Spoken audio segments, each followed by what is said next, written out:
Martial Peak, Chapter 5755. There are two. After cleaning up the battlefield and collecting the remains of the Eighth Order Masters who died here, the group continued on their way in silence and with heavy hearts. This time, many from the two races had entered the Universe Furnace world, especially the Black Ink clan. There were 20 pseudo-royal lords alone, possibly more. While teams like Xianxia's were hunting down those from the Black Ink clan, weren't the pseudo-royal lords also killing Open Heaven Realm Masters? The peace agreement that had been maintained for thousands of years had been completely shattered by the arrival of the Universe Furnace. Now, it was inevitable for a massive, all-out war to break out between the two sides. The real battle that would determine the fate of both races had already begun, which made the battle in the Universe Furnace world that much more important. If the human race could cull more masters from the Black Ink clan here and gain more opportunities, it would be a great help to their situation outside. Otherwise, it would give their enemy an even greater advantage. In the past, whenever the Universe Furnace appeared, the masters that entered it would fight for not just opportunities, but also the fates of their race. Fortunately, this time was a special case. As all of the Black Ink clansmen, which were originally occupying the Black Ink battlefield, had been wiped out, destroying all their previous knowledge and intelligence. As such, the Black Ink clan was completely clueless about anything relating to the Universe Furnace. In comparison, the humans had much more information in their possession.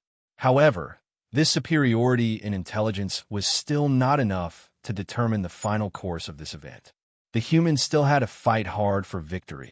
This time, 9 supreme-grade Open Heaven pills were produced in the Universe Furnace, and currently, the only one Xianxia had found was the one refined by Ouyang.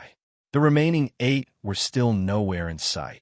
It would be impossible for the human race to obtain all 9 pills, a fact Xianxia understood from the beginning. Without even mentioning the Black Ink clan, the native Chaos Spirit clan were the ones with a unique advantage when it came to obtaining the Open Heaven pills. The Chaos Spirit clan were spread throughout the entire Universe Furnace world, so chances were high that wherever those supreme-grade Open Heaven pills drifted off to, the Chaos Spirit clan would be the first to find them. Did Xianxia not also snatch the spirit pill he found previously from those jellyfish chaos entities? Now, that only 8 of the pills were left, it was very possible for any one of them to have already fallen into the possession of the Chaos Spirit clan. If the humans or the Black Ink clan were able to get to them in time, then they might be able to fight for them. But if they were too late and the pills were refined by the Chaos Spirit clan, then it was useless even if they found them. So, even from the start, Xianxia felt that the human race should be able to secure 4 of the 9 supreme-grade Open Heaven pills, which would still be a great harvest. Naturally, the more the better. If they could get 5 or 6, Xianxia could not complain. He still had the Great Sun and Moon marks, but finding the supreme-grade Open Heaven pills was still not going to be easy. Otherwise, he would not have found only a single one until now. While Xianxia was thinking about how he could look for the supreme-grade Open Heaven pills with greater efficiency, he suddenly felt something which caused him to turn and look in another direction, his expression brightening. This truly was wearing out iron shoes while seeking one's feet. He was just wondering how he was going to find the remaining Open Heaven pills when the Great Sun and Moon marks caught onto a hint of one. Had fortune come so suddenly that he couldn't even block it? Thunder's shadow, who was perched on his shoulder, could sense his delight and asked, "What did you find?" "A spirit pill." Xianxia gave him a simple answer before sending a divine sense message to everyone. "Hide your presence and follow me." Saying so, he took off and flew in that direction. Everyone also concealed their auras in a hurry, while Thunder's shadow activated his innate divine ability and enveloped everyone in it. In the silent void, the group of 6 humans and 1 leopard moved silently like shadows. After a few moments, the joyful look on Xianxia's face gradually faded away and became serious. He could vaguely sense masters fighting up ahead, but since it was still far away, he could not probe the situation, which made it hard to ascertain the strength of both sides. However, despite the distance, the fallout could still be felt, which showed how extraordinary both fighters were. Is it a pseudo-royal lord and an 8th Order master? No, there are only 2 fighters. If it truly was an 8th Order master against a pseudo-royal lord, they would surely be no match for them. It's simply impossible for such a fight to be so intense. As they continued to move, Xianxia's face turned increasingly grave. At this point, Xianxia Zhu, the veteran 8th Order master with the greatest heritage among them next to Xianxia, sensed it too. He could not help but throw a suspicious glance at Xianxia. He found it a little hard to understand how Xianxia was able to detect the unusual situation here and rush over from so far away. As they drew closer, Zhan Tianhe and the others noticed it too. All of them were alert, circulating the world force inside their bodies and waiting for Xianxia to give the order for them to attack the enemy. This was how things went thus far. They would go into battle, winning each fight. There were many territory lords who had already died by their hands. However, Xianxia suddenly stopped and looked gravely at the source of the disturbance. A golden slit appeared in his left eye, which looked both bizarre and majestic at the same time. The scene that entered his eye made his heart heavy beyond measure. The situation he had feared most had appeared, and it was happening right before his eyes. Xianxia Zhu also noticed that something wasn't right, but he did not have eye techniques like Xianxia, so he could not see what was going on in the distance. After a moment, he could not resist the urge to ask, "Junior brother Yang, who are the ones fighting?" The shockwaves from the battle were too intense. Before they had even got close, the shattered Tao essence here had already been thrown into disorder. It gave the impression that it was a 9th Order master fighting a royal lord. Xianxia sighed. It's a royal lord fighting a chaos spirit king. Everyone was shocked, but then they drew in their breaths, looking at Xianxia in disbelief. Xianxia chuckled bitterly, feeling a headache coming on. I was hoping that I had seen it wrongly too, but it is not one of our masters fighting there. There is nothing wrong with Blood Crow's information. There were indeed powerful existences in the universe furnace world, like the Chaos Spirit Kings, who stood on equal footing with the 9th Order Masters and Royal Lords. It must have been luck that they had not encountered one thus far, which was an indication that such existences were rare to begin with and were hard to find. Yet, they would never have expected to bump into one here. Moreover, Xianxia had also revealed another piece of information that was even more difficult for them to accept than the presence of the Chaos Spirit King. The Black Ink clan has managed to create a royal lord here. Zhan Tianhe's face looked extremely grim. Mo was the only royal lord left in the Black Ink clan after the war in the Barren Territory, so no royal lords had entered the universe furnace this time. The strongest among them were the pseudo-royal lords that they had created as a temporary measure. However, a royal lord had appeared here now, which obviously meant that they had become one in the universe furnace world. In other words, this guy had obtained a supreme-grade open heaven pill and refined it. Indeed, the Black Ink clan was lacking in information about the universe furnace, but the supreme-grade open heaven pills were amazing treasures. One of them landing into the hands of the Black Ink clan was one thing, but they may not even have that much of an interest in them, as their main goal in coming here was to kill the humans and to ruin their opportunities to prevent new 9th Order Masters from being. However, since such a pill landed into their hands, they could naturally understand its profundity. Just by refining one would have the opportunity of advancing and becoming a royal lord.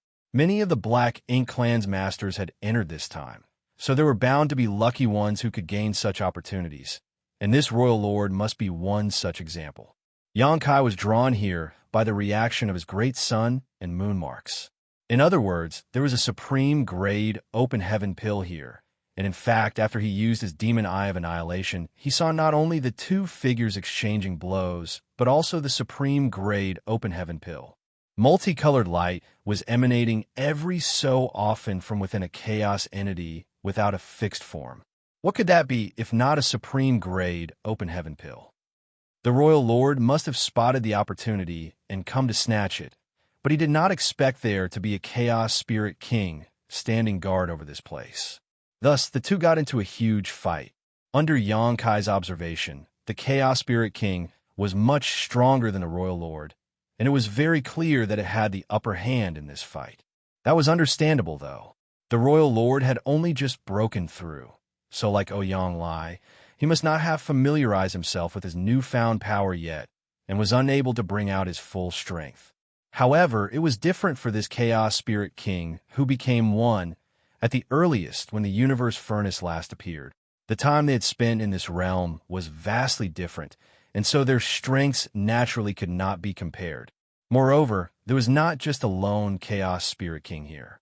There were many other Chaos Spirit clansmen who had taken on defined forms.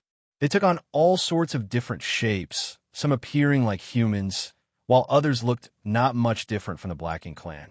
Layer by layer they gathered, protecting the chaos entity that had swallowed the supreme grade open heaven pill, awaiting the birth of a new Chaos Spirit King. "It's him!" Lu Fei suddenly exclaimed. Everyone was confused, but Lu Fei explained, "Our comrades that died back, they were most likely victims of this royal lord." It was then that Zhan Tianhe and the others finally realized, and Tian Xiaozhu nodded in agreement, "It's highly likely." Yang Kai was unsurprised. In fact, he had suspected a royal lord had appeared among the Black Ink clan when he saw the traces on that battlefield.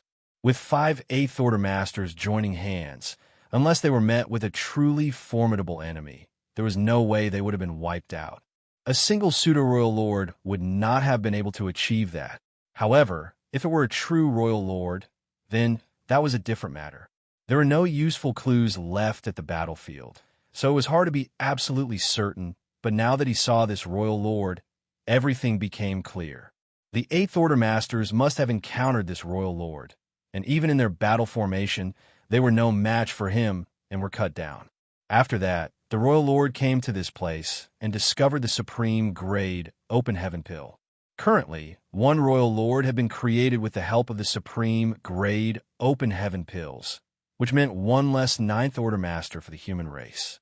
With this, the advantage gained by Ouyang Lai's advancement to the Ninth Order has also been lost. Right now, they had accounted for 3 of the 9 supreme grade open heaven pills.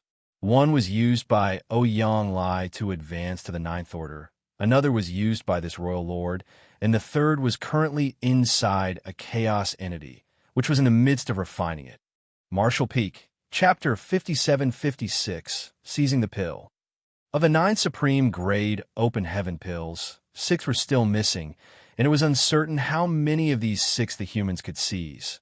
Therefore, no matter what, this third open heaven pill they had found could not land in the hands of the Black Ink clan. Otherwise, if another royal lord was created, then the situation of the human race in the universe furnace would become extremely difficult. However, seizing the pill was an exceptionally difficult thing to do, as there was a Chaos Spirit King standing guard here. Furthermore, there were dozens of Chaos Spirit clansmen also present. This place was most likely one of the gathering spots of the Chaos Spirit clan, since Yang Kai had never seen so many together like this before.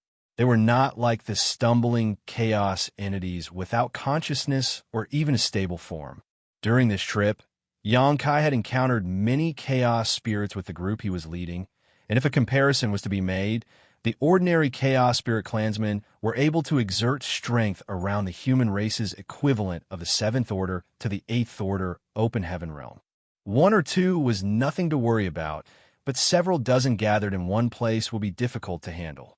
Looking over from where he stood, Yang Kai realized that the royal lord that the Chaos Spirit King was fighting seemed as if he were riding a tiger. He had attained this identity as a royal lord through the help of a supreme grade open heaven pill produced in the universe furnace world. Thus, he knew just how amazing these pills were and was determined to snatch another. Clearly, he could not do much here, but even so, it would be a great shame just to give up, so he continued fighting with the Chaos Spirit King. Only after reaching a safe place where they could no longer feel the shockwaves of the battle did Yang Kai speak. "Senior Brother Tian, I'll leave the junior brothers and sisters with you for now. Take them away quickly, as far away as possible." Xianxia nodded.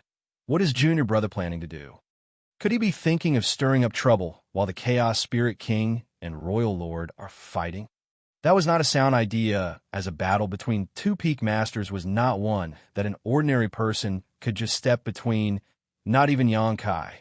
He thought about dissuading him, but Yang Kai added, "There's a supreme-grade open-heaven pill there. I have to snatch it." Xianxia Zhu had to choke back down his words when he heard that while Tianxia Zhu was stunned and asked, "There's a supreme-grade open-heaven pill there? Did Junior Brother see it?" Everyone else was also itching with excitement. A supreme-grade open-heaven pill was basically a guaranteed ticket to becoming a ninth-order master. How could they not be moved? Yang Kai nodded. Currently, the supreme-grade open-heaven pill is wrapped inside of a chaos entity that's refining it. Moreover, there's at least several dozen Chaos Spirit clansmen standing guard nearby. The Royal Lord must have come to fight with the Chaos Spirit King because he noticed the spirit pill there. Several dozen, everyone drew in a cold breath. They had an idea of what the Chaos Spirit clan was capable of, so with several dozen of them gathered together, they were going to take a lot of work to deal with. No wonder, Tianxia Zhu exclaimed in realization. He was wondering why the Royal Lord would clash with the Chaos Spirit King over there. It turned out it was because of the supreme-grade open heaven pill. In that case, we will act together with Junior Brother. At least, we could take care of each other.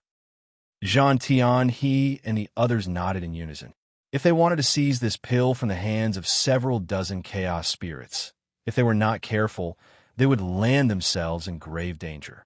If they were to move together with Yang Kai, though, they could at least use a battle formation to split up the pressure, which would be much better than Yang Kai having to fight alone. Yang Kai shook his head. No. While we may have a higher chance of success if we all go, it will also make us a bigger target. Even if we did manage to seize the spirit pill, we may not be able to leave unscathed. It will be easier for me to move about if I just bring along Thunder Shadow. Tianxia Zhu pondered on his words before nodding lightly. That is indeed true. Thunder Shadow's innate divine ability concealed his presence perfectly. With the blessing of this divine ability, he and Yang Kai could approach the pill unnoticed, and with Yang Kai's skills, he was very likely to be able to seize the spirit pill if he burst out and caused a stir. With his proficiency in the Tao of Space, he could then make a speedy escape. If Yang Kai brought all of them along with him, though, his mobility would be seriously hampered. After understanding this point, Tianxia Zhu wore a serious look. You must be careful, Junior Brother. Seize the pill if you can, but if it's too risky, then don't force it. As long as there are green hills, there is no fear of lack of timber. Junior Brother's safety is extremely important to the future of the human race. Yang Kai nodded. I will keep it in mind. Tianxia Zhu cupped his fist to Yang Kai. Then he turned to Zhan Tian, he, and the rest. Let's go. Without delay, Zhan Tian, he, and the rest cupped their fists in farewell to Yang Kai before leaving. After watching the five of them depart, Yang Kai turned around again, and with Thunder Shadow's innate divine ability activating, he quietly crept towards the battlefield. As for the safety of Tianxia Zhu and his group, there was little need to worry, since they could form the five elements formation at any time. As long as they did not bump into a royal lord in the universe furnace world, or a large group of enemy masters, they would naturally be in no danger. Even if they did bump into a pseudo-royal lord, they should be able to put up a fight. A while later, Yang Kai opened his demon eye of annihilation once more after approaching the edge of the battlefield and looked in from outside. It had to be said that Thunder Shadow's stealth, innate divine ability truly was exceptional. Even at this distance, Yang Kai would very likely have been noticed by the two fighting masters if he were alone, but under the cover of Thunder Shadow's innate divine ability, neither the Chaos Spirit King nor the Royal Lord were aware that somebody was spying on them. Yang Kai watched quietly and did not rush into action. Soundlessly, Thunder Shadow sent his voice over, How confident are you? He was Yang Kai's monster self, after all. Though he grew up in a different environment and had different life experiences, causing his personality to differ slightly, he still inherited some of Yang Kai's characteristics. Despite how simply Yang Kai had described the plan to Tianxia Zhu and the rest, as if the spirit pill would fall into his hands with barely any effort, the chances of succeeding were slim from his perspective. Sure enough, Yang Kai's response was less than 30%. The difficulty of seizing the pill lay not in grabbing the pill itself, but rather dealing with the dozens of chaos spirits that were in the way. But Xianxia did not necessarily have to fight them. With the help of Thunder Shadow's divine ability, he just had to reach a certain distance. Then he should be able to seize the spirit pill. The difficult part of this task was going to be how he was going to escape after seizing the pill. The Royal Lord was currently engaged in a fierce fight with the Chaos Spirit King, seemingly planning to settle their life and death here. But if an outside force were to dive in and seize the pill, Xianxia was sure that they would immediately join hands to deal with him. Xianxia did not even have the confidence to be able to face one top master, much less two of them, and even the slightest blunder or delay could cost him his life. The supreme grade open heaven pill was indeed important, but to put his life on the line to seize it was still not worth it. Hearing this, Thunder Shadow felt his head throb. Less than 30% was too risky in his opinion, and he couldn't help but worry. Then, what should we do? We'll wait. Xianxia gave a succinct answer. That puzzled Thunder Shadow. Wait for what? Xianxia shot a glare at him, which caused Thunder Shadow to become annoyed. I'm your monster self, so in a sense, I'm you. Don't look at me as if I'm an idiot, because that's just calling yourself an idiot. Xianxia choked for a moment, because what Thunder Shadow said was true. He could only explain patiently. Look at those two who are fighting. Who do you think is stronger? Thunder Shadow answered, naturally, it's the Chaos Spirit King. Is there even a need to ask? There was no doubt that the Chaos Spirit King occupied the absolute upper hand in this battle. The Royal Lord was basically pinned down and beaten in the fierce exchange of blows as his rich black ink strength splattered out. Then, do you think that there's an opportunity that the Royal Lord can seize the pill? Of course not. He could not get by the Chaos Spirit King, much the dozens of Chaos Spirits protecting the supreme grade open heaven pill.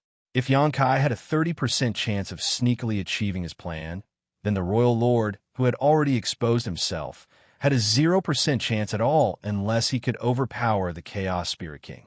If he doesn't have a chance, why does he continue pestering his opponent rather than retreat obediently? He's also taking a huge risk fighting the Chaos Spirit King here, and it would not be a pleasant experience for him to be wounded. Thunder Shadow instantly realized something. You mean... Xianxia grinned. Since he cannot seize the pill from the Chaos Spirit Clan, but continues to fight without retreating, I'm guessing there's a very high chance that he has already called for help. He's repairing the bridge on the surface while secretly crossing the river.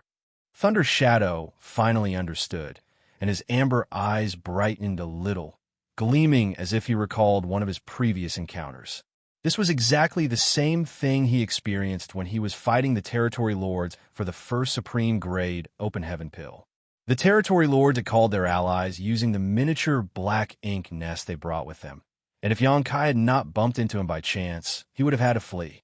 There may already be masters from the Black Ink clan hiding nearby. We just haven't noticed them. As he said so, Xianxia scanned the depths of the void with his golden cross left eye, but he did not find anything. Thunder Shadow, on the other hand, looked extremely smug, as expected of myself, to be able to see through things so thoroughly.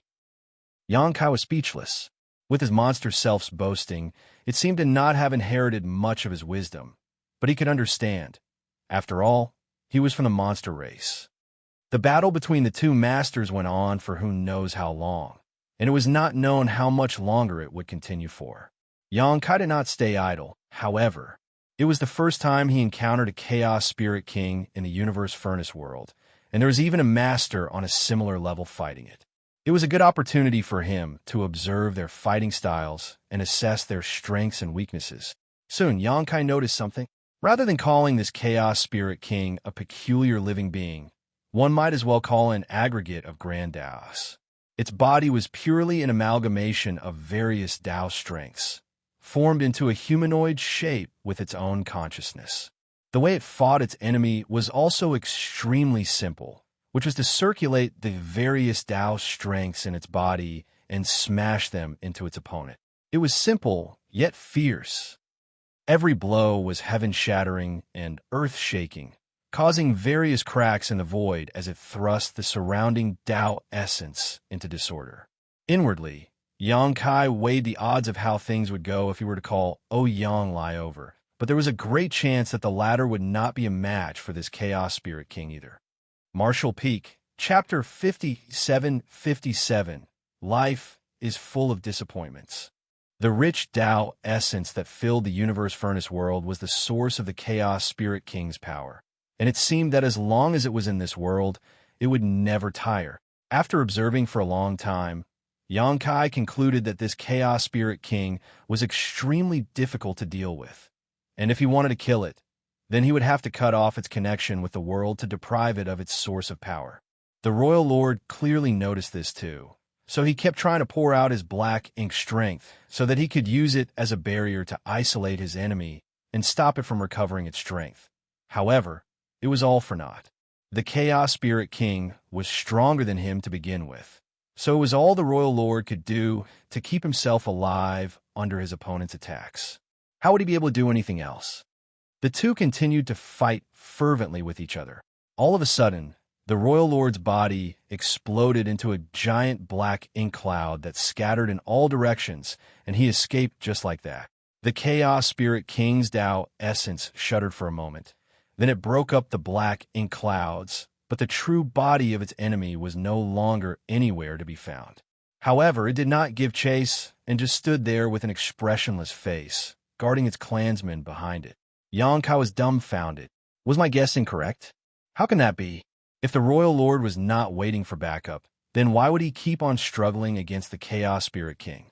What's more, the Black Ink clan can communicate with each other through the use of their miniature black ink nests, so why would he not gather help?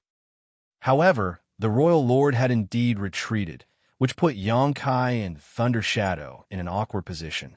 First of all, with the cover of Thunder Shadow's innate divine ability, one man and one leopard were lurking not too close from the battlefield, but definitely not far either. The reason why they were not caught previously was naturally because the Chaos Spirit King's attention was being focused on the Royal Lord.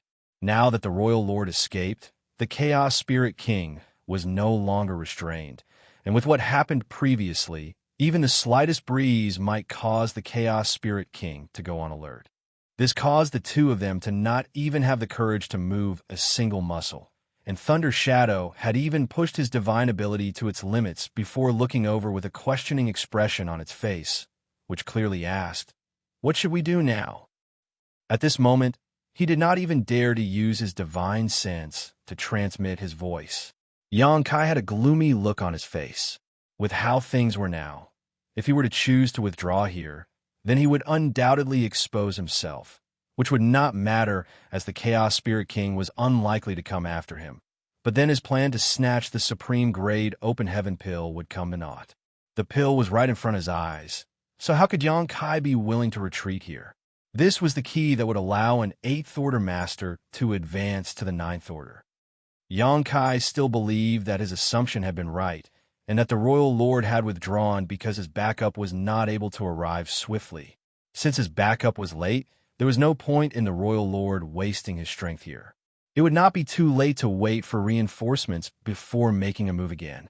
So, it did not take very long for Kai to make up his mind to continue waiting. If that Royal Lord came back, it would prove that his assumption was correct, and when that time came, he would have more wriggle room to carry out his plans. Time gradually passed unnoticed. After a certain amount of time, Thunder Shadow was starting to feel as if he could no longer keep up his innate divine ability. If that failed, then there was a great chance they would be revealed under the senses of the Chaos Spirit King. Just as Kai was considering whether or not they should retreat for the time being, his expression had a slight change. From the direction the Royal Lord escaped in previously, an undisguised, powerful aura was rising, which immediately drew the attention of the Chaos Spirit King, who had remained on guard this whole time. Immediately afterwards, a massive black ink cloud rushed over from that direction, reaching the Chaos Spirit King in the blink of an eye, and a fight broke out once more. He's back. Sure enough, the Royal Lord that ran away previously came back. Relieved, Kai shot a glance at Thunder Shadow, who also breathed a sigh of relief and took this opportunity to catch his breath. With his previous experience fighting the Chaos Spirit King, the Royal Lord was clearly being much more cautious than before. Though he was still no match for the Chaos Spirit King, it wasn't easy for the Chaos Spirit King to just defeat him either. As the battle raged on, Xianxia turned in another direction. There, another powerful aura entered his senses, an aura that was not any weaker compared to the Royal Lord who had shown himself. This aura was just like a lamp in the dark of night, extremely conspicuous, which reminded Xianxia of the Pseudo-Royal Lords. The Pseudo-Royal Lords who did not have full control of their powers found it impossible to contain their auras, so hiding had never been one of their strong suits. This was, without a doubt, a Pseudo-Royal Lord. From what Xianxia could sense, there were even a few territory lords gathered around the Pseudo-Royal Lord. These were undoubtedly the helpers that the Royal Lord called for, which was exactly what Xianxia had suspected.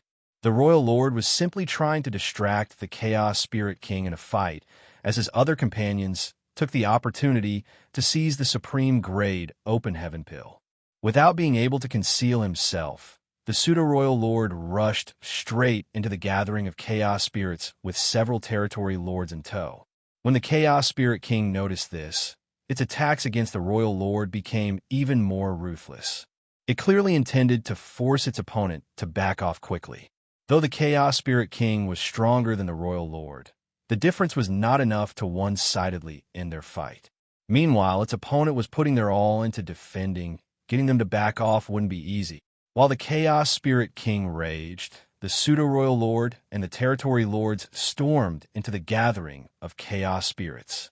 A dozen or so Chaos Spirits stayed back to protect their clansmen, refining the Supreme Grade Open Heaven Pill, while the rest rose to meet the others in battle. Black Ink's strength spread out and Tao essence flared. The scene became heated in an instant. The Royal Lord and Chaos Spirit King aside, the Pseudo-Royal Lords and the Territory Lords were able to overwhelm their enemies despite being fewer in number. With the Pseudo-Royal Lord acting as the vanguard and the Territory Lord in battle formations, they charged right through, and the many Chaos Spirits could hardly hold them back.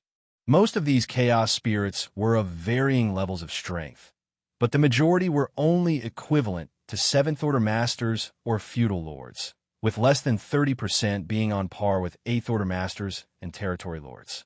How would they be able to halt the charge of a Pseudo-Royal Lord? Fortunately, there were not only Chaos Spirits who had gained solid forms here, but also an incalculable number of Chaos entities. Under the command of the Chaos Spirit Clan, countless Chaos entities rushed towards the Black Ink Clan from all directions, without fear of pain or death, which allowed them to keep the Black Ink Clan in check. Xianxia and the others also had a hard time due to the Chaos entities when they were standing guard for Ouyang during his advancement. If it were not for Xianxia's enlightenment and development of the space-time river, things might have gotten out of hand back then. At the moment, that was exactly what was happening.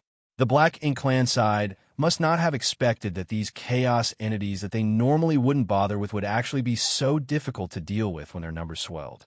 It looked as if they had sunken into a great sea of Chaos entities. Amidst them were also several dozen Chaos Spirits who were eyeing them closely. The Pseudo-Royal Lord was furious. He had already pushed his strength to its peak and spread out Black Ink's strength as far as he could. Forcibly, he cut a bloody path through the encirclement with the Territory Lords following him and lunged towards the Supreme Grade Open Heaven Pill. All they had to do was get their hands on the pill. Then they could immediately escape from here, and the Chaos Spirit Clan would have no way of pursuing them in the vast expanse of the Universe Furnace world. Meanwhile, their Royal Lord only needed to keep the Chaos Spirit King busy for a while longer. At this point, neither side had noticed that a small shadow in the void was approaching the battlefield like a phantom, slowly creeping towards the Supreme Grade Open Heaven Pill. Inside the shadow, Thunder Shadow was pushing his innate divine ability to its fullest and was hiding the auras of both Xianxia and himself as far as possible. Under the blessing of his divine ability, they blended in and became one with the shadows. After waiting for a long time, Xianxia's speculation was finally proved correct. The Black Ink Clan had now made their move, so why would Xianxia stay idle? Whether or not he could seize the pill here would be up to whether Thunder Shadow could bring him close enough or not. It would not be easy to pass through such a chaotic battlefield. There were constantly chaos entities here and there that would inadvertently cross into the shadow, but they were all caught and restrained by Xianxia. Fortunately, there were so many chaos entities here that neither side noticed the unusual situation going on. Otherwise, Xianxia's plan would have fallen through.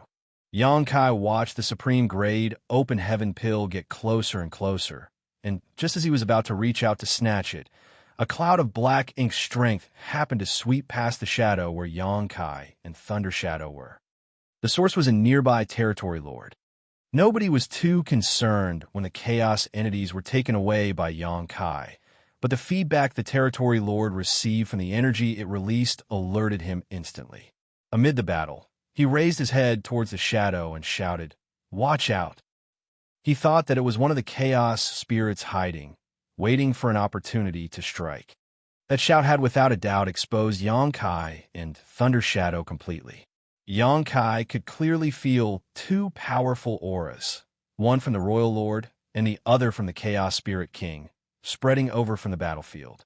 Very clearly, it was the two masters investigating the situation here. Xianxia was so angry that his lungs could burst.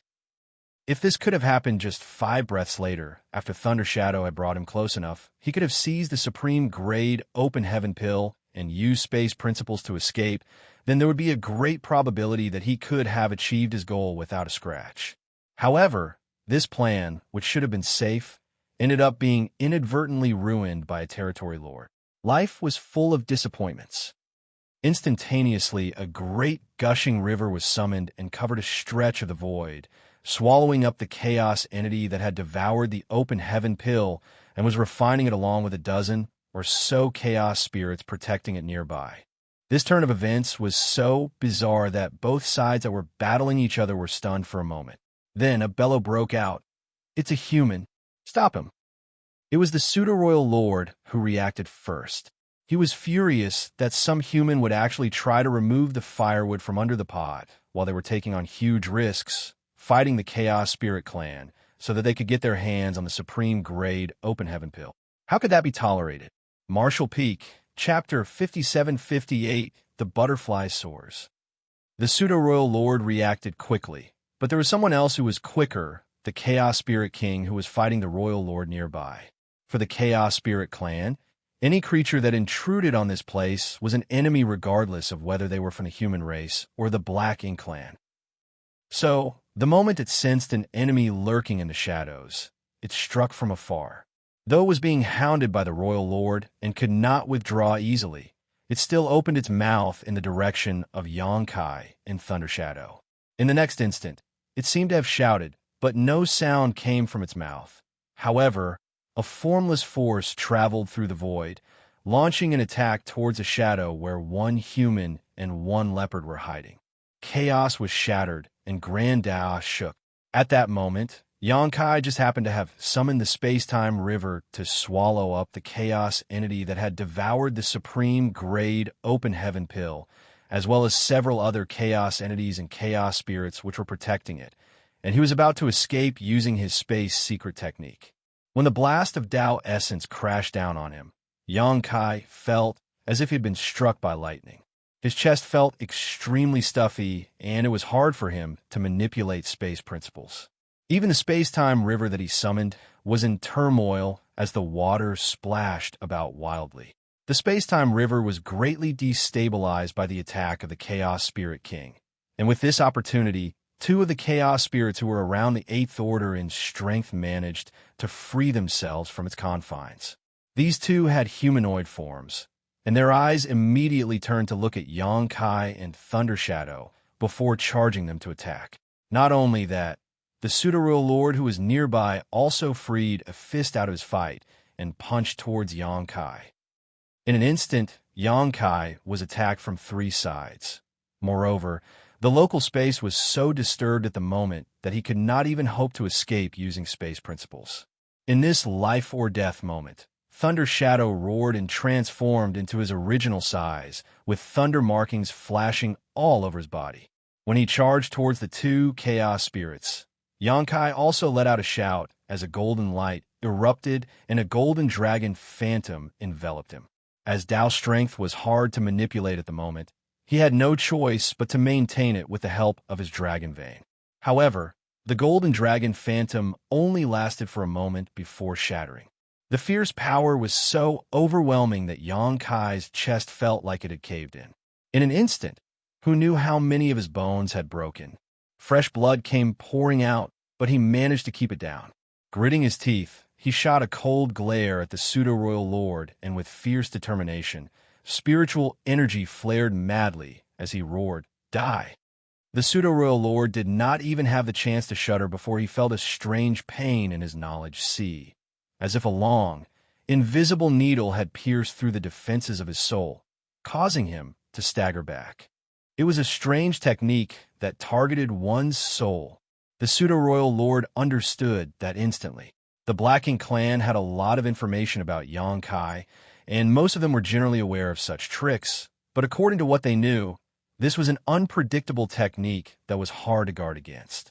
Back then, many innate territory lords had been killed by Xianxia with this very technique, which gained him an infamous reputation.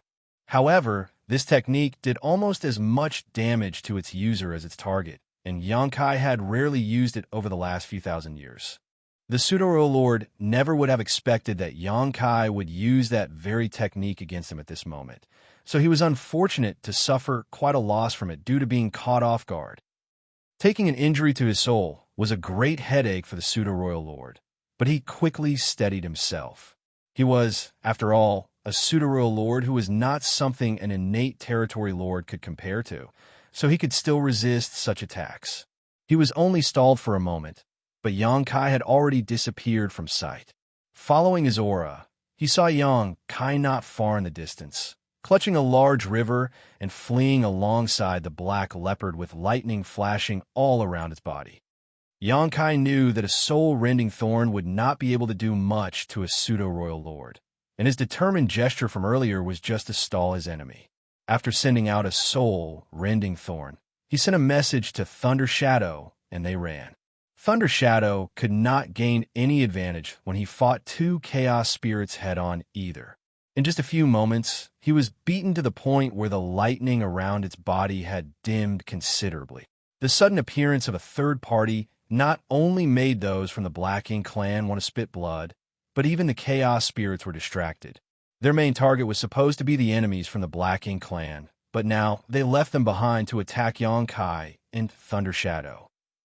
Xianxia could even sense that two powerful auras were locked onto him and were swiftly moving towards him. The Royal Lord and Chaos Spirit King. The two of them had stopped their fight and were now tacitly chasing after Xianxia. For the Chaos Spirit King, anyone with the intention of snatching away the supreme grade open heaven pill was an enemy. The Royal Lord clearly did not want the pill to fall into the hands of the humans either, and especially not Xianxia's hands. So, when the Chaos Spirit King tried to withdraw, he did not resist and instead joined forces with it. This time, Xianxia had stirred up the hornet's nest. Xianxia grumbled audibly. Everything was going smoothly, just as he planned. He would have been completely capable of secretly snatching the supreme grade open heaven pill while both sides are fighting each other, then disappear after that. However, one accident led him to be chased down by the masters of both sides. Xianxia wished he could rip that damn territory lord who exposed him into 10,000 pieces. Yet, he just had to have trouble with using space principles at this moment.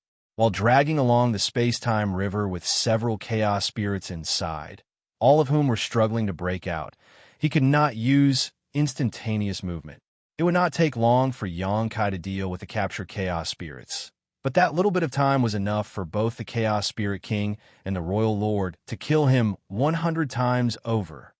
There was practically no way out. Xianxia sighed in his heart. In the end, he had no choice but to use that. Whether this venture was still worth it or not, he had no idea. With a thought, he stretched out his hand and made a movement, and in the next instant, a butterfly that was as vivid as if it were alive suddenly appeared in his palm, its body giving off a soft glow. It danced on Yang Kai's hand before its wings flapped, and a beautiful halo of light emerged. "Go!" Yang Kai whispered and threw the butterfly over his shoulder. The butterfly fluttered, then its small little body expanded. In the blink of an eye, the shadow of a large butterfly enveloped the void. A halo of blue light swept through the chaos, cleansing the world. All of a sudden, the butterfly burst into a million points of light. Many from the Black Ink Clan and the Chaos Spirit Clan, who were chasing after Yang Kai, clashed headfirst into the shower of light, and under its glow, their expressions became indiscernible. The glow of light suddenly gathered towards a certain point, and in the blink of an eye, a gracefully enchanting figure appeared in the void, blocking the many pursuers. The Chaos Spirits did not have much of an opinion regarding what they saw, but the pseudo-royal lord's face paled as he stared at it and exclaimed, "Luo Tinghe." It was quite a coincidence, but this pseudo-royal lord had come from the great territory battlefield that Luo Tinghe oversaw. He had also fought her before and was almost cut down in the process. Naturally, seeing this Ninth Order Master again here made him fearful. He could not help but think, did this woman also come in? But when he focused his eyes on her again, he realized that the woman was not living. Rather, it was some kind of manifestation or divine ability that was shaped in her image. However, despite it being a mere manifestation, it was still the divine ability of a Ninth Order Master, so it should not be trifled with. The pseudo-royal lord's expression turned grave in an instant. At this point, Yang Kai's heart felt like it was bleeding. He had used up such a trump card just like that. The butterfly was given to him by the newly advanced Ninth Order Luo Tinghe when they met back then. It was something that was condensed from 500 years of Luo Tinghe's cultivation as gratitude to Yang Kai for his help. This Ninth Order Master had been trapped in Inyang Cave Heaven's Samsara Pavilion and was unable to return. It was by chance that Yang Kai had awakened her memories after experiencing 9 reincarnations with Chu Hua Shang, which freed her. After advancing to the Ninth Order, Luo Tinghe had been thinking of ways to repay Yang Kai, but she could not come up with anything she could give him. Considering how Yang Kai was constantly on the move and would often encounter many strong enemies, though, she spent her own cultivation to create this butterfly for him, which could be used to save his life during a critical moment. This was arguably one of Yang Kai's strongest trump cards that he kept hidden away all this while and never used. Even when he was chased across the Black Ink battlefield and nearly cornered by Immo Yang Kai never thought about using it. That was because Yang Kai thought it too much of a waste to use such a thing to kill a pseudo-royal lord. But now, he had no other choice. If he didn't use it, then he really wouldn't be able to get away. 30 breaths of time. He only had 30 breaths of time. Luo Tinghe made it clear to him when she passed him the butterfly that summoning it was equivalent to summoning her to fight, but it could only last for 30 breaths. This divine ability could be seen as something akin to a soul clone of Luo Tinghe. However, considering Luo Tinghe's strength and that of the enemies Yang Kai was facing now, it may not even be able to last for 30 breaths. Yang Kai needed to get out of here even sooner than that. Almost as soon as Luo Tinghe appeared, a battle broke out. The pseudo-royal lord did not dare to step forward as he was wary of Luo Tinghe's power, but the Chaos Spirit Clan knew now fear. Soon, the royal lord and Chaos Spirit King had also rushed over. Yang Kai didn't even have the time to turn around and look. He just felt Dao's strengths fluctuating behind him, and the immense aftershocks of their battle blasted out and nearly knocked him over. At this moment, he was rushing forward while carrying his space-time river. No matter whether it was a chaos entity or chaos spirit blocking his way, the river would flow out and take them all in to be taken care of later. Yang Kai didn't dare to waste any time here. The chaos entities weren't difficult to deal with usually, but it was not a good idea to be getting tangled up with them right now. As a result, the pressure inside of his space-time river was growing greater and greater, making it even more difficult for him to escape using space principles. Yang Kai, you court death. A furious roar came from behind him, followed by a fierce attack. The pseudo-royal lord had somehow made it over to give chase. Yang Kai was exasperated. Luo Ting's divine ability didn't seem to be as effective as expected. Otherwise, how could this pseudo-royal lord have come over? This was making an already bad situation worse. However, he knew that it was not because the divine ability was not powerful, just that even Luo Tinghe herself must not have expected him to be able to stir up so much trouble. Martial Peak, Chapter 57-59, playing every card in hand. Luo Ting, he was confident when she told Xianxia that day that this divine ability could be maintained for 30 breaths of time. In her mind, the greatest danger that Xianxia could face would be to encounter a pseudo-royal lord alone. However, this soul clone of hers was now facing the combined forces of a royal lord and a chaos spirit king, not to mention many more chaos spirits. To have to hold back so many enemies alone, a newly advanced Ninth Order Master's soul clone would be severely lacking. If the pseudo-royal lord wanted to get around her, she may not be able to stop him either. A powerful force hit Xianxia on the back, sending his dragon scales flying and flaying his skin. This pseudo-royal lord had attacked to kill. After all, they had the chance to seize the supreme grade open heaven pill. So how could they allow Xianxia to come out of nowhere and take advantage of the situation? So, he was unrelenting in his attack, releasing the full extent of his power. Any other Eighth Order Master would surely be at death's door, if not buried on the spot by such an attack. Fortunately, Xianxia had thick skin and strong flesh. Even though his 5 viscera and 6 organs were shaken after that attack, he endured the dizziness and used the force of that attack to propel himself further, making a speedy escape. However, the pseudo-royal lord did not give up his chase. Several others wanted to follow after him as well, but they were held back by the chaos spirits and had no choice but to form battle formations to fight. However, without the pseudo-royal lord leading the charge, they were soon racking up injuries, leaving them all quite miserable. They wanted to shout at the chaos spirits and tell them that they did not have the pill, so fighting was useless. They might as well go and chase after the culprit who seized the pill instead. However, they knew that the Chaos Spirit clan would not pay them any mind. To them, it did not matter whether they were from the Black Ink clan or the human race. Anyone who stepped into their territory was an enemy. The space-time river opened up before them, rolling in all the chaos entities in its path and forging a way forward. The Tao strengths of space and time was extremely dense within the river, and under the erosion of the Tao strengths, most of the chaos entities quickly melted away into nothing, but their numbers were just too great. Xianxia could feel his Tao strengths quickly draining away. Even the volume of his space-time river was shrinking rapidly, which was not a good sign. He was able to pull the chaos entity with the supreme grade heaven pill into the river, but if the chaos entity could not be scoured away before the space-time river broke apart, then it would be difficult to get the pill. Worse, there are still some relatively powerful chaos spirits inside of the river that were taking advantage of his moment of distraction to go on a rampage, stirring up trouble inside the river. On the other side, Luo Tinghe's soul clone had already summoned her Yin-Yang fish divine ability to envelop both the Royal Lord and Chaos Spirit King. The power of Yin and Yang intertwined and transformed mysteriously, turning the area it surrounded into a kind of cage. Without destroying this divine ability, even the Chaos Spirit King and the Royal Lord would find it difficult to break free. A hint of Luo Tinghe's consciousness was undoubtedly in this soul clone, and at that moment her brow was furrowed.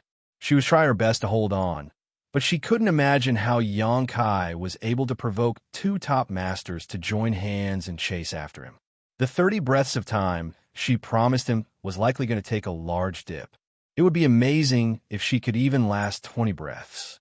Understanding this, she immediately sent her voice to Xianxia. Quickly escape. Once her soul clone failed to hold on, even if Xianxia had his space secret techniques, the chances of him surviving under the pursuit of 2 powerful masters would still be slim to none. Xianxia gritted his teeth at her call and pushed his Tao strengths to the fullest, forging ahead with the help of the space-time river. 5 breaths, 10 breaths. One by one, furious attacks unleashed by the pseudo-royal lord landed on Xianxia's back from behind, causing him to stumble each time. In just a short moment, Xianxia felt as if he had sustained the greatest amount of damage in his life. All of a sudden, the oppressive force ahead cleared up. When Xianxia turned his eyes over, he realized that he had finally rushed out of the encirclement of the chaos entities and was overjoyed. He immediately circulated his world force, turning his figure into a stream of light and speeding off into the depths of the void. "Stop him!" the royal lord roared from behind him. He had been paying attention to Xianxia's movements even as he was fighting with Luo Ting, his soul clone. So when he saw that Xianxia was about to break away into freedom, he started to get nervous. If it were any ordinary Eighth Order Master, they might be able to escape for a while, but certainly not for long. With a pseudo-royal lord in pursuit of them, there would eventually come a time when they had to bow down and accept death. However, Xianxia was different. He was proficient in the Tao of space and was unparalleled at running away. If they let him escape, then forget a pseudo-royal lord. Even a true royal lord like himself would not be able to catch him. With a supreme-grade open heaven pill at stake, how could the royal lord be willing to let that happen? Previously, the Blacking clan had always believed that the appearance of the universe furnace was an opportunity for the humans, and their many masters had only entered so as to spoil their chances, killing off any human race masters and weakening their overall forces. However, when he came upon a supreme-grade open heaven pill by chance and advanced to become a royal lord, he understood that this was not just an opportunity for the human race, but also one for the Blacking clan. The supreme-grade open heaven pills that were born from the universe furnace held astonishing power. After discovering that there was another supreme-grade open heaven pill here, he decided to gather up as much help as he could to seize it. Everything was going well at first, until Xianxia appeared out of nowhere, throwing the situation into disarray. This made the royal lord extremely frustrated. Why could they seemingly never rid themselves of this killing star? He seemed to be practically everywhere, always spoiling their plans. At this point, whether it be the Black Ink clan or the Chaos Spirit clan, everyone was engaged in a messy fight. Only the pseudo-royal lord was chasing after Xianxia without letting up. That was mainly because of how powerful he was, so the average Chaos Spirit would not be able to hold him back. Seeing Xianxia break away from the battlefield, the pseudo-royal lord was also feeling anxious and circulated his aura madly to lock onto Xianxia's figure in case he was to suddenly disappear. At the same time, Black Ink's strength surged, and a series of killing moves were blasted in Xianxia's direction. The blows battered Xianxia to the point of dizziness, which was especially troublesome to his current situation where he was trying to run away and had to use space principles to do so. However, without dealing with the problem that was the space-time river, it was simply impossible for him to perform instantaneous movement. Therefore, most of his energy was spent on circulating his Tao strength and dealing with the chaos spirits and chaos entities that were trapped inside his space-time river. As for the attacks of the pseudo-royal lord behind him, he had no choice but to bear them with his body. Unfortunately, even with his potent dragon vein, Xianxia couldn't last too long. Thankfully, he still had Thunder Shadow. As soon as he saw that things were looking bad, he leapt out from his shoulders and in a flash of lightning, revealed his true body. He circulated the power of his lightning to shield Xianxia's back while fighting back against the pseudo-royal lord who was chasing them across the void. However, he could only endure for 5 breaths. After 5 breaths, the lightning around Thunder Shadow's body dimmed, and his aura dropped noticeably, reducing him to a panting mess. Even though Thunder Shadow was quite strong, no weaker than any peak 8th Order Master, he was still far from being able to fight a pseudo-royal lord all by himself. At this point, Xianxia had also taken some time out to open up his small universe, releasing the few jellyfish chaos entities that he had left from before. Not only that, he also deployed batch after batch of small stone race clansmen. Xianxia always kept an army of small stone race inside of his small universe that he prepared in order to deal with some critical situations. But even if they could not delay their enemies for long here, he did not care. With the help of the jellyfish chaos entities and the small stone race army, Xianxia was barely able to buy himself a few breaths of time. The pseudo-royal lord's cold voice came from behind him. "Xianxia, hand over the supreme-grade open heaven pill or die. After receiving information from that newly advanced royal lord, the pseudo-royal lord understood what a supreme-grade open heaven pill could do.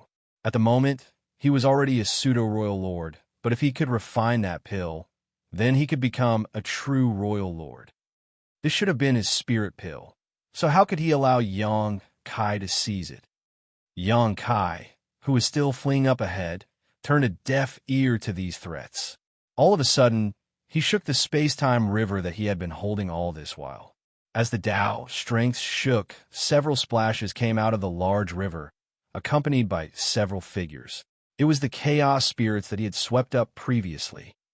Usually, it would not have taken him long to eliminate these chaos spirit clansmen with the power of his space-time river, as under the scouring of such potent Tao strength, they would quickly be ground away into dust. But the situation now was urgent. So how could Yang Kai bother wasting time and energy to eliminate these fellows? Since he could not do so, he simply tossed them out. With that, only the chaos entity that had devoured the supreme-grade open heaven pill was left inside the space-time river. As Tao strength circulated fiercely, the entire river seemed to have been stimulated. The chaos entity had not been very strong to begin with. So how could it resist such corrosive power? Its body soon dissolved, and the supreme-grade open heaven pill that had been in its body this whole time fell into the river. With little effort, Yang Kai easily scooped the pill out. Seeing this, the pseudo-royal lord who was chasing after him shouted urgently, "Hand that pill over to me." "Bite me." Yang Kai spat out the blood in his mouth. Even though his aura seemed extremely drained, he still looked much more relaxed compared to before. With the trouble in his space-time river dealt with, and no other external forces holding him back, it was time to go. It was at that moment that a powerful aura dissipated in the distance. Yang Kai knew that it was a sign that Luo Ting He's divine ability had expired. In other words, her 500 years' worth of cultivation had dissipated. She had not lasted 30 breaths of time, and probably not even 20. However, being able to last as long as she had was already quite a feat in itself, as she was holding back two masters with power equal or greater than her own. Without Luo Ting He's soul clone holding back his enemies, the Royal Lord and the Chaos Spirit King were now charging over quickly. From afar, Yang Kai felt two powerful auras stretching over to lock onto him. How could Yang Kai dare to dally in this situation? He was confident that he could escape if he was only being chased by a pseudo-royal lord. But if he waited for these two to catch up to him, then he really would be just waiting for death. On the back of his hand, the great sun and moon marks appeared. Yellow and blue light flowed, gathering and transforming into a dazzling pure white light that enveloped his body, cutting off the aura of the pseudo-royal lord. Space principles surged, enveloping Thunder Shadow, who had returned to his shoulder and had almost become a dead leopard. In the next instant, the void rippled and their forms blurred. "Don't you dare!" The pseudo-royal lord howled, and a fierce power was unleashed in Yang Kai's direction. His ruthless attack crashed against his fading, illusory phantom, and the aftershock pierced through the barriers of the void to chase after him. Martial Peak, Chapter 5760, Seizing Chestnuts from a Fire. In the next moment, the Royal Lord and Chaos Spirit King, who had finally broken away from Luo Ting He's entanglement, rushed over, but they were too late. From a distance, all they saw was Yang Kai's fading figure. The Royal Lord felt his heart drop. He had formulated a plan with the hopes of giving rise to a new Royal Lord. Yet he never expected to have prepared a dowry for the humans instead. Moreover, the one who seized the spirit pill just had to be the infamous Yang Kai. With this loss, the disparity in strength between the two sides was going to become enormous. Fury was boiling inside of him, as the Royal Lord was so angry that he could explode. Honk! A violent power suddenly blasted over.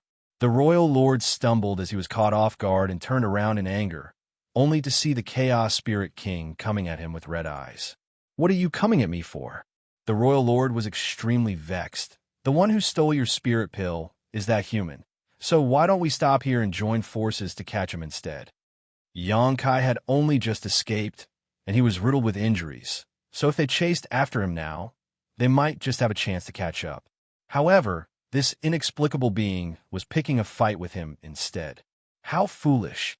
That said, he hadn't been able to figure out just what the hell these chaos spirits were. The humans had Blood Crow to provide them with information, so they had some basic knowledge of and could take precautions against the chaos entities and the Chaos Spirit Clan. However, the Blacking Clan did not have any of that. This royal lord had encountered many chaos entities before, but this Chaos Spirit King, who was even more powerful than him, was a first. He only knew that these strange beings were most likely native to the Universe Furnace world, but he did not know much else other than that. Based on his previous experiences, though, he could tell that the sentience of the natives was not very high. Trying to explain was pointless.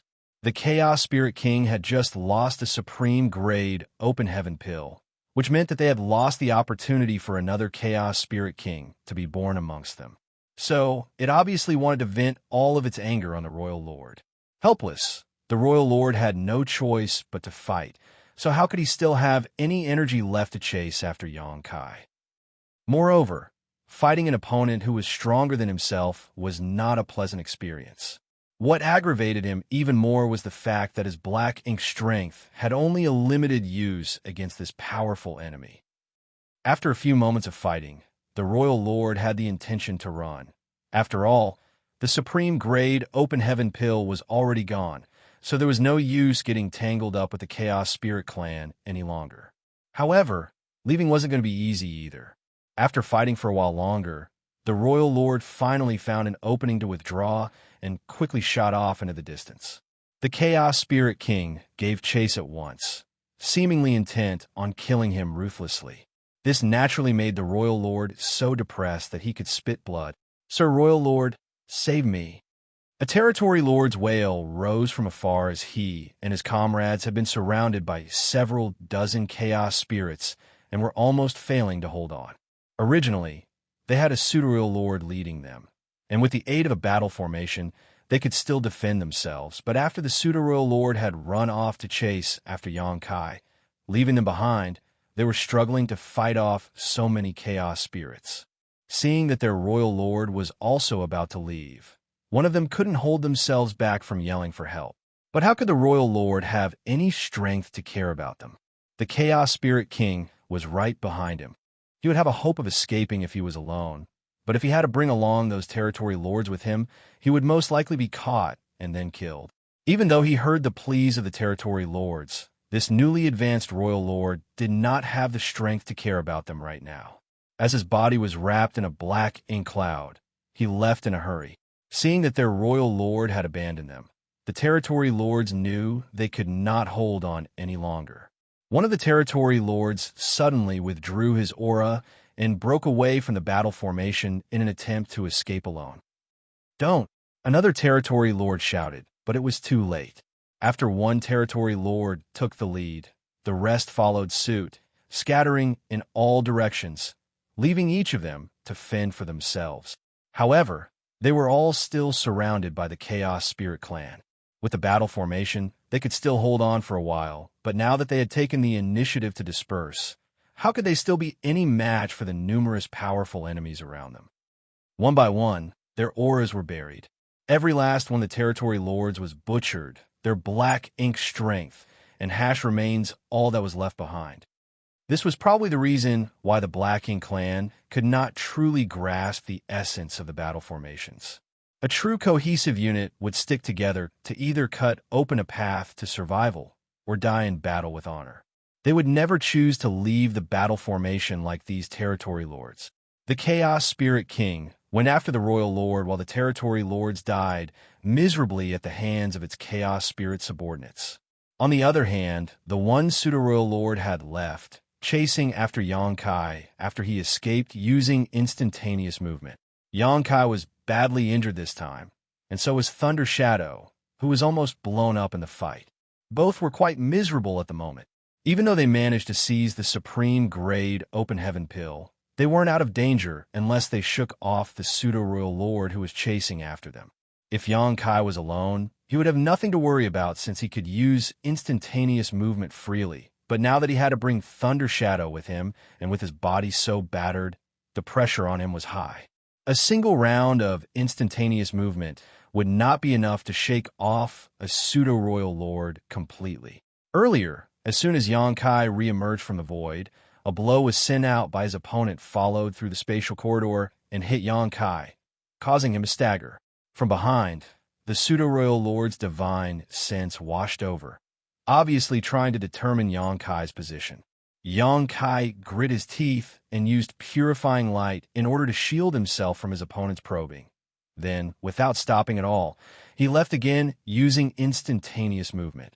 Xianxia repeated this several times before he finally left the pseudo-royal lord's detection range. But he knew that they were not that far apart, and chasing after him was the pseudo-royal lord's top priority now, so it was best for him to hide. However, where could he hide in this vast void? If Thunder Shadow was unharmed, then they could have hidden themselves with his innate divine ability. But Thunder Shadow had almost been turned into a dead leopard, so how could he still have the energy to use any sort of divine ability or secret technique?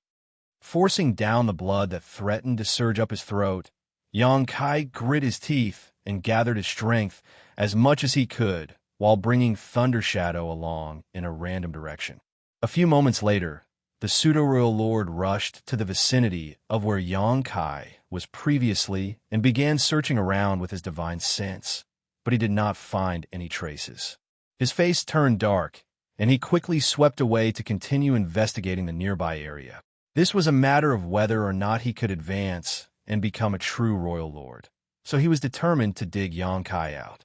Even though he was currently a pseudo-royal lord, a gap still existed between him and a true royal lord. After reaching his current height, how could anyone go further?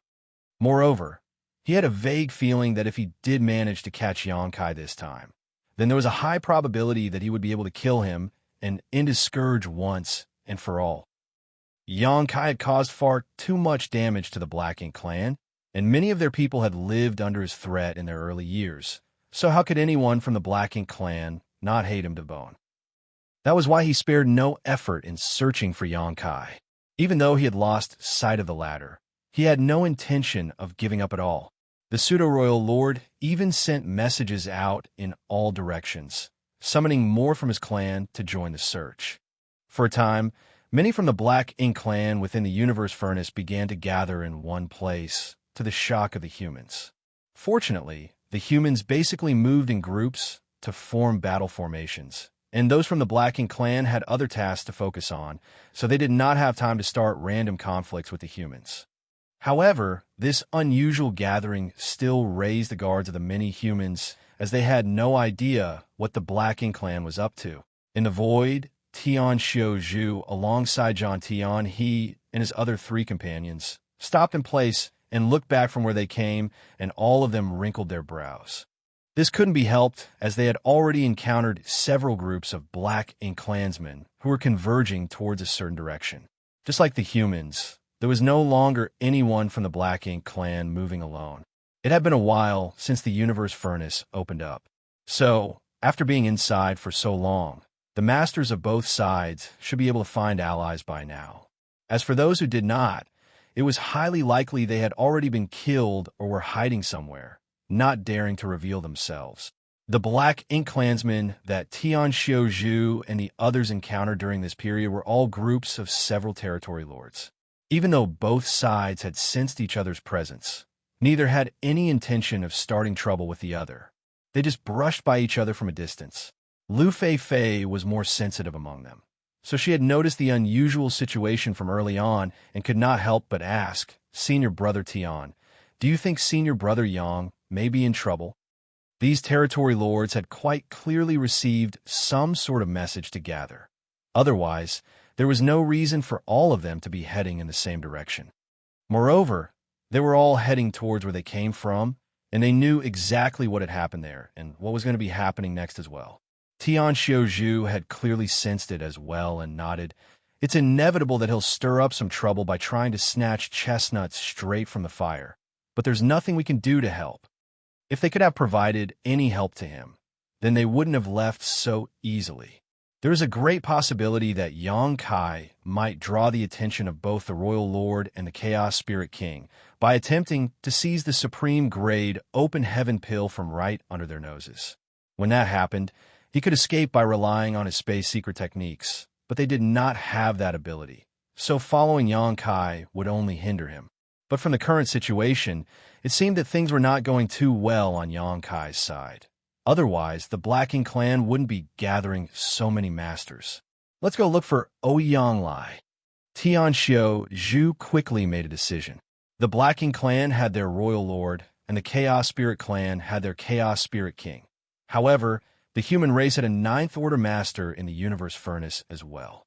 Only by seeking Ouyang's help would they be able to provide Xianxia the capital to fight back. After making up his mind, Tianxiu Zhu was about to depart with his group when his expression suddenly changed and he shouted, "Link!" The faces of Zhan Tian, he, and the others turned serious. But there was no helping it as a powerful aura suddenly intruded into their perception, and the aura was equivalent to those of Ninth Order Master or Royal Lord. Of course, there was also the possibility that it was a pseudo-Royal Lord, as there was hardly any difference between them and a true Royal Lord in terms of aura alone. This was especially the case if their aura was fully exposed. The only difference was that the pseudo-Royal Lords could not fully make use of their power and could only effectively bring out around 70% of what a true Royal Lord could. The aura they perceived was unfamiliar, so it was obviously not a Ninth Order Master. That could only mean that it was either a Royal Lord or a pseudo-Royal Lord. Martial Peak, Chapter 5761, The One Who Strikes First Wins. Their auras linked together, and they quickly formed a 5 elements formation with the veteran 8th Order Master Tianxiu Zhu as the core, standing by in wait for a fight. With this formation, they would still have a chance, even if they were to encounter a pseudo-Royal Lord. But if it was a true Royal Lord, then they would surely be no match for them.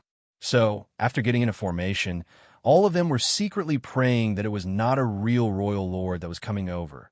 Otherwise, all of them were possibly going to be buried here today. Xianxia reassured everyone. No need to worry too much. We've only discovered one Royal Lord before, but there were a considerable number of pseudo-Royal Lords who came in. It's reasonable to say that it's likely a pseudo-Royal Lord who's approaching. There's no way we'll be so unlucky as to encounter another Royal Lord, right?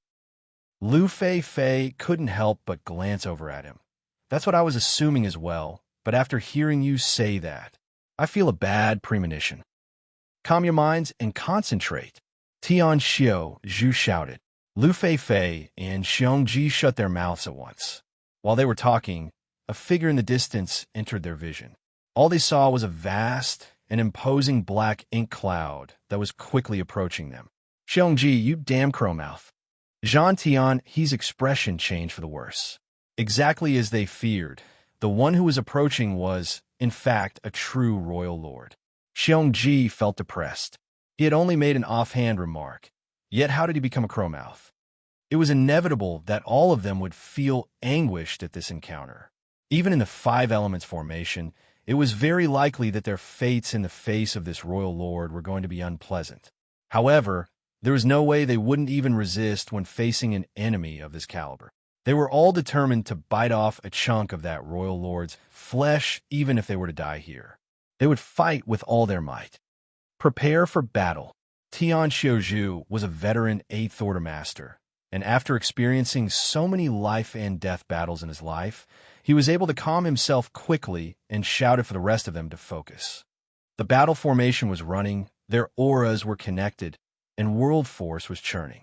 Tianxiu Zhu was about to lead his junior brothers and junior sister into a fight to the death with the Royal Lord, but he suddenly stopped in his tracks and turned around to run after being taken aback for a moment. That left Zhan Tian, he, and the rest puzzled, but since they were in a battle formation, the rest of them could only follow Tianxiu Zhu under the pull of their auras. Very soon, though, they realized why their senior brother Tian had run. That was because it wasn't simply a Royal Lord coming at them from afar. There was an even stronger aura following closely behind him, one that felt extremely strange. It was unlike a Ninth Order Master or Royal Lord. Instead, It was like, could it be that Chaos Spirit King? Lu Fei came to a realization. They were wondering how there could be so many royal lords popping out at once. But it was very clear that this was the same royal lord that they sensed with Yang Kai back then. The Black Ink clan didn't have two true royal lords. It was still just one. Previously, the royal lord was fighting against the Chaos Spirit King, where the Chaos Spirits were gathering earlier.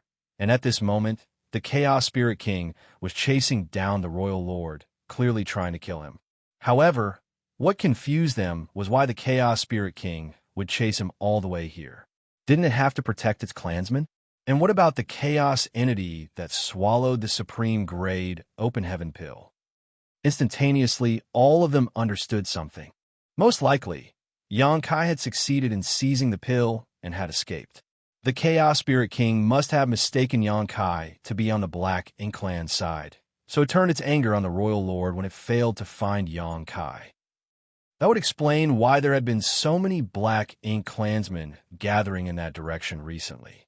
It was very obvious that they were trying to dig out Yang Kai's location. Understanding this, Zhan Tian, he, and the others all glanced at each other, feeling impressed.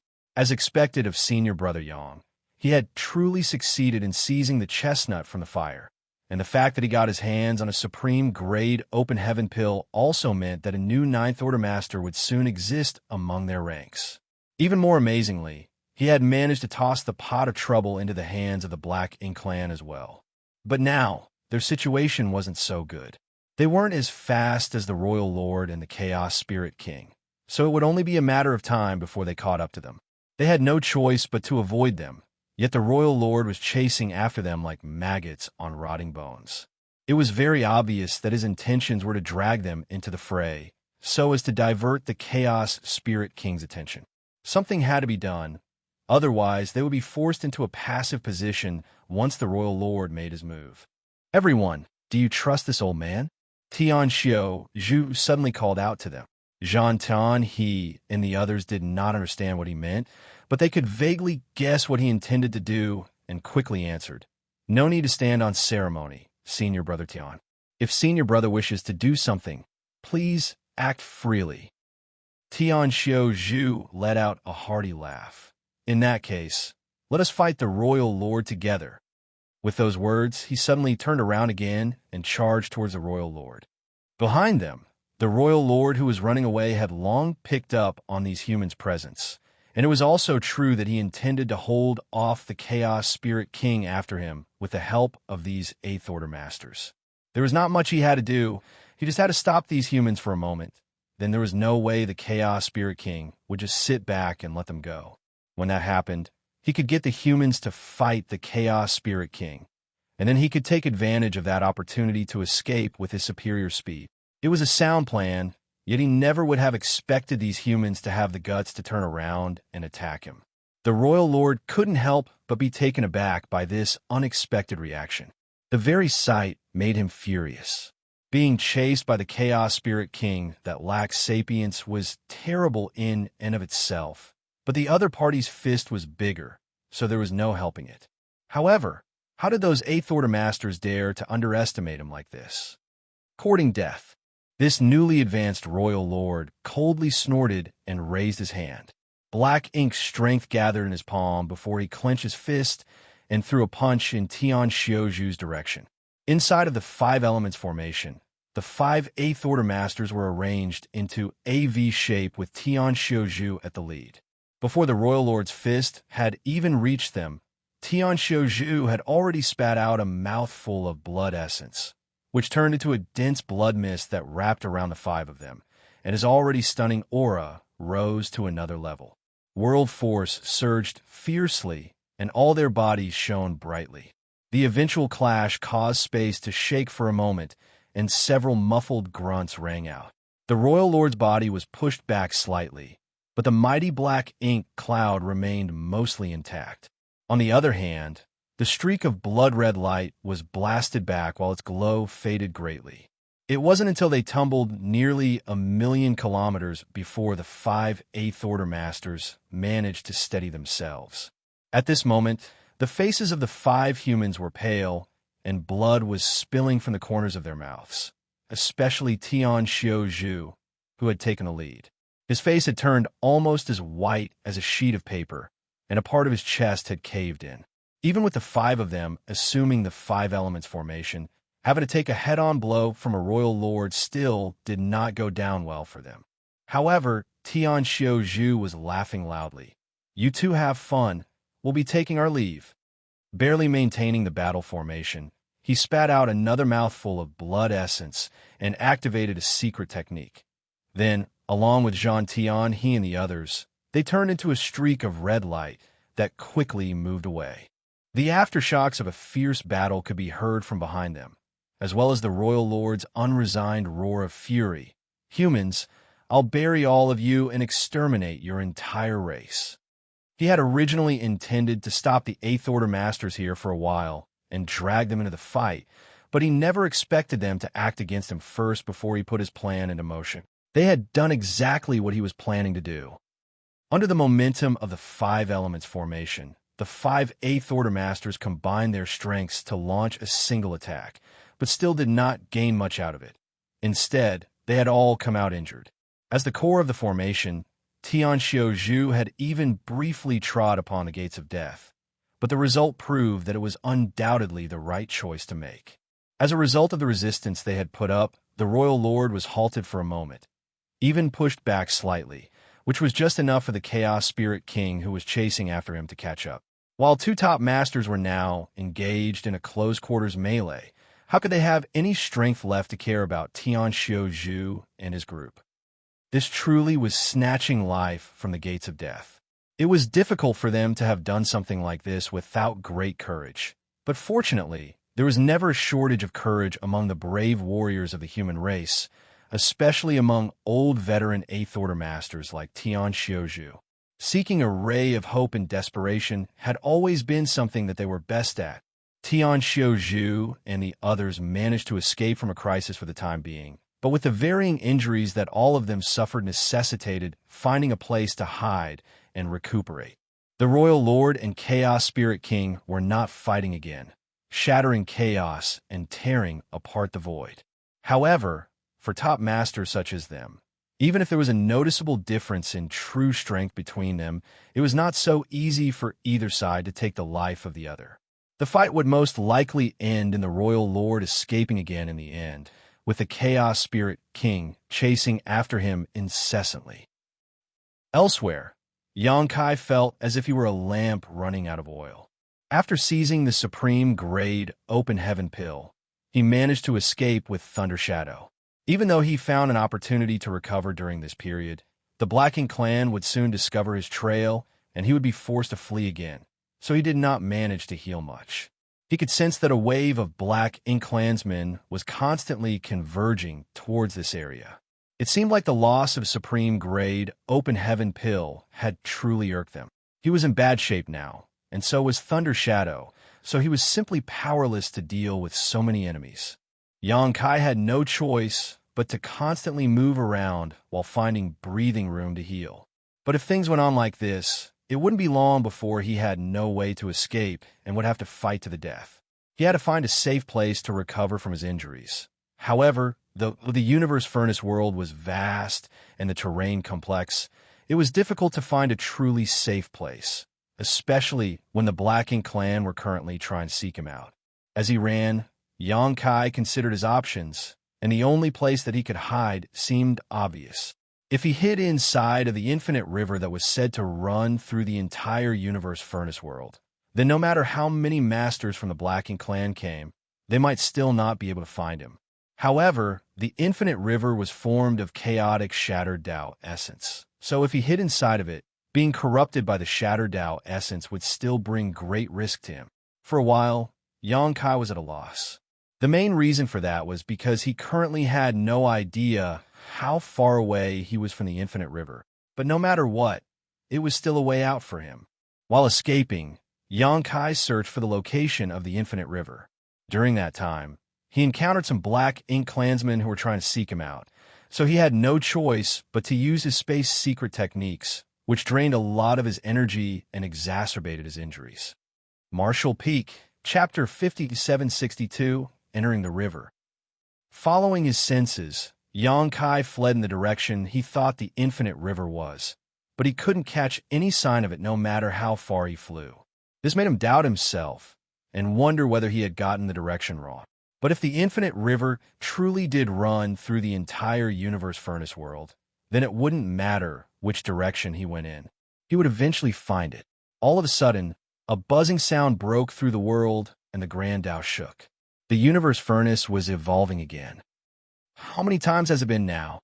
Xianxia started to lose count. He had no idea whether this was the 6th time or the 7th time. He quickly stopped in place and calmed his mind to perceive the changes happening around him. Each evolution was a process of the Grand Tao, changing from chaos to order. After 9 times, the shattered Tao essence that filled the universe furnace world would no longer exist, and everything here would no longer be any different from the outside world. It was a miraculous process, and Xianxia had a feeling that if one were able to see through the secrets of this evolution, it would come with great rewards for any cultivator, and perhaps even an unimaginable pleasant surprise. He had calmed his mind to pay attention to the evolutions before, but he was unable to gain anything from them, let alone this time when he was in bad shape and on the run. Very soon, the evolution was over. The sense of chaos in the universe furnace world had definitely become less apparent, and the shattered Tao essence had also grown much thinner. Now, some new pure Grand Tao had even emerged. The invisible fog that enveloped the entire universe furnace was being lifted gradually as the Grand Tao evolved. It was at that moment that 2 divine senses emerged from the void and probed his position. Xianxia's face turned dark, and he quickly manipulated space principles to escape. As the chaotic energy grew thinner, it also made it easier for one to scan their surroundings. A few moments later, 2 territory lords rushed over to this place from different directions, but there was no trace of Xianxia. However, the lingering fluctuations of space principles left behind told a clear story. They hastened to send out messages through their black ink nests in all directions to gather in this direction. On the other side, Xianxia appeared with Thunder Shadow, exhausted beyond measure. He had never tried using instantaneous movement so many times with a companion in the same realm before, and it was several times more tiring than if he were to do this alone. While he was mulling over what to do next, Xianxia sensed something and sent out his divine sense to check in one direction. In the next moment, the sound of water emerged, splashing deep within his mind. The infinite river. Xianxia was overjoyed. It seemed that his memory had been correct, and he was indeed moving in the direction of the infinite river. Now, he was finally getting closer. He quickly moved towards the infinite river with Thunder Shadow, and soon saw the magnificent current that looked like it had no source nor end again. Now that he had found it, Xianxia started to feel a little hesitant. There was no doubt that hiding in the infinite river was the only choice he had left. With the Black Ink clan gathering to search for him, and with him in his current condition, he would sooner or later be surrounded if he did not get a chance to properly recover. When that happened, he would get no response even if he cried out to the heavens for aid. However, if he really did enter the infinite river, Xianxia had no idea what he would encounter there. The large river was not safe after all. Unfortunately, he had no other choice right now. Xianxia grit his teeth and circulated his power to protect himself and the dazed Thunder Shadow who was on his shoulder. He then leapt into the river, which remained completely silent without even the slightest splash. The humans had a lot of information regarding the universe furnace world in their hands, of which included information about the infinite river that was all provided by Blood Crow. However, even though the infinite river was mentioned in that information, there was nothing said about what would happen if one was to fall into it. Xianxia speculated that Blood Crow had neither considered the possibility or that anyone who fell into the river had died, and that was why no information about it was available. Xianxia speculated entering the river was a risky move, and the moment he did, he confirmed that theory. As soon as he fell into the infinite river, he could feel rich, shattered Tao essence corroding his body from all directions. It felt as if countless chaos entities were attacking him at the same time. In fact, that was indeed what was going on. Chaos entities were formed from shattered Tao essence to begin with. So being surrounded by shattered Tao essence was no different than being attacked by the chaos entities. Even though Xianxia had already taken precautions, his body still felt weak in an instant, and he could hardly muster any strength while he sank. His mind was even being flooded with all sorts of inexplicable emotions that made him feel pessimistic, dépassé, and distracted. The Black Ink clan was so powerful. Could the human race really resist them? Even though it seemed like the both sides could compete as equals, the Black Ink clan still had masters on their side that had not been deployed yet. Moreover, there was still Mo, who was sealed in the primordial heavens source grand restriction. Even if the humans exterminated all of the Black Ink clan in the 3,000 worlds and the Black Ink battlefield, it was still impossible to end this war that had started in the early ancient era without a way to deal with Mo. That was an opponent that not even the 10 martial ancestors like Song were able to solve. So, why was he doing so much to seize the supreme grade open heaven pill? Now, he had gotten himself surrounded from all sides, chased down by his enemies until he had nowhere to go. With so many gloomy thoughts pounding on his mind, Xianxia couldn't help but feel tempted to just sink down and stop caring about all the annoying things happening outside. Becoming a part of this infinite river did not seem all that bad either. Suddenly, he realized why Blood Crow's information did not include anything about what happened when one fell into the river. Most likely, all who had fallen and had died. A touch of coolness spread out in his head like the sun rising into the sky. Under its impact, all of those distracting thoughts disappeared into nothingness. Xianxia quickly circulated his power to stabilize his sinking body, and he couldn't help but break out into a cold sweat. As he expected, the infinite river was extremely strange. If the soul-warming lotus had not protected him in that moment, then he might truly have met his demise. The shattered Tao essence that was gushing over from all directions contained all sorts of mysterious powers that was simply not something a human could withstand.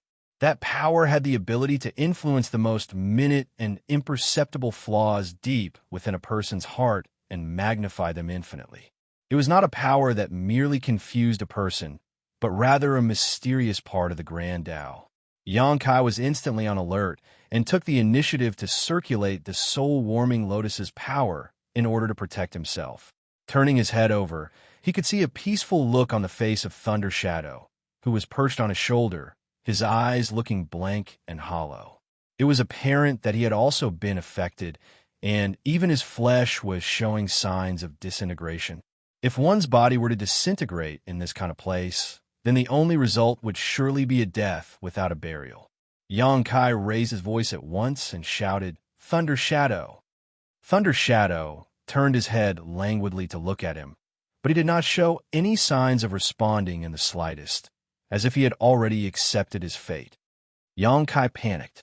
He had the soul-warming lotus to protect himself, so he was temporarily able to stabilize his mind, but Thunder Shadow didn't have that advantage. If this situation continued, then it would not take long before Thunder Shadow really died. Shattered Tao essence was scouring them from all directions, and it was because of its influence that both he and Thunder Shadow were acting so strangely. In that case, the only thing Xianxia could do was to find a way to shield themselves from the shattered Tao essence. Xianxia immediately circulated his Tao strengths of space and time to summon his own space-time river, coiling it around their bodies and protecting both Thunder Shadow and himself while pushing away the infinite river's water. In the next moment, Thunder Shadow abruptly came to his senses and his eyes were filled with fear at what he'd just experienced. This river is too strange. Not only strange, it was simply evil. Even a master of Xianxia's caliber had fallen prey to it momentarily, so there was no need to even mention how ordinary 8th Order masters and territory lords would react. Even those pseudo-royal lords would likely not have gotten out safely if they fell into the river. However, he had no idea whether 9th Order masters or royal lords could withstand the river's corruption or not. Xianxia answered with a grunt and gritted his teeth, examining his own small universe. He had not paid too much attention to it before, but when he brought out the space-time river, he realized that something unusual was happening to his small universe. The infinite river's water was not only corrupting his flesh and mind, but also his small universe. At this moment, the World Tree's clone was swaying in his small universe, its gigantic canopy forming a layer of protection like an umbrella, blocking the shattered Tao essence's encroachment. The realization was fearful to Xianxia. If the World Tree's clone had not been here to shield and isolate his small universe, then even if he could shake off the influence on his mind with the help of the soul-warming lotus, his small universe would still have been polluted. Once the infinite river's water encroached upon his small universe, it would definitely be filled with great amounts of the chaotic and disorderly shattered Tao essence. At that point, he would surely be greatly affected by it. If that were to happen, then not to mention maintaining his original strength, even just keeping his order from regressing would have been a great outcome. The dangers of this infinite river were truly unpreventable. Xianxia was now certain that even if a Ninth Order Master were to fall into this place, they would not have fared well. Even if they were able to withstand the river's corruption for a time, the integrity of their own small universe would still be affected.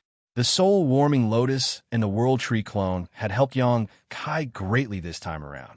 He was fine for now, but the need to protect Thunder Shadow with the space-time river was a huge drain to his Tao strengths. However, it was not too much of a problem for him.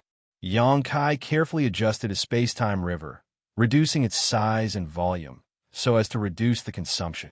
He only stopped once the space-time river was barely enveloping Thunder Shadow. As for himself, he did not need its protection. The soul-warming lotus and the World Tree clone were enough. Even though it was a bumpy process, they had still escaped that situation without much harm in the end. It seemed like jumping into the infinite river was the right decision. Without the Black Ink clan to disturb him, Xianxia said, "Let's recuperate for now."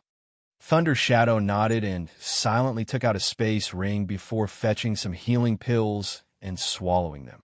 Though he was from the monster race, and some spirit pills refined by humans were not usable for him, healing pills were still fine.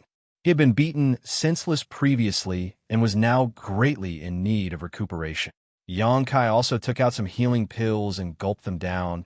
Then he silently shut his eyes and began adjusting his breathing. Martial Peak, Chapter 5763, Diving Deep. Xianxia's injuries were extremely severe, but his restorative abilities were strong, so his physical injuries were not a big problem for him. Only, his soul had received some damage from him being forced to use a soul-rending thorn against that pseudo-royal lord, which would require the slow nurturing of the soul-warming lotus to recover from. Fortunately, he had only used one, so the injury to his soul was not particularly serious. One human and one monster quietly recuperated inside the river, remaining still and allowing the river to wash over them. Meanwhile, another reign of terror had arisen outside due to that supreme-grade open heaven pill. There were constantly Black Ink clansmen gathering, searching for Xianxia and breaking out into conflict with the humans who were here. After several evolutions of the universe furnace's grand Tao, the situation had become much clearer, unlike before where it would often take long to bump into another living soul. Now, both the human race and Black Ink clan would move in groups, and each encounter would end in a bloody battle. At first, the humans had suffered a bit of a loss due to the large number of masters on the Black Ink clan side, but as time passed, the humans gradually noticed the unusual situation here, especially as Tian Xiuzhu and the others were also spreading the news, causing more and more humans to start converging. Xianxia had obtained a supreme-grade open heaven pill, but he was currently being hunted down by the Black Ink clan, and his current status was unknown. That could certainly not be good. The existence of a supreme-grade open heaven pill was equivalent to another Ninth Order Master, not to mention Xianxia's position in the human race. No matter what, they could not allow the Black Ink clan to get him. Using the communication beads that they brought with them, the humans rallied their allies and swarmed over. When Ouyang Lai, the newly advanced Ninth Order Master, rushed over after receiving the message that had been passed on several times before, the situation had already fallen completely out of control. Aftershocks from battles between the human race and the Black Ink clan could be felt practically everywhere across a vast stretch of the void, throwing the universe furnace world into unrest. Inside the Infinite River, neither Yongkai nor Thunder Shadow, who were both recuperating, were aware of the situation outside. After swallowing a large number of spirit pills, both of their conditions gradually improved. Some time had passed before Yongkai felt that his injuries were no longer an issue, and the damage to his soul was stabilized by the soul-warming lotus, though full recovery would take much longer. His current state would not affect his combat capabilities at least. Yongkai then checked on Thunder Shadow's condition, and though Thunder Shadow's recovery speed was not slow, it still wasn't as quick as him. Currently, he had mostly recovered from his injuries, but he was still enveloped in the space-time river. Seemingly sensing Yongkai's movements, Thunder Shadow slowly opened his eyes to say, "I'm fine now." The bodies of those from the monster race were extremely strong to begin with, so even though he had been beaten by the pseudo-royal lord until he had almost become a dead leopard, since he survived in the end, it would not be too much trouble for Thunder Shadow to recover.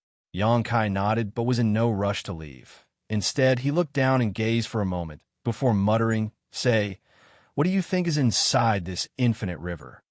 The most mysterious and magnificent thing inside of the universe furnace was undoubtedly the infinite river. This large river was formed purely out of chaotic shattered Tao essence and ran through practically the entirety of the universe furnace world. Yongkai did not think too much about it when he first saw the river. Moreover, he was focused on searching for the supreme grade open heaven pills then and had no time to wonder about such things. However, through his time in the infinite river, hiding and recuperating, something came to mind. Could the infinite river truly be as simple as it seemed on the surface?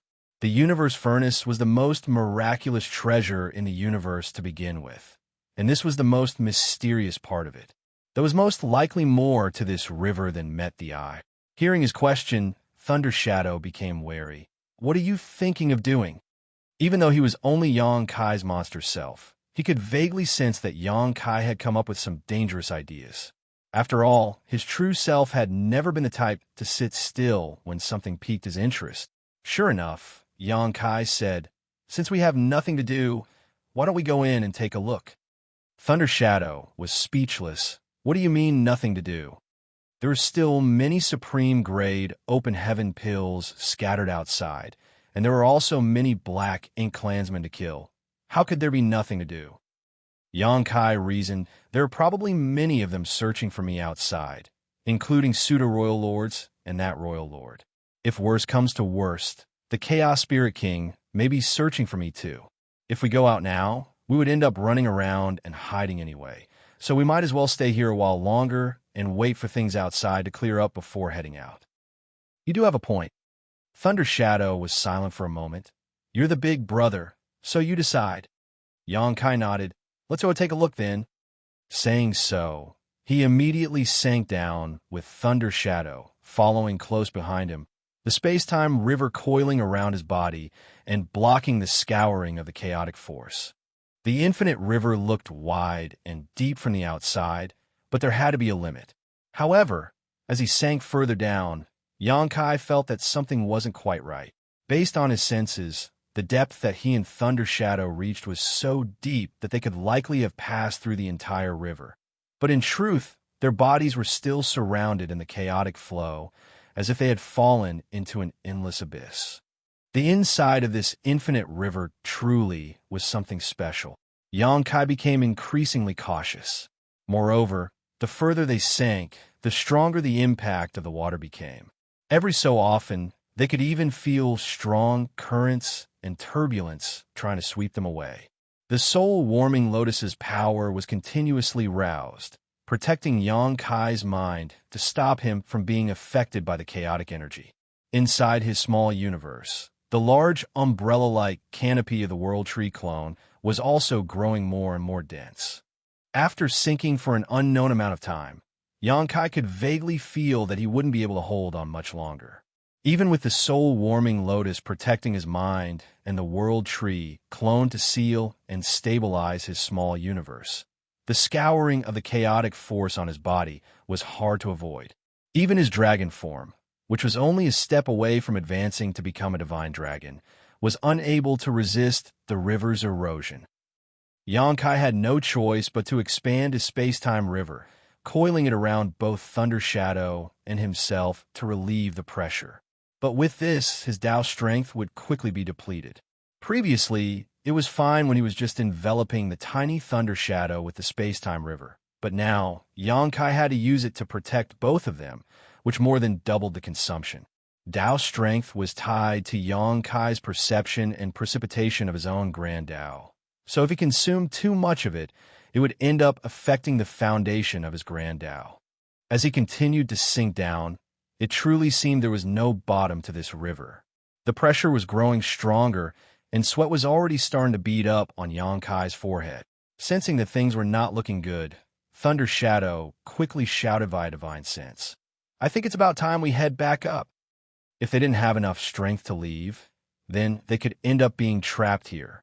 If that happened, Xianxia's Tao strength would eventually be exhausted, making it difficult for him to maintain the space-time river. Then both he and the original would perish here. Xianxia also felt that it was time for them to head up, but this infinite river was filled with oddities. He dove so deep yet still saw no signs of an end, so it felt like a waste to just give up like this. He had a nagging feeling that this infinite river was not as simple as it seemed on the surface. So after a moment of contemplation, Xianxia continued sinking deeper, bringing forth more of his Tao strengths to compensate. His Grand Taos did not end at the Tao of time and Tao of space. The Grand Taos that he had put effort into cultivating also included the alchemic Tao, spear Tao, and the Tao of artifact refining. He had also absorbed and refined many Grand Tao rivers in the Great Sea celestial phenomenon, each one of them filled with different Tao strengths. It could be said that the Grand Taos of Xianxia's small universe were numerous and almost all-encompassing. Only their levels of mastery were different. This was also the main reason why cultivators from the Void World could practice a wide variety of Grand Taos. The presence of this variety in turn increased the choices of Grand Taos that the Void World's cultivators could more easily comprehend. Without the harvest he gained from the Great Sea celestial phenomenon back then, the cultivators in his small universe would have a far harder time comprehending Grand Taos Xianxia was unfamiliar with. Spear Tao, Sword Tao, Tao of Spirit Arrays, Tao of Artifact Refining, Saber Tao. Many Tao strengths were circulated at once, strengthening the space-time river. Seeing this, Thunder Shadow quickly circulated its own Tao strength. He was a shadow leopard and was innately proficient in the Tao of concealment. Later, when became a great emperor, he gained enlightenment into the Tao of thunder.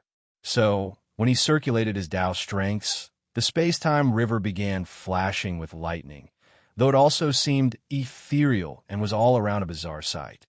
Under the combined efforts of one man and one leopard, the pressure instantly became much lighter. Sure enough, the best way to restrain chaos was with complete Tao strengths.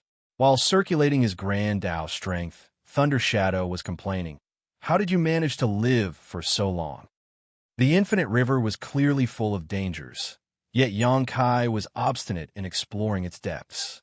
Thunder Shadow was genuinely surprised that he could survive thus far with such a daredevil nature. Xianxia laughed out loud. "How could you be born without me? You make it sound as if I'm your son." Thunder Shadow was instantly silent. They continued to sink deeper, and when they reached an unknown depth, the undercurrents suddenly grew even more turbulent, and the impact of each wave would violently sap away the Tao strength of them both, causing the space-time river to flicker in unrest. After reaching this point, even Xianxia was starting to think of giving up. Previously, the reason he was able to hold on was naturally because he hadn't brought out his full power yet. However, it seemed now that he would truly be unable to make it out if he were to continue going any further. Once his Tao strength was depleted, and he was no longer able to maintain the space-time river, it would truly be the end of the road for him. Investigating the infinite river was just a passing whim for Xianxia. It was a pity that he got nothing out of it, but it was not worth it to put too much into this. However, Just as Yang Kai was about to retreat, his expression turned solemn.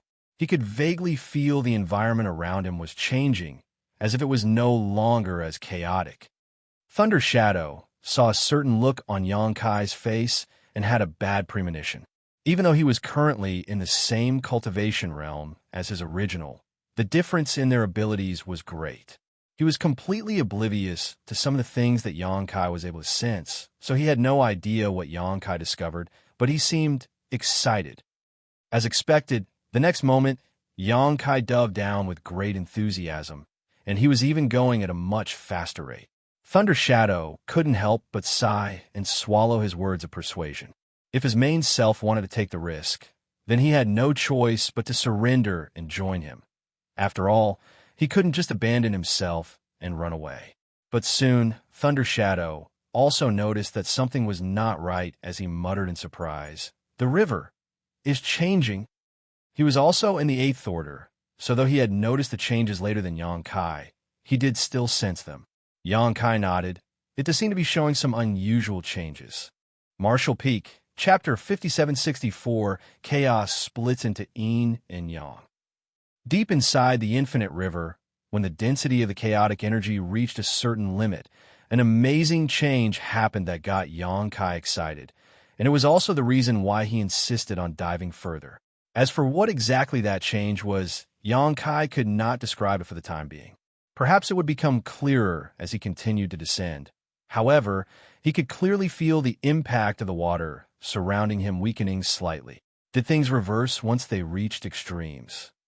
With the weakening of the river's impact, the pressure that he had to bear naturally lessened, so Yang Kai was in no hurry to retreat now.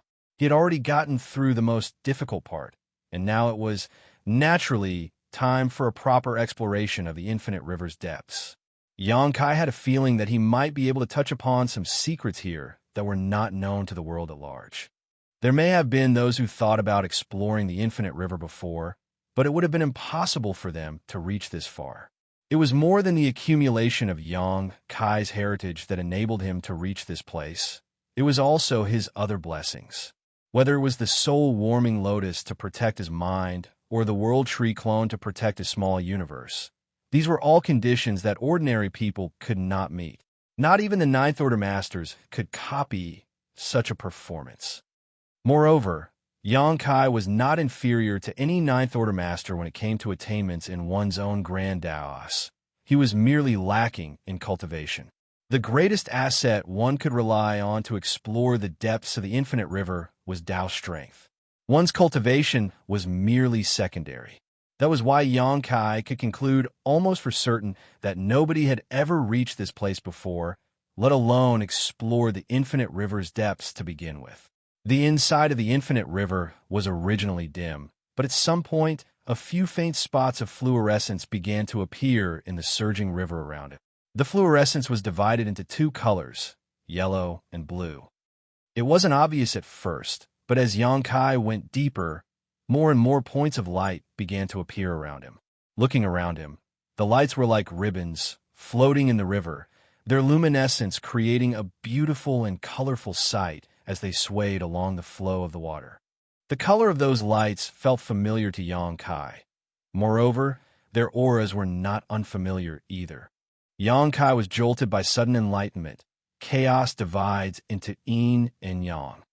Thunder Shadow was also filled with profound thoughts at the sight, but he was not as knowledgeable as his main self, so though he had some understanding, it was not very clear. Yang Kai's eyes lit up.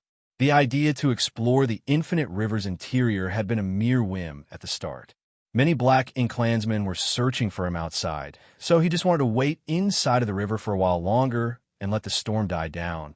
But to gain such an unexpected harvest here was a true surprise to him.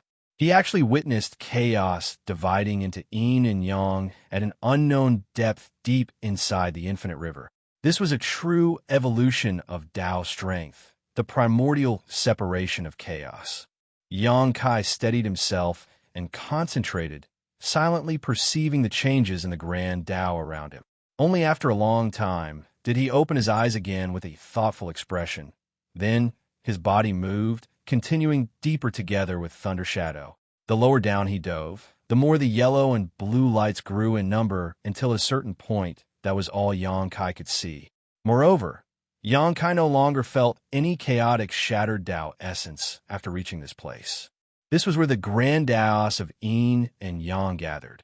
A pure and primordial power surged in this place, openly displaying the ultimate profundity of the two grand Taos of Yin and Yang. Xianxia and Thunder Shadow were practically swimming in an inexhaustible grand Tao river. Xianxia was thrilled, but also felt that it was a pity at the same time. He was thrilled because of how pure and rich the Tao strength was in this place. Anyone who came here would be able to absorb and refine it, rapidly increasing their attainments in the grand Taos of Yin and Yang. This was primordial Tao strength which had split from chaos after all, so there was no way it would not be pure. It was just a pity that the Taos of Yin and Yang was not the main grand Taos that Xianxia cultivated, though he did have some of its Tao essences in his small universe. However, that was only there as a part of what he gained from the Great Sea Celestial phenomenon. If a cultivator from Yin Yang Heaven were to come here, they would truly be like thieves entering a treasure mountain. For example, old ancestor Xiao, Luo Ting-he, and even his own wives Chu Huashang and Tao Ling Wan would definitely save centuries, if not millennia of hard cultivation to raise their attainments in their grand Taos. He sighed in his heart.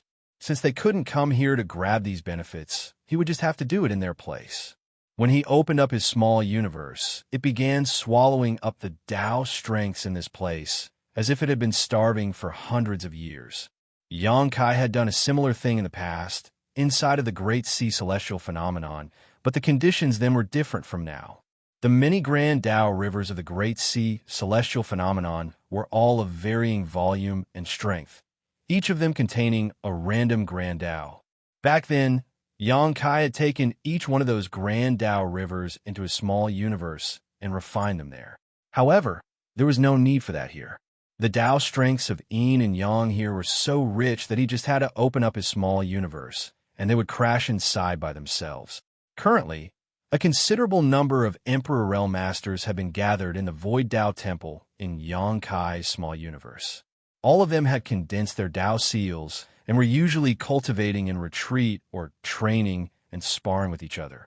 One female cultivator who mainly cultivated the Yin-Yang Grand Tao fell to stir, as if something new had been added to the world around her, and she couldn't help but be enlightened to many things all at once. Things that she usually couldn't understand opened up to her at this moment. She immediately ended her chat with her companion and sat down cross-legged to meditate. This made her companion dumbfounded, completely flabbergasted at how she had suddenly gained enlightenment out of nowhere. Unseen by others, a vast amount of the Yin and Yang Tao essence had appeared in Void World, and the amount was increasing in a continuous flow. By swallowing and refining the Tao strengths of Yin and Yang, Xianxia also gained many new insights, and his understanding of these grand Taos also increased significantly. Originally, his attainments in the Yin-Yang Grand Tao were not very high. Based on his own classification, he would at most be at the 4th level, traversing a familiar path, which is around an average level for a newly promoted Open Heaven Realm Master. However, as Xianxia continued to refine more of this pure Tao essence, that rapidly improved his mastery. Attaining mastery through comprehensive understanding, exceeding the ordinary to reach the extraordinary, standing above all others within sight, Xianxia only felt that he was reaching a bottleneck when he was nearing the 8th level, summiting the peak.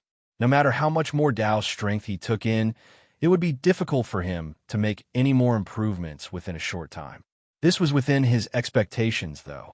It was impossible to increase one's attainment in a grand Tao without limits simply by swallowing up and refining Tao strength. One would reach a wall sooner or later. Just like eating, even the greatest king of appetites would reach a limit of what they could consume, and only by slowly digesting that food could their capital be increased gradually. Xianxia did not feel that full right now. After all, his small universe was exceptionally large, so he could continue swallowing up more of this place's Tao strength. However, he was unable to refine more of it into his own Tao essence. He had never thought that he would one day be troubled about finding too much wealth.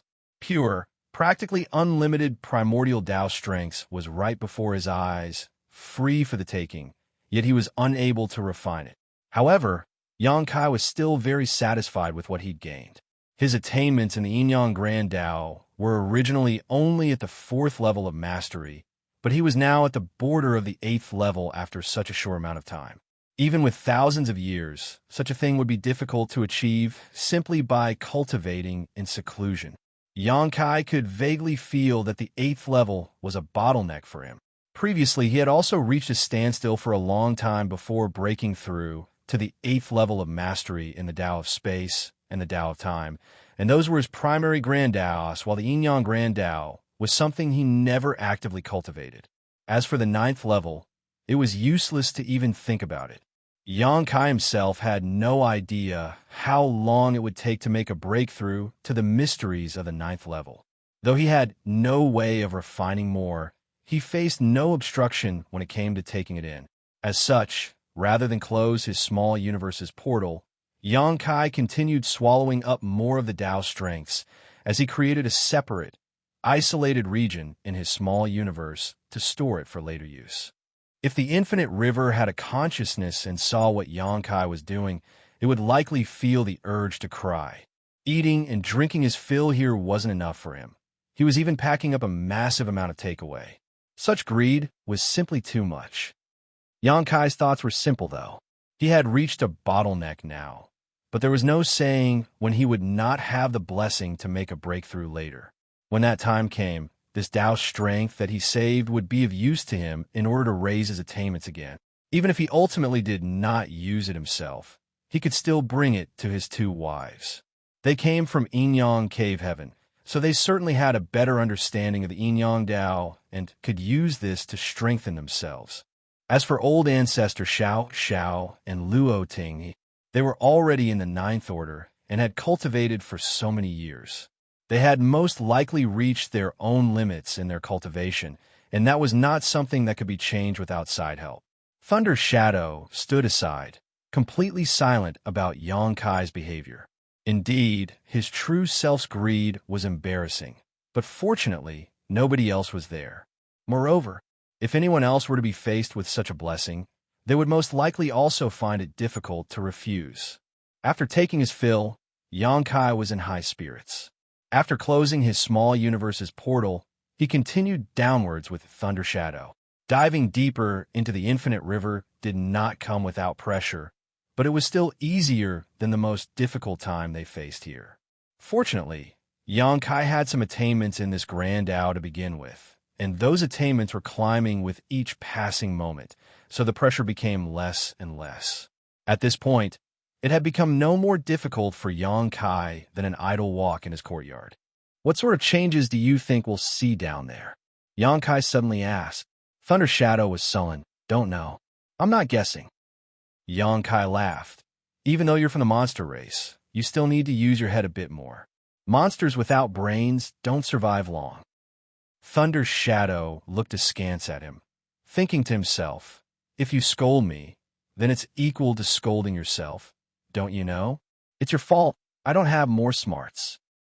But Xianxia went on by himself. It is said that the world began as chaos. Then, after many long years of evolution, Yin and Yang were born from it.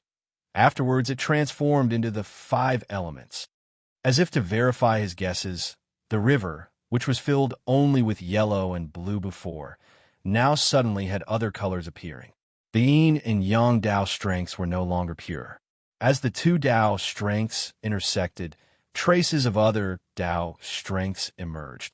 Martial Peak, Chapter 5765, 5 elements give rise to 10,000 Taos. The evolution of Tao strength was an amazing process. Deep inside of the infinite river, the yellow and blue colors were gradually replaced by 5 different colors of light. Gold represented the metal element, green represented the wood element, blue represented the water element, red represented the fire element, and brown represented the earth element. The intermingling of 5 colors caused the interior of the river to become more and more colorful. Chaos divides into yin and yang, and then yin and yang transform into 5 elements. The Grand Tao of yin and the Grand Tao of yang could be encompassed into a single Grand Tao, just as it could be 2 separate ones. The Grand Tao of the 5 elements was the same.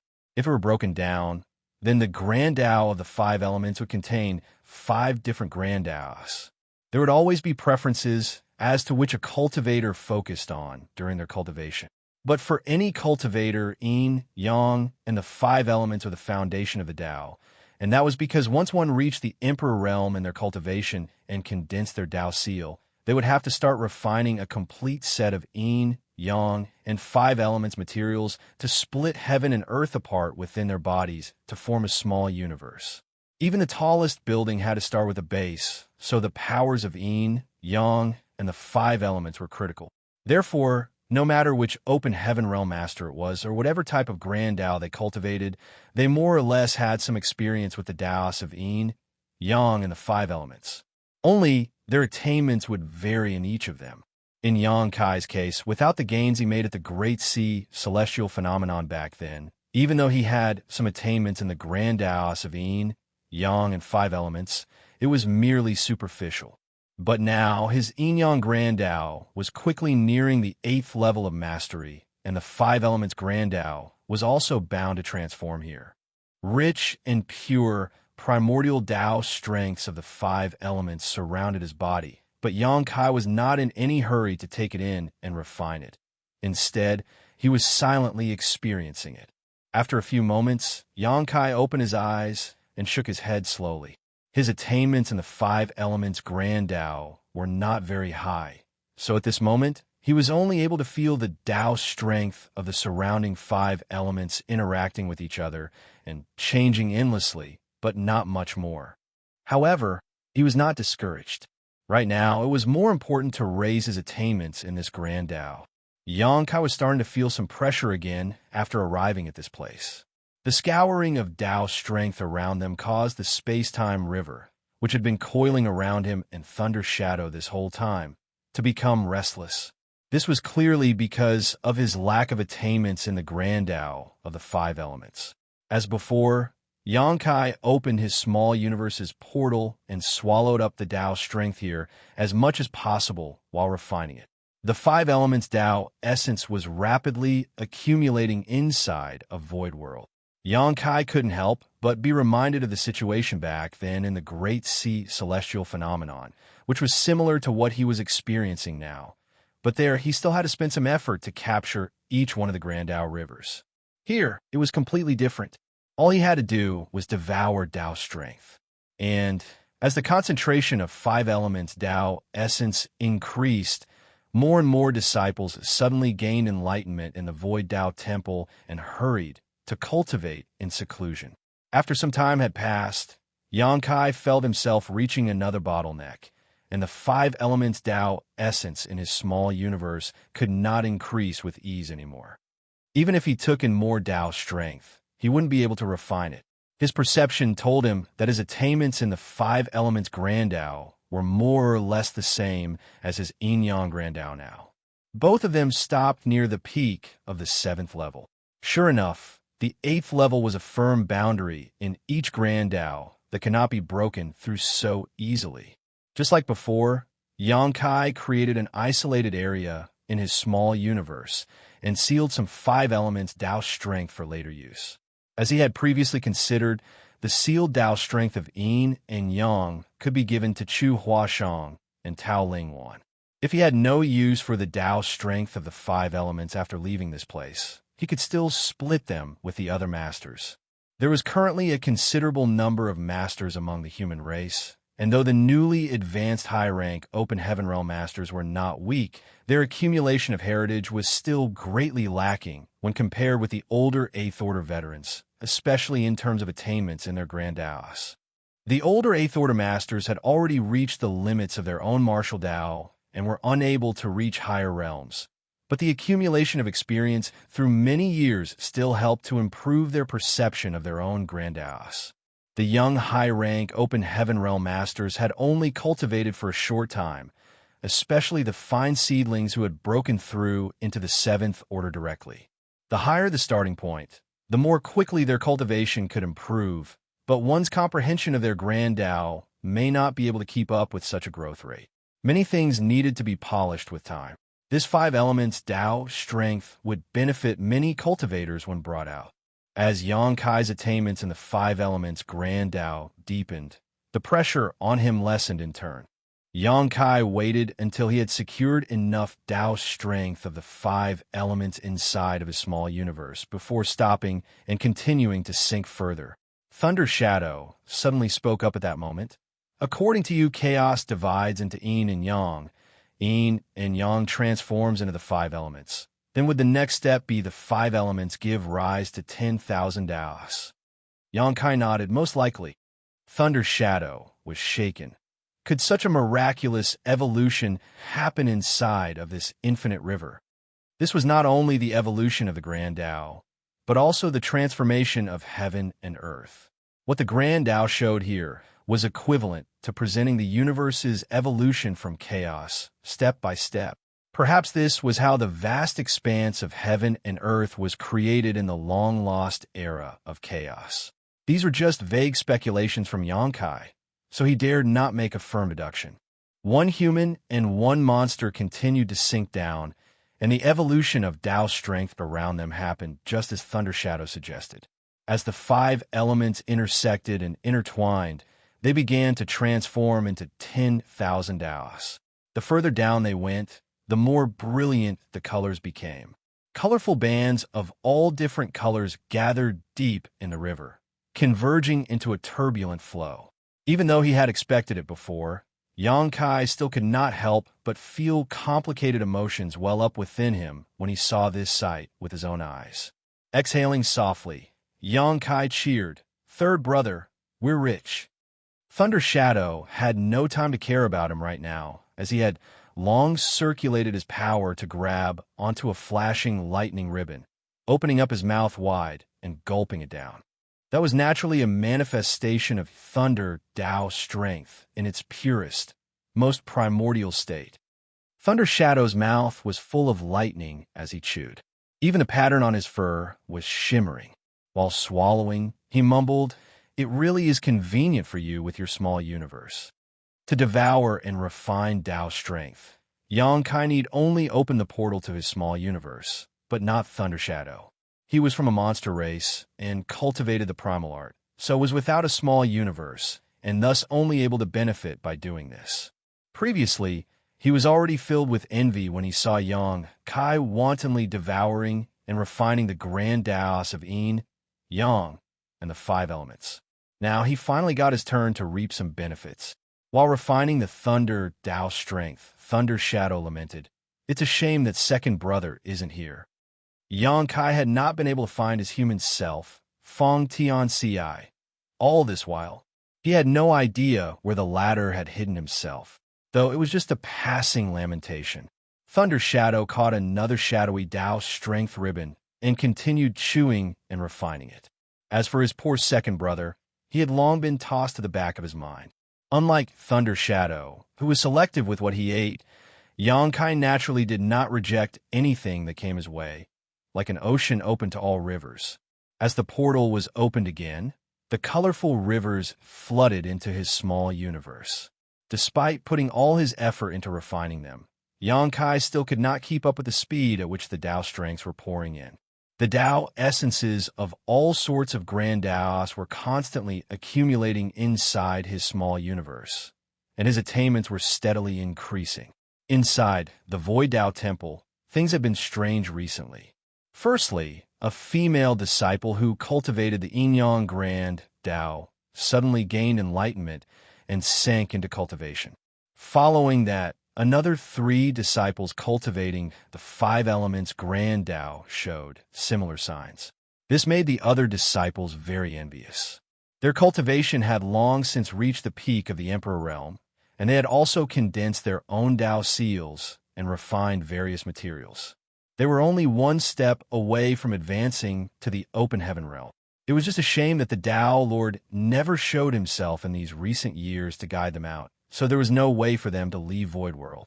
After reaching their cultivation realm, it would be difficult to make any further progress unless they left this world to advance to the open heaven realm. So, it was inevitable that the others would become envious as they saw these people making gains in their grand Daos.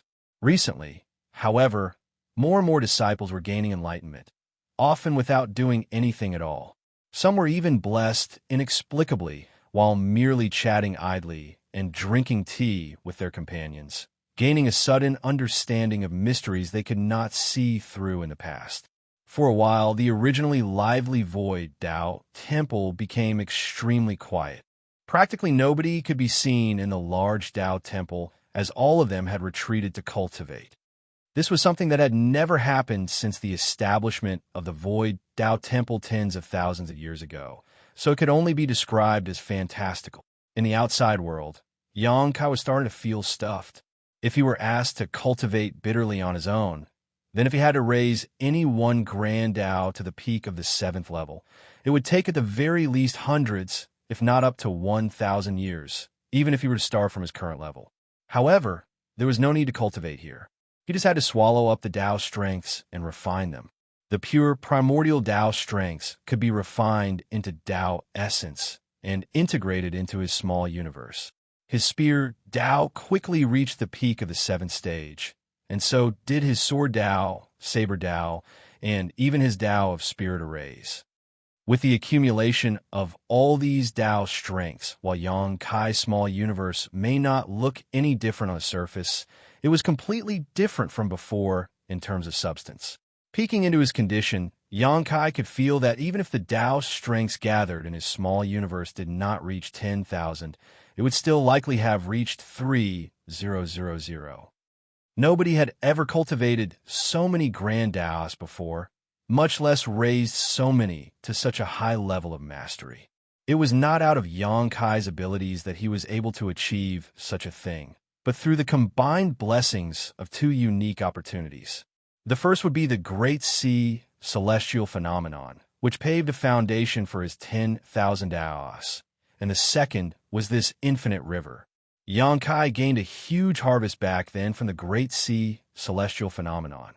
Only he was lacking in time and had left in a hurry as soon as he ran out of cultivation materials.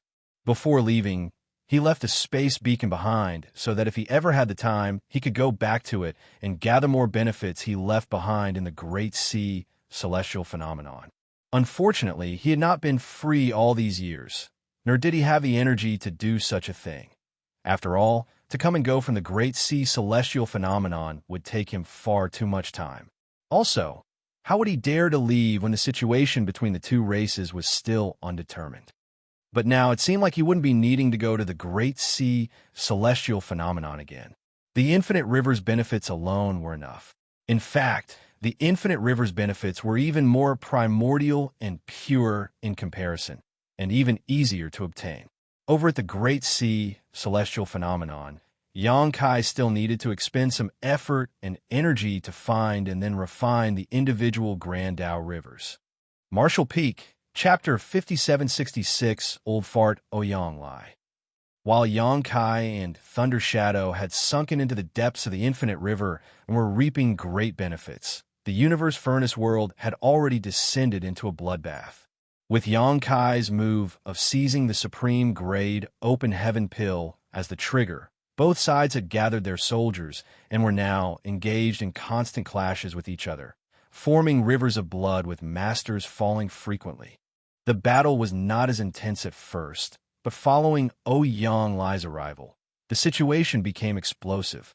This new Ninth Order Master had been choking down his complaints all these years. Now that he had risen to the Ninth Order, he had to make sure to slaughter more to vent the pin-up knots in his heart. However, the human race were unable to gain much of an advantage even with Oyanglai's participation, and the main reason was the number imbalance. The Black Ink clan greatly outnumbered them. Inside this universe furnace world, the Black Ink clan could still communicate with each other using their miniature black ink nests, not only sending out their locations, but also calling for reinforcements from all directions. But the humans could not do that. Even though the Supreme Headquarters had made arrangements before their entry, supplying each master with a special communication bead, its usage was limited in comparison to the black ink nests. Naturally, not as many helpers could be called over through that method. What's more, the humans had fewer forces than the Black Ink clan to begin with. If Xianxia had not made it over in time, then the humans would surely have suffered a terrible loss in this battle. On top of all that, the Black Ink clan had many pseudo-royal lords on their side. By the time the royal lord broke away from the Chaos Spirit King and joined the battlefield, the limited advantage that the humans had was gone.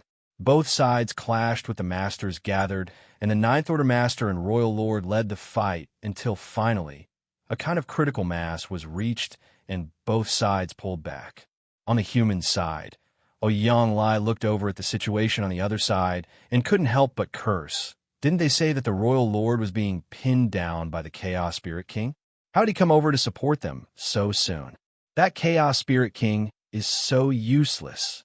How could it let this guy break loose from him so early? As expected, its intelligence is lacking.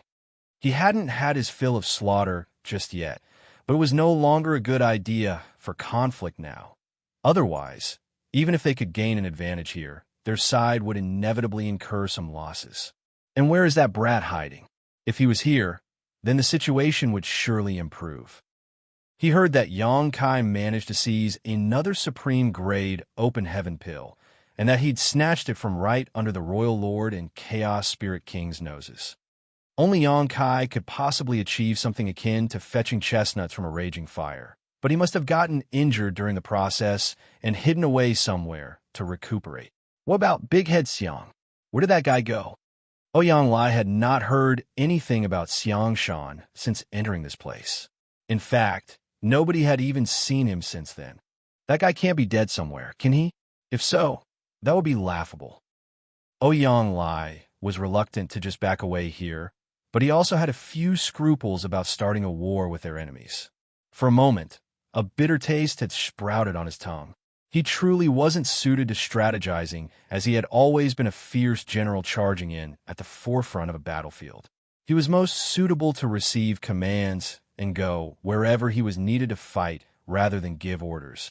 Seemingly catching onto Xianxia's hesitation, the Royal Lord on the opposite end shouted, Xianxia, you humans did not eat any losses this time, but my Black Ink clan is not gaining any favors either.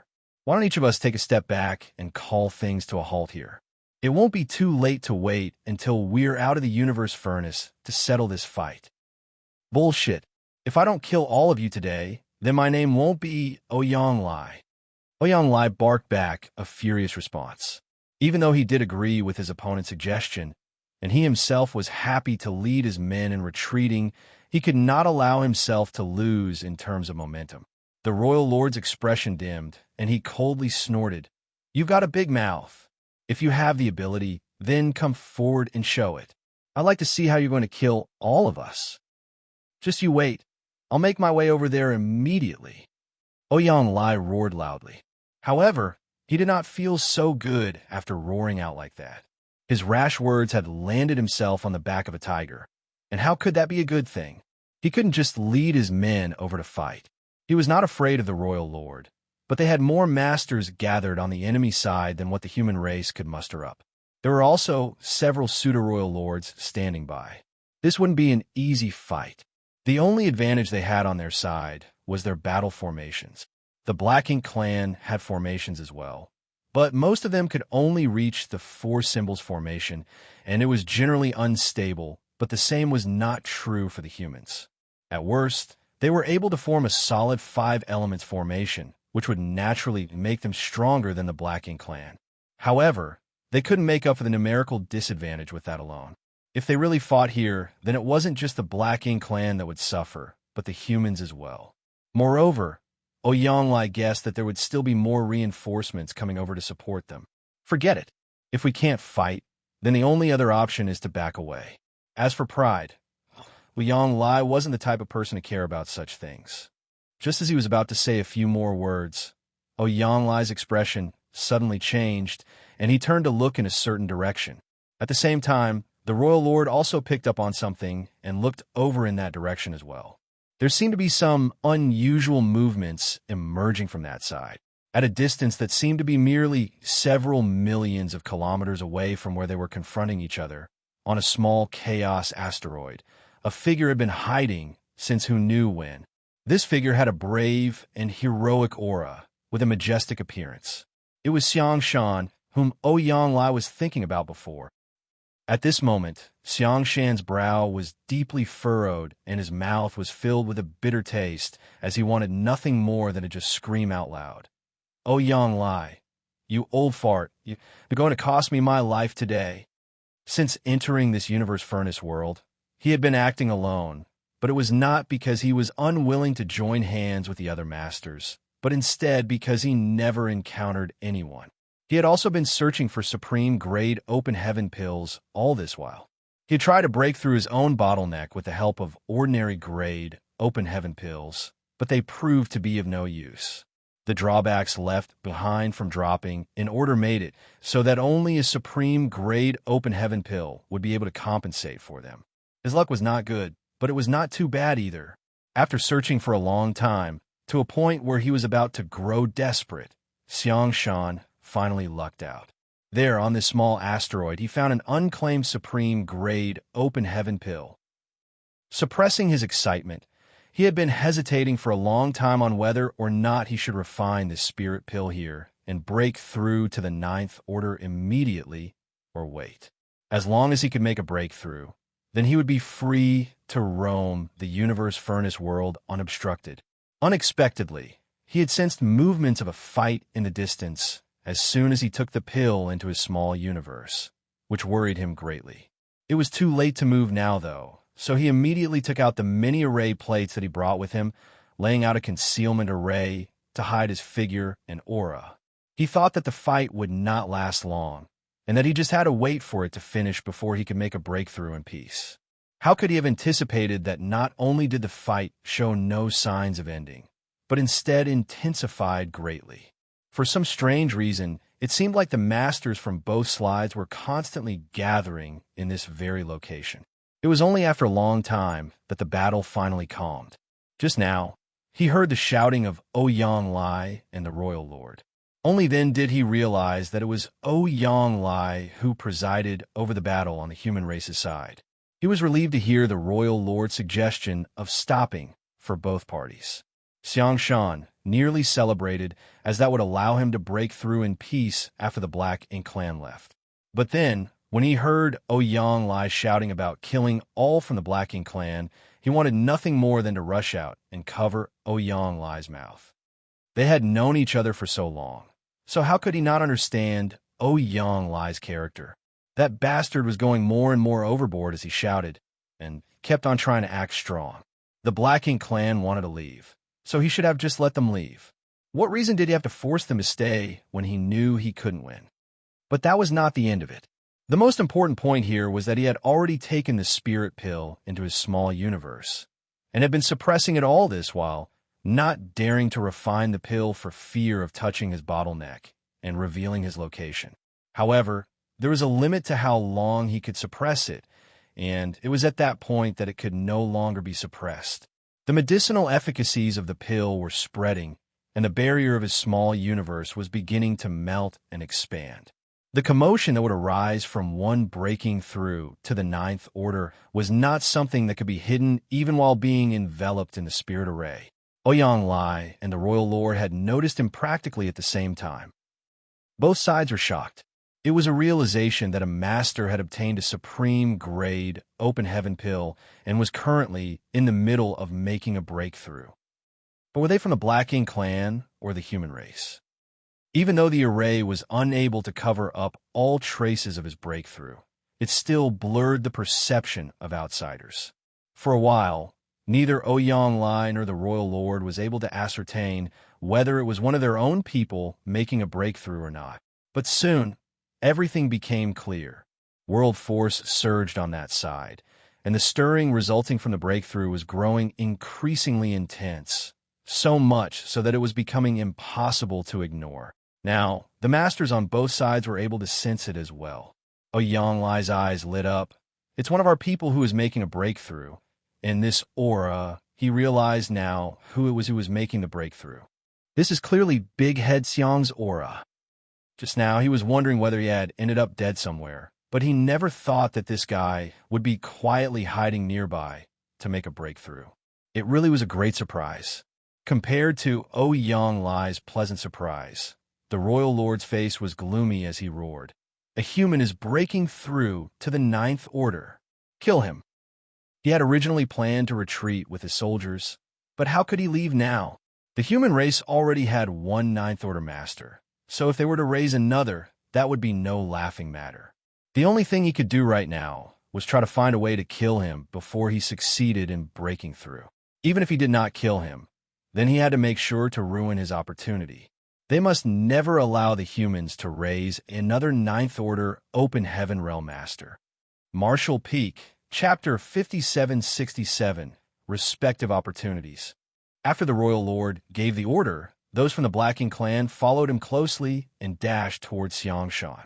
Understanding the severity of the matter, Yonglai rushed after the Royal Lord and yelled, "I'll stand guard for you, Big Head Xiang. Just try to achieve a breakthrough without worrying too much. When you make it to the Ninth Order, we'll kill them all together." From a distance, Xianxia growled, "Damn you, Yonglai, when I achieve a breakthrough, the first one I kill will be you. Did I dig out your ancestors' graves or something?" Yonglai was dumbfounded. In fact, he felt that it was Xianxia's fault instead.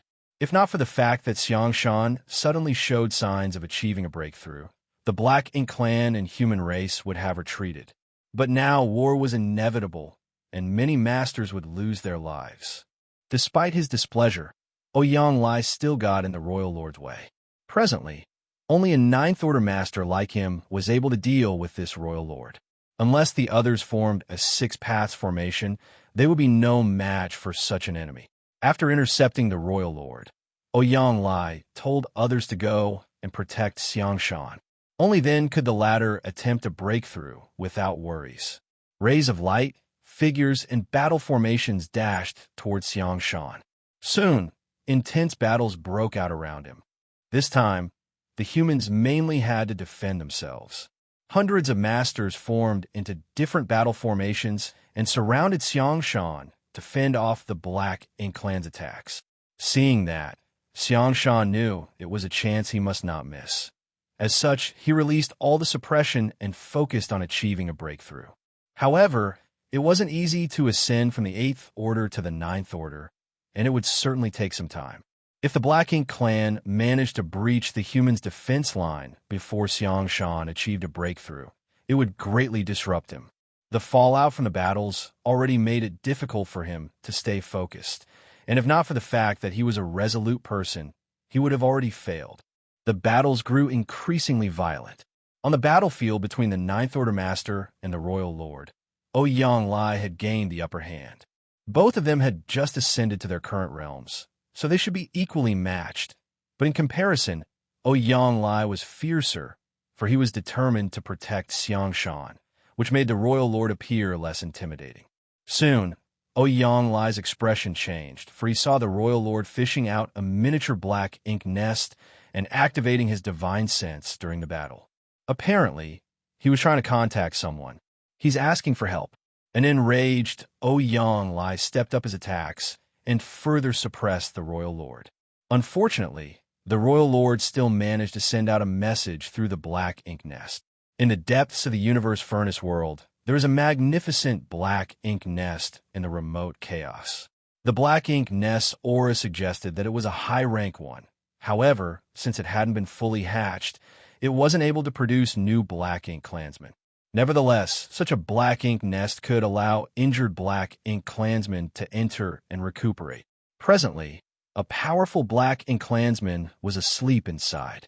He was none other than Immortal. This guy was extremely lucky. Outside the no-return pass back then, Xianxia managed to injure him using the Universe Furnace Project's folded space. At that time, Immortal's life was hanging by a thread.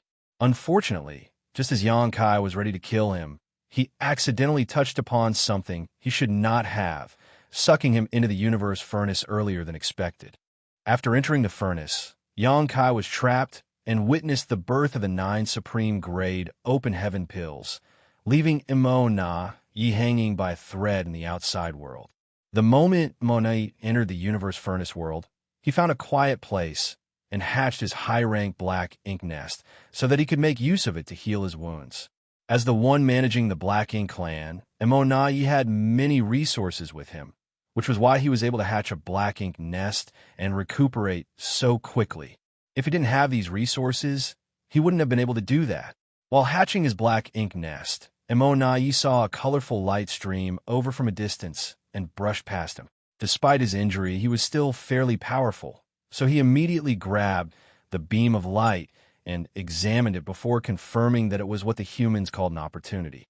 The person who most easily obtained an opportunity in the universe furnace world was undoubtedly Imo-Na-Yi, not Xianxia and Xianxia, who had accidentally found a supreme-grade open heaven pill. In fact, Imo-Na-Yi was the first one to get such a spirit pill. The moment the pill fell into his hands, Imo-Na-Yi realized that it was no ordinary thing. He was elated, thinking that there was a silver lining for him. He initially thought that since he entered this place with heavy injuries, he would be doomed. It didn't cross his mind that he would obtain this kind of reward. He then stepped into the half-hatched black ink nest with the spirit pill.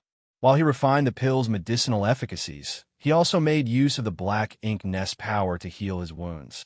The Black Ink clan in the universe furnace world could communicate with each other by relying on his high-rank black ink nest.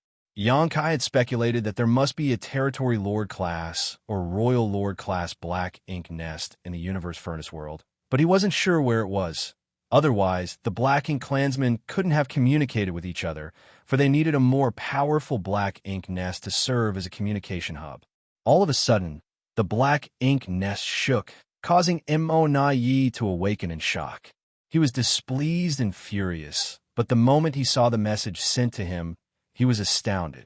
The message was simple. Xianxia has obtained a supreme-grade open heaven pill and is trying to achieve a breakthrough.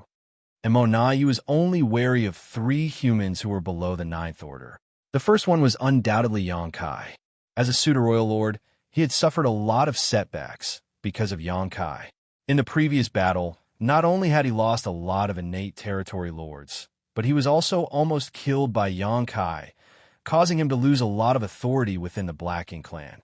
Fortunately, Xianxia wasn't able to make it to the 9th order. Otherwise, Imo-Na-Yi would have gone all out to kill him instead of compromising so many times. However, the universe furnace's appearance allowed Xianxia to have a chance to break through shackles. Therefore, by entering the universe furnace, the Black Ink clan did not only have to try to kill as many human race masters as they could and stop them from acquiring those opportunities. A more important task for them was to keep an eye on several people and make sure they couldn't make it to the 9th order.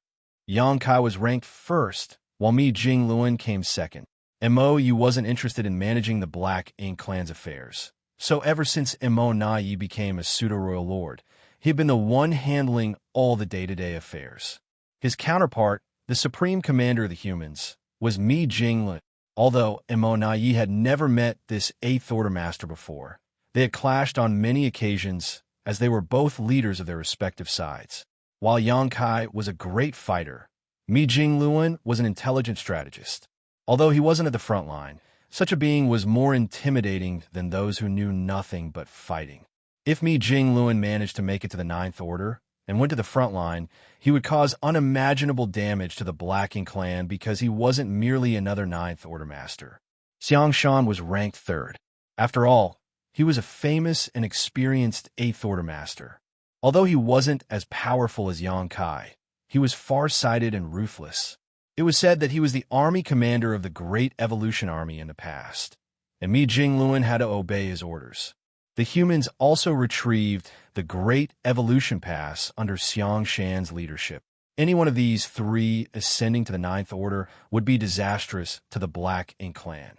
Therefore, even though Imo-Na-Yi was still recuperating, he was no longer able to sit still upon learning that Xianxia had acquired a spirit pill and was ready to ascend to the 9th order.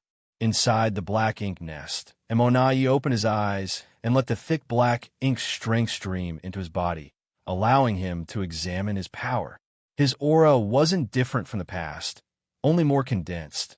After all, there wasn't any difference between a pseudo-royal lord and a true royal lord when it came to their auras. Nonetheless, as Immortality balled up his fists, he knew that he was no longer the same as when he just entered the universe furnace world. He was able to fully activate his power, which meant that he was now a real royal lord. Moreover, 80% of his injuries had been healed. The open heaven pill's medicinal efficacies not only helped him achieve a breakthrough, but also helped him rapidly recover. That came as a pleasant surprise to him. Without hesitation, Immortality identified the direction and dashed out of the black ink nest, charging towards the battlefield. Xianxia would certainly show up for such a major incident. Almost getting killed by Xianxia was the worst humiliation in Immortality's life. Since he was now a royal lord, he no longer had to put on an act in front of Xianxia. He secretly swore that if Xianxia had the guts to show up, he would destroy him to get his revenge. Immortality was determined to kill Xianxia and Xianxia to weaken the human strength and morale.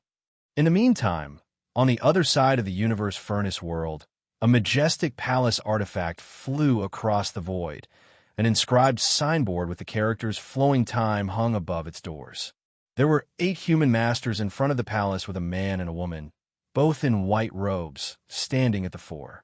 Since it was the Flowing Time Temple, the man and woman in white robes were undoubtedly Xianxia and Xianxia. After getting the spirit pill in the desert, Xianxia refined it and ascended to the 9th order. She had just stopped cultivating in seclusion a while ago. Then, she and Xianxia continued to explore this universe furnace world. They came across a group of humans, and there was someone they were familiar with among these people. He was none other than Feng Tianci. At that time, Feng Tianci was leading the way for the other masters in a formation and was pleasantly surprised to bump into Xianxia and Xianxia. When he realized Xianxia was now a 9th order master, he was elated. Both parties had known each other for many years and had worked together countless times to deal with powerful enemies. Therefore, they were pleased to reunite in the universe furnace. Following that, they decided to move forward together. During this period, Xianxia repeatedly activated the Great Sun and moon marks on the backs of his hands in the hope that he would acquire more pills, but he couldn't detect anything at all.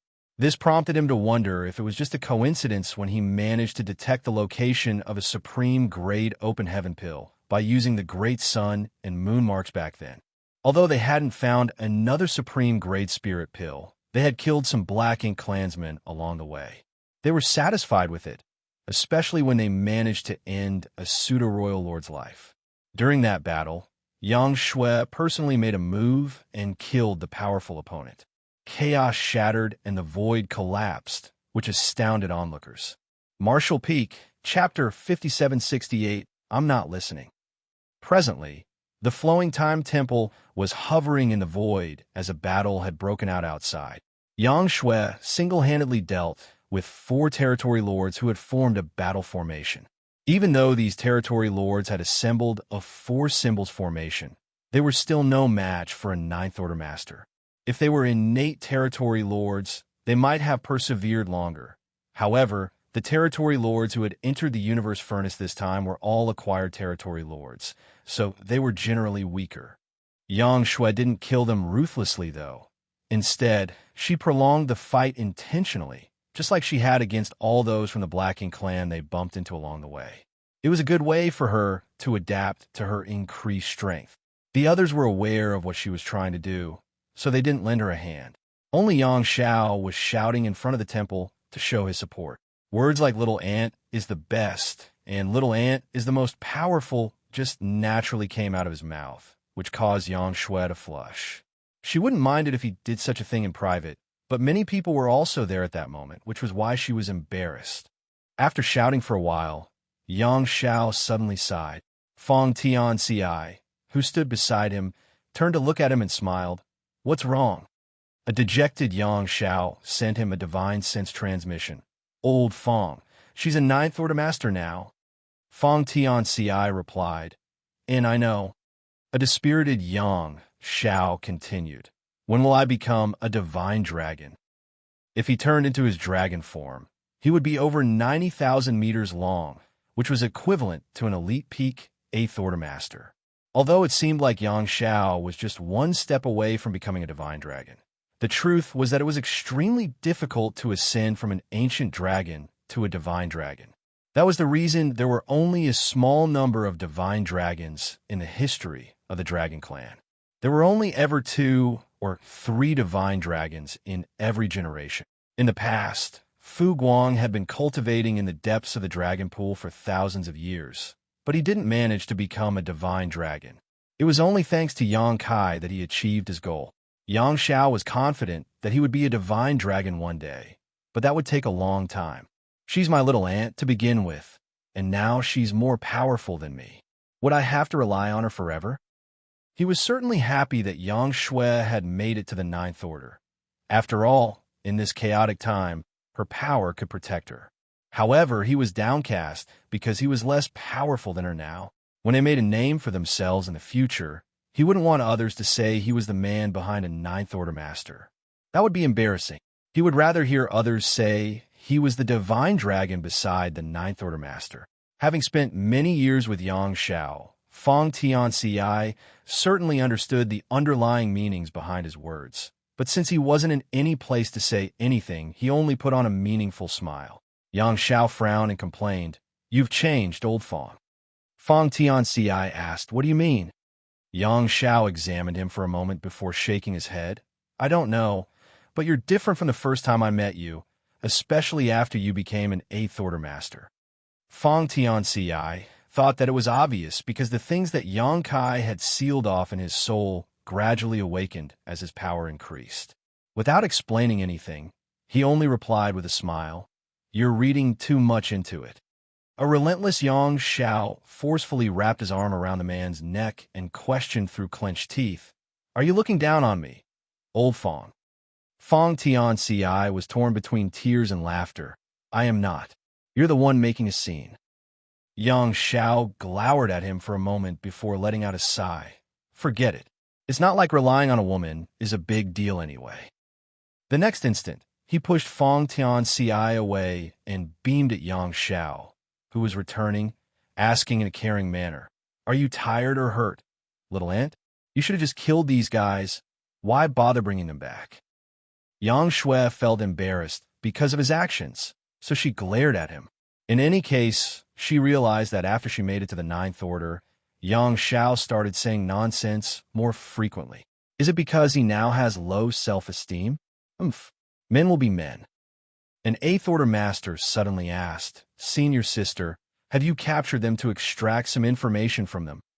Given Xiaxia's strength, it wasn't hard for her to kill these acquired territory lords. However, she had captured them alive and brought them back. It was apparent that she was up to something. The moment the 8th Order Master finished speaking, he realized someone was glowering at him. Puzzled, he turned his head and saw Xianxia gaping at him. "Have I offended you in any way?" The 8th Order Master was bewildered. "You're taking advantage of me." Xianxia was displeased. Since he called Xianxia little aunt, the man was basically taking advantage of him by calling the woman senior sister. For some reason, he had been sensitive and diffident recently. Just as he was ready to argue with the 8th Order Master, he saw Xianxia glower at him. In an instant, he relented. "The Blacking clansmen we've bumped into recently are all moving in the same direction. It seems like something has happened over there, so I brought them back to interrogate them," Xianxia explained. She wasn't sure if the others were aware of such an anomaly, but the Blacking clansmen they had come across recently were all converging towards a certain direction in quite a hurry. Upon hearing her, the others realized that was indeed the case and felt that women were indeed more sensitive. Some of them had noticed it, but they never gave it much thought. Now it seemed that something had indeed happened over there. The powers of these 4 acquired territory lords had been sealed by Xianxia. Presently, they stood before the woman with horrified expressions. This couldn't be helped. Even though they had joined forces, they were still captured alive by this woman. Furthermore, the power she showcased suggested that she was a 9th Order Master. She swept a glance over them and said impassively, "I have some questions for you. Reply to me honestly." Suddenly, She pushed out a palm and exploded the first territory lord. As blood splashed, Yang Shui's white robe was unaffected while an unsuspecting Yang Xiao had his clothes dyed black. Her action not only shocked the remaining 3 territory lords, but also the human race masters. Didn't she just say she had questions? Why did she kill him all of a sudden? She could have directly killed them all, so why did she bring them back and do that in front of them instead? Yang Xiao looked at the blood stain on his clothes and fell silent. It seemed that Yang Shui was displeased with him and did that intentionally. As such, he felt uneasy, oblivious to everything else. Yang Shui stood in front of the second territory lord, who was anxious as he said, "Madam."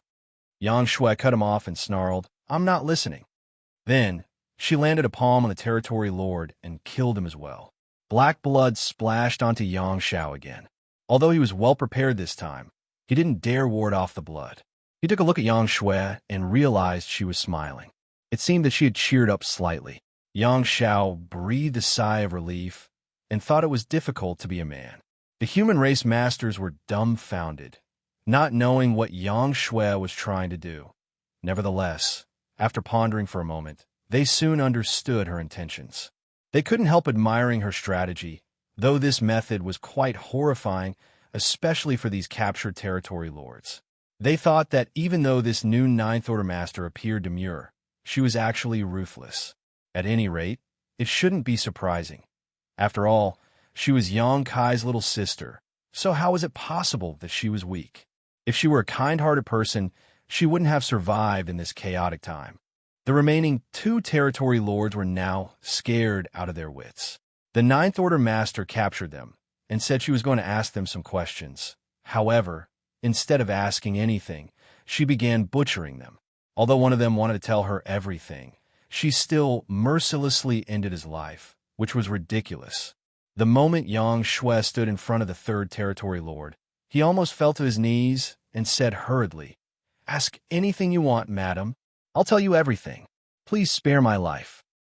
He was worried that if he spoke any slower, he would perish like the 2 territory lords before. This time, Yang Shui didn't kill him right away and only asked slowly, "Do you want to live?" The territory lord wasn't sure how to respond to her. Certainly, he wanted to live. Although they were unlucky to bump into a Ninth Order Master, they would rather not get killed. The survivors exchanged glances and nodded, yes.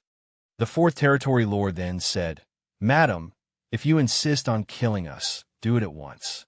However, you'll never glean any information from us." That was audacious of him. Nevertheless, it was what they hoped for. If death was a certainty, they naturally weren't willing to reveal any information. Now, they only hoped that Yang Shui would spare their lives. The woman's unreasonable actions had mentally destroyed them. After a moment of silence, Yang Shui nodded, "Good. Since you want to live, I'll give you a chance." Both of them were elated, and the 3rd territory lord asked cautiously, "Will you go back on your word?" It wasn't like there was anything they could do in that case, but they now had a chance to survive, at the very least. This time, Yang Shui remained silent while Yang Xiao snorted, "Do you think you have a right to bargain?" The territory lords were crestfallen upon hearing that. Since they were captives, they no longer had a say when it came to their life or death. They indeed had no right to bargain for anything. Just then, Yang Shui said, "However, only one of you will get to live. Why don't you tell me where you're going and all the information you know? I'll let the one who can provide the most valuable information live, while the other one will die." Only one of them would survive, and the chance belonged to the one who could provide the most useful information. There was no doubt it was a devious method, but the territory lords knew they had to oblige. Marshall Peak, Chapter 5769, Provide Assistance. The human masters couldn't help admiring Yang Shui. Although the trick was simple, it was more effective than any torture. She really was Yang Kai's little sister. Although they had heard about her before, she wasn't outstanding among the talented people in this chaotic time. But after ascending to the Ninth Order, she was bound to become a famous figure among the human race and the Black Ink clan. Yang Shui went on to say, "Although you have no right to bargain for anything, you don't have to worry about me going back on my word. Since I've said I'll spare one of you, I'll fulfill my promise. Humans value our reputation more than the Black Ink Clan. She was right in a sense. Over the years, the Black Ink Clan had clashed with human masters on countless occasions.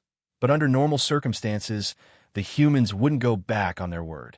The territory lords exchanged glances before one of them hurriedly said, "We've received Sir Xiaoyu's order to join him in battle."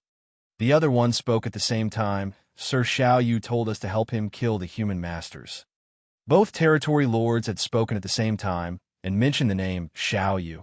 A curious Xianxia asked with a frown, "Don't speak at the same time. Take it slow." She then turned to look at the territory lord on the left. "Is Xiaoyu a pseudo-royal lord?" Before the territory lord could answer her question, an Eighth Order Master explained, "I exchanged moves with Xiaoyu previously. However, he was still an innate territory lord at that time. Since he was powerful, I found it hard to deal with him in a one-on-one fight. If he's still alive, he should be a pseudo-royal lord now." Due to the Universe Furnace's appearance, all the veteran, innate territory lords were summoned to the No-Return Pass to create more pseudo-royal lords. That was the reason there were suddenly dozens of them. The Black Ink Clan didn't do this in the past because it was of no help to the overall situation. The birth of dozens of pseudo-royal lords meant sacrificing at least 10 times the number of innate territory lords. However, the Universe Furnace's appearance forced the Black Ink Clan to make such a decision. Only a larger number of pseudo-royal lords could help them secure the upper hand in the Universe Furnace. Pseudo-royal lords could only be made by sacrificing innate territory lords, so the dead ones wouldn't be remembered, while only those who survive could make a name for themselves. After hesitating for a bit, the territory lord on the left said, "Sir Xiaoyu is a true royal lord now. He previously obtained an opportunity in the Universe Furnace and broke through." All of them were shocked upon hearing that. The opportunity in the Universe Furnace he had mentioned must be a supreme grade open heaven pill. Before entering this place, they had thought about the possibility of Black Ink Clansmen having a chance to acquire supreme grade open heaven pills. However, that was just a possibility. They certainly hoped for the Black Ink Clan to be unlucky and find no supreme grade open heaven pills at all. Nevertheless, the information they had just heard made them wake up to reality. A new royal lord had reached his current realm by consuming a supreme grade open heaven pill. Not only did it level off the advantage of the humans for having a new Ninth Order Master like Xianxia, it also made the humans lose an opportunity, which was agonizing. Despite their unwillingness, there was nothing much they could do now. Thus, Xianxia turned to look at the territory lord on the right and muttered, "Go on." As though knowing what these humans were thinking, the territory lord quickly said, "As far as I know concerned, there is a new human Ninth Order Master." A moment later, he added, "I'm talking about someone else, not you, madam. That Ninth Order Master is leading the humans to fight with Sir Xiaoyu." The human master's interest was finally piqued. Apart from Xianxia, there was another Ninth Order Master, which was good news.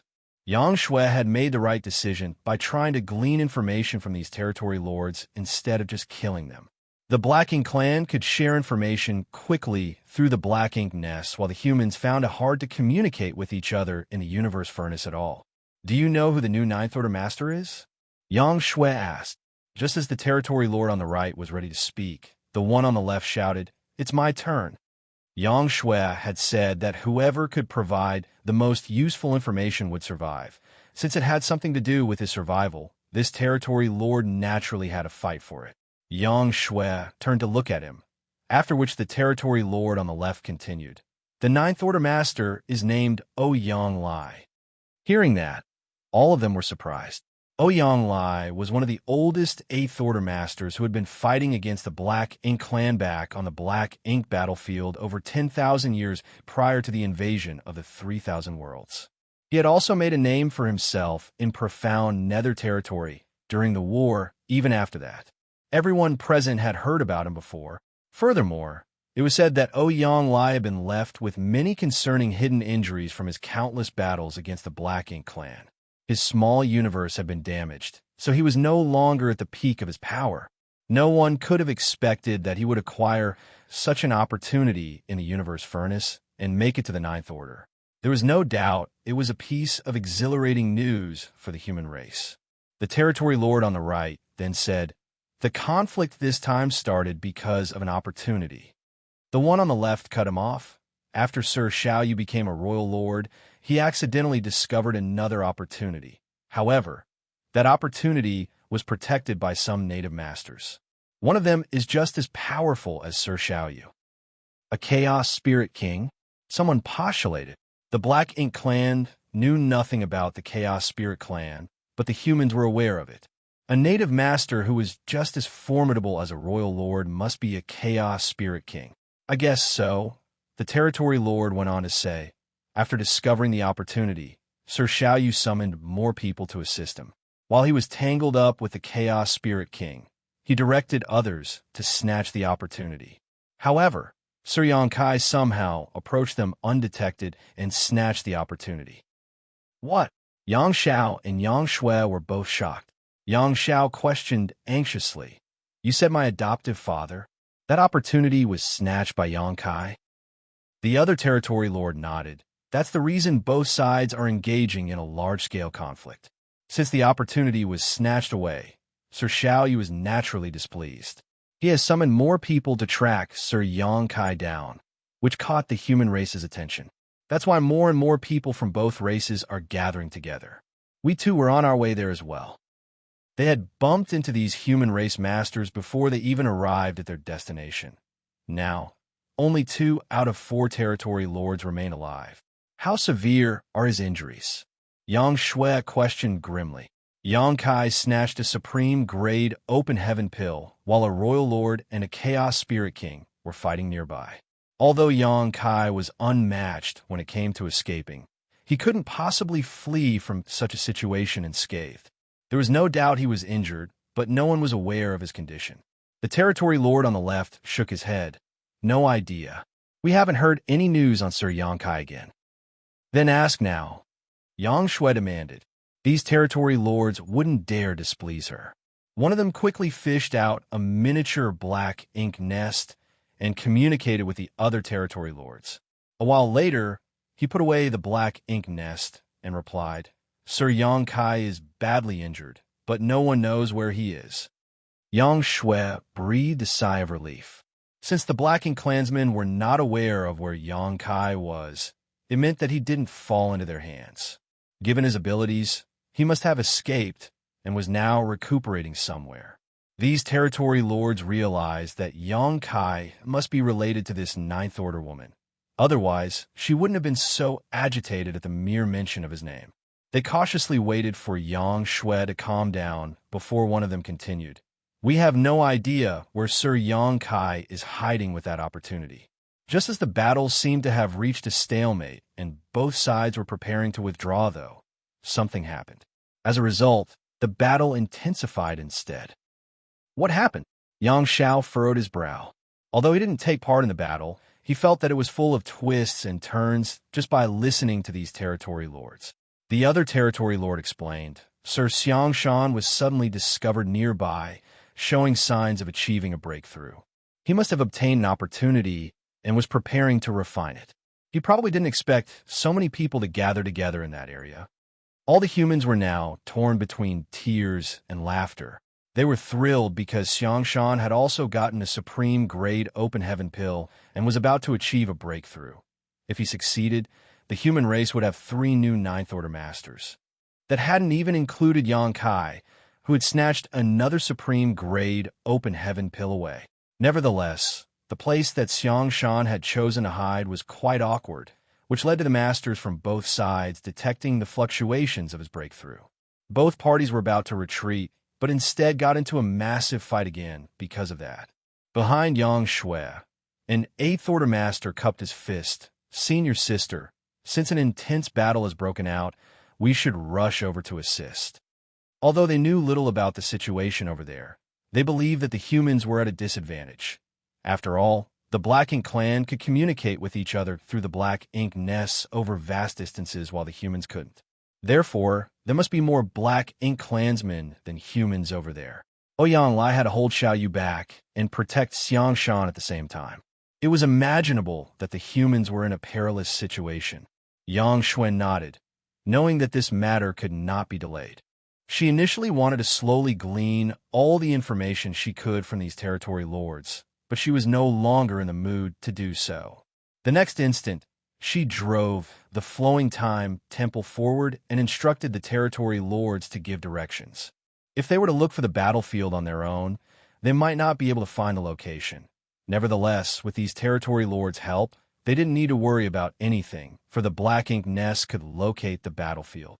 Although the territory lords were disgruntled, they wouldn't dare disobey Yang Shui. As such, they promptly pointed the way for her. While on their way, Yang Shui tried to extract as much information from these territory lords as possible. The information they knew was limited, so there naturally came a time when they had nothing else to say. In the end, they could no longer provide any useful information. Yang Shui motioned for Yang Xiao to take action, after which he flashed a wide smile at the territory lords, one so eerie that they shuddered. The next moment, they were horrified by what they saw. Two marks appeared on the backs of Yang Xiao's hands. Yellow light and blue light merged and turned into a dazzling white light. Purifying light. The Black Ink clan had been battling against the humans for millennia, so they were familiar with this pure white light. In battle, human race masters would often summon evil, purging divine spears, which contained intense purifying light. However, it was the territory lord's first time seeing someone directly condensing purifying light, which was why they were scared out of their wits. Martial Peak, Chapter 5770, Yang Kai is my adoptive father. In front of the Flowing Time Temple, Yang Xiao smiled harmlessly, but the two acquired territory lords, whose powers had been sealed, quivered like quails without a home in winter. They felt that the humans were preparing to kill them after gleaning all the information from them. Although the humans had promised to let one of them off, they had now decided to end their lives. It seemed that they were about to go back on their word. However, it wasn't like these territory lords had the power to resist. Ignoring them, Yang Xiao activated the purifying light and covered them in the dazzling white light. Instantly, these territory lords howled in pain as their black ink strength was dispelled and their auras plunged. A moment later, Yang Xiao retracted his hands.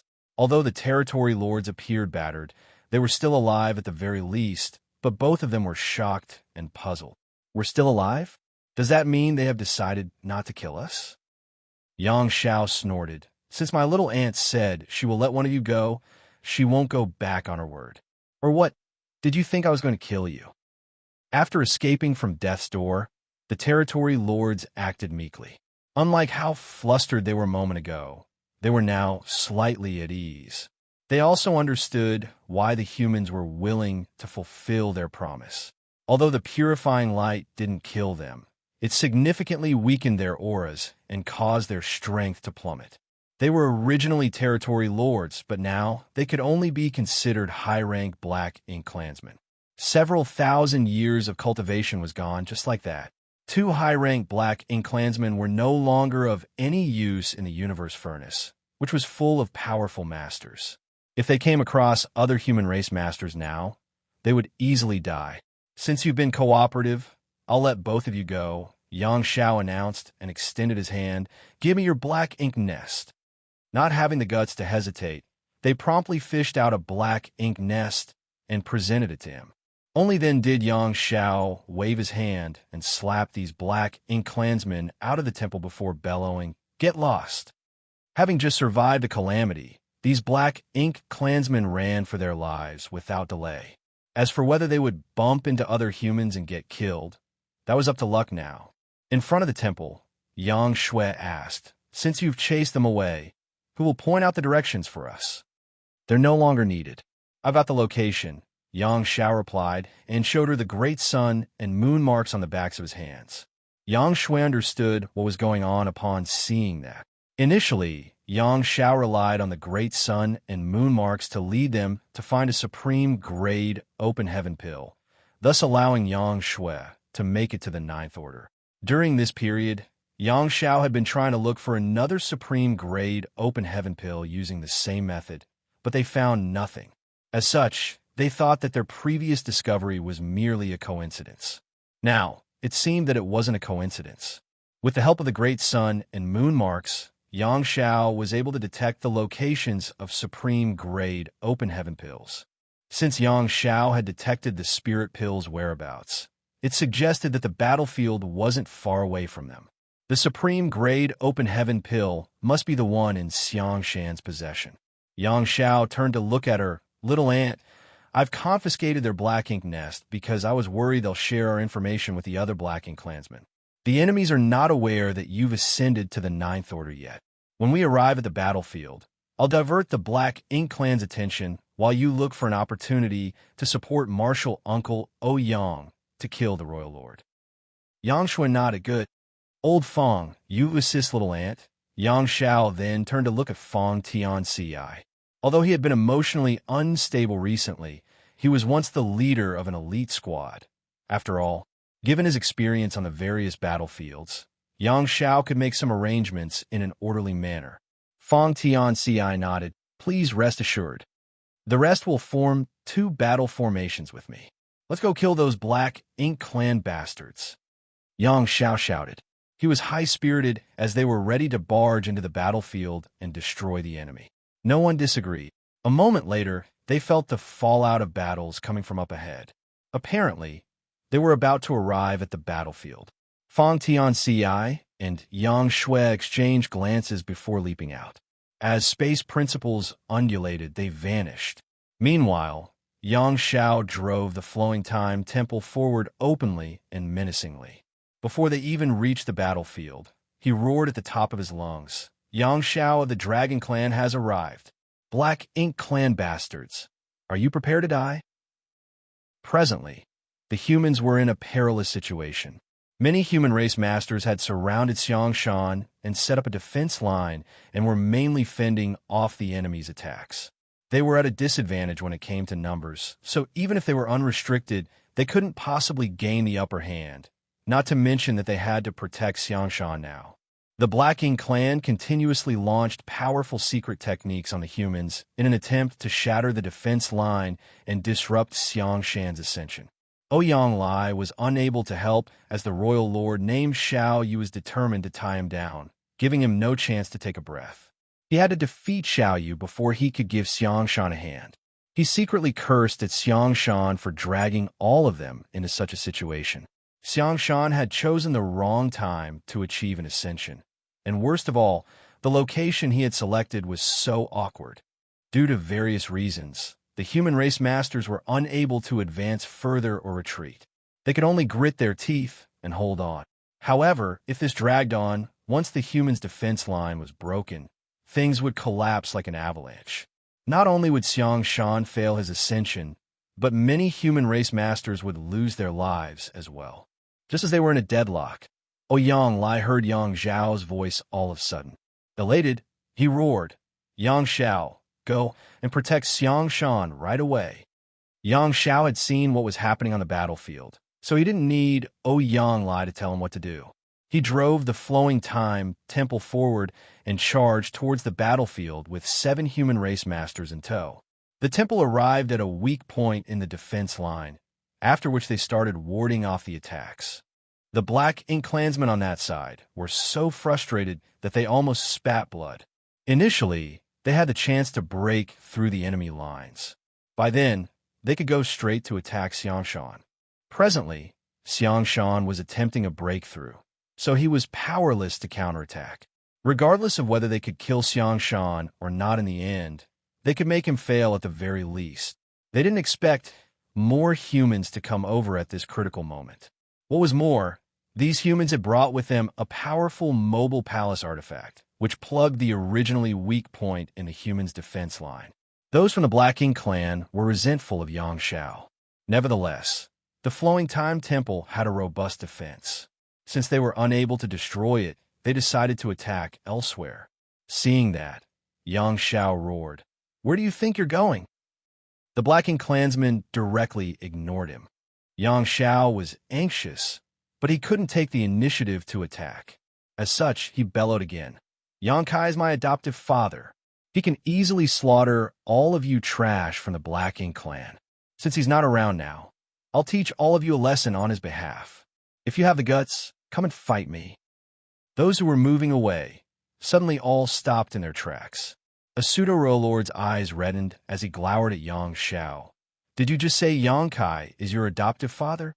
Standing in front of the flowing time temple, Xianxia looked condescendingly at him. Yes.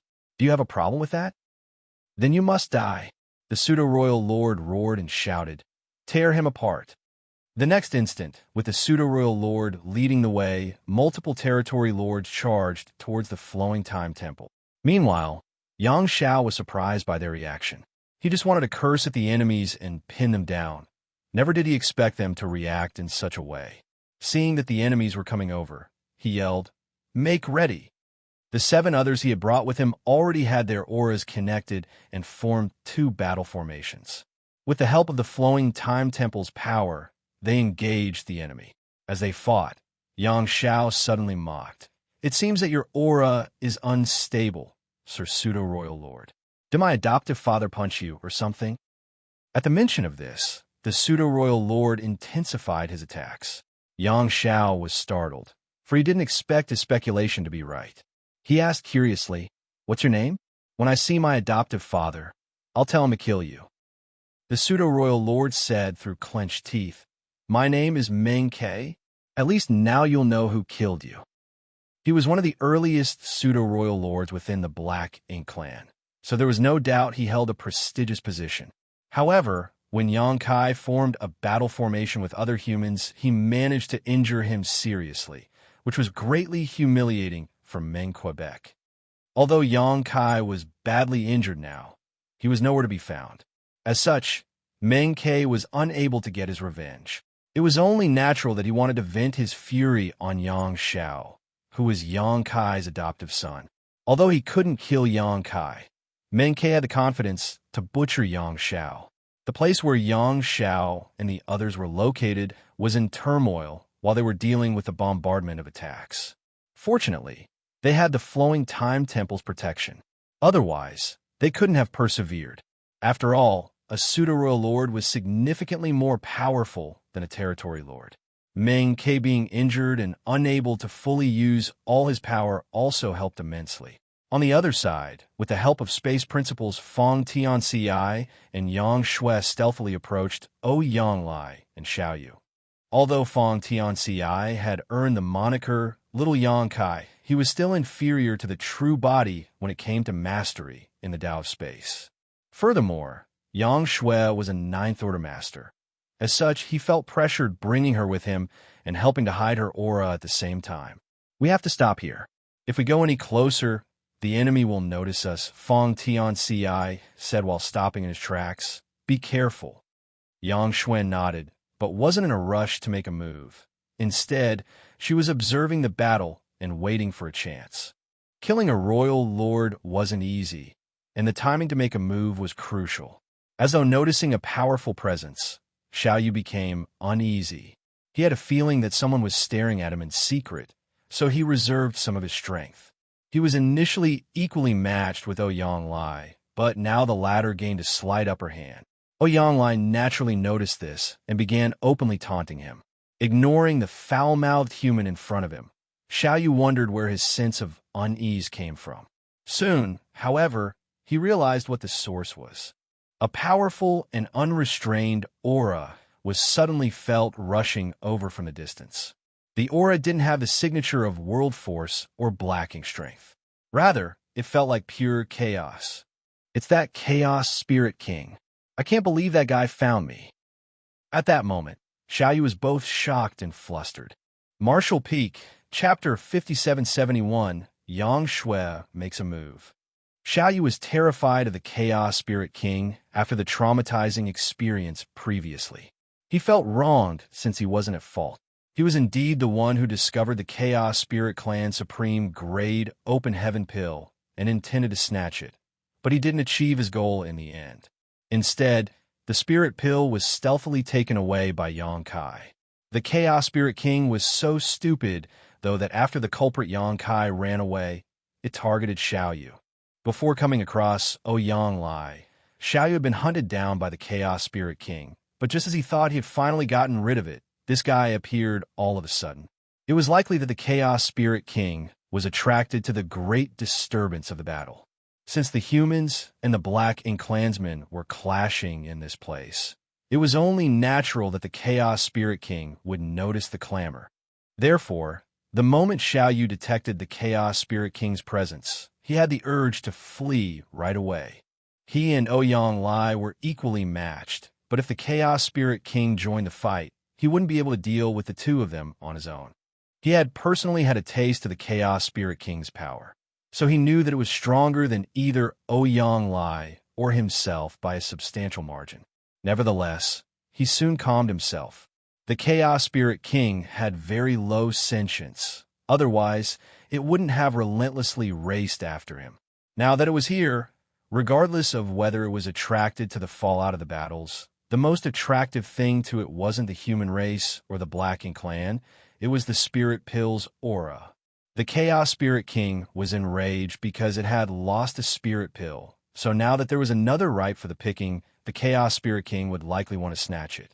Xiaoyu now felt that it might not necessarily be a bad thing for the Black Ink clan that the Chaos Spirit King appeared all of a sudden. Perhaps things would go contrary to the humans' wishes and lead to their downfall. Therefore, he suppressed his urge to flee while dealing with Ouyang and paying some attention to the Chaos Spirit King's movements. Such a powerful aura appeared all of a sudden and charged towards the battlefield. So it was only natural that the masters of both races were shocked and doubtful. Soon, the Chaos Spirit King arrived, and without hesitating at all, it charged towards Xianxia. Wherever it went, the Black Ink clansmen stepped away and let it pass. On the other hand, the human race masters had no choice but to block the Chaos Spirit King from advancing further. 6 Eighth Order masters formed a 6 paths formation and clashed with the Chaos Spirit King. A moment later, these Eighth Order masters paled as their world forces destabilized. Since the Chaos Spirit King was obstructed, it was apparently furious. It roared like a beast as its chaotic force swept everyone away before charging forward again. Helplessly, the human race masters counterattacked with the 6 paths formation. Again, they were forced to step back as they were no match for the opponent. If this dragged on, it would only take 10 breaths of time before the 6 path formation was broken. When that happened, the Chaos Spirit King would break through the defense line and reach Xianxia. Ha ha ha! Xiaoyu couldn't help guffawing, for luck was on their side. He was initially resentful of the Chaos Spirit King, but it turned out to be a blessing for them. It was indeed attracted to the Spirit Pill's aura and decided to attack the humans. In other words, the Black Ink clan had gotten a powerful helper for free. Certainly, the Chaos Spirit King wasn't there to assist them, and if the Black Ink clansmen got in its way, it would attack them as well. Its only target was the Spirit Pill, after all. That was good news for the Black Ink clan. To begin with, the humans were already at a disadvantage, and now they were faced with the Chaos Spirit King's suppression. It was only a matter of time before they were destroyed. Across from Xiaoyu, Ouyang grew anxious. The Chaos Spirit King's appearance had undoubtedly exacerbated the situation for the humans.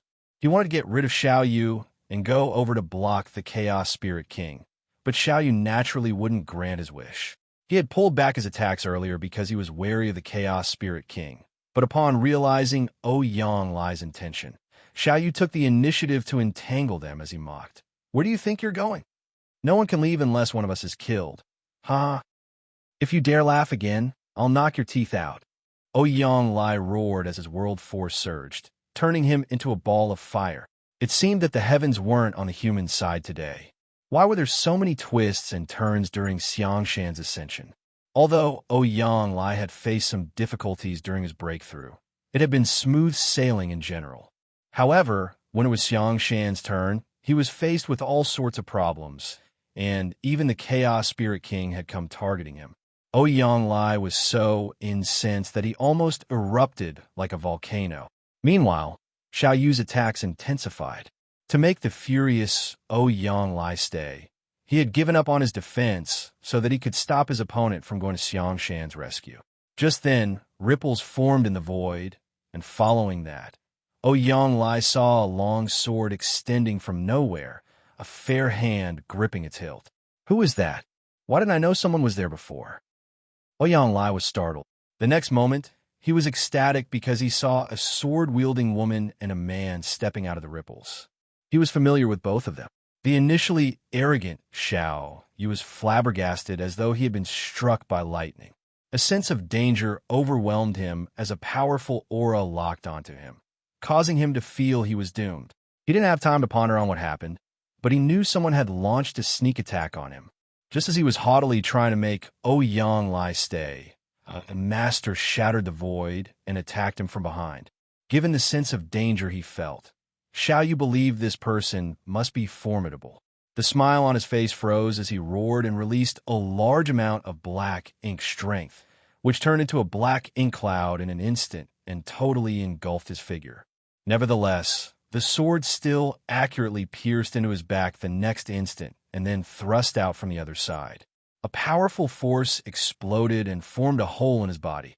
The black ink cloud broke into 10 smaller clouds as Ouyang released his flames to destroy 7 of them in the blink of an eye. However, he failed to harm Xiao Yu's true body. Soon, someone was heard saying, "I'll leave it to you, senior brother." The helper had turned into a beam in the shape of a sword and charged towards the Chaos Spirit King. "Don't worry," Ouyang replied briefly as he recognized that person. He was shocked deep within, for Xianxia had also ascended to the 9th Order. It seemed that she had acquired her own opportunity. Fortunately, she had come at the right time. Otherwise, the human forces here would have been in trouble. On the other hand, Fang Tianxi left the moment Xianxia appeared and launched her sneak attack. Presently, he stood in front of the flowing time temple and joined Yang Xiao and the others to deal with Meng Ke and the other black ink clansmen. Recalling the sight earlier, Fang Tianxi felt gratified. There was no doubt Xianxia had made the right decision. Earlier, he was hiding in the dark with Xianxia. While they were waiting for a chance to strike, the Chaos Spirit King appeared out of the blue. At that time, Xianxia only had 2 choices. The first was to deal with the Chaos Spirit King right away to stop the latter from attacking the humans' defense line.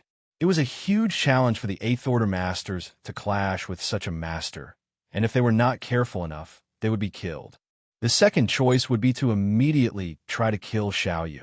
Nonetheless, Xiao Yu spent most of his power defending himself at that time. Even if Xianxia made a move, it wouldn't have brought about meaningful results. Once she was exposed, she wouldn't have time to join forces with Ouyang and fight with him. Therefore, the best choice would be directly clashing with the Chaos Spirit King, as that was also the safest bet. However, Xianxia chose the third option, which was to keep waiting for the best chance. The Chaos Spirit King clashed with the humans, and it would only take a short time to shatter the 6 paths formation in its way. On the other hand, Xiao Yu was conceited. Just as he was focused on holding Ouyang back, Xianxia decisively took action. She managed to severely injure the royal lord with just 1 strike, after which she headed straight to confront the Chaos Spirit King. She had to make a decision quickly, for it would affect the outcome of the entire battle. Her decision was a huge bet, but it also showed her confidence in the human race masters. She believed that the humans could persevere for a longer time. Regardless of how powerful the Chaos Spirit King was, the humans were united. As such, they wouldn't be defeated so easily. Those in the 6 paths formation didn't fail her, nor did she disappoint the humans. Fang Tianxi couldn't help letting out a sigh, for the young girl had grown up to be a reliable and independent master. That was the sorrow of the times. He soon pulled himself together and connected his aura with the others to ward off the enemies. In the void, Ouyang red hair flapped in the air like fire as he looked at the astounded Xiao Yu and grinned. "You're dead." The moment he finished speaking, he turned into a magnificent flame and dashed toward Xiao Yu. A royal lord had shocking vitality, so even though Xianxia had badly injured him, she didn't manage to end his life. As such, Xiao Yu was still able to fight. Nevertheless, He was shocked at the fact that there was another new Ninth Order Master. Including Ouyang, there were two now. If they also included Xianxia, who was attempting a breakthrough, the humans had managed to secure 3 Ninth Order Masters for their side. Certainly, he wouldn't forget that Yang Kai had also acquired a spirit pill. Was luck indeed on the human side? The Black Ink clansmen were initially at an advantage, but it was gone for good now that a second Ninth Order Master appeared abruptly. Could there be even more Ninth Order Masters lurking out there? While still reeling from the shock, Xiaoyu had the illusion that there was another human race master lurking behind him, just waiting to give him a fatal blow. He almost couldn't contain his urge to escape. Nonetheless, he stopped himself from doing so. This was a chance the Black Ink clan mustn't miss. If their plan was ruined because he ran away, the Black Ink clan would suffer immense losses, and he also couldn't accept the outcome. Furthermore, the Black Ink clansmen were not on the losing side. They were still at an advantage when it came to trying to ruin Xianxia's ascension. Also, the new Ninth Order Master had to contend with the Chaos Spirit King, so she couldn't stop the other Black Ink clansmen from advancing. More importantly, Immortality was on the way to this place. As long as Immortality appeared, they would have one more royal lord on their side. By then, the Black Ink clan would take back control of everything. Martial Peak, Chapter 5772, Everything Returns to Chaos. Given the deadlock, if any party had one more powerful master, the outcome of the battle would be affected. After a brief moment of hesitation, Xiaoyu mustered his courage and engaged with Ouyang again. Although his power had been weakened significantly following Yang Shui's sneak attack, it didn't mean he was powerless to fight. As he pulled himself together and focused on defending himself, he wouldn't be defeated so soon. The masters from both sides had tacitly divided the battlefield into 3 places. The first was where a Ninth Order Master was dealing with a royal lord. The second was where a Ninth Order Master was clashing with the Chaos Spirit King. The third and final place was where the human race masters, who had formed many battle formations to protect Xianxia, were fending off the Black Ink clansman siege. The battles were so intense that the void itself trembled. The noise spread in all directions and attracted more human race masters to come over and lend their fellow humans assistance. Nevertheless, even more Black Ink clansmen were rushing over as well. The Black Ink clan could communicate with each other through the Black Ink nests, so they could easily summon more people. Immortality had also stopped recuperating and was on his way. The Black Ink clansmen had obviously decided to go all in for this battle, where thousands of masters from both sides were involved. If they won, they would deal a heavy blow to the humans. Whenever the universe furnace opened up in the past, even though both sides would fight, there had never been such a large-scale battle before. While the fight raged outside, Yang Kai and Thunder Shadow were oblivious to everything as they swam through the infinite river. At this moment, Thunder Shadow crouched down on Yang Kai's shoulder as lightning flickered around him. He seemed to have turned into a lightning ball. Thunder Shadow was frustrated, but pleased at the same time. It never crossed his mind that he would one day feel bloated after consuming too much Tao strength in a single day. The Tao strengths in the depths of the infinite river were pure, primitive, and rich. As long as one could reach this place, they would gain unimaginable benefits. Unfortunately, even though the universe furnace had appeared many times before, rarely could anyone step into the infinite river. Even a Ninth Order Open Heaven Realm Masters could hardly reach Yang Kai's current depths. Although the infinite river didn't look menacing from the outside, it was actually filled with mortal danger. Without sufficient understanding of their own grand Tao, one wouldn't be able to resist the corruption of the currents. It was a challenge to one's body, soul, and grand Taos. There was no doubt that the Ninth Order Masters were powerful, and they had strong attainments in their grand Taos, but they had merely met the criteria. Without the soul-warming lotus protecting their soul, and a word tree clone or 4 universe pillars sealing and stabilizing their small universe, they would not be able to move around freely in the infinite river. As such, no one managed to snatch the countless opportunities in the infinite river over the eons. At that moment, Thunder Shadow was envious of his main body. As an open heaven realm master, Yang Kai had a small universe, so even if he couldn't refine the ambient Tao strengths yet, he could still take them away. In fact, he had absorbed many Tao strengths and sealed them in his small universe. In any case, he had never closed the portal to his small universe, so the Tao strengths continued to stream into his body.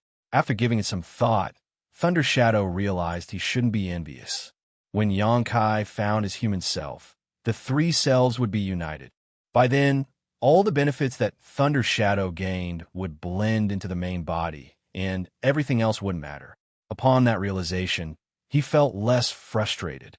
A long time later, Yang Kai closed the portal to his small universe as though he was full. He had split his small universe into many areas where different types of Tao strengths were sealed. These Tao strengths looked like colored ribbons or creeks that moved around in those areas. Yang Kai had refined a massive amount of Tao strengths in the infinite river. Now, it could be said that he had learned over 10,000 Grand Taos. The Grand Taos that he had previously only dabbled and improved significantly and reached the 6th or 7th level. Even the Grand Taos he had never touched before, which included Thunder Shadow's Thunder Tao, reached the 5th or 6th level. Countless Tao essences were present in his small universe now. Following the advancements in his mastery over these Grand Taos, he gained new insights. Since time immemorial, no one had ever learned so many Grand Taos, nor had anyone attained such mastery in them. Yang Kai had reached his limit, so he was no longer able to refine more Tao strengths. He had also sealed many of them in his small universe. If he kept doing that, he wouldn't be able to take it anymore. He was only trying to escape from his enemies, so he didn't expect to gain such massive rewards. To him, it was more valuable than acquiring several supreme-grade open heaven pills, which were not useful to him as the Tao strengths here were immensely beneficial. Without stopping, Yang Kai brought Thunder Shadow to dive deeper. He wanted to find out what lay at the bottom of the infinite river. The progression from the outside to the inside of the infinite river went like this. Chaos split into yin and yang, which transformed into 5 elements, which then gave birth to 10,000 Grand Taos. What else was there after the 10,000 Grand Taos? Was there any further evolution?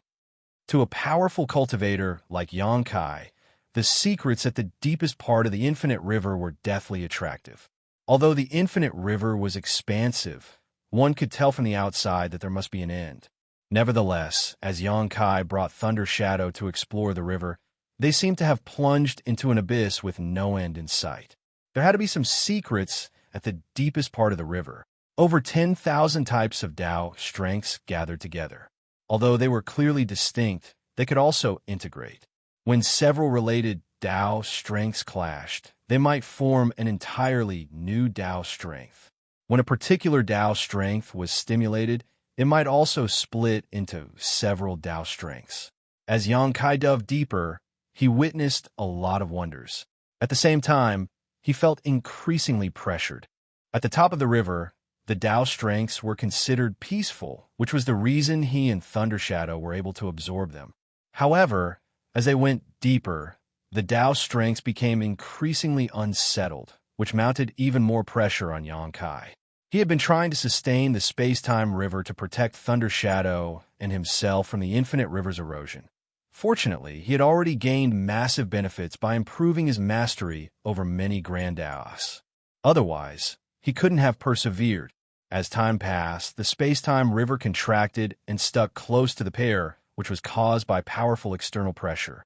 As they went deeper, the originally stable space-time river started shaking. Regardless of how hard Yang Kai tried to stimulate his Tao strengths, he was unable to keep the space-time river stable. At this point, the Tao strengths had become violent as every colored ribbon or undercurrent carried immense power. As Yang Kai was struck, he found it difficult to take charge of where he was heading. Thunder Shadow appeared worried as he had a feeling that his main body was doing something dangerous, but he wasn't in any place to dissuade him. As such, he could only activate his Tao strengths and help sustain the space-time river to drive off the external force. A long time later, when the external force reached a critical limit, Xianxia felt as though he had passed some kind of divide.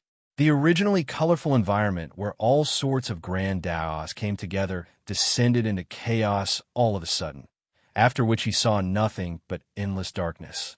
All the pressure disappeared abruptly, leaving Xianxia puzzled.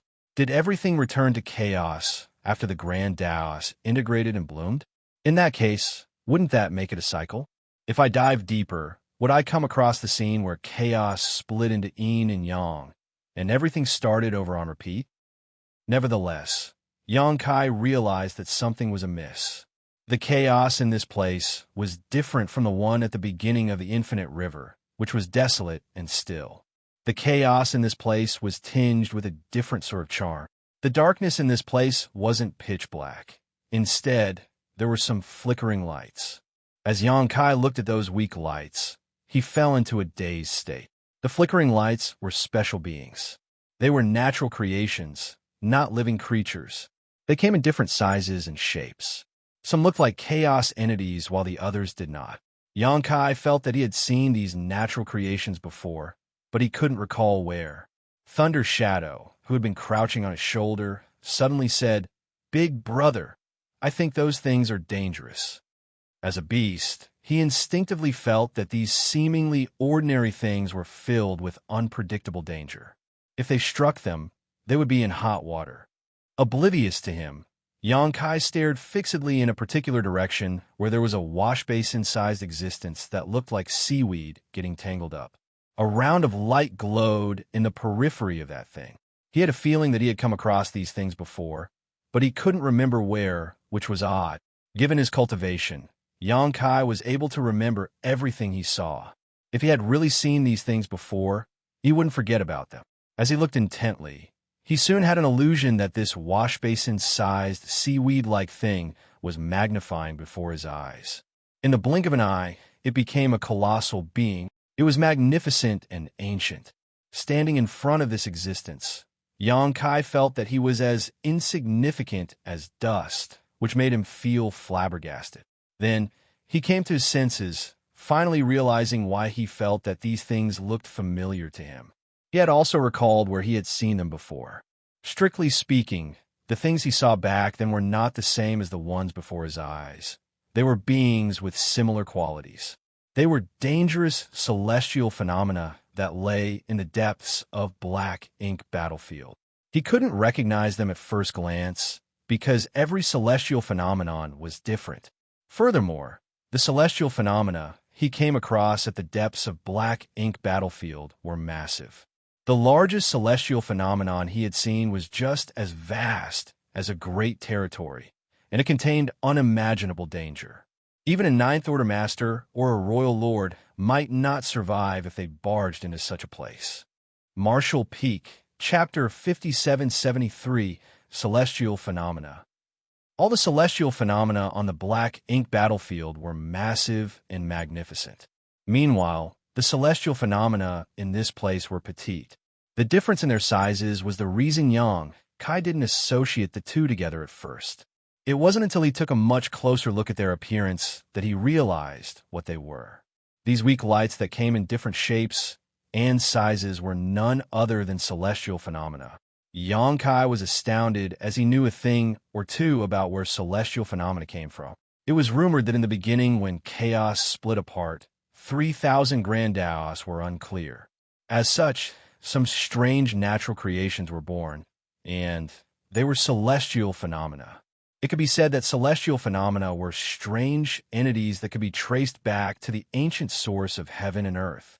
In ancient times, the universe was filled with all sorts of celestial phenomena, and they were unimaginably dangerous.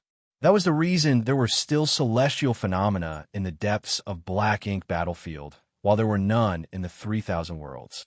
Rarely would anyone head to the depths of black ink battlefield. Even the Black Ink clansmen wouldn't go there under normal circumstances, let alone humans. That was why those celestial phenomena still remained intact. Nevertheless, in the 3,000 worlds, many universe worlds sprang to life and living beings rose to power. As these beings grew and explored, they extracted resources and transformed the environment to better suit themselves, causing the celestial phenomena to gradually disappear. Now, there were essentially no celestial phenomena in the 3,000 worlds. Many had never heard of celestial phenomena in their lifetimes. Xianxia had the honor to witness the wonders of the celestial phenomena, and he had made use of a few of them to get rid of some formidable enemies. He also gained massive benefits in the Great Sea celestial phenomenon. Therefore, he was quite familiar with them. However, he didn't expect to see celestial phenomena in the depths of the infinite river where everything returned to chaos. Soon, he became doubtful. Are these celestial phenomena just as small as what I saw back then? Was what I saw earlier merely an illusion? As he looked intently, he was astounded all of a sudden. Perhaps what he saw was not all there was. The celestial phenomena in this place appeared petite because he was in a special environment. They might look very different if they were outside. Upon that realization, Xianxia was startled. In the depths of the infinite river, 10,000 grand Daos bloomed before returning to chaos, which then gave birth to so many celestial phenomena. There is also a Great Sea celestial phenomenon on the black ink battlefield that had many grand Dao rivers inside of it. Similarly, many undercurrents contain Dao strengths in the infinite river. Previously, Xianxia wondered why there were so many grand Dao rivers in the Great Sea celestial phenomenon. After all, Dao strengths were extremely abstruse, so it wasn't likely that they were born out of nowhere. The Great Sea celestial phenomenon should have had such power. However, what if the Great Sea celestial phenomenon was born from the infinite river? That explained everything. Xianxia was astounded. He didn't have any evidence to prove his speculation, but he had a feeling that it was the truth. All the celestial phenomena in the depths of black ink battlefield, and the ones that once existed in the 3,000 worlds but disappeared came from this place. Xianxia was eager to prove his point, so he dashed towards the celestial phenomenon he had paid attention to earlier. What he saw astonished him. The celestial phenomenon was supposedly not far away from him, but regardless of how hard he tried, he was unable to approach it. Space seemed to have been extended infinitely before him, but he didn't feel any fluctuations of space principles. Furthermore, as he charged forward, the wash-basin-sized seaweed-like celestial phenomenon was quickly expanding.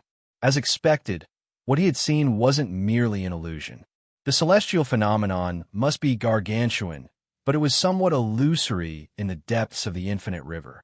Xianxia stopped his tracks and stepped backwards. Soon, he realized that everything returned to normal. He then went over to inspect other celestial phenomena and realized that they were the same. He even saw a fog-like celestial phenomenon. Upon inspection, he discovered that what looked like dust in the fog wasn't what it seemed. The particles were unformed universe worlds. He remembered seeing a fog-like celestial phenomenon in the universe furnace, and he was shocked at that time. It didn't cross his mind that it was born from this place. All the strange-looking celestial phenomena gathered in the depths of the infinite river, which was filled with ancient and primitive auras. While swimming in this place, Xianxia seemed to have returned to the ancient times and gotten lost. A long time later, Thunder Shadow exclaimed, "Big brother!" An astounded Xianxia came to his senses and realized that something was off. His Dao strengths were dissipating and blending into this place. He quickly stabilized himself and circulated his power to stop his Dao strengths from leaving his body. A terrified Thunder Shadow asked, "What's going on?" Everything was going well when an anomaly happened. If he hadn't discovered that something was amiss, Xianxia would have lost his life without knowing the reason. Meanwhile, Xianxia was soaked in cold sweat as well. Just now, he had been focusing on observing these bizarre celestial phenomena. While witnessing the wonders, he suddenly felt dead deep within. If Thunder Shadow hadn't called out to him in time, Xianxia would have lost his life. Under such a circumstance, once all his Dao strengths were gone, his figure would have melted into this place as well. Moreover, the soul-warming lotus didn't react at all, while Thunder Shadow was unaffected. After giving it some thought, Xianxia realized something. The feeling of lifelessness wasn't an external force. It was born within him. As such, the soul-warming lotus didn't react in any way. Such an anomaly happened because his Tao strengths resonated with the power of 10,000 grand Taos in this place. Thunder Shadow wasn't as attuned to the environment, so he could remain alert. On the other hand, Yang Kai, who had mastered a lot of grand Taos, was affected by this place. After suffering such a setback, Yang Kai became more cautious. This was a dangerous place where he couldn't be negligent. Thunder Shadow said, "Let's go up. There's nothing interesting here to see." He was still terrified. Before this, even though Yang Kai was taking a huge risk, everything was still under control. The turn of events earlier apparently surprised him as well. There was nothing much Thunder Shadow could do in this place, and once his main body was in danger, no one could save him. "You don't understand?" Yang Kai shook his head. The celestial phenomena were indeed not interesting. However, the power of the 10,000 grand Taos returning to chaos and the development of various wonders were the essence of this place. Yang Kai had a feeling that he had caught a glimpse of something amazing, but he couldn't fully comprehend it. There seemed to be a wall in front of him, blocking his path. He could faintly see the beauty beyond it, but it was shrouded in fog. This place seemed to be the deepest part of the infinite river. Not only were there a lot of celestial phenomena, but there was also a long riverbed that was filled with gravel. Yang Kai had been focusing on the celestial phenomena, so he didn't pay attention to the riverbed, but while looking down, he scooped up a handful of gravel and examined it. Just as he expected, these small stones were not what they seemed to be. Instead, they were the collective of different Tao strengths. Yang Kai even realized that these small stones were actually the prototypes of universe worlds. Creation force? Yang Kai muttered. He had heard about the creation realm from Tsang for the first time. According to Tsang, the realm that was above the ninth order was the creation realm. The only one who had reached that realm was Mo, who had been shackled inside the primordial heaven's source grand restriction. Even Tsang and the other 9 martial ancestors were not in that realm. They had merely walked further down the path of the open heaven realm than any others. One could say that if they reached the creation realm, they would have been able to kill Mo. Yang Kai had no idea how abstruse that realm must be. After all, he was only at the peak of the 8th order and had yet to reach the 9th order. As such, the creation realm was still too far away from him. However, in his opinion, if they wanted to destroy Mo once and for all, someone had to reach that realm. Nevertheless, how to ascend to the creation realm remained a mystery. Otherwise, Mo wouldn't have been the only one to reach that realm after so many eons. Song and the other martial ancestors were geniuses, but even they were unable to reach that realm, let alone their descendants. Perhaps Wu Kuang, who had inherited Shi's knowledge, knew something. However, he was looking after the primordial heaven's source grand restriction, so he was unreachable. Yang Kai had never really seriously considered reaching that realm. To him, the most important task was to break through to the 9th order. As such, he didn't have any energy left to ponder on something so unattainable. With that said, he seemed to have caught a glimpse of the creation realm in the deepest part of the infinite river. These were not the nurturing of simple living beings, but rather the wonders of creation of the universe itself. Every stone in his hand was the prototype of a universe world. If he took them to the outside world, they would probably become dead stars with no vitality. Yang Kai remained in the same spot and fell into his thoughts. Thunder Shadow was anxious as he was worried that his true body's Tao strengths would dissipate again. He stared fixedly at Yang Kai and was ready to call out to him at any moment. Thankfully, he was relieved that the same thing didn't happen again. Although Yang Kai remained unmoving like a statue, the Tao strengths around him continued to flow. Apparently, he was trying to comprehend various aspects of the Grand Tao. A long time later, just as Thunder Shadow was growing distressed, Yang Kai suddenly moved as all the gravel in his hand fell. He then swam upwards. "Are we finally leaving?" Thunder Shadow was elated. Although he had gained massive benefits in this damn place, he wasn't willing to stay any longer. Certainly, he was pleased that the main body was leaving. They were faced with many obstacles when coming to this place, but it was much easier when they were leaving. It certainly wasn't smooth sailing, but it was no longer as difficult as when they tried to head to the depths. Soon, Xianxia and Thunder Shadow arrived at the upper part of the Infinite River. The water in this place was filled with shattered Tao essence, and if they kept moving upwards, they would be able to leave. Much to Thunder Shadow's surprise, Xianxia suddenly stopped in his tracks and let the river's chaotic force wash over him. He even removed the space-time river around himself and only protected Thunder Shadow with it, so that the latter would remain safe. Martial Peak, Chapter 5774, I understand. What is he doing? Although Thunder Shadow was puzzled, he knew he shouldn't disturb Xianxia.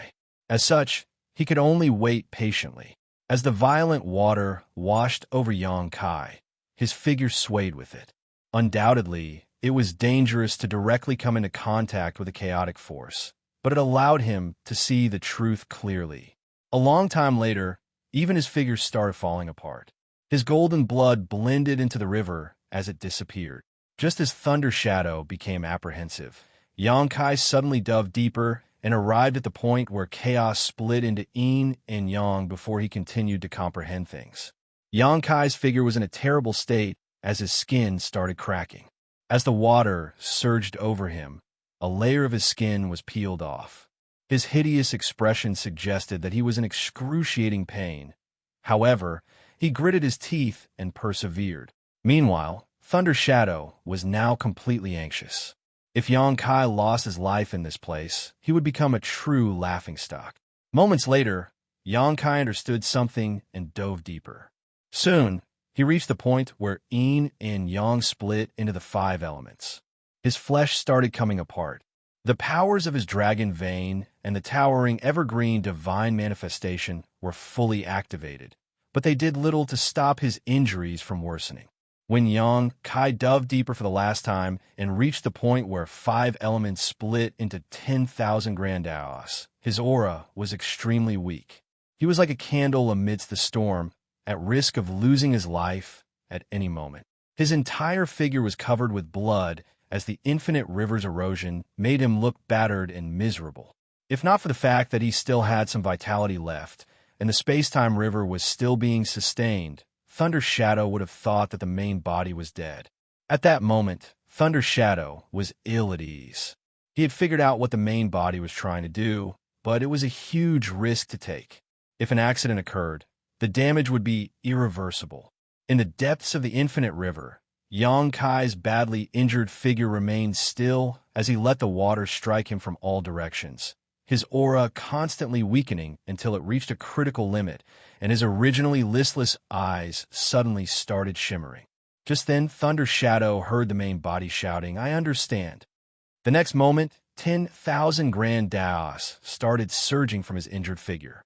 They were his own Tao strengths, not those in the infinite river. The Tao strengths integrated and formed a protective layer outside the space-time river. Then, Xianxia's figure shot upwards. As it happened, the Tao strengths around him evolved. When he reached the point where 5 elements split into 10,000 grand Daos, the 10,000 grand Daos around him evolved into 5 elements. When he reached the point where yin and yang transformed into 5 elements, and the 5 elements around him evolved into yin and yang.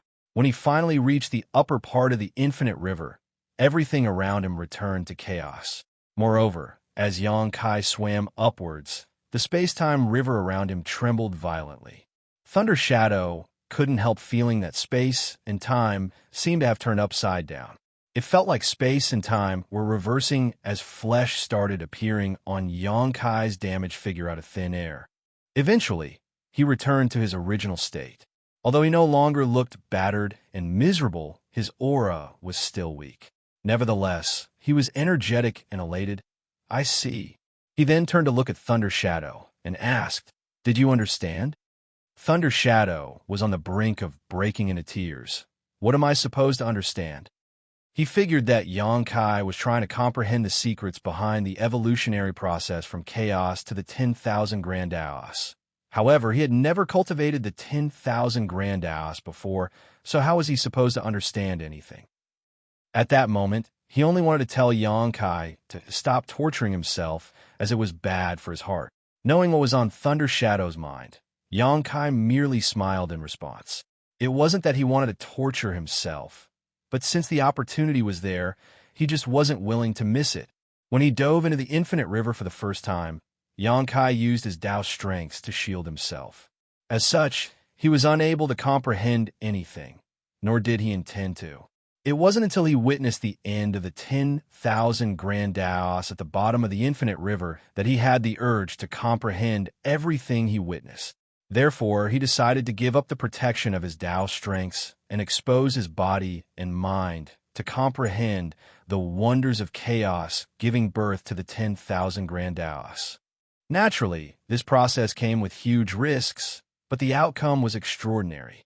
Xianxia had gained immense benefits in the infinite river and even had a feeling that his experience in this place would change the way he cultivated in the future. Moreover, he formed a doubt after experiencing this whole process. Was what everyone knew about Mo correct? Was Mo really in the creation realm? In the past, Xianxia had not doubted it. After all, Song had said so. However, after Xianxia went through the process of 10,000 grand Daos returning to chaos, he realized that Mo might not be in the creation realm. In any case, that wasn't what he should be concerned about at the moment. If he wanted to face Mo, he had to solve the trouble brought by the Black Ink clan first. As for how his injured figure recovered so rapidly, the truth was it hadn't. Currently, both his Tao of Time and Tao of Space were at the 8th level, and he had mastered the space-time river. Therefore, while in the space-time river, he could mark a particular point in time, and when it was necessary, restore his physical state to that particular point. It was a new way of using the space-time river, which he had mastered in the infinite river after his understanding over the numerous grand Daos improved significantly. Xianxia wasn't able to use it in the past because other than the Tao of Space and Tao of Time, he hadn't mastered the other grand Daos to such a degree. During the restoration process, Thunder Shadow felt as though space and time were reversing when in fact, that wasn't what happened. Under the space-time river's blessing, Xianxia returned to a state he had marked at a particular point in time. Certainly, he had to consume lots of Tao strength to achieve this, and it was not without risks. It was a novel technique that would prove to be useful in some situations, but had serious limitations and drawbacks. Then, Xianxia turned to look at the depths of the infinite river with a dark gaze. He believed that he had only seen the tip of the iceberg, and there must be even more secrets in the infinite river. That was because when the 10,000 Tao strengths around him returned to chaos, he could clearly feel that something faintly resonated with him from the other end of the infinite river. However, he had to fully activate his Tao strengths to touch upon those endless wonders, so he didn't have time to pay attention to anything else. As he thought about it, he realized that the resonance was odd. Where did the resonance come from? Since time immemorial, the universe furnace had appeared many times and allowed many human cultivators to become Ninth Order Masters. However, no one had ever seen the universe furnace itself. Even the Ninth Order old ancestors, who had lived for a very long time, had no idea what the universe furnace really looked like or where it was. The infinite river ran through the entire universe furnace world, and there was no doubt it was an important part of the universe furnace. Therefore, the resonance in the distance was certainly worthy of attention. Nevertheless, Xianxia didn't have time to explore it, for he had been held up in the infinite river for a long time already. He wondered about the outcome of the fight between humans and the Black Ink clan. After some calculations, he realized that the 9th Grand Tao evolution would take place soon. Once that happened, the universe furnace would close. It's time to leave. Certainly, he felt that it was a shame. If he had known beforehand, he would have immediately explored the infinite river the moment he entered the universe furnace. However, if he had done so, he wouldn't have acquired a supreme grade open heaven pill. Trade-offs could not be avoided. And so, Xianxia led Thunder Shadow to dash upwards and soon left the infinite river. As he scanned the surroundings with his divine sense, though, he was startled. Thunder Shadow hurriedly said, "There are calls for help everywhere. It seems that they've come across formidable enemies." Thunder Shadow had a communication bead that was used to contact others. He always brought it with him so that he could send or receive information at any moment. Nevertheless, humans' communication method was inferior to those of the Black Ink clan. Since he could receive a message that asked for assistance, It showed that the other party wasn't far away. "I'll ask them where they are," Thunder Shadow said. "There's no need for that." The moment Yang Kai finished speaking, he charged forward in a particular direction, for he could already feel the fallout of battle. A moment later, his expression turned solemn. Although he had detected the fluctuations, he couldn't feel them clearly. As he moved closer, though, he had a feeling that the fights were unusual. The battle was intense, and the auras were chaotic. Moreover, there were a lot of people on both sides, including royal lords and Ninth Order masters. Is this the final battle? Yang Kai had never expected that the situation outside had become so violent after he dove into the infinite river. Unbeknownst to him, his snatching of supreme-grade open heaven pill was what set off this final conflict. After successfully stealing the pill, Yang Kai brought Thunder Shadow with him and snuck into the infinite river. The Black Ink clan certainly wouldn't give up searching for him, so they summoned more people over. On the other hand, humans had to deal with the increasing number of enemies. As such, more and more people on both sides gathered together. When the Chaos Spirit King joined in, everything flew out of control. If the Chaos Spirit King was the only issue, even though the humans would still be at a disadvantage, they could have still persevered. After all, Xianxia, the new Ninth Order Master, appeared out of the blue and seriously injured Xiaoyu. Nevertheless, when a new royal lord joined the battle, the humans fell into a perilous situation again. Immortality had arrived and joined his fellow Black Ink clansmen. That was what Yang Kai and Thunder Shadow saw when they reached the edge of the battlefield. Ouyang Lai was battling against Xiaoyu and two groups of territory lords who had formed four symbols formations. Xiaoyu had been wounded by Xianxia, so he was no longer a match for Ouyang Lai on his own. Left with no choice, he summoned 8 territory lords, who then formed 2 battle formations and joined forces with him. There were more masters from the Black Ink clan than the human race to begin with, so 8 of them joining Xiaoyu wouldn't change the overall situation. Only then could they contend with Ouyang Lai and even gain the upper hand. Meanwhile, Xianxia was fighting with the Chaos Spirit King on her own. As World Force and Chaotic Force clashed, the situation was truly intense. Xianxia was at a disadvantage, but she did her best to keep the Chaos Spirit King at bay. Yang Xiao and 5 Eighth Order Masters had formed a 6-paths formation and were fighting with Immortality with the help of the Flowing Time Temple, but they seemed to be in a difficult situation. Other humans surrounded a particular place and fended off the Black Ink clan's attacks from all directions. Yang Kai could also sense the fluctuations of a human race master achieving a breakthrough in that direction, and he found the aura familiar. Xianxia. He's attempting a breakthrough. Martial Peak, Chapter 5775, Sneak Attack. Only then did Yang Kai realize why the humans refused to retreat despite being at a disadvantage. They had to protect Xianxia, who was lucky enough to have acquired a supreme-grade open heaven pill. Yang Kai initially wanted to give Xianxia the spirit pill he had found, but now it seemed that it was no longer necessary. It was wonderful that Xianxia had his own opportunity, but it was terrible that he attracted the Black Ink clan's attention at the most critical moment of his ascension. Some of the things Yang Kai saw on the battlefield also surprised him. First of all, he hadn't seen Xianxia for many years. As such, he was surprised to learn that his little sister was now a Ninth Order Master. As her big brother, he was still at the peak of the Eighth Order, so while he was gratified, he was also a bit embarrassed. As he thought about it, he had done a terrible job as a son and as a big brother. Xianxia was born because Yang Kai loved venturing into the outside world, so he couldn't keep his parents company most of the time. Furthermore, they usually wouldn't get any news on him for many years. Worried that they might learn about their son's death one day, they decided to give birth to another child, for they knew that they couldn't rely on their son. That was the reason Xianxia was born. However, as her big brother, Yang Kai had rarely taken up any responsibility for her. He didn't keep her company when she was growing up, nor did he teach her how to cultivate when she was young. Even when she and Yang Xiao ventured into the outside world, he had never given her much protection.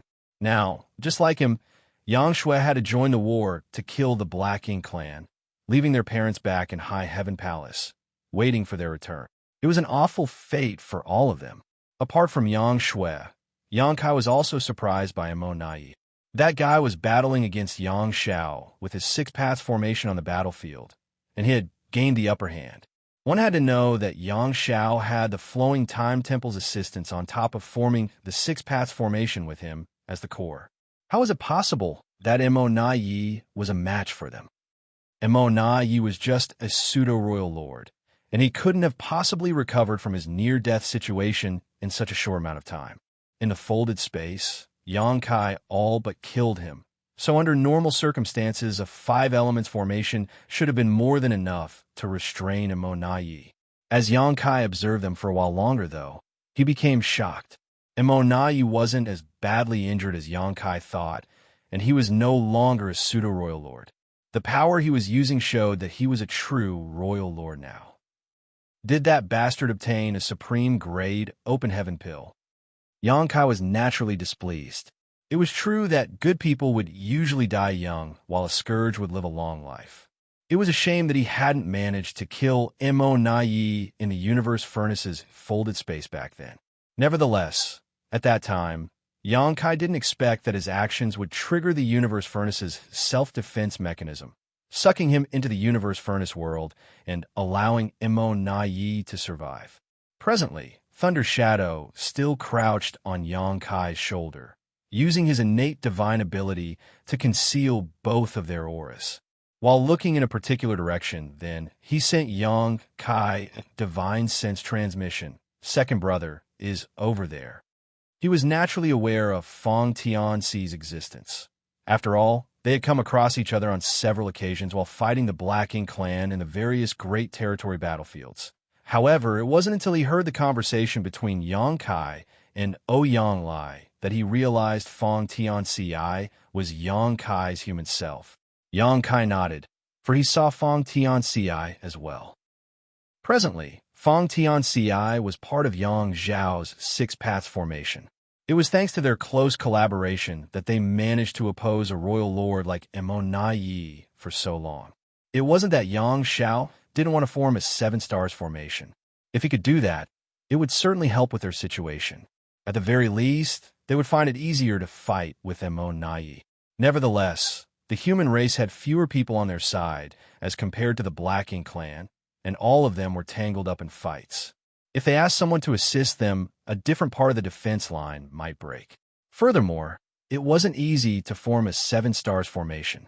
If they were not close enough and couldn't collaborate tacitly, it would be better to stick to the 6-path formation than forcibly try to form a 7 stars formation. At the very least, it was easier for Xianxia to sustain the 6-path formation. In general, things were not looking optimistic for the humans. Xianxia and Ouyang Lai, both Ninth Order Masters, could still manage to deal with their own opponents. However, Yang Zhao's team and the ones protecting Xiangshan were in a perilous situation. Once Yang Zhao's group was defeated or the defense line was broken through, the humans were bound to suffer immense losses. At that moment, Yang Kai was glad that he didn't spend any more time in the Infinite River. To the human race, he and Thunder Shadow, who were hiding in the dark, were their best bet to turn the situation around. Yang Kai had to look for a chance and make a move to lift some pressure off his side. He could ignore the Chaos Spirit King, for Xianxia was powerful enough to restrain it. Furthermore, he believed that even if he launched a sneak attack, he couldn't possibly harm the Chaos Spirit King. If he couldn't kill it with one strike, it would only become more agitated and aggressive. Could he deal with the 2 royal lords then? Both royal lords were not at the peak of their powers. Ouyang Lai's opponent seemed to be horribly injured as his aura was unstable. However, he had joined forces with 8 territory lords to stabilize his situation. Immortality was wounded as well, but his injuries weren't serious.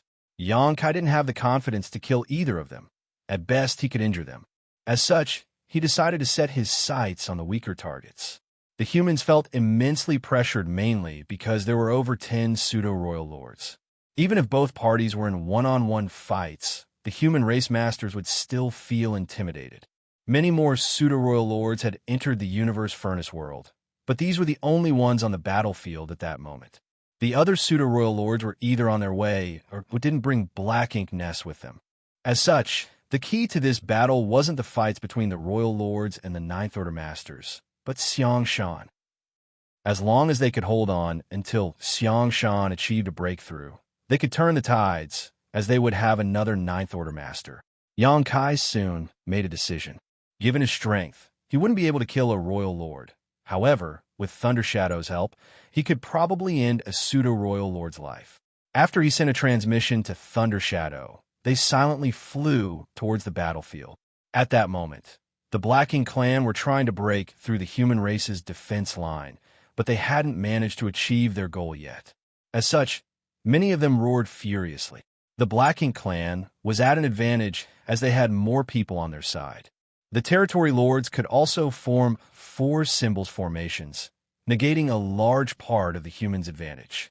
Nevertheless, the humans also had warships with them, which allowed them to form a solid defense line around Xianxia. Faced with the bombardment of attacks, the human race masters only had to defend themselves. The defensive arrays on the warships have been fully activated and linked with each other to form a sturdy shield.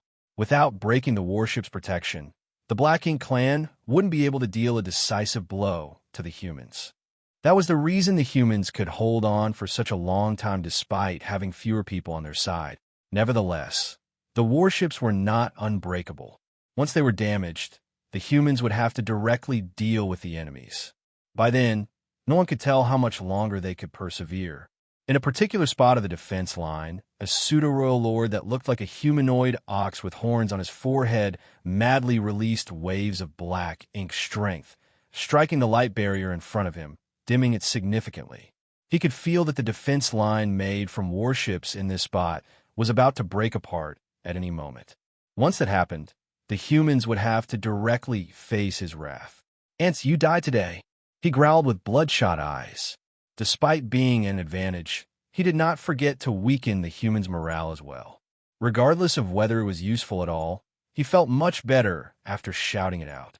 He had been in life-and-death fights with the human race masters in the past many times. Before he became a pseudo-royal lord, the opponents he had come across were all difficult to deal with. This time, hundreds of human race masters were unable to flee. Once the defense line was shattered, slaughter would be inevitable. It would be a huge victory that the Black Ink clan hadn't enjoyed for a long time, so he was naturally quite pleased. He could already imagine that scene in his mind. All of a sudden, he felt his chest tightening and a chill shoot up his spine. He was engulfed in a great sense of crisis. The pseudo-royal lord was startled. Before he could figure out what was going on, though, he felt an aura appear from behind, one that was so savage that he felt a sharp pain in his skin. Someone was launching a sneak attack on him, and the person was powerful. In an instant, the pseudo-royal lord realized what was going on. Before he could ponder on who stealthily attacked him, or how the person approached him without his knowledge, though, Black Ink's strength around him exploded to form a protective cover and obscure his exact position. Nonetheless, his efforts proved useless. The moment his Black Ink strength exploded out, he felt a sharp pain in his back. A sharp object had penetrated his figure. He hurriedly turned his head and saw a familiar-looking young man with a cold expression and a murderous gaze. At the most critical moment, the pseudo-royal lord reacted quickly enough. He leapt forward to widen the gap with his attacker, and the weapon left his body, drawing a gush of blood with it. An abstruse power lingered on his wound, however, making him feel uneasy. Behind him, Yang Kai furrowed his brow. Just as he expected, it wasn't easy to kill a pseudo-royal lord. With Thunder Shadow's help, he managed to approach the opponent without alerting him and successfully launched a sneak attack. Nevertheless, it was still impractical to try to end a pseudo-royal lord's life with only one strike. At the end of the day, Yang Kai was still weaker than the other party. If the opponent was a territory lord, even an innate one, Yang Kai had the confidence to kill them with one move. Without hesitation, Yang Kai retracted his spear and released the space-time river. The water rushed towards the pseudo-royal lord and swept him up into it. Before the pseudo-royal lord could shout to warn the others, he disappeared into the river. Martial Peak, Chapter 5776, The Power of the River. The turn of events shocked both the humans and the Black Ink clansmen. None of them could clearly see what happened. They only knew that a river appeared out of the blue, after which a pseudo-royal lord vanished out of sight. As they looked in the same direction, Thunder Shadow appeared with a figure surrounded by lightning. He then turned into a lightning ball and growled before biting a territory lord. The territory lord was only an acquired one and was bitten by Thunder Shadow while he had his guard down. As lightning struck, the territory lord trembled uncontrollably, and all his Black Ink strength dissipated. Thunder Shadow exerted more force with his mouth and split the territory lord's body in half. With a contemptuous gaze, it spat out the body and roared, "What are you looking at? I'll bite you to death." As soon as he finished speaking, he disappeared. When he reappeared, he was already in front of another territory lord. Opening his hideous mouth, he sank his teeth into the opponent. Thunder Shadow was powerful to begin with. When Xianxia bumped into him back then, Thunder Shadow was already able to hold off several territory lords on his own. Then in the depths of the Infinite River, he devoured a lot of compatible Dao strength to the point he became stuffed. Now he was 30% stronger than in the past. Naturally, no acquired territory lord was a match for him anymore. In just several breaths of time, 2 territory lords had lost their lives. No one could find Thunder Shadow when he was hiding, and when he struck, he did so ferociously, making it difficult for his opponents to respond or defend themselves. While the Black Ink clan was reeling from the shock, the humans were ecstatic. They realized that strong reinforcements had arrived. Apart from Thunder Shadow, who had made a name for himself on the various great territory battlefields, the human, who had appeared momentarily, wasn't weak either. Otherwise, they wouldn't have targeted a pseudo-royal lord. Several human race masters recognized the signature space-time river. People like Zhan Tianhe, Xianxia, and Lu Fei had witnessed Xianxia using the river before, so they knew he had arrived. There was no doubt that the person who launched a sneak attack on the pseudo-royal lord and dragged him into the space-time river was Xianxia. They had been doubtful about why Xianxia, who had caused all this chaos, was nowhere to be seen while the humans were locked in an intense fight with the Black Ink clan. Only now did they finally relax slightly. Although Xianxia had only brought a leopard with him, his presence alone gave them massive confidence. On the battlefield, Thunder Shadow wandered around the space-time river and killed several territory lords.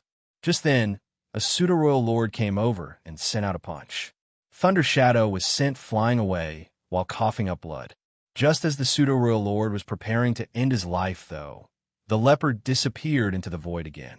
Thunder Shadow's goal was clear. He only had to target the territory lords to keep them at bay. Even Xianxia couldn't easily kill a pseudo-royal lord, let alone his monster self. If he forced himself to contend with a pseudo-royal lord, Thunder Shadow would be courting death. Given his innate divine ability and powerful combat skills, though, it was easy enough for Thunder Shadow to kill some acquired territory lords, which was what Xianxia asked him to do. They had to lift some pressure off the humans guarding this position. However, Thunder Shadow soon realized there was nothing much he could do on his own. There were quite a number of pseudo-royal lords. Moreover, after suffering some setbacks, the territory lords quickly formed battle formations, ensuring that Thunder Shadow couldn't easily kill them. As numerous Black Ink clansmen scanned the surroundings, even Thunder Shadow could hardly conceal his figure using his innate divine ability. The pseudo-royal lords discovered his whereabouts and struck several times, causing the lightning around him to dim. With a pair of amber eyes, Thunder Shadow glanced over at the space-time river, which was undulating violently, and charged forward. At the same time, it exclaimed, "Save me, big brother!"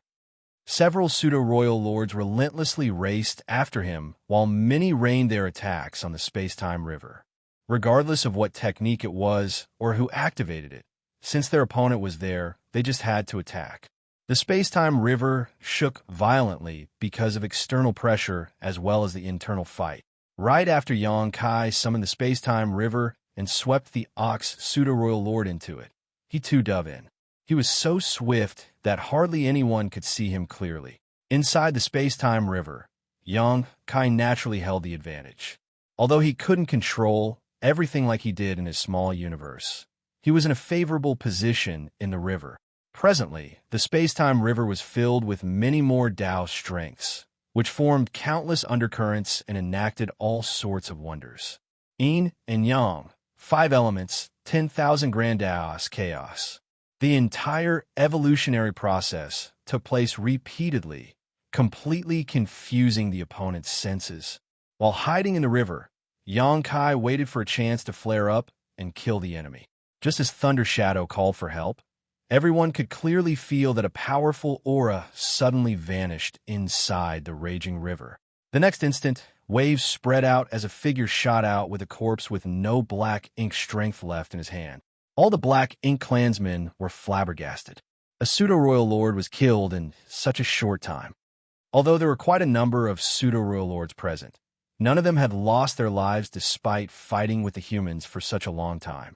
Now, one of them had been killed just like that. Meanwhile, a young man stood above the river with a dispassionate expression before tossing the corpse away as though it was common trash. Yang Kai, a black ink clansman exclaimed, for he finally made out Yang Kai's face and realized his identity. On the other hand, a solemn Imo who had been suppressing Yang Xiao, roared, Yang Kai. After entering the universe furnace world, he acquired an opportunity to become a royal lord and even healed most of his injuries. He initially thought that if he came across Yang Kai again, he would have a chance to kill him once and for all. Now, it seemed that while he gained an opportunity, it wasn't like Yang Kai acquired nothing. Yang Kai had become significantly more powerful than when they parted ways previously. The strange river was obviously a new technique he had created, one Imo had never seen or heard of before. More importantly, he was concerned about the fact that Yang Kai was now able to pose a serious threat to the pseudo-royal lords. Although Yang Kai had killed Diwu before, that was the result of many coincidences and specific circumstances. It wasn't a reflection of his true power. Imo was deeply astonished. Yang Kai was already at the peak of the 8th Order, so his power supposedly shouldn't improve any further in his lifetime. Nevertheless, contrary to common knowledge, Yang Kai's strength had increased tremendously. Such a person posed a huge threat to the Black Ink clan, so he had to be killed as soon as possible. Secretly, Imo was glad that Yang Kai wasn't so capable yet when he dealt with him previously. Otherwise, he might have ended up in a miserable state, since he was only a pseudo-royal lord at that time. Unlike how heavy-hearted Imo was, Yang Lai was elated as he cheered. You finally showed up, you stinking brat. He initially thought that Yang Kai had lost his life since the latter had not appeared even after all this time. Now, it seemed that he shouldn't have worried about him, for Yang Kai was still alive and kicking. The moment he appeared, he even managed to end a pseudo-royal lord's life, which boosted the humans' morale greatly. Big brother, Yang Shui called out as well. Yang Kai turned to look at her and put on a smile. Focus on dealing with your opponent. An obedient Yang Shui replied, yes. Then, Yang Kai turned his head back and gently wiped the blood from the corner of his mouth.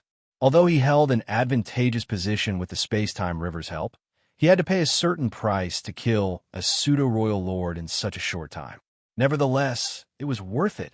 Kill him, Imo roared. Nothing good ever happened when Yang Kai was around, and this time was no exception. Yang Kai was undoubtedly a huge threat. Although the Black Ink clan was currently at an advantage, Yang Kai might be able to turn things around in some crazy way. If possible, Imo would love to end Yang Kai's life with his own hands. However, he was unable to shake off Yang Xiao and the others, who were now relentlessly pushing back against him. Certainly, the Black Ink clansmen didn't have the guts to disobey Imo order. Several pseudo-royal lords rushed towards Yang Kai from different directions, locking their auras onto him before they even arrived. The pseudo-royal lords had learned their lesson, so they wouldn't dare underestimate Yang Kai. After they communicated with each other using their divine senses, they decided to use their most powerful moves all together. Yang Kai snorted and called out to Thunder Shadow before retracting the space-time river. The next instant, Thunder Shadow activated his innate divine ability, after which both of them disappeared. There! A pseudo-royal lord growled, while looking in a particular direction. He then pushed out a fist. In that direction, a battered Thunder Shadow reappeared. "Why did you hit me? Big brother isn't with me," he yelled while spitting blood, which made him look quite embarrassed. The pseudo-royal lord, who had struck Thunder Shadow, was startled, but in the next moment, he heard the sound of rushing water. He immediately turned his head and widened his eyes in disbelief. Xianxia was already in a different spot as the river appeared abruptly before retracting. Like a gale gusting through leaves, over 10 territory lords were swept into the river this time. The next moment, Xianxia took the river and ran away. While all the Black Ink clan masters shifted their attention to Xianxia, Thunder Shadow activated his innate divine ability and fled. Immortality's expression changed drastically. Seeing that several pseudo-royal lords were now in a daze, he furiously roared, "Go after them!" Regardless of what kind of technique that river was, after a pseudo-royal lord fell into it, he died just a few breaths later. It was obvious that those territory lords were doomed. It was only then that the pseudo-royal lords came to their senses and raced after them. Nevertheless, how could they possibly capture or even catch up to Xianxia? His figure flickered several times before he soon got rid of them. Immortality's expression changed again as he ordered, "Come back." The pseudo-royal lords stopped in their tracks and returned at once. They looked grumpily at Immortality, who told them to chase after Xianxia, but then summoned them back the next moment. What the hell does he want? Martial Peak, Chapter 5777, Six Paths Formation in Danger.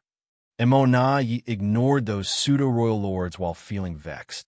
The same thing happens every time. Whenever he had to deal with Xianxia, despite being more powerful, he would always lose his temper. That was because Xianxia could flee swiftly if he was no match for the other party. That was the reason Immortality had been putting up with him for such a long time. This time, he could no longer tolerate it or retreat. Xianxia, he growled as his attacks intensified. Those in the Six Paths Formation, which was led by Xianxia, felt immensely pressured in an instant. Still, they gritted their teeth and persevered. They were initially able to go against Immortality with 6 Eighth Order Masters joining forces. Moreover, they had the flowing Time Temple's help. However, at this moment, they found it hard to hold on any longer. It was indeed hard to deal with an enraged royal lord. Xianxia and Xianxia had spent a lot of military merits to modify and upgrade the flowing Time Temple, so it was now just as powerful as Dawning Light back then. Although the temple's defenses had been fully activated, it still shook violently, and some cracks began to form. Meanwhile, Xianxia was equally furious. Immortality had been cursing at Xianxia, but raining the attacks on his adoptive son instead, which was outrageous. Was the adoptive son supposed to bear the brunt for his adoptive father? "Stop calling out to me. Do you think I'm your father or something?" Xianxia's voice was heard all of a sudden. In the meantime, ripples formed in the void as the man returned with the flowing river in his grip. Right in front of everyone's eyes, he shook the river and cast away more than 10 figures. As they looked in that direction, they were shocked. Those figures were the territory lords that had been swept into the river earlier. However, in just several breaths of time, they had lost all vitality. They were still alive and kicking just moments ago. The problem was there were no wounds on their bodies, and they appeared oddly at ease. It was as though their lives were snatched from them while they were asleep. The scene terrified the Black Ink clan. Since Xianxia was able to kill a pseudo-royal lord with his strange river, there was no doubt that the territory lords that were drawn into it were doomed. What horrified them, though, was that they had no idea how those territory lords were killed. It was only natural that people feared the unknown. Xianxia was able to slaughter those territory lords without much effort, which was why they were fearful. The moment Xianxia reappeared, the pseudo-royal lords made a move as their powerful secret techniques swept across the void. Xianxia's figure flickered as space principles undulated. Although he was struck several times, he still managed to break the siege and flee from the attacking pseudo-royal lords. While spitting blood, he charged forward in a particular direction. In that direction, more than 10 territory lords, who had formed different battle formations, felt deeply distressed. It was apparent to them what Xianxia was up to. They had just witnessed their clansmen's deaths, and their corpses were still warm. They certainly wouldn't want to die along with them. Seeing that Xianxia was about to reach them, these territory lords hurriedly tried to run away. Just then, Thunder Shadow, who had gone into hiding amidst the chaos earlier, reappeared abruptly with a figure surrounded by lightning. With him as the center, a gigantic lighting ball exploded and formed a giant web. In an instant, the territory lords stiffened. At the same time, the human race masters in that direction cast their divine abilities and secret techniques at those territory lords. The humans were in a passive position a while ago because they had to form a defense perimeter to protect Xianxia. As such, they were unable to move around. Faced with the bombardment of attacks, they could only focus on defending themselves. Fortunately, with the warship's protection, they managed to hold on. Now that there was a chance to make a move, they certainly wouldn't hesitate to do so. The moves from Thunder Shadow and the human race masters ensured that the territory lords were unable to run away, and the instant Xianxia arrived, he swept those territory lords into the river. A heartbroken Immortality roared, "Xianxia, you dare?" Across from him, Xiao and the others in the six-path formation were in a perilous situation as they felt even greater pressure from their opponent. Xiao secretly lamented, thinking that he was there to bear Immortality's wrath in his adoptive father's stead. Meanwhile, Xianxia, who had captured over 10 territory lords, ran away with the space-time river. While spitting blood, he announced, "I'll be back." Asterisk Kong Long Long. Star. The pseudo-royal lords fully activated their powers and struck in the direction where Xianxia was fleeing. However, his figure kept flickering and disappeared soon after. Immortality's face was gloomy as he thought that Xianxia was indeed a huge threat to them. Whenever Xianxia appeared, the Blacking clan would suffer immense losses. This time, apart from over 20 territory lords, even a pseudo-royal lord had been killed. Moreover, since it took several pseudo-royal lords to even partially restrain Xianxia, a great deal of pressure had been lifted off the humans' defense line. Initially, the humans were in a passive position, but they were now able to fight back. In some places, they had even gained the upper hand as the territory lord were forced to step back. Seeing this, Immortality knew that they couldn't allow Xianxia to dictate the flow of the battle any longer. Otherwise, they would just be led around by the nose. He had dealt with Xianxia several times, so he understood the latter very well. Based on past experiences, once Xianxia managed to influence the war enough, the Black Ink clan was doomed to fail. After making up his mind, Immortality barked, "Focus on breaking their defense line and killing Xianxia." The pseudo-royal lords immediately turned around and charged towards Xianxia. That was what they had been doing before Xianxia disrupted them. And with the help of these pseudo-royal lords, the Black Ink clan once again seized the initiative. Although more than 20 territory lords had been killed, the overall situation hadn't changed. They were still at an advantage. It had to be said that Immortality was a brilliant strategist and tactician. He didn't lose his composure because of Xianxia's intervention and understood that the key to this battle was whether Xianxia would successfully break through or not. As long as the Black Ink clan could stop that from happening, the humans would lose the chance of having a new Ninth Order Master, and victory would belong to the Black Ink clan. They had a great chance of achieving their goal, as well as it wasn't like the humans could persevere forever. Once Immortality shattered the Six Paths formation in front of him, he could provide even more assistance to the siege. By then, Xianxia would be doomed. If not for Xianxia, the Black Ink clan would have been in control of everything the entire time. Despite Xianxia's appearance, as long as the Black Ink clan could stick to their plan, the humans wouldn't be able to turn things around. The best they could do was to stall for time. Seeing how intense the battle was, Xianxia had a solemn expression. Corpses of the territory lords in perfect condition dropped out of the space-time river again. Given enough time, he could have continued to harass the Black Ink clan, slaughtering the territory lords to weaken their collective power. Nevertheless, as he observed the battlefield, he knew that time was running out. It wasn't that something had happened to the defense line surrounding Xianxia. Before his arrival, even though the humans were at a disadvantage as they had fewer people on their side, they were able to resist the bombardment of attacks from the enemies. Since more than 20 territory lords had been killed, they felt less pressured. The problem was with Xianxia and his Six Paths formation. After all, they were dealing with a true royal lord. Despite having the flowing time temple's help, they were still no match for Immortal. It was already commendable that had held on until now. At that moment, the flowing time temple was about to collapse. While Xianxia was pale, some people around him spat blood and their auras plunged. These 6 Eighth-Order Masters were a complete entity.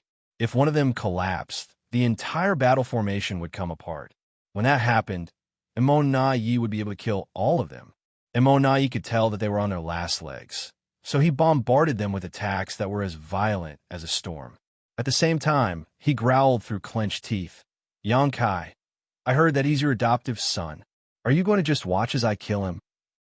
They had been contending with each other for years, but even if he couldn't kill Xianxia, he had the confidence to slaughter his adoptive son. In the void, Xianxia arched his brow. Is he trying to provoke me? What is he trying to achieve? What's the point of him provoking me at this point? Is he worried that I'll target those territory lords instead? Is that why he's forcing me to confront him to pin me down? It's possible. However, Xianxia knew that he mustn't underestimate Immortal, who was not only very patient, but cunning. Over the years, he dealt with Xianxia directly a few times, so it was obvious he was up to something by trying to provoke him under these circumstances. Regardless of what his intention was, Xianxia had no choice but to help. Xianxia and his six-path formation were on their last legs. As Immortal rained attacks down on them, the battle formation would fall apart at any moment. As Xianxia guffawed, he stepped forward and bellowed, "You only know how to bully a child? Why not ask his father first?" Xianxia rolled his eyes when he heard that. He was an ancient dragon who was several thousand years old, after all.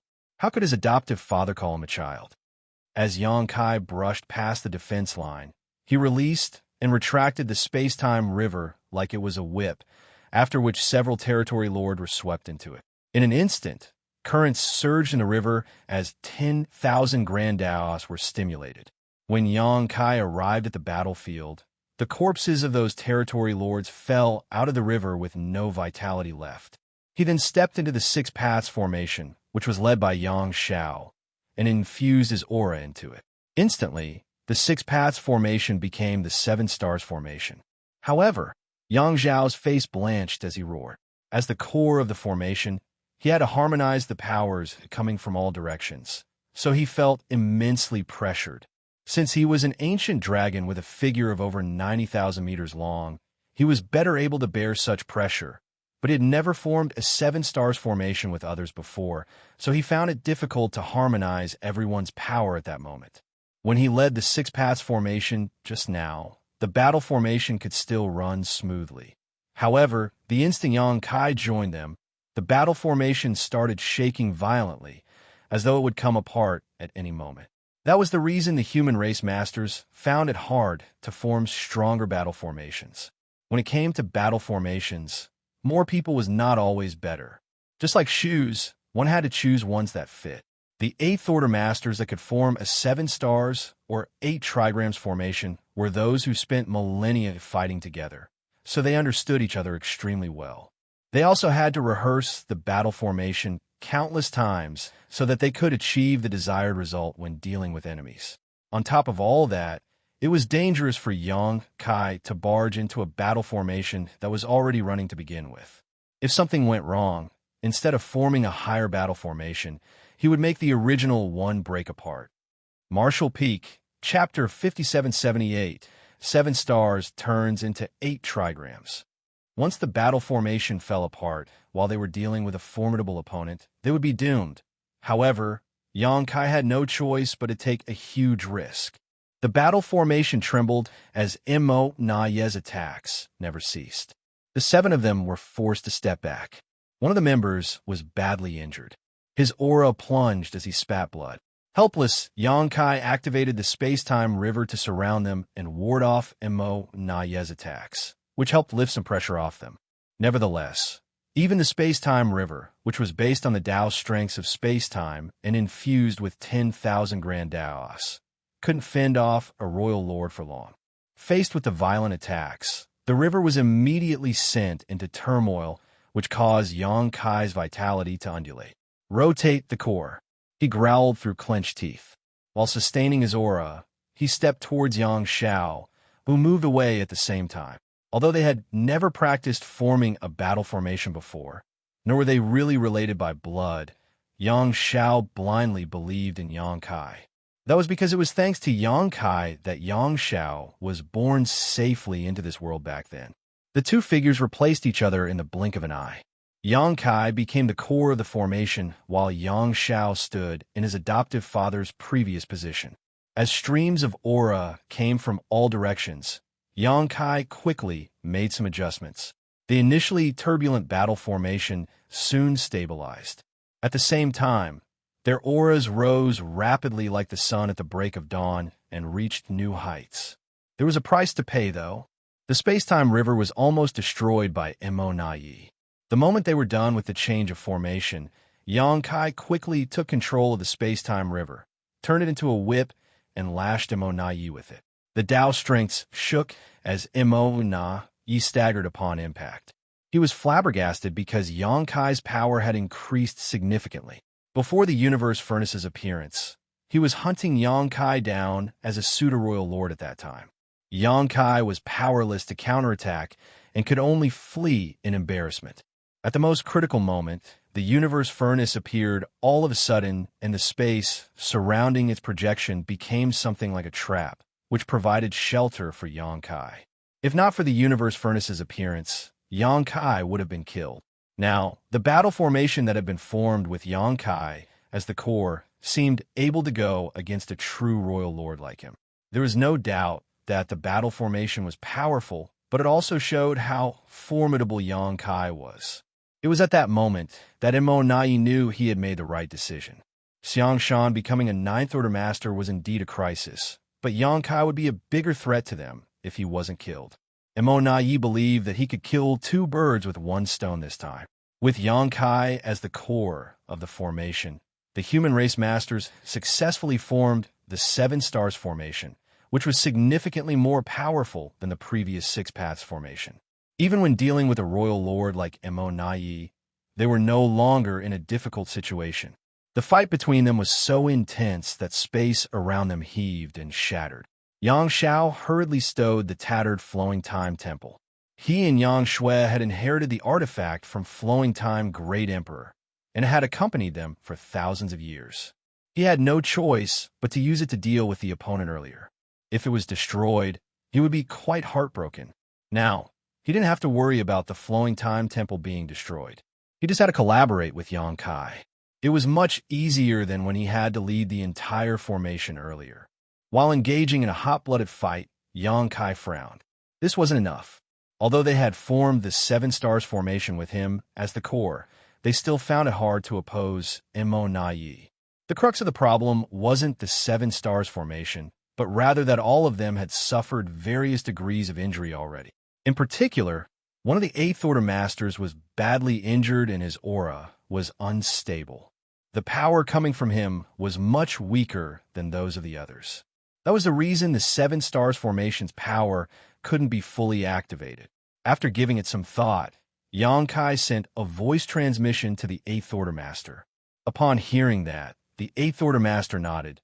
"Please be careful." Saying so, he immediately left the battle formation. The others were shocked, as someone leaving at this point might cause the battle formation to fall apart. Nevertheless, the next moment, someone filled in the position where the Eighth Order Master previously stood. After a moment of turmoil, the battle formation stabilized. The person was none other than Thundershadow. He had been hiding somewhere nearby and waiting for a chance to make a move, but he had yet to find an opening. After receiving a divine sense transmission from Yongkai, he promptly replaced the injured Eighth Order Master and ensured that the Seven Stars formation wouldn't break apart. While busy, he flashed a smile at Fong Xianxia and called out intimately, "Second brother." Fong Xianxia responded with a smile. On the other hand, Xianxia was astonished. "Your brothers? No way. Brother Thunder Shadow is a monster race member, while old Fong is a human. When did you two become family? Why didn't I know that?" Furthermore, as far as he was concerned, Fong Xianxia and Thunder Shadow had rarely come into contact before. After all, Thunder Shadow only started getting active in different Great Territory battlefields 1,000 years ago. Prior to that, he spent most of his time cultivating in the Myriad Monsters world. He was a great emperor of the Myriad Monsters world, where there was a World Tree clone. By cultivating there, Thunder Shadow could increase his power much faster. As such, Xianxia was puzzled as to why they called each other brothers when they were supposedly not close. Fong Xianxia replied meaningfully, "There are many things that you don't know." Xianxia felt that there was some underlying meaning in those words, but it wasn't the right time to probe. Therefore, he could only suppress his doubt and focus on dealing with the opponent before them. It had to be said that with Thunder Shadow joining the formation, the Seven Stars formation instantly became more powerful, and they were able to run the battle formation far more smoothly. Despite that, they were still not at an advantage when going against Immortality. Xianxia was astounded at that, for he didn't expect a royal lord to be so mighty. He initially thought that with his adoptive father leading the battle formation, it would be easy for them to push Immortality back, but now it seemed that he had misjudged the situation. He reckoned that Immortality didn't go all out earlier. Otherwise, even though they had the Flowing Time Temple's help, the enemy could have easily destroyed him and the Six Paths formation. Xianxia wasn't the only one who realized this problem. It seemed to Yangkai that Immortality was getting stronger as the battle progressed. Although Thunder Shadow had replaced the wounded 8th Order Master, they still couldn't gain the upper hand. Something is off about this guy. Since he's so powerful, why didn't he kill Xianxia and the others quickly earlier? Was he worried that he'd be injured? That was an understandable thought, as it was quite troublesome once a Black Ink clansman was injured. If Immortality pushed Xianxia and the others over the edge, he might have been seriously wounded if they decided to throw all caution to the wind. Could it be that he had other considerations? Regardless of his intention, Immortality displayed a strong sense of fortitude that Yangkai had never seen in other Black Ink clansmen before. As they exchanged moves, their divine abilities and secret techniques bloomed. It was undoubtedly a life-and-death battle. Yangkai grew apprehensive as time passed. He had the confidence to persevere.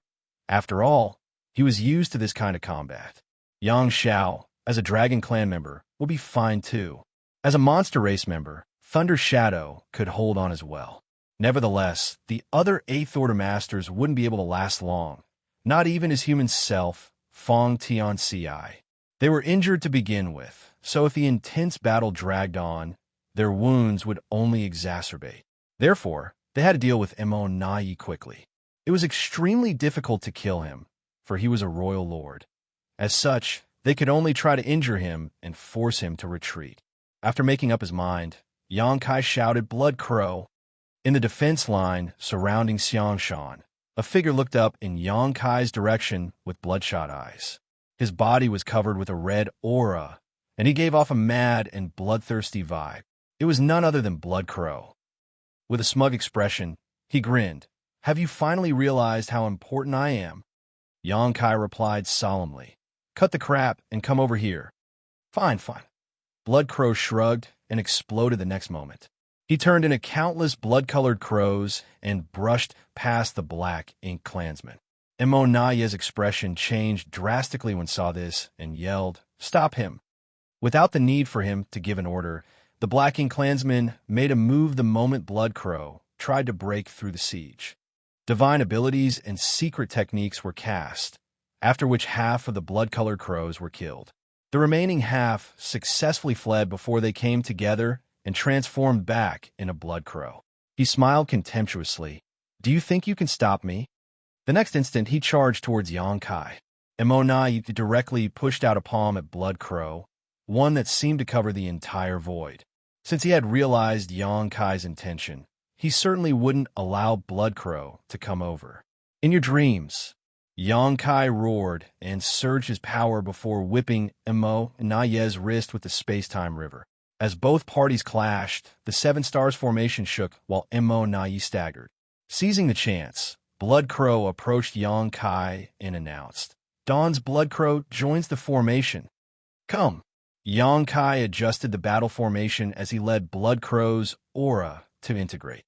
The Seven Stars formation instantly became the 8 trigrams formation, and their collective power had increased by more than 30%. On the other hand, Immortal was shocked as he saw them really form the 8 trigrams formation. Although he had heard that some human race masters were able to form the 8 trigrams formation, he had never seen it before. Moreover, the 8 trigrams formation had only appeared once, and it lasted for a short time.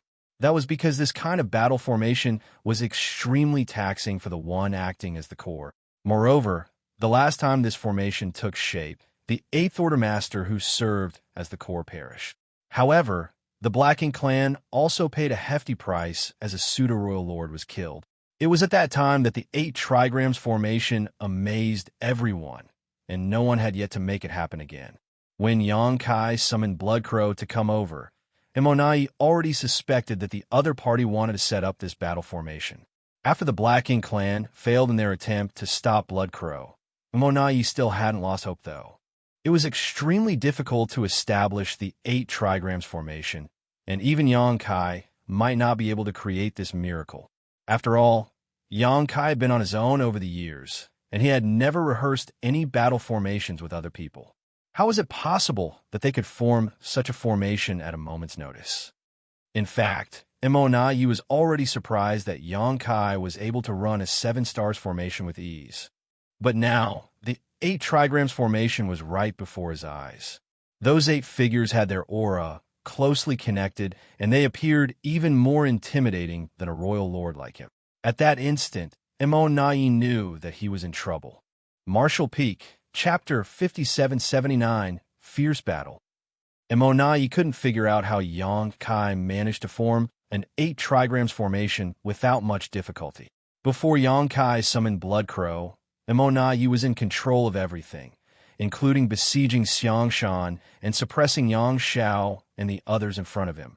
However, once the 8 trigrams formation took shape, he lost control of the situation. This guy can always do things that surprise us. The 7 stars formation that they had formed with Xianxia as the core was already able to go against him. Now that the 8 trigrams formation had been established, they appeared even more intimidating. How was Immortal supposed to be a match for them? He almost couldn't contain the urge to use the trump card. Xiaoyu was the one who set up the trump card, in fact. It was meant to be used at the most critical moment to ensure that they would win this battle, and was the reason Immortal was confident about destroying Xianxia and Xianxia at the same time. Nevertheless, if he used his trump card now, he certainly could stop Xianxia, but Xianxia would likely escape. In that case, all the waiting and forbearance would be for naught. If he only wanted to kill Xianxia, he could have used his trump card early on. He had been tangled up with the humans because he was waiting for Xianxia to appear, as he was certain that the latter would come. Just as he expected, Xianxia arrived, although slightly late, but everything was still going to plan. Compared to Xianxia, Immortal had a greater desire to kill Xianxia. He had a feeling that if he allowed Xianxia to live, he would prove to be a bigger threat than Xianxia becoming a 9th Order Master. Everything was within his control before the 8 trigrams formation came into existence, which disrupted his arrangements. After a moment of hesitation, Immortal suppressed his uneasiness, for it wasn't time to spring his trap yet. Although Xianxia had managed to form the 8 trigrams formation, it wasn't easy to kill a royal lord like him. As such, Immortal still had a chance to achieve his goal. Furthermore, no one was certain how long the 8 trigrams formation could last. How long could Xianxia, as the core, sustain such an arduous battle formation? Once he collapsed, the 8 trigrams formation would naturally fall apart. At the thought of this, Immortal stopped being aggressive and started defending himself instead. Faced with the bombardment of attacks, he was forced to retreat. Although he appeared to be in a difficult situation, he didn't suffer any injuries. Across from him, Yang Kai couldn't help complimenting Mo Na Yi in secret, for his opponent had made the right decision. If one wasn't a match for the enemy, he shouldn't fight with them head-on. If he were Mo Na Yi, he would have made the same decision. Sometimes being defensive was more effective than being aggressive. It was fine if your opponent was only on par with you, for as long as one could stall for time, the more aggressive one would generally run out of strength sooner. Since Yang Kai had to adjust and harmonize everyone's aura to sustain the 8 trigrams formation, he felt immensely pressured. Although he was just one step away from becoming a divine dragon, he still found it hard to sustain this formation for a long time. What was more, Mo Na Yi had decided to stall for time. If they couldn't injure him and force him to back down within an hour, their advantage would disappear. It seems that I have to take a risk. If they couldn't settle Mo Na Yi using the 8 trigrams formation, Yang Kai would have no choice but to unite his 3 selves and attempt to ascend to the 9th order. Wu Kuang was the one who taught him the 3 selves source reconstitution art, which was a technique devised by Shi to break through the shackles of the open heaven realm method. No one had ever cultivated it since its invention, though, so no one could give Yang Kai any valuable insight.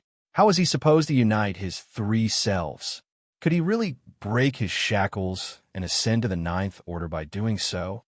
Yang Kai didn't have the answers to those questions. Therefore, even though his human self and monster self were by his side, he didn't choose to unite them. He initially intended to wait for the dust to settle before he returned to the 3,000 worlds and looked for a suitable place to proceed. In that case, even if there were any mistakes, he would have some room to rectify them. If he united his 3 selves in this situation, once he made a mistake, he would probably be doomed, and the human race would be in hot water too. All the same, Yang Kai had to get prepared, given the power and resilience that Mo Na Yi showcased. Hopefully, he would need to use his trump card. After giving it some thought, Yang Kai still sent a divine sense message to Xianxia and Thunder Shadow, after which they started taking action in silence. Originally, in the 8 trigrams formation, his human self and monster self had only integrated their aura and energy with Yang Kai. However, upon receiving his transmission, they also released their spiritual energy and resonated with Yang Kai. Suddenly, Yang Kai was able to run the 8 trigrams formation nearly effortlessly. Meanwhile, the gazes of Thunder Shadow and Xianxia became hollow as though their souls practically left their bodies. Only their auras continued to stream into the battle formation. The 8 trigrams formation became effortless to operate not because Yang Kai, as the core of the formation, was mighty, but rather because there were 2 special existences in the battle formation. The human self, Xianxia, and monster self, Thunder Shadow, were created by Yang Kai. They were essentially soul clones, though different from how one traditionally defined a soul clone. They had gone through their formative years separately, so they had their own unique personalities and experiences. However, if the main body needed their collaboration, they could work seamlessly with him. Therefore, Yang Kai only had to harmonize the powers of the other 5 people when sustaining the 8 trigrams formation and could ignore the human self and monster self, Xianxia and Thunder Shadow, as they would perfectly collaborate with him. In other words, Yang Kai was controlling an 8 trigrams formation with the difficulty of a 6 paths formation. Furthermore, Yang Xiao and Blood Crow were part of the battle formation, whom he was very familiar with and had a high degree of trust with, which made the collaboration easier.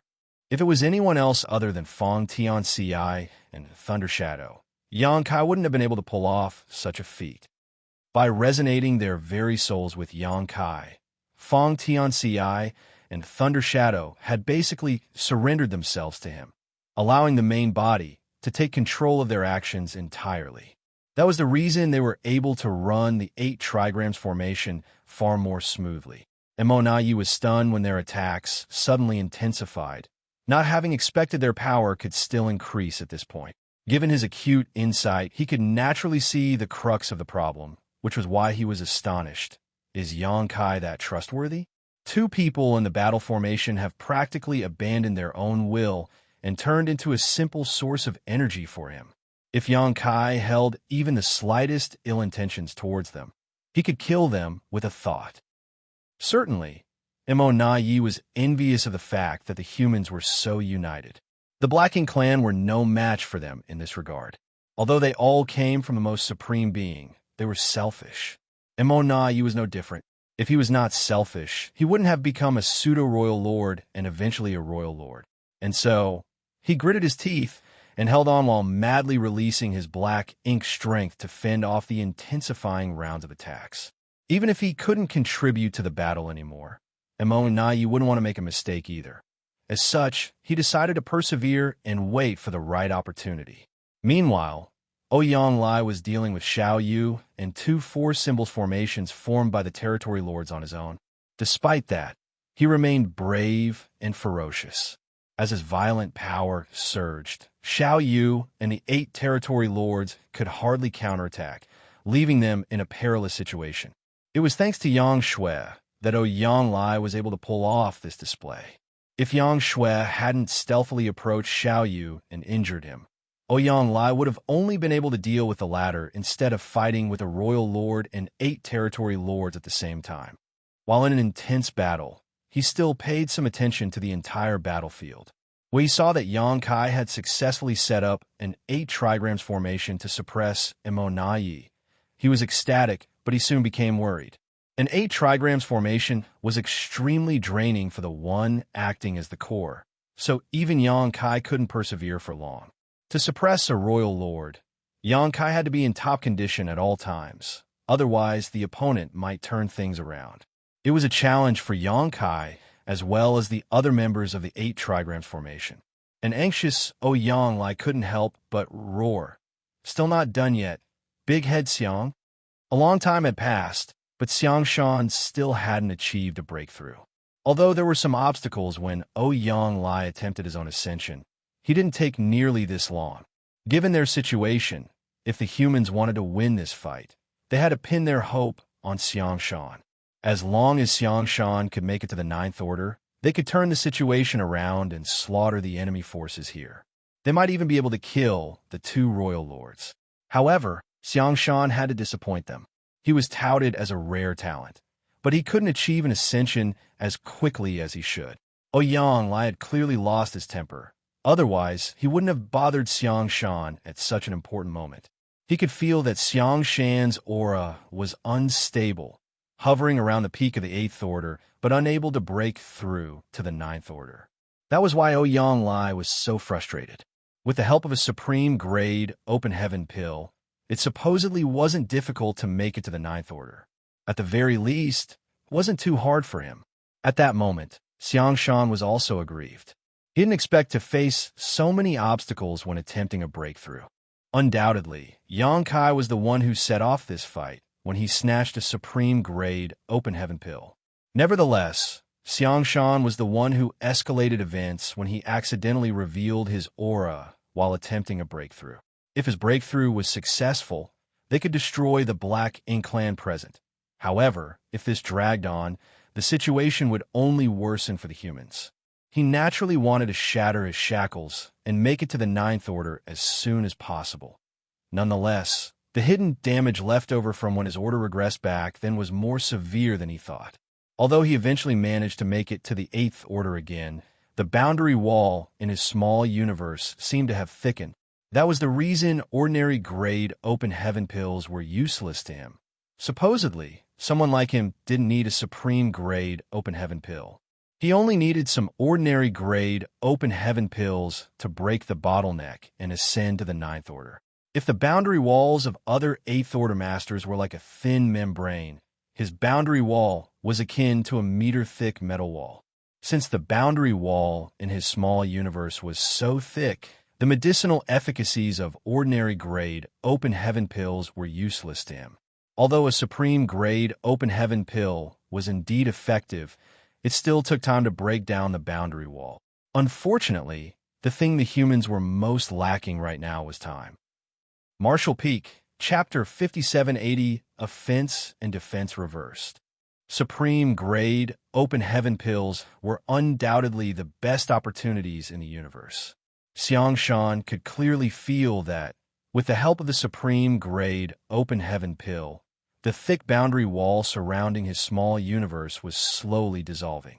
When it was destroyed, he would make it to the Ninth Order. However, up until now, only 70% had been broken down. The remaining 30% was still stopping his small universe from expanding, which made it impossible for him to break through. Although he was anxious, there was nothing much he could do. If he gave up, the humans would no longer be in a passive position. At the very least, they would no longer need to surround and protect him. Nevertheless, if he gave up now, the supreme-grade open heaven pill would be wasted. In this kind of situation, how could someone like him, a mere peak 8th Order Master, do anything to turn things around? Only by ascending to the Ninth Order could he help the human race destroy the Black Ink clan here. Just like Ouyang Lai, Xianxia was equally anxious, but there was nothing he could do as such.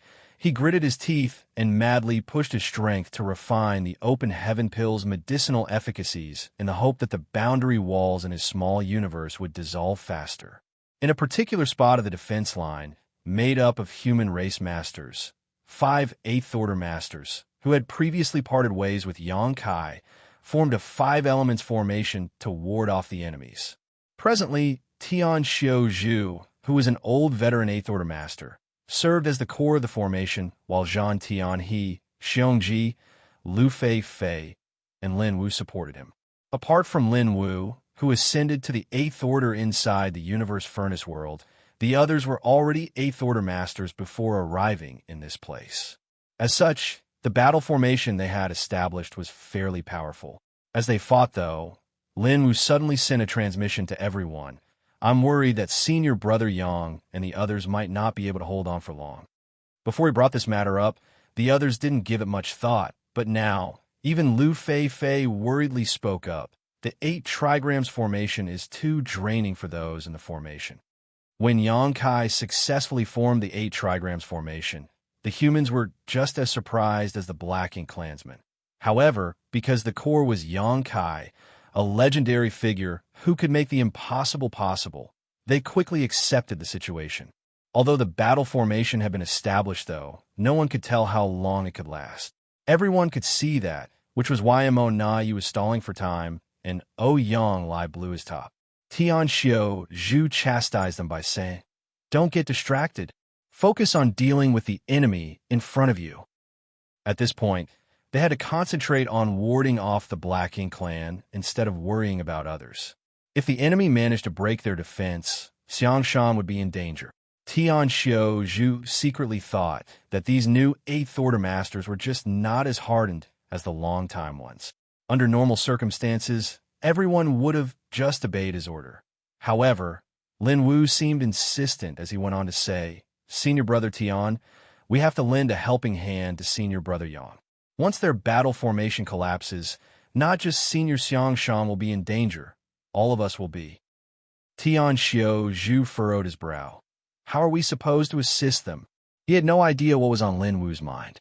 They were surrounded by Black Ink clansmen, so it was difficult for them to break the siege as it is. Blood Crow managed to escape earlier because his secret art was unique, which caught the Black Ink clan off guard. None of them had techniques that could replicate what Blood Crow had done, so how were they supposed to leave? Moreover, if they did that, the humans in this place would surely face greater pressure. Lin Wu replied quickly, "It's not that I doubt Senior Brother Yang's capabilities. Given his strength, he can certainly sustain the 8 trigrams formation as its core for some time. But what about the others? How long can they hold on? Apart from Senior Brother Yang, if any one of them collapses, the battle formation will break apart." He was only telling the truth, and it was a matter everyone was concerned about. Then, he continued, "Given the situation, only we can lend Senior Brother Yang a helping hand. If we don't come up with a way, do we wait until the 8 trigrams formation falls apart? Please consider my suggestion, Senior Brother Tian." The others fell into their thoughts as well. Lin Wu said they were the only ones who could give Yang Kai a helping hand because they were faced with less pressure compared to the other masters. After all, they were dealing with an injured pseudo-royal lord, Meng Quebec. There were over 10 pseudo-royal lords on the battlefield, and although Xianxia had killed one of them, there were still many more to deal with. Presently, they were applying pressure on the humans in different places. Xianxia Zhu and the others were dealing with Meng Ke and some territory lords. Certainly, Zhan Tianhe and the others were familiar with Meng Ke, as he, Xiongji, and Lu Fei had faced off against him together with Xianxia, Liang Lai, and Thunder Shadow some time ago, leaving both sides battered. Since Meng Ke was badly wounded before this battle broke out, he was unable to fully utilize all his power.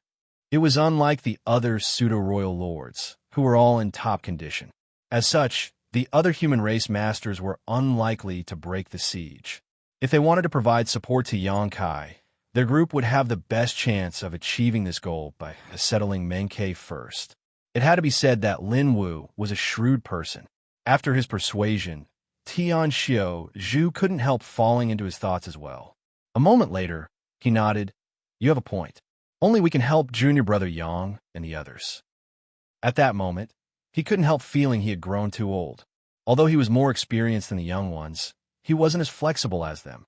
Lin Wu then said grimly, "Senior brother Tian, we'd better get prepared early so that we can lend him a hand at any moment." Xianxia Zhu nodded almost imperceptibly. "Follow my lead." "Yes," they all replied. The next moment, Xianxia Zhu surged his divine sense and sent a transmission to the human race masters in the nearby battle formations. A moment later, they nodded imperceptibly as they were ready to offer their help when Xianxia Zhu and the others took action. Soon, everything was prepared.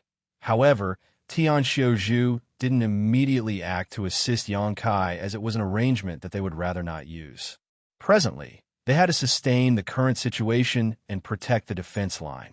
Once it was necessary for them to shift to providing assistance, though, they wouldn't hesitate to do so. Everyone in the 8 trigrams formation felt immensely pressured, and even Xianxia was injured and soaked in blood. Every time they attacked, it was a strain on their bodies and souls. They had no choice, though, as their opponent was a royal lord. On the other hand, Immortality was equally battered. Faced with the 8 trigrams formation, he could hardly counterattack and was forced back repeatedly as his black ink strength was scattered. Strictly speaking, a 7 stars formation was enough to deal with a newly promoted royal lord like him. With Xianxia as the core, they could even oppose a veteran royal lord like Mou with an 8 trigrams formation.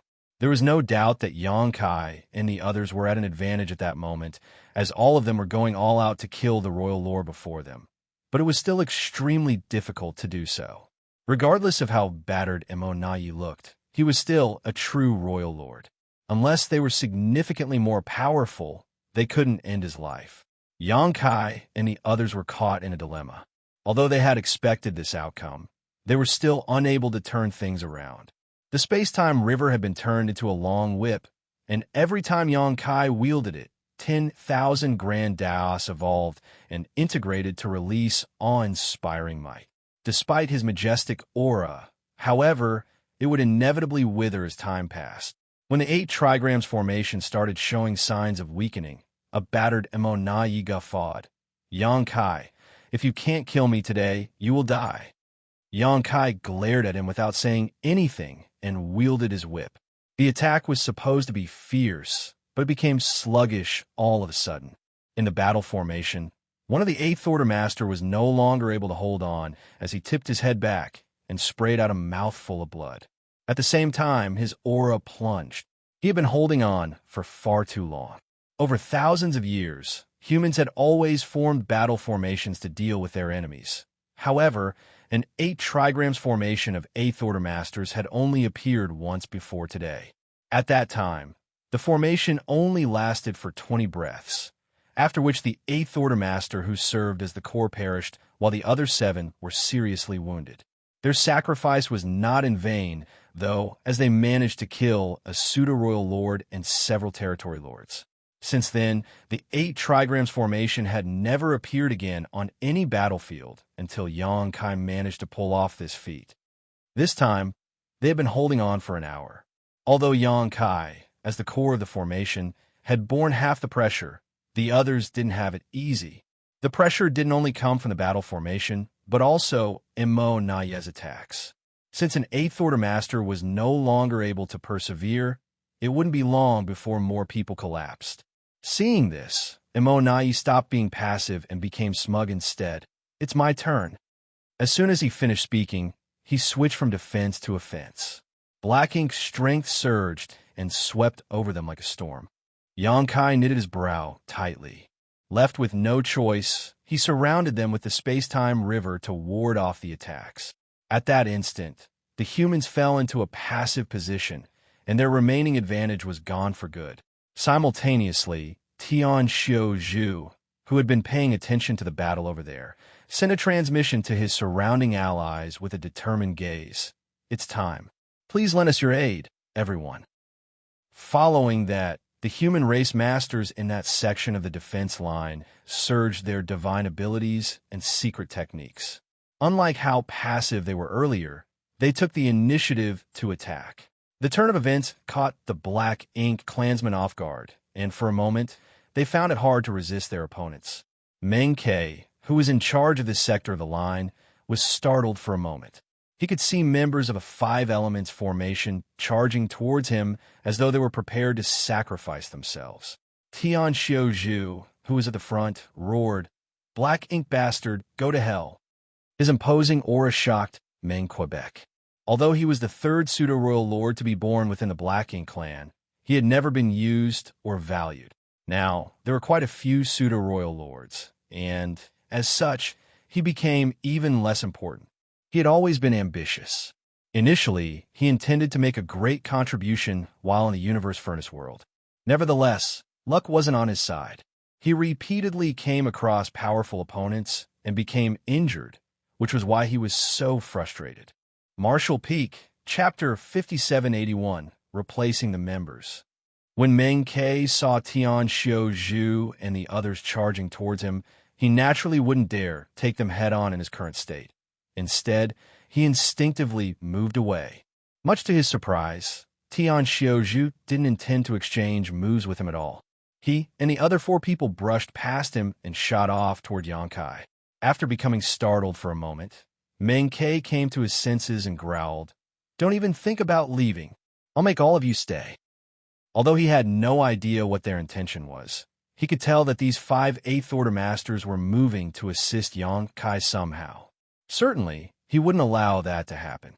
There were about 10 pseudo-royal lords on the battlefield, and each was doing an excellent job in contending with the humans. If only his opponents managed to flee, Meng Ke would be held responsible. He had never been valued to begin with, so if these 5 people ruined Immortality's plan, the latter would never let him off. As such, Meng Ke was determined to make Xianxia and the others stay. He forcibly activated his power and chased after the 5 elements formation. While he was at it, he made countless attacks at the enemies. Meng Ke's attacks could not be underestimated. Left with no choice, Xianxia and the others had to counterattack. As both parties became entangled with each other, they approached the place where the 8 trigrams formation and Immortality were in a fight. Soon, Xianxia furrowed his brow. This matter couldn't drag on. They either had to shake off Meng Ke as soon as they could, or send some people to give Xianxia a hand. Otherwise, they would lure a powerful opponent to Xianxia's side and make things worse. He could see that 2 8th Order Masters in the 8 trigrams formation were no longer able to hold on. Xianxia, who was battling against Xiaoyu and others, noticed what was going on as well and intended to lend them a hand, but he couldn't break free from Xiaoyu and the other territory lords. Certainly, they couldn't expect Xianxia to help either. Strictly speaking, she was no match for the Chaos Spirit King and had to go all out just to hold it back. At the most critical moment, Xianxia roared, "2 of you go." The other 4 people in the formation knew what he meant. Lin Wu promptly said, "I'll go." Saying so, he left the battle formation and charged towards Xianxia. The next moment, another figure flew away. It was none other than Zhang Tianhe. It was a huge risk to take to move towards Xianxia and Immortality's battlefield. If one wasn't careful enough, they would lose their lives. Lin Wu was a newly promoted 8th Order Master who managed to break through in the Universe Furnace world, but he was willing to take up such a task. As a senior brother, Xianxia he naturally couldn't back down. After two people left, the five elements formation instantly turned into a three fortunes formation. Furthermore, following a long fight, Tian Xiaozhu and the others were no longer at the peak of their powers. So how were they supposed to deal with a pseudo-royal lord? Undoubtedly, they were put in a perilous situation. Fortunately, it wasn't easy for Meng Ke to kill them either. This guy was badly injured to begin with, so his strength had been greatly reduced. If he were at the peak of his power, he could have destroyed a mere three fortunes formation quite quickly. 2 breaths later, Lin Wu and Zhang Tian he arrived somewhere near the place where the 8 trigrams formation and Immortal Ballad were locked in combat, and Lin Wu yelled, "Senior brother Yang, we're here to help." Yang Kai replied gladly, "You've come at the right time." He was worried about how to sustain the 8 trigrams formation when these two promptly arrived to replace their injured members. Of the members of the 8 trigrams formation, Yang Kai, who served as the core of the formation, was close to 4 of them. They were his human self, Fang Xianxia, his monster self, Thunder Shadow, Yang Xiao, and Blood Crow. He wasn't familiar with the rest. One of them was a veteran 8th Order Master, while the remaining 2 were newly ascended 8th Order Masters. The 2 new 8th Order Masters were the problem. Their heritages were not as ample as that of the veteran, nor were their bodies as strong as Yang Xiao and Thunder Shadow.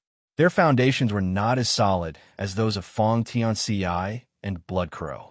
While contending with the enemy alongside Yang Kai, they had borne too much pressure. Their bodies were about to fall apart, and their small universes were also in turmoil, causing their auras to be unstable. If this dragged on, they would soon collapse. Once that happened, the 8 trigrams formation would break apart. That was the reason Mo Na Yi started being aggressive. Although he risked injuring himself, he was determined to break the battle formation. He even specifically struck as hard as he could at where the new 8th Order Masters were positioned. Once they lost the 8 trigrams formation, they wouldn't be a match for Mo Na Yi. By then, he could kill whoever he wanted.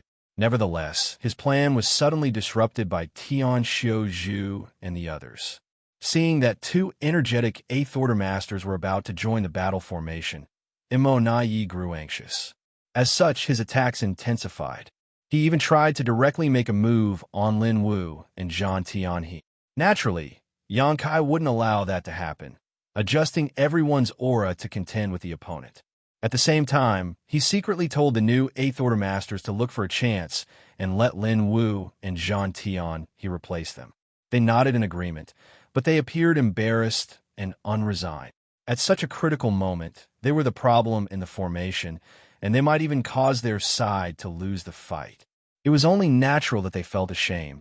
Nonetheless, they were indeed running out of energy, and the pressure, both internal and external, had caused their small universes to descend into chaos.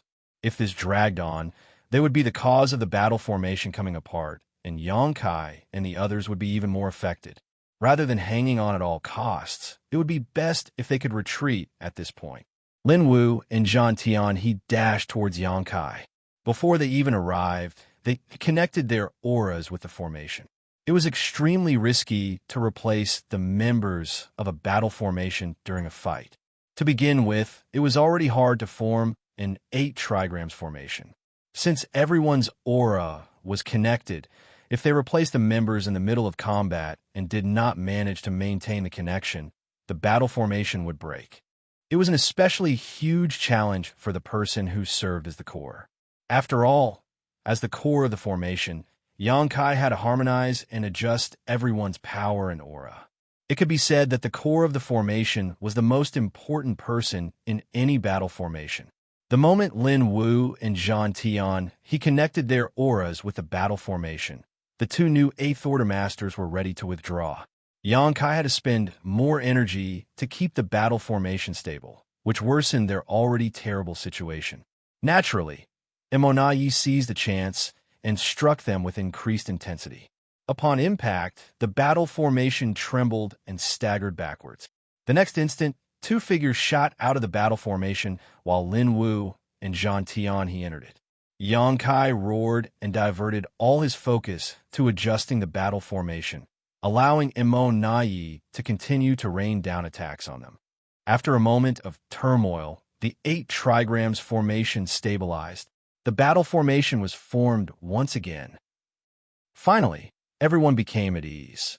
At the same time, they were amazed and glad that Xianxia was the one leading the battle formation. If the core was someone else, the battle formation would have probably fallen apart then and there.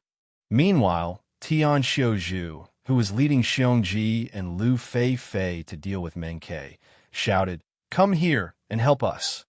They were no longer able to hold on. It seemed that Meng Ke felt ashamed because he was at fault for letting the opponents have a chance to replace the members of the 8 trigrams formation. As such, he ignored his injuries and madly surged his power to vent his fury on Xianxia and the others. Given the intensity of the fight, even if he managed to kill his opponents, he would also end up in a terrible state. However, that was the last of his concerns right now.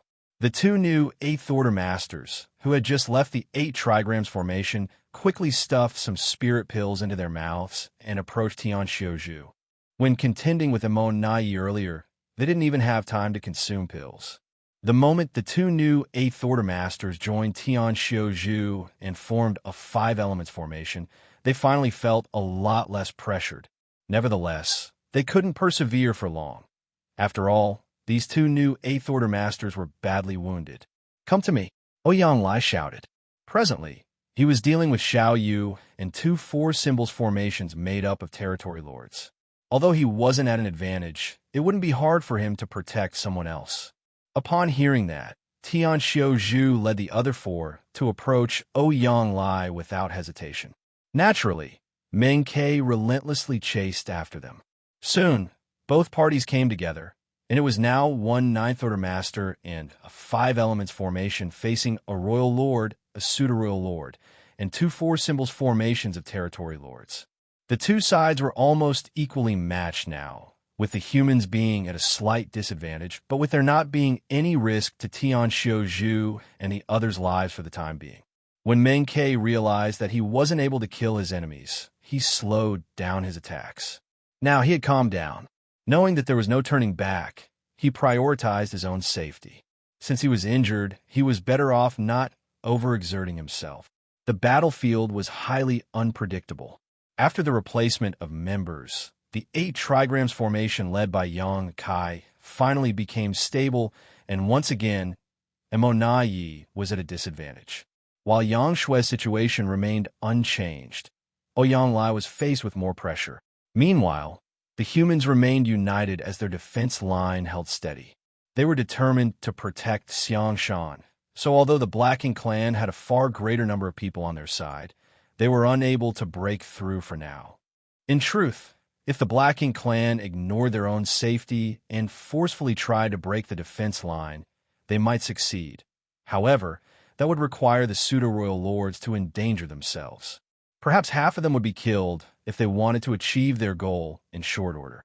These Pseudo-Royal Lords were created using the Source Fusion technique, and each one represented the sacrifice of more than 10 innate territory lords. They were the survivors who came out of a cruel process, so they value their lives more than any other Blacking clansman. Certainly, they weren't willing to lose their lives in such a place. Therefore, even though the Blacking clan had gained the upper hand, they were unable to destroy the humans' defense line. In the center of the defense line, Xianxia was seated with his legs crossed. The illusory phantom of his small universe hovered behind him as his aura continuously undulated. He was on the brink of breaking past the limit of the 8th Order. By now, 90% of the boundary wall in his small universe had been dissolved. He was on the brink of breaking through his shackles. Once the boundary wall was gone, the territory of his small universe would expand. Only then would he make it to the 9th Order. While fighting with the numerous enemies, Ouyang somehow found time to curse at Xianxia and urge him to break through fast. Nevertheless, this process couldn't be rushed. Martial Peak, Chapter 5782, Mo Nayez Trump Card. Xianxia became slightly at ease. He had been paying close attention to Xianxia. After all, the key to winning this battle was whether Xianxia could make it to the 9th Order in time. As he felt the aura coming from Xianxia surging, he believed that the latter would achieve a breakthrough soon. He had no idea why it took Xianxia such a long time to make it to the Ninth Order. Previously, he stood guard for Ouyang Lai when the latter attempted a breakthrough, but it was done fairly quickly. Before his arrival, Xianxia had been refining the supreme-grade open heaven pill for quite a while. Now that such a long time had passed, it was a mystery as to why Xianxia hadn't broken through yet. He speculated that it had something to do with the fact that Xianxia's order dropped previously, which might have had some unexpected consequences. Nevertheless, the most difficult time had passed. As long as Yang Kai could hold on for a while longer until Xianxia made it to the Ninth Order, the humans would be able to strike back. The birth of a new Ninth Order Master would shatter the deadlock. By then, they might even be able to kill Immortal and the other Royal Lord. Ha ha ha! Someone was heard laughing in the middle of the fight. A startled Yang Kai lifted his gaze and saw Immortal looking at him with a faint grin. There seemed to be some underlying meaning behind the smile, and Yang Kai's heart clenched as he had a bad premonition. Why is this guy laughing under such circumstances? Both parties had been enemies for millennia, so they understood each other quite well. Immortal was a patient and cunning strategist, making him an extreme outlier within the Black Ink clan. Yang Kai hadn't suffered a fatal setback when dealing with Immortal, but he would never underestimate the latter. At this point, Immortal shouldn't be laughing. Instead, he should be trying his best to break the 8 trigrams formation. So, why did he seem so amused? His smile was meaningful, as though he was confident about winning even now, mocking Yang Kai for being ignorant. A sense of danger abruptly rose within Yang Kai. Alarmed, he realized that he might have missed something, and, thinking back, there were some details he had failed to notice before. He had already felt that something was amiss before now. Since Immortal was able to face off against the 8 trigrams formation for such a long time, it proved that he could have destroyed the 6 paths formation led by Yang Xiao previously. However, he didn't do that. Before Yang Kai's arrival, Yang Xiao and the other 5 had been dealing with Immortal on their own. Initially, Yang Kai thought that Immortal was worried about injuring himself. After all, it would be troublesome if a Black Ink clansman was injured in the Universe Furnace world, especially a Royal Lord. Nevertheless, Immortal was a shrewd individual, so how is it possible that he would worry about getting injured at such a critical moment? He certainly knew that he had to destroy the 6 paths formation led by Yang Xiao as quickly as possible so that the Black Ink clan would win this battle. At that time, as long as Immortal was willing to pay a certain price, Yang Xiao and the others wouldn't have been a match for him. So why did he choose to stall for time? Many ideas flashed across Yang Kai's mind, but though he knew that something was amiss under the tense circumstances, he couldn't distract himself to ponder it properly. Laugh all you want. It won't change anything. Yang Kai snorted. Since he didn't know what the problem was, he had to be patient and play it by ear. Immortal laughed again. While warding off Yang Kai's attacks, he said impassively, "I suppose Xianxia is going to break through soon." Just like Yang Kai, he had been paying close attention to Xianxia. Although he had no idea when Xianxia would achieve a breakthrough, the disturbance over there couldn't be concealed. As such, he could roughly sense how things were going. Yang Kai's bad premonition intensified. It was odd that Immortal was still in the mood to talk about Xianxia at this point. While remaining silent, Yang Kai strengthened his attacks. Immortal went on to say, "Yang Kai, you are a wonderful opponent. I've always respected you whether I was a territory lord, a pseudo-royal lord, or even a true royal lord. The human race has managed to hold on for such a long time, mainly because of you. If not for your hard work over the past few thousands of years, the humans would have already been defeated. Unmistakably, you are my greatest opponent. It's fortunate that you can never become a Ninth Order Master. Otherwise, we would have been in deep trouble." He spoke loudly during the fight to ensure that everyone could hear him. All of them were puzzled as to what Immortal was trying to achieve. Why was he in a mood to chat about such irrelevant matters in a life-and-death battle? Immortal seemed oblivious to everything and kept speaking, as though he wouldn't be able to say it again if he missed this chance. Staring at Yongkai in pity, he muttered, "Just like what you humans say, you were born in the wrong era. You have to bear the shackles and sins that this era has inflicted on you. Those from the cave heavens and paradises forced you to ascend to the fifth order back then, which resulted in the eighth order being your limit. Now, they have to rely on you to save the human race. Do you not resent them at all?" His hypnotic voice seemed able to bewitch others. In all directions, many human race masters, especially those who came from the cave heavens and paradises, appeared guilty. Those from the cave heavens and paradises had indeed made a mistake. Although only several sects made a move, they represented the collective decision. Nevertheless, they had no choice but to do so at that time. They had suffered a terrible crisis in the past, so they wouldn't allow any rogue cultivator to directly ascend to the seventh order. Regardless of their intentions, they were compelled to suppress Yongkai. After all, a seventh order master might make it to the ninth order one day. Meanwhile, all the ninth order old ancestors from the cave heavens and paradises were on the black ink battlefield. If Yongkai became a ninth order master and decided to cause trouble, the cave heavens and paradises wouldn't be able to contain him. Over the years, many people thought that if they hadn't suppressed Yongkai and let him directly ascend to the seventh order back then, given his aptitude and opportunities, he would have made it to the ninth order by now. Undoubtedly, that would have been a huge boon to the human race. Nonetheless, things had come to such a point where it was pointless to regret anything. When Yongkai decided to directly ascend to the fifth order back then, his future was set. Yongkai snorted. "Are you trying to sow discord between us? Do you think such petty words will work on me at this point?" Immortality sighed. "I'm not trying to sow discord. I'm just curious. It seems that I'm not mistaken. Although those from the cave heavens and paradises owe you much, you're still willing to sacrifice yourself for them." After a pause, he went on to say, "Over the years, I've constantly been thinking about how to kill you. Unfortunately, there has never been a good opportunity as you are too adept at running away. Your space secret techniques have been a constant headache for me. The previous battle was undoubtedly the best chance so far, but it was disrupted by the universe furnace. If not for the universe furnace's sudden appearance, you would have lost your life." Yongkai frowned. "What's the point of you saying all this now? Or are you saying you are certain you can kill me now?" Something was definitely off. Immortality was speaking and acting like everything was within his control, so he was undoubtedly up to something. However, Yongkai didn't have time to figure out what he was plotting. Since he couldn't find out what was on Immortality's mind, he could only try to glean as much information from him as possible through conversation. Immortality seemed to have realized his intention, so he said with a smile, "I've been plotting against you for years, but only this time could be considered successful. Please don't blame me for being verbose, Brother Yang. I should probably stop the small talk now. Otherwise, Xianxia will really break through."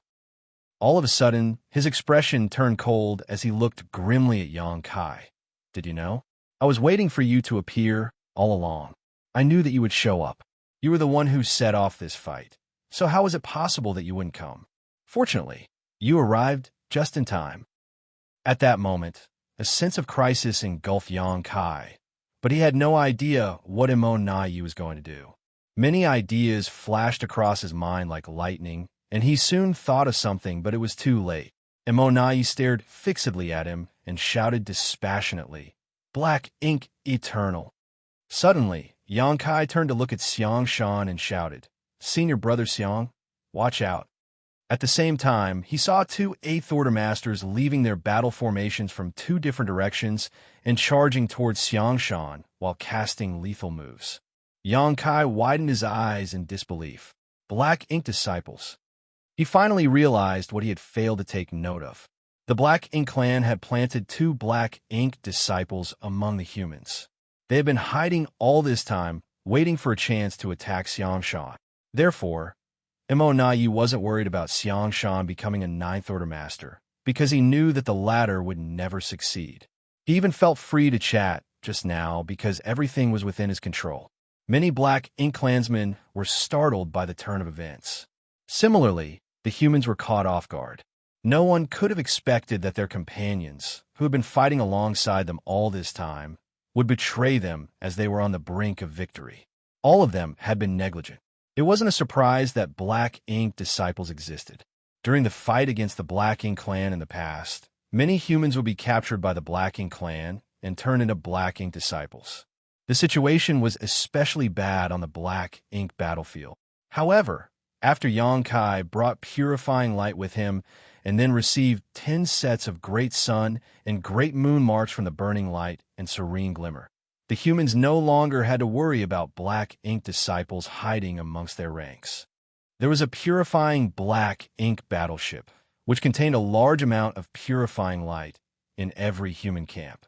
Whenever the cultivators returned to base, they had to pass through the purifying Black Ink battleship before they were allowed to enter. The humans also had purifying Black Ink pills. One only had to consume such a pill before they fought with the Black Ink clan to prevent themselves from being corrupted by Black Ink strength. The Black Ink clan had occupied the 3,000 worlds for many years, and although they had turned a large number of hunters into Black Ink disciples, those people were generally weak. Many younger cultivators had never even seen Black Ink disciples before. Also, 8th Order Black Ink disciples were extremely rare, even back on the Black Ink battlefield.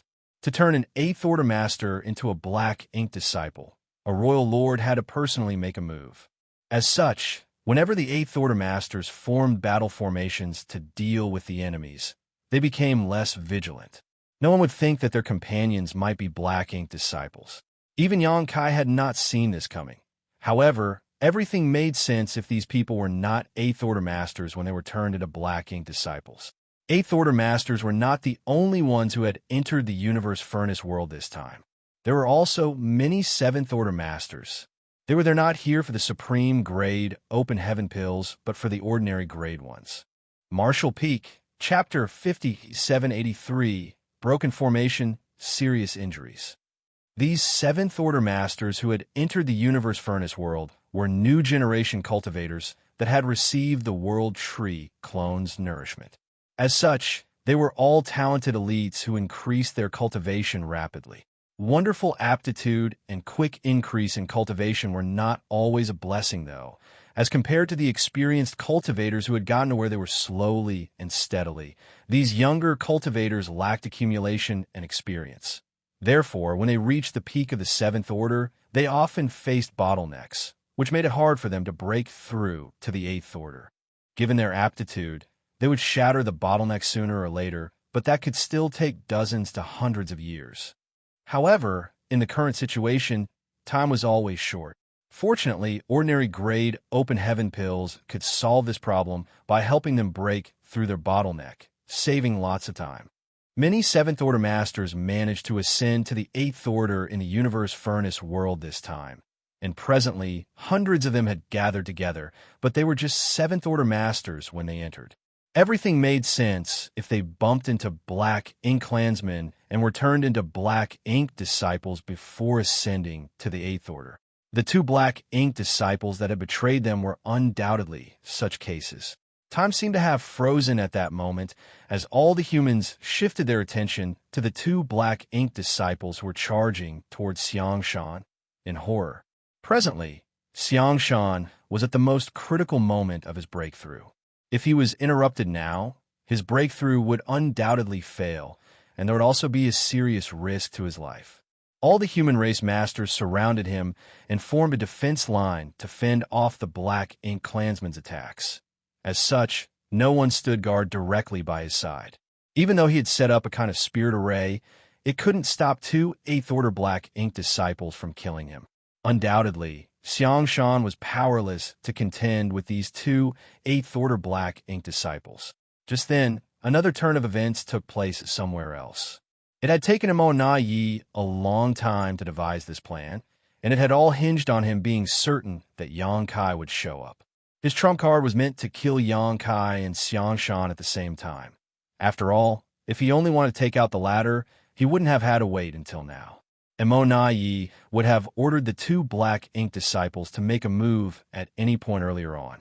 He had been patient because he could feel that Xianxia would still take a long time to make a breakthrough, so he wasn't anxious. In comparison, he was more interested in ending Xianxia's life. Over the years, Immortality had suffered a lot of setbacks because of Xianxia and could never rest at ease as long as the latter wasn't dead. It was a knot in his heart, one that had nothing to do with Xianxia's cultivation. Immortality had been stalling for time because he was waiting for this exact moment. He needed a suitable person to carry out his plan, and the chance had finally come. Just as two black ink disciples left their respective battle formations and charged towards Xianxia while the human race masters watched in horror, the 8 trigrams formation, which was dealing with Immortality, trembled as everyone's aura descended into chaos. Soon, the 8 trigrams formation broke. Everyone in the formation was shocked as they had no idea what happened. The moment the battle formation came apart, the immense backlash swept across them, causing their vitality to undulate and their small universes to fall into turmoil. They already suffered from various degrees of injuries when contending with Immortality, and now the situation was exacerbated. Compared to the battle formation's backlash, a despairing incident took place right before their eyes. One of the members suddenly summoned a sword and thrust it towards Xianxia's back. World force undulated around the weapon as the attacker appeared dispassionate. Without holding back any power, he seemed determined to slaughter Xianxia. To make things worse, Immortality made a move at the same time as the battle formation shattered. The chance he had been waiting for had finally come, so he naturally wouldn't just watch from the sidelines. The battle formation's backlash, the betrayal of a member, and Immortality's attack happened all at once, engulfing everyone in a sense of great danger.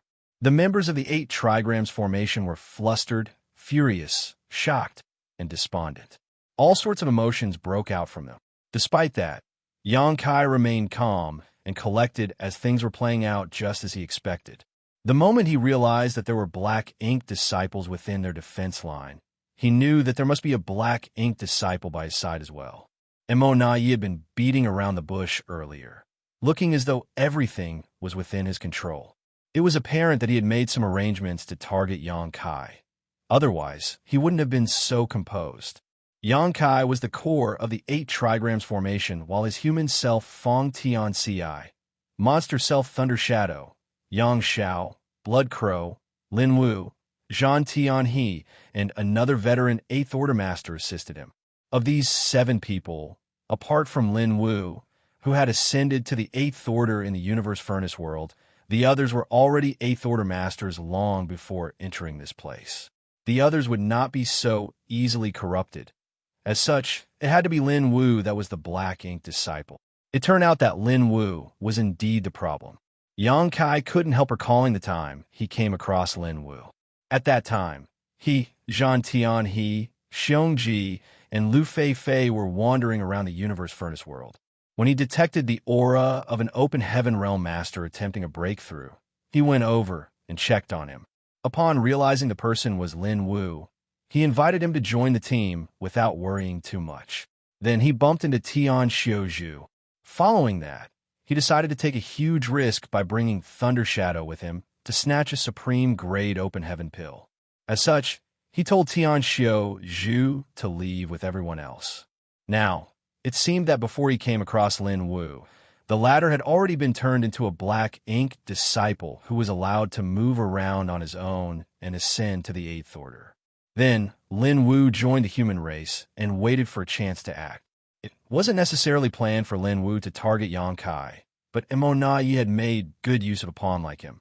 Initially, Lin Wu wasn't a part of the 8 trigrams formation. In Zhan Tian, he joined at a later time. Immortality had been waiting for Lin Wu to join the 8 trigrams formation. That way, when he finally gave the order, 3 Black Ink disciples would flare up at the same time. Not only could they stop Xianxia from achieving a breakthrough, but they could also end Xianxia's life. Immortality planned to remove the 2 biggest threats at the same time. Everything became clear now. A while ago, Xianxia was still wondering why Immortality didn't break Yang Zhao's 6 paths formation earlier, even though he was capable of doing so. At that time, if Immortality had been willing to pay a small price, he could have defeated Yang Xiao and the others quickly. After that, he could have personally attacked the humans' defense line and killed Xianxia. However, he didn't do that. Just like Immortality said, he had been waiting for him to show up. When Xianxia formed the 8 trigrams formation to deal with Immortality, the latter actually fought back hard without being bothered by his injuries. That way, he could force the 2 newly promoted 8th Order Masters in the formation to withdraw, giving Lin Wu a chance to join them. It was all part of Immortality's plot. When Lin Wu finally joined the battle formation, all the pawns were in the right places, and Immortality was confident that Xianxia wouldn't survive. Both of them had been contending with each other for millennia. Since his arch-nemesis was about to die, he couldn't help recalling the fights between them over the years. Perhaps he respected a master like Xianxia, or felt so conceited that he started talking nonsense. Presently, 2 8th Order Black Ink disciples were dashing towards Xianxia, while Lin Wu broke the 8 trigrams formation and pushed his sword towards Xianxia's back with a gaze filled with murderous intent. The initially clamorous battlefield fell into dead silence at that moment, as every human race master appeared helpless and despondent. The Black Ink clansmen still relentlessly attacked the humans while Immortality fought. "You dare!" Xianxia growled as his figure seemed to be burning. "Big brother!" Xianxia exclaimed at the top of her lungs. She wanted to shake off the Chaos Spirit King and save Xianxia, but she was unable to do so. The Chaos Spirit King was more powerful than her, so it was difficult for her to even pin him down. In the midst of this crisis, Xianxia only let out a sigh. Before Lin Wu even made a move, Xianxia had realized that he was in danger. Therefore, he had put his guard up. If he hadn't figured it out, he probably would have lost his life. Since he was well prepared, though, he had a chance to escape. Nevertheless, if he fled, the remaining 6 with him would fall into grave danger. They no longer had the battle formation's help, and faced with the backlash and Immortality's attack, half of them would undoubtedly die. Therefore, despite knowing that he was at risk of losing his life, Xianxia couldn't escape. Suppressing the undulating vitality within him, he released his spiritual energy and brought everyone's aura together again. In an instant, he made the proper adjustments and formed a new 7 stars formation with him as the core. At the same time, he flicked his fingers and sent a wooden box flying away. In the next instant, he summoned the Azure Dragon Spear as the space-time river swirled around the weapon like a dragon. He then thrust the weapon towards Immortality. As the violent force exploded, everyone shuddered while Xianxia sprayed out a mouthful of golden blood. Fortunately, he managed to ward off Immortality's fatal strike. Nonetheless, a sword penetrated his chest the next moment. The power around the sword exploded, causing Xianxia to stagger before he swept his spear across Lin Wu and sent him flying away. After the sword left his body, blood started gushing out from the wound on his chest. His face turned pale in an instant, and his aura weakened. Meanwhile, the 2 8th Order Black Ink disciples reached Xianxia. Just as they were ready to make a move, they met Xianxia's furious gaze. Despite being at the most critical moment of his breakthrough, Xianxia extricated himself and got to his feet as he summoned a saber. As World 4 surged, he covered the 2 Black Ink disciples with saber lights. He had given up on achieving a breakthrough. It couldn't be helped. If he tried to persist, he would only be killed, as the spirit array he had set up wasn't able to fend off 2 8th Order Black Ink disciples. Compared to losing his life, giving up on the breakthrough was the only choice. The 2 Black Ink disciples had only achieved a breakthrough in the Universe Furnace world, so how were they supposed to be a match for Xianxia, even though there were the 2 of them? They were soon suppressed. Nevertheless, considering that they were humans, Xianxia didn't move to kill them. During the intense battle, Xianxia's aura, which was initially reaching a peak, plunged. It was a sign that his ascension had failed. Fortunately, despite what happened, it didn't affect his strength much. In just several breaths of time, the 8 trigrams formation fell apart. Xianxia was wounded, and Xianxia had given up on his breakthrough, sinking the humans into a perilous situation once again. Martial Peak, Chapter 5784, Immortality's Failure.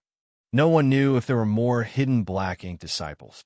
Battle formations required members to have complete trust in each other in order to operate them smoothly, something the Black Ink clan couldn't grasp the essence of, preventing them from forming higher battle formations. Now, the humans were suspicious of each other, so every battle formation had weakened and couldn't be run smoothly. They were no match for the Black Ink clan when it came to numbers, and had persevered until now because of their warships and their powerful battle formations. But with the latter undermined, the humans were clearly in grave danger. The battle formations, which the two Black Ink disciples were initially part of, had disintegrated, allowing the Black Ink clan to charge forward and kill several Eighth Order Masters, which further exacerbated the situation. It wasn't that the humans weren't still united. If they weren't, they wouldn't have held on until now. Nevertheless, in such a situation, they had to be cautious. The appearance of 3 Eighth Order Black Ink disciples had destroyed any advantage that the humans initially had. Xianxia was supposedly the key to winning the battle. If the humans wanted victory, they had to hope for Xianxia to ascend to the Ninth Order as quickly as possible. With one more Ninth Order Master, they could still turn things around. But now, Xianxia was forced to give up on his breakthrough, so their only hope was crushed. Everyone was shrouded in a layer of despair. Would hundreds of Eighth Order Masters lose their life in this place? If that happened, the human race's future would be bleak. The outcome of this battle would have a huge impact on future clashes between both races. Why won't you just die already? A growl was heard reverberating across the void. Across from the Seven Stars formation, Immortality looked at Xianxia in disbelief and anger. He had been plotting against him and waiting for the best chance to use his trump card. Initially, he believed that Xianxia had no chance to survive, but things went contrary to his wishes. He realized that he had still underestimated Xianxia. More importantly, he didn't expect that it would only take Xianxia an instant to switch the 8 trigrams formation to the 7 stars formation and ward off his fatal strike. Fortunately, even though things didn't go to plan, Xianxia was badly injured. The 8 trigrams formation's backlash, Lin Wu's sneak attack, and a long and intense battle had significantly weakened Xianxia's aura. As a result, he was still at risk of losing his life at any moment. Even the 7 stars formation couldn't run steadily and was on the verge of breaking apart. With a determined expression, Immortality charged forward. He knew that he couldn't give Xianxia even a moment to breathe. Seeing how frail his opponent looked, he certainly wouldn't miss the chance. He decided to end Xianxia's life as quickly as possible. As his Black Ink strength surged, he roared, "How much longer can you hang on? How many of my moves can he take? 3? 5? Given Xianxia's condition, Immortality had the confidence to kill him in 10 breaths of time, after which his goal would finally be achieved. Xianxia's breakthrough had failed, and the human's defense line was on the brink of collapsing.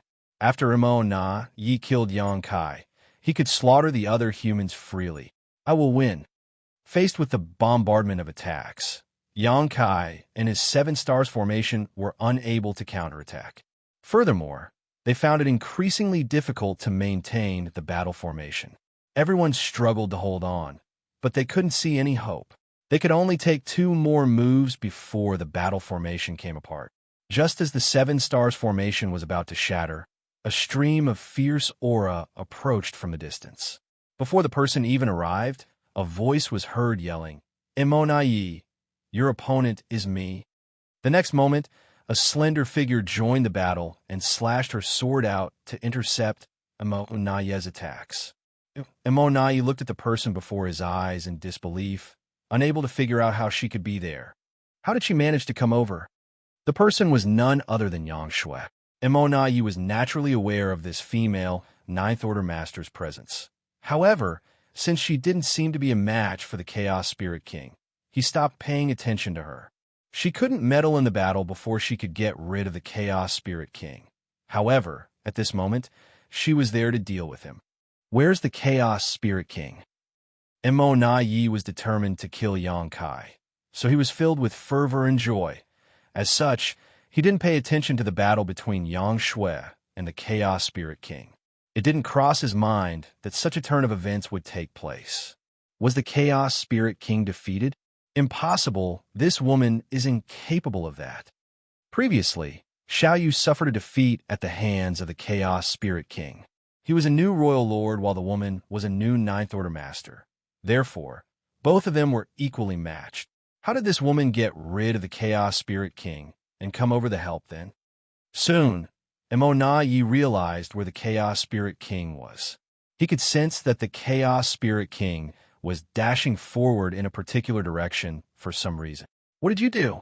Yi was deathly curious. Although the Chaos Spirit King was a powerful being, its sentience was low. What did this woman do that made the Chaos Spirit King abandon the fight? Certainly, Xianxia wouldn't respond to him, as she just fully activated her power as world force undulated. Her sword turned into innumerable phantoms as she was determined to get revenge for her big brother. A helpless Yi could only clash with Xianxia. Watching as Yangkai took the 7 stars formation somewhere else, he was so frustrated that he almost spat blood. He almost succeeded in killing Yangkai. So how did things end up this way? Across from him, Xianxia was actually equally puzzled as to why the Chaos Spirit King retreated all of a sudden. When she saw that her big brother was in danger earlier, she was quite flustered. She wasn't a match for the Chaos Spirit King, to begin with, and the situation was exacerbated because she had lost her composure. Then, for some inexplicable reason, the Chaos Spirit King withdrew and shot off into the distance. That was how Xianxia was able to move to lend him a hand.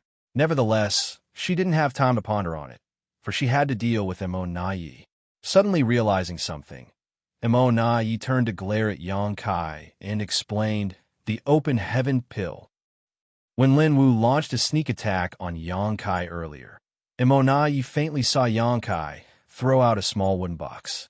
At that time, he was mid-attack, and the box seemed ordinary, so he didn't pay any attention to it. Now, it was apparent to him that the wooden box probably contained a supreme-grade open heaven pill. As far as he knew, Yangkai really had one, which was stolen during the intense battle between Xiaoyu and the Chaos Spirit King previously. The Chaos Spirit King was lured to this place because it was after the supreme-grade open heaven pills. Xianxia was giving off the aura of one such pill, so the Chaos Spirit King attacked, leaving Xianxia no choice but to intercept it. Now, Xianxia no longer exuded any of the open heaven pill's aura, so when Yangkai tossed out another supreme-grade open heaven pill, it was only natural that the Chaos Spirit King would chase after it. Upon that realization, Yi was extremely vexed. The Chaos Spirit King's appearance had helped restrain Xianxia, a Ninth Order master. The Black Ink clan had basically gotten a free helper, which allowed them to suppress the humans. However, no one could have expected that it was also the Chaos Spirit King who ruined the Black Ink clan's plan. It was easily lured away by an open heaven pill, which allowed Xianxia to come deal with Yi. It was only natural that Yi cursed the Chaos Spirit King for derailing his plans. Despite his resentment, there was nothing much he could do about it. Fortunately, Yangkai was badly injured, and Xianxian's ascension had failed. At the very least, they had achieved something.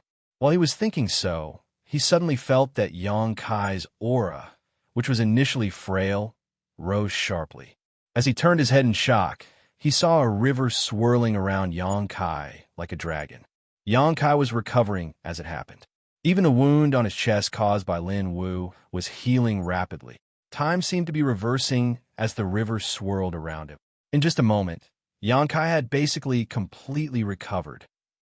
What kind of secret technique is that? Yi was flabbergasted.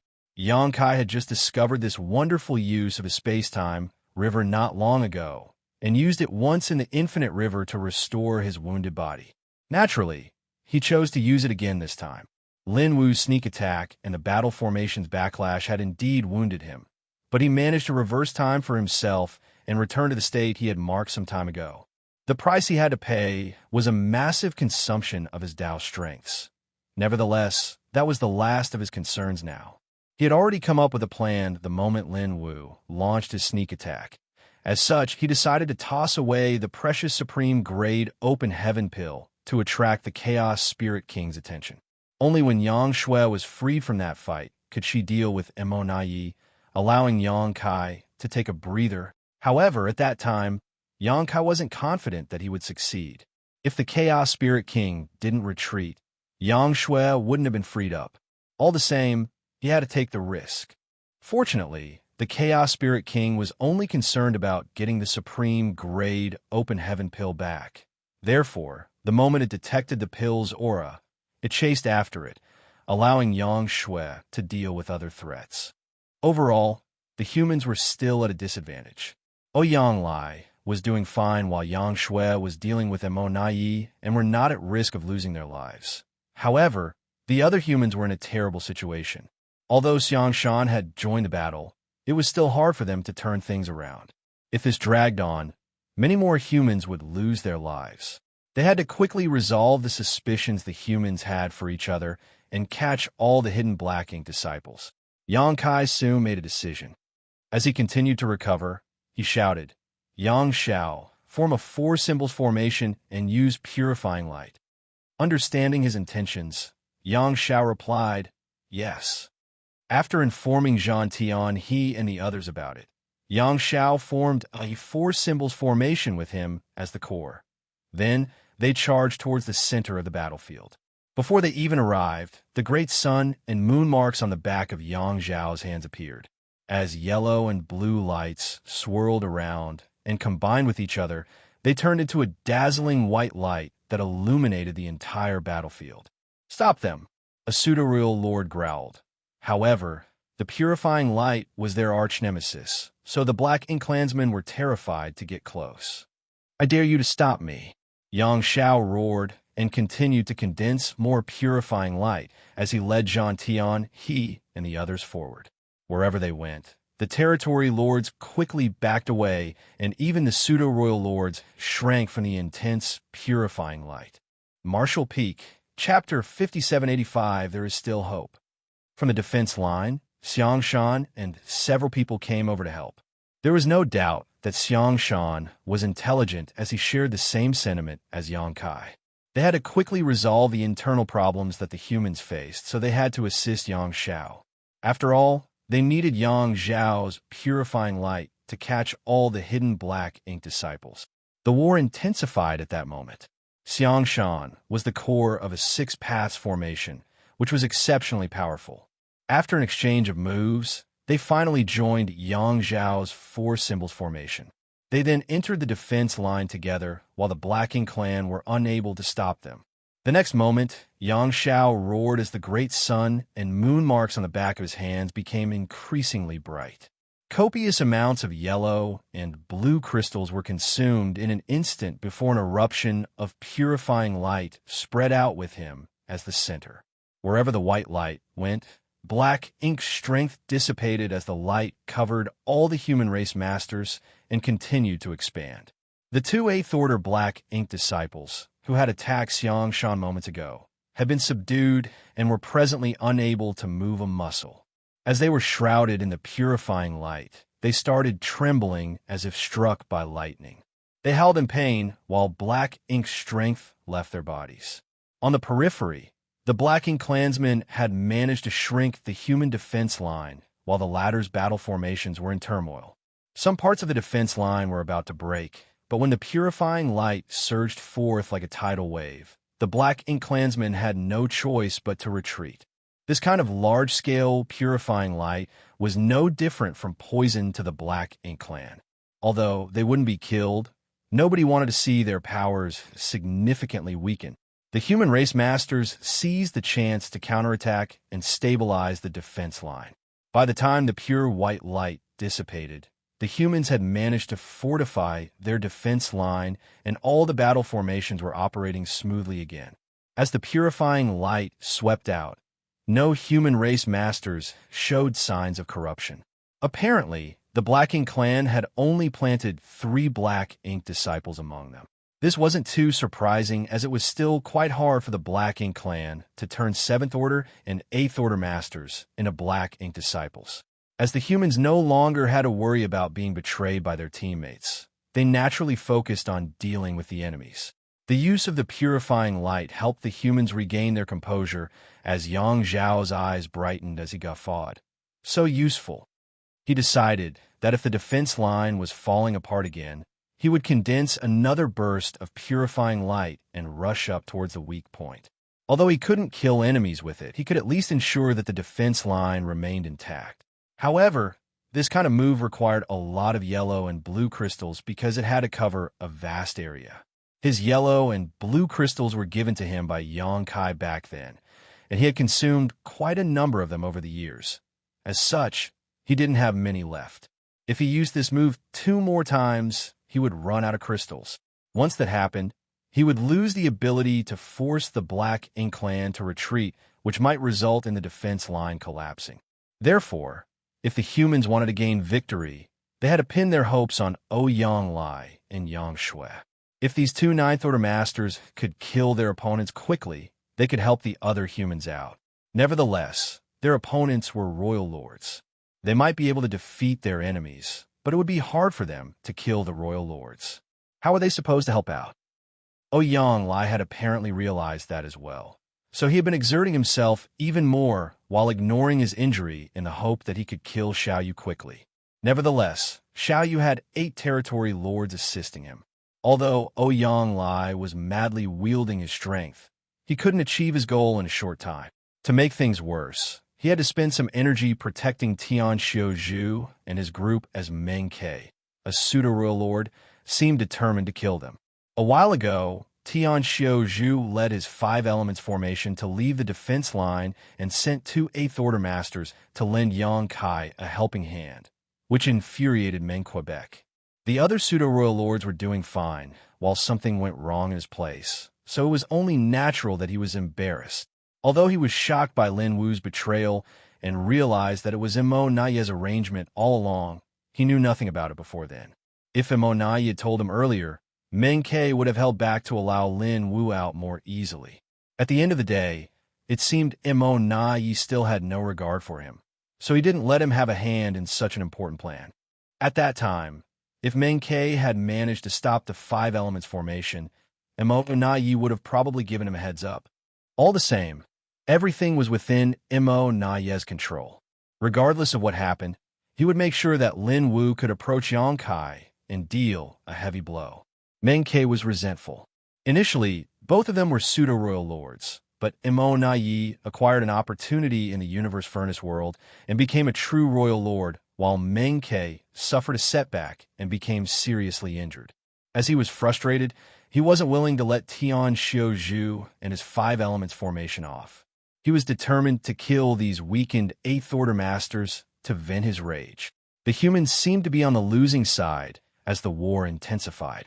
The Black Ink Clan was much stronger when it came to the quantity of their masters. The humans had managed to hold on previously because they could see hope as Xianxia attempted to break through. They also had their warship's assistance. Now, Xianxia's breakthrough had failed, and after a long battle, the warships were seriously damaged. Without the warship's protection, how were they supposed to fend off the Black Ink Clan's bombardment? It was only a matter of time before their lines broke, and they were routed. They also couldn't pin their hope on the 2 Ninth Order Masters, as they were both occupied. Everyone was frustrated, especially the 2 Eighth Order Masters who had attacked Xianxia earlier. After the black ink strength in their bodies was dispelled by the purifying light, they felt guilty and ashamed. As such, they struck with reckless abandon, hoping to kill more enemies even if they lost their lives in the process. If they hadn't made a move at the most critical moment, Xianxia would have become a Ninth Order Master. Their sneak attack didn't only make the human race lose a Ninth Order Master, but also put hundreds of human race masters in peril. Although no one blamed them, they couldn't forgive themselves so easily. They had heard their seniors mention that after some black ink disciples were saved, they would rather kill themselves out of guilt. They might have hurt other humans or even killed their friends and relatives. However, those were only stories and not something they personally experienced. It wasn't until this moment that they realized how despairing it was. Sometimes, living was more painful than death. As such, they were looking for a chance to die while taking out several powerful opponents. However, the territory lords were naturally vigilant, so these Eighth Order Masters didn't have a chance to do so.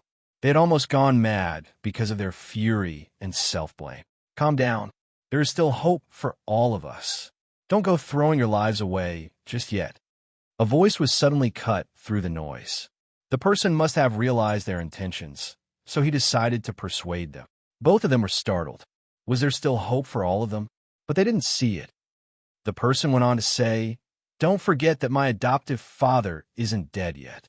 As long as he's alive, there's still hope. He's best at creating miracles in the most despairing situations." It was only then did they realize who was speaking to them. He was none other than Xianxia. The adoptive father he talked about was Xianxia. Indeed, during their formative years, they had heard their seniors talk about Xianxia's numerous achievements. They knew that he had done many incredible things, and the human race managed to hang on despite having to deal with the mighty Black Ink clan, largely thanks to his efforts and victories. He was so powerful that he could kill territory lords like they were chickens and dogs, and was even used to dealing with opponents that were more powerful than him.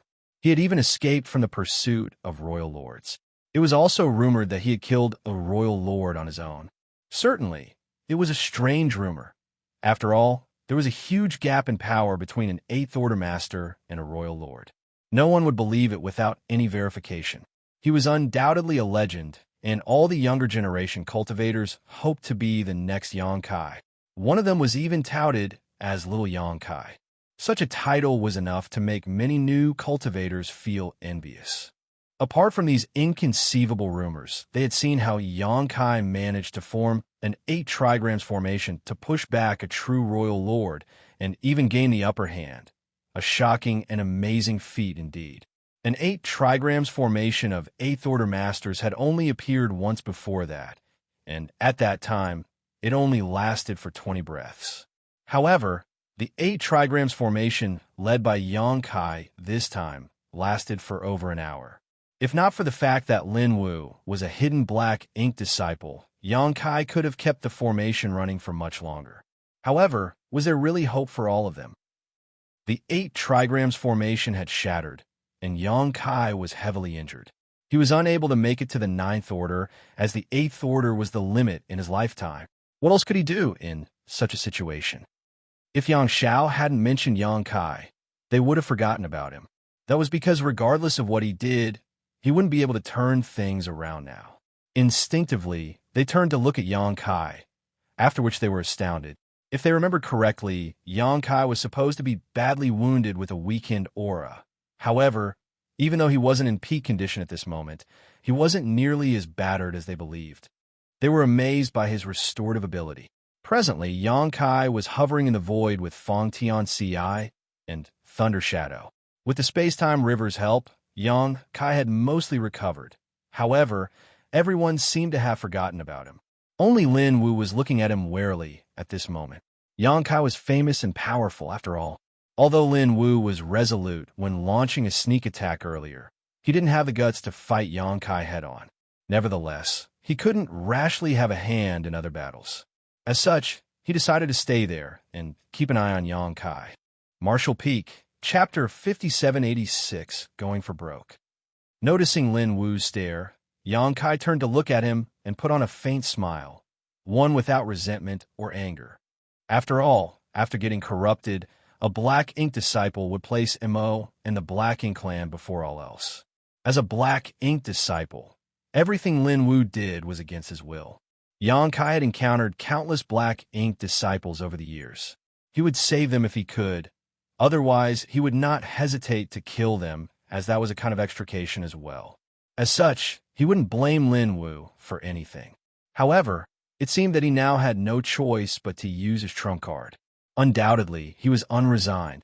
No one had ever cultivated the 3-selves source reconstitution art devised by Shi before, so no one knew if it could shatter the open heaven realm method shackles. It would be wonderful if Xianxia succeeded, but if he failed, he would be left with numerous concerns. From what he had gathered, the secret art should be feasible. At the very least, both the human self and monster self had grown to be powerful. Moreover, these two seemed closely connected to his own true body. Putting Thunder Shadow aside for now, Fong Tianxia had the potential to directly ascend to the 7th Order back then. Nevertheless, when he made it to the Open Heaven realm, he became a 6th Order Master for seemingly no reason. That was the restriction from the main body. Xianxia's limit was the 8th Order.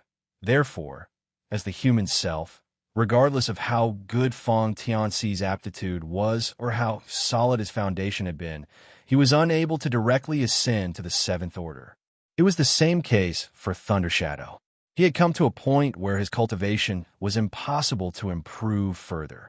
In fact, if he was not Xianxia's monster self, he could have stayed in the myriad monsters world and continued to improve his cultivation since he had cultivated the primal art to refine his monster core. Someone from the monster race who had cultivated the primal art didn't have any shackles to speak of. Xianxia initially wanted to wait for his human self and monster self to reach the absolute limits of their cultivation.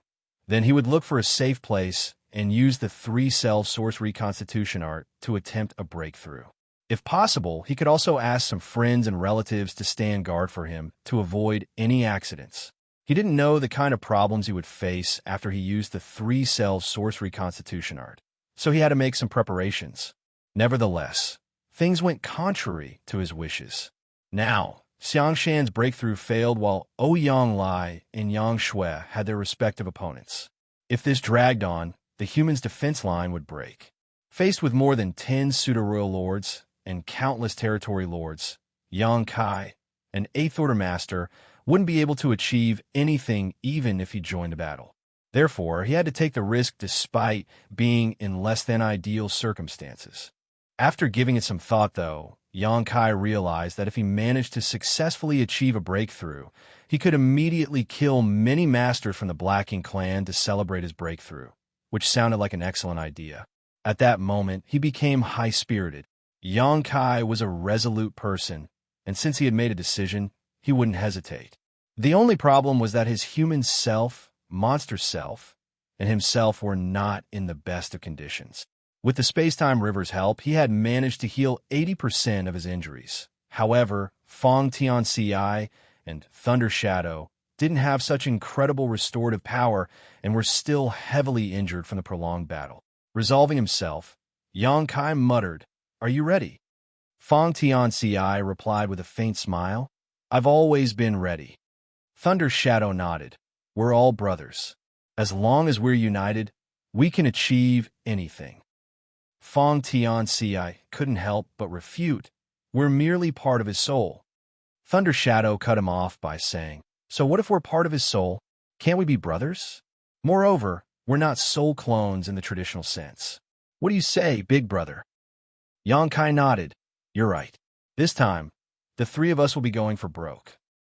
A smug Thunder Shadow pulled a face at Fong Tianxia, who smiled helplessly. "Enter my small universe." Yang Kai ordered and opened up the portal to his small universe. Without hesitation, Fong Tianxia stepped forward and disappeared into it, followed by Thunder Shadow. Before that, Thunder Shadow said to Yang Kai, "I owe Qin Shui and her husband from Great Feather Pavilion a favor. Please take care of them on my behalf." "Don't worry," Yang Kai replied quickly. After the human self and monster self were gone, Yang Kai shuddered as his entire small universe trembled. Even the World Tree clone was unable to suppress the turmoil. Yang Kai's expression turned solemn as he focused on suppressing the upheaval in his small universe.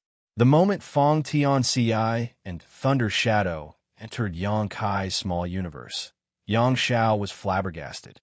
Earlier, he consoled the 2 8th Order Masters who had attacked Xianxia and told them not to lose hope yet because his adoptive father was still alive. Yang Kai had created many miracles in his life, so as long as he was still alive, there was hope for all of them. Naturally, Yang Xiao took a look at his adoptive father as he spoke. That was when he saw the inconceivable sight.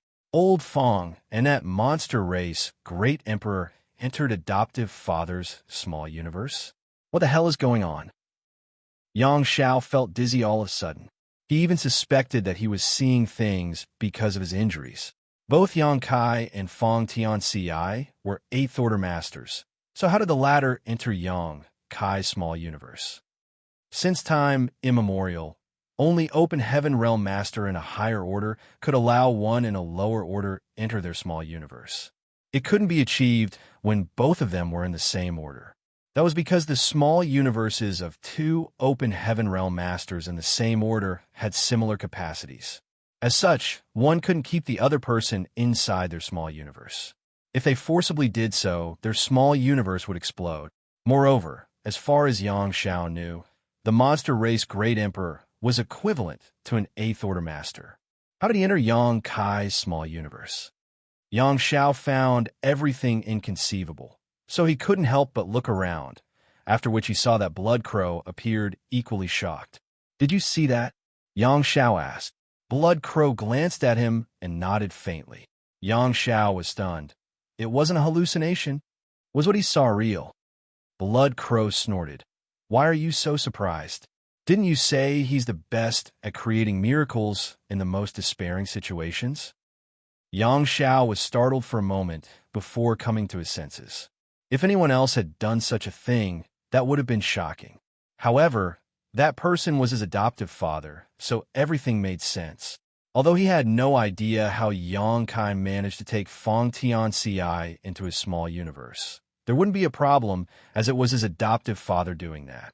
Having said that, he still felt that something was off. What was the relationship between Feng Tianxia and Yang Kai? Since both of them were 8th Order Masters, how and why did Feng Tianxia enter the latter's small universe? Xianxia was aware that Feng Tianxia came from Yang Kai's small universe. Moreover, Feng Tianxia was well-versed in the Tao of Space, Tao of Time, and Spear Tao, all of which he had inherited from Yang Kai. He was known to be Little Yang Kai because of that. Also, Zhao Yibai and the others said that Yang Kai had traveled around his own small universe before. It was during that time that he took him and Zhao Ye as his disciples. At the thought of this, Xianxia gasped in shock as a bold idea formed in his mind. Could old Feng be my adoptive father's illegitimate son? When Yang Kai traveled around his small universe, he might have come across a beautiful lady and fallen in love with her, leading to Feng Tianxia being born. Later, Yang Kai would have kept Feng Tianxia in his small universe and taught him how to cultivate, which was how the latter inherited all three of the former's grand house. Assuming that it was the truth, Xianxia nodded gently. He couldn't believe that Feng Tianxia was related to Yang Kai by blood, and he had never heard about it from him before. For that reason, he decided to teach Feng Tianxia a lesson for hiding it from him at a later time. "What are you doing? Don't get distracted." Blood Crow suddenly snapped. Since Xianxia was having such wild thoughts, the four symbols formation began to become unstable. Xianxia quickly pulled himself together and guffawed. "We're going to win this one." Blood Crow looked at him like he was a fool. The humans were in a difficult situation, so what made Xianxia believe that they could still win? Was it merely because Yang Kai had put an 8th Order Master and a monster race Great Emperor in his small universe?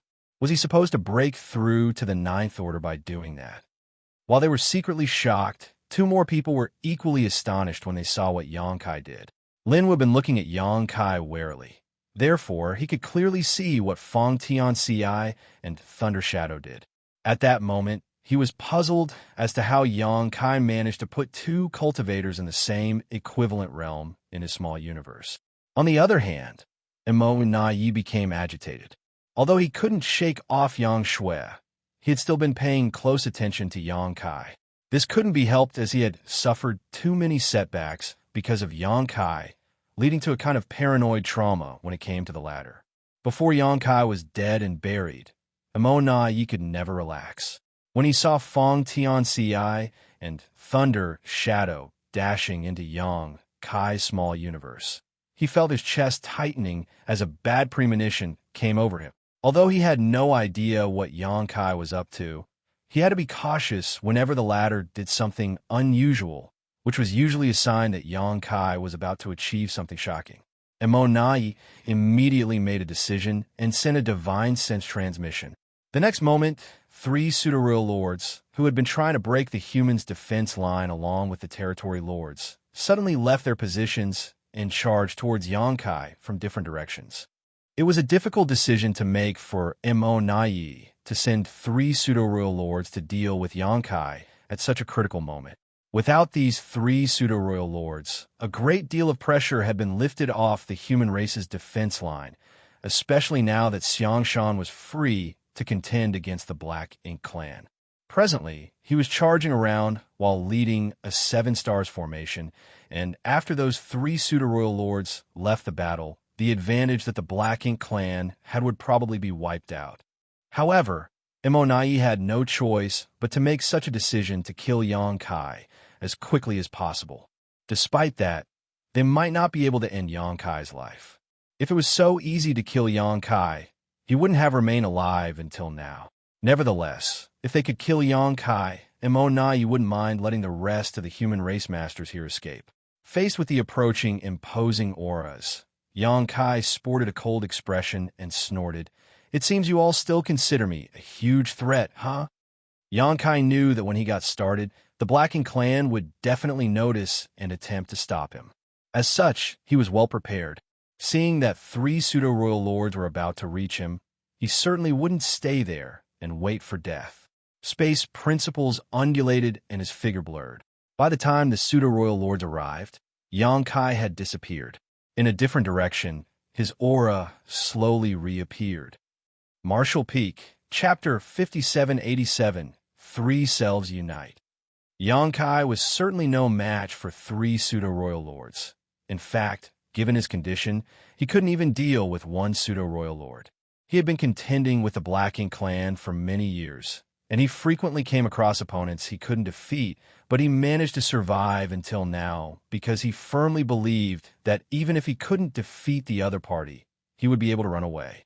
Given his mastery over the Tao of Space, he was unmatched when it came to escaping. A temporary retreat wasn't a sign of weakness. He just needed to wait for a chance to strike back. Including MOU, Yangkai had been hunted down by 3 different royal lords before. One of them was killed by him even though he had no idea how, and the other was lured to the chaotic dead territory and eliminated by Big Brother Huang and Big Sister Lan. Only MOU was still alive and kicking. Since Yangkai could escape from true royal lords, he naturally wasn't afraid of mere pseudo-royal lords. More importantly, the Black Ink clan didn't have any heaven sealing and earth-locking techniques. If he freely manipulated space principles, these pseudo-royal lords wouldn't even be able to touch him despite joining forces. However, the situation was unusual at that moment. With his human self and monster self inside his body, his small universe was in turmoil. As such, as Yangkai manipulated space principles, he realized that he was unable to use his space secret techniques smoothly. The turmoil in his small universe caused everything to destabilize. Even the space-time river around Yangkai could hardly be sustained. The moment he reappeared, the space-time river suddenly came apart and dispersed. Yangkai turned pale as he sported a solemn expression. He didn't expect that such a thing would happen after he let his human self and monster self inside his small universe. Now, it seemed that he was in a perilous situation. No one had cultivated the 3 selves source reconstitution art before, so no one could teach him anything about it or warn him of any dangers of cultivating it. He had planned to choose a safe place and prepare thoroughly before using the secret art. However, the situation the humans were facing didn't allow him to make any preparations at all. As such, he could only take a risk. The 3 pseudo-royal lords hadn't noticed this anomaly, but the instant they detected his aura, they still turned around and charged towards him. Yangkai certainly wouldn't stand still and wait for death, so he promptly dashed off to widen the gap between him and his enemies. At the same time, he spent some energy circulating the 3 selves source reconstitution art. Strictly speaking, the secret art devised by Sher was divided into 2 parts. The first part was about splitting 1 soul to cultivate 2 selves. That was the foundation as well as the preliminary preparation, the key to success, so to speak. Yangkai had completed this part. Over the years, both his human self, Fong Tian Ci, and his monster self, Thunder Shadow, had grown to be independent beings. They had reached the limits of their respective realms, so there wasn't much room for improvement for them. The second part was what Yang Kai was currently doing. By circulating the three selves source reconstitution art, he could unite his three selves. After integrating the powers of the two other souls, he would be able to massively expand his small universe and thereby shatter the open heaven realm method's innate shackles. When Fong Tianxia and Thunder Shadow entered Yang Kai's small universe, the powers of the two caused everything to descend into upheaval, especially Fong Tianxia. He was also an Eighth Order Master, so he too had a massive small universe in his body, which caused an enormous impact on Yang Kai's own small universe. That was the reason a person couldn't accommodate another cultivator in the same order into their small universe. As Yang Kai's small universe trembled, everyone in the void world was apprehensive. The World Tree clone's illusory phantom appeared, its gigantic tree crown like an umbrella that covered the entire sky. Meanwhile, a battered Yang Kai was dashing forward to escape from the three pseudo-royal lords while madly circulating the three selves source reconstitution art at the same time. Just then, a dragon roar was heard reverberating across the small universe. The next moment, a golden dragon phantom that was 99,999 meters long appeared. The golden dragon was the visual manifestation of Yang Kai's divine spirit source. The phantom dragon covered a large part of the world, and when it appeared, all the living creatures were exposed to its dragon pressure and felt the urge to bow to it. After his trip to the dragon pool back then, Yang Kai could be considered a pure-blooded dragon clan member. That was the reason the ancient dragon elders from the No Return Pass wanted him to record his name on the dragon tome and found the Yang family lineage so that there would be more dragon clan descendants in the future. However, Yang Kai had never considered himself a true member of the dragon clan. Turning into a dragon was his way to deal with large swaths of weak opponents or singular powerful enemies. He would always regard himself as a human. All the same, his beliefs wouldn't change the fact that he was a pure-blooded dragon clan member. The appearance of the golden dragon showed that his source had been fully stimulated at this moment. If he wanted to integrate the powers of his other two selves, he had to make use of his source. The instant the illusory phantom golden dragon appeared following the dragon roar, Fong Tianxia and Thunder Shadow sported solemn expressions. Thunder Shadow looked at the golden dragon while feeling his power stir in his body. Suddenly, he asked, "Second brother, have you flirted with many women over the years?" Fong Tianxia broke into laughter. "Why are you asking this question at this point?" Thunder Shadow smiled meaningfully. "Think about it. Since both of us are Big Brother's soul clones, if you've been intimate with some woman after Big Brother assimilates both of us, the women you're in love with will probably go looking for him." Fong Tianxia was stunned and wondered, "Is that so?" Thunder Shadow replied matter-of-factly, "Of course. Both of us come from him, after all. Regardless of what we've done, he'll have to take responsibility for everything." Fong Tianxia couldn't help teasing him. "It seems that Big Brother will be in big trouble then. You must have been with many female monsters in the Myriad Monsters world over the years."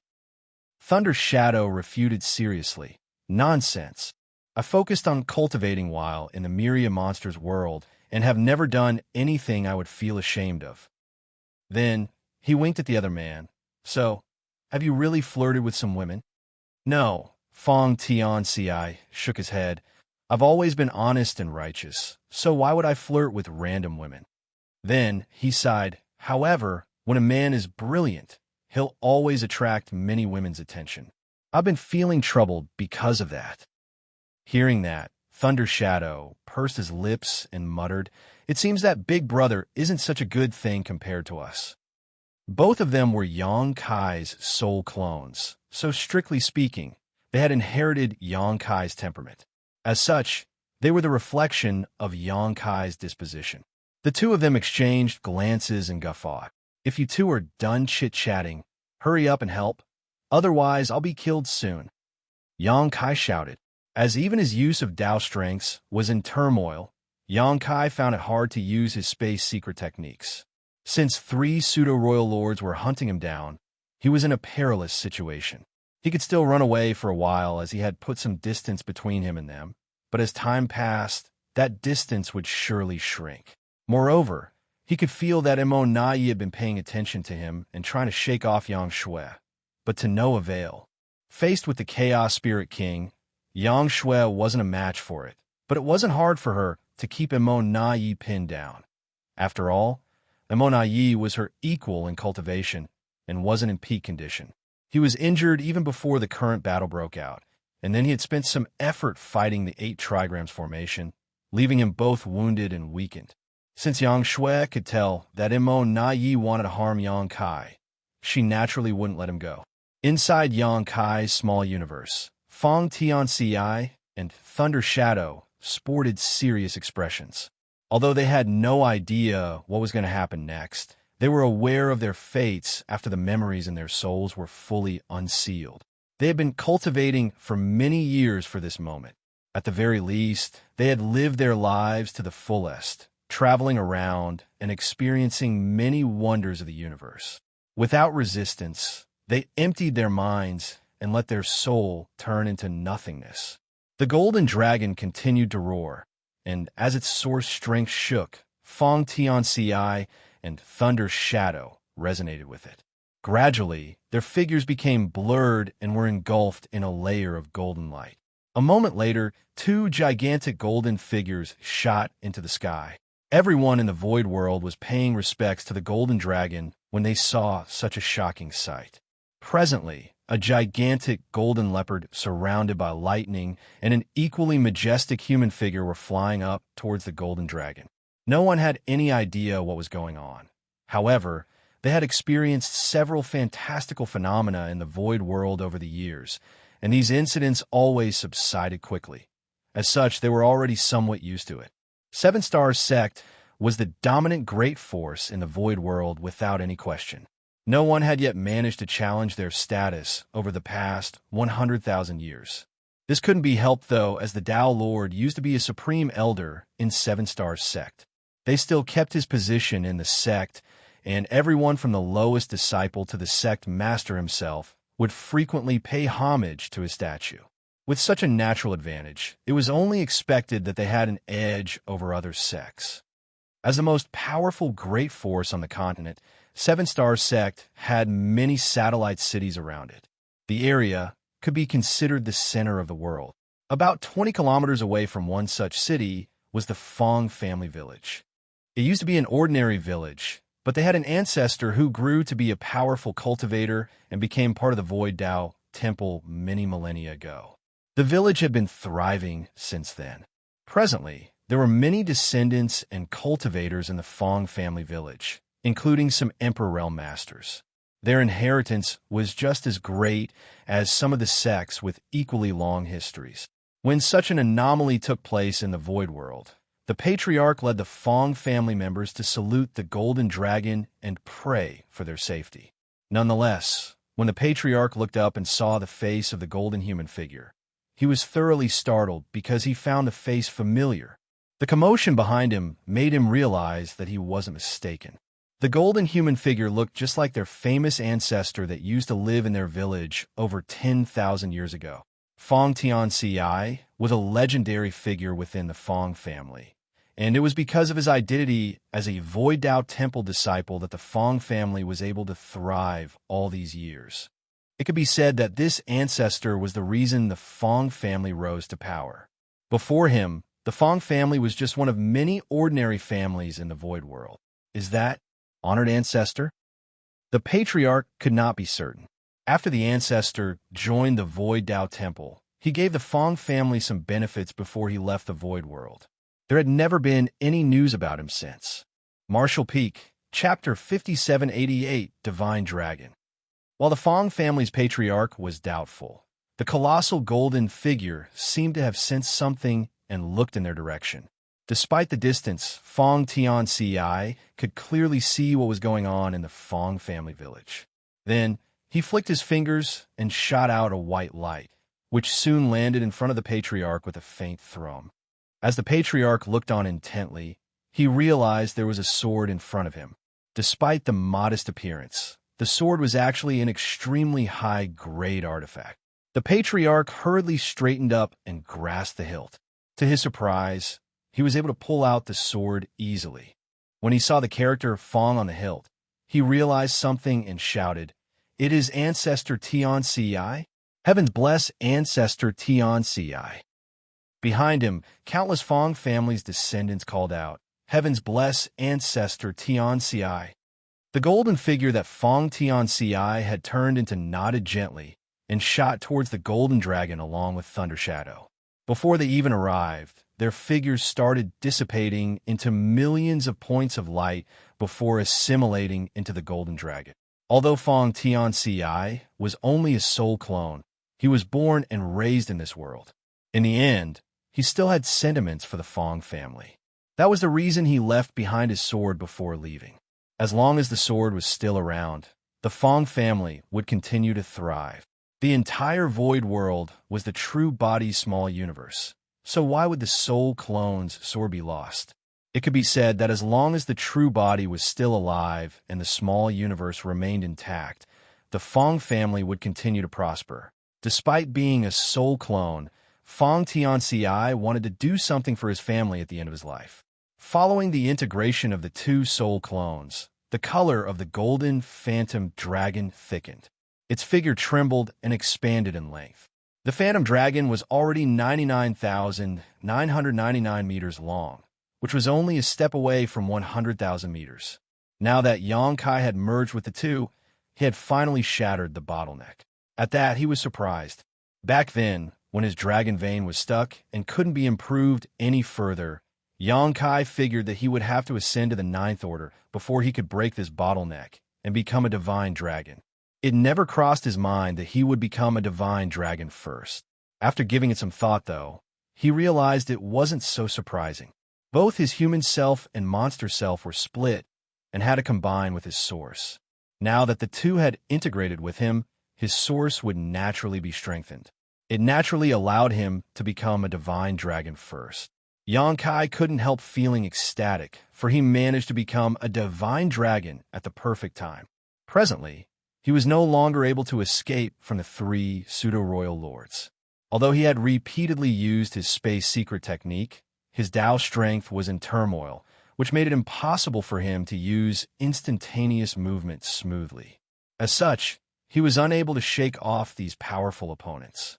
Now, he was cornered by the three pseudo-royal lords in a particular spot in the void.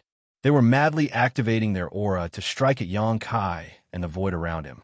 They were trying to disturb Xianxia and make it impossible for him to run away. Since Xianxia was no longer able to flee, the murderous intent of these pseudo-royal lords surged as one of them yelled, "Kill!" They then charged towards him from different directions.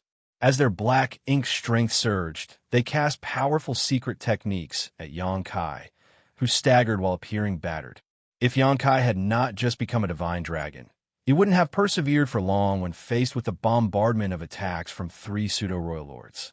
He would have had to spend some energy evading their attacks before, but the difference of 1 meter allowed him to ascend to the next stage, increasing his powers tremendously. The difference between an ancient dragon and a divine dragon was similar to that between an 8th Order Master and a 9th Order Master. It could be said that since Xianxia was now a divine dragon, he was already able to deal with 3 pseudo-royal lords. However, it was still hard for him to defeat them. This couldn't be helped, as he was at the most critical moment of using the 3 Selves Source Reconstitution art. If he wanted to make it to the 9th Order, most of his focus had to remain on that. Xianxia's dragon vein was only one of the reasons why he was powerful, while his small universe was his true foundation. He had a feeling that he couldn't reach the creation realm by relying on his dragon vein alone. It was only when his small universe grew stronger that he could peak at a higher realm of the martial Tao. Xianxia had to spend most of his energy monitoring his small universe and circulating the 3 Selves Source Reconstitution art, while only a small part of his energy was diverted to deal with the 3 pseudo-royal lords. That was the reason he still appeared to be in danger. Fortunately, after becoming a divine dragon, his body became much more resistant to beatings. Dragons had thick skin and strong flesh to begin with, Not to mention that he was a divine dragon now, the most powerful of all dragons. From the outside, it appeared to everyone that Xianxia was in mortal peril. Facing 3 pseudo-royal lords, Xianxia stood no chance of surviving, and it was only a matter of time before he was defeated and killed. Xianxia had thrown all caution to the wind as he raged. Although Xiao Yu felt bitter, he didn't dare to let his opponent go. He could only grit his teeth and hold on as he joined forces with 8 territory lords to ward off Xianxia's violent storm of attacks. Yang Shui bit her lip so hard that it started bleeding. Now, it was Xianxia trying to make sure she couldn't leave, not the other way around. Since Xianxia was about to be killed, Xianxia certainly wouldn't let Yang Shui stop that from happening. Everyone assumed that Xianxia was doomed and he might lose his life at any moment. Nevertheless, the 3 pseudo-royal lords fighting him felt that something was off. Although they had indeed managed to gain the upper hand, the feedback from the battle they received was strange somehow. It was as if something was greatly amiss. Supposedly, since Xianxia was only a peak 8th Order Master, he could only rely on space secret techniques to escape in this situation. Regardless of how powerful he was, there had to be a limit. Now that he was unable to flee, he should have lost his biggest advantage. With 3 pseudo-royal lords joining forces, they should be able to kill him with ease.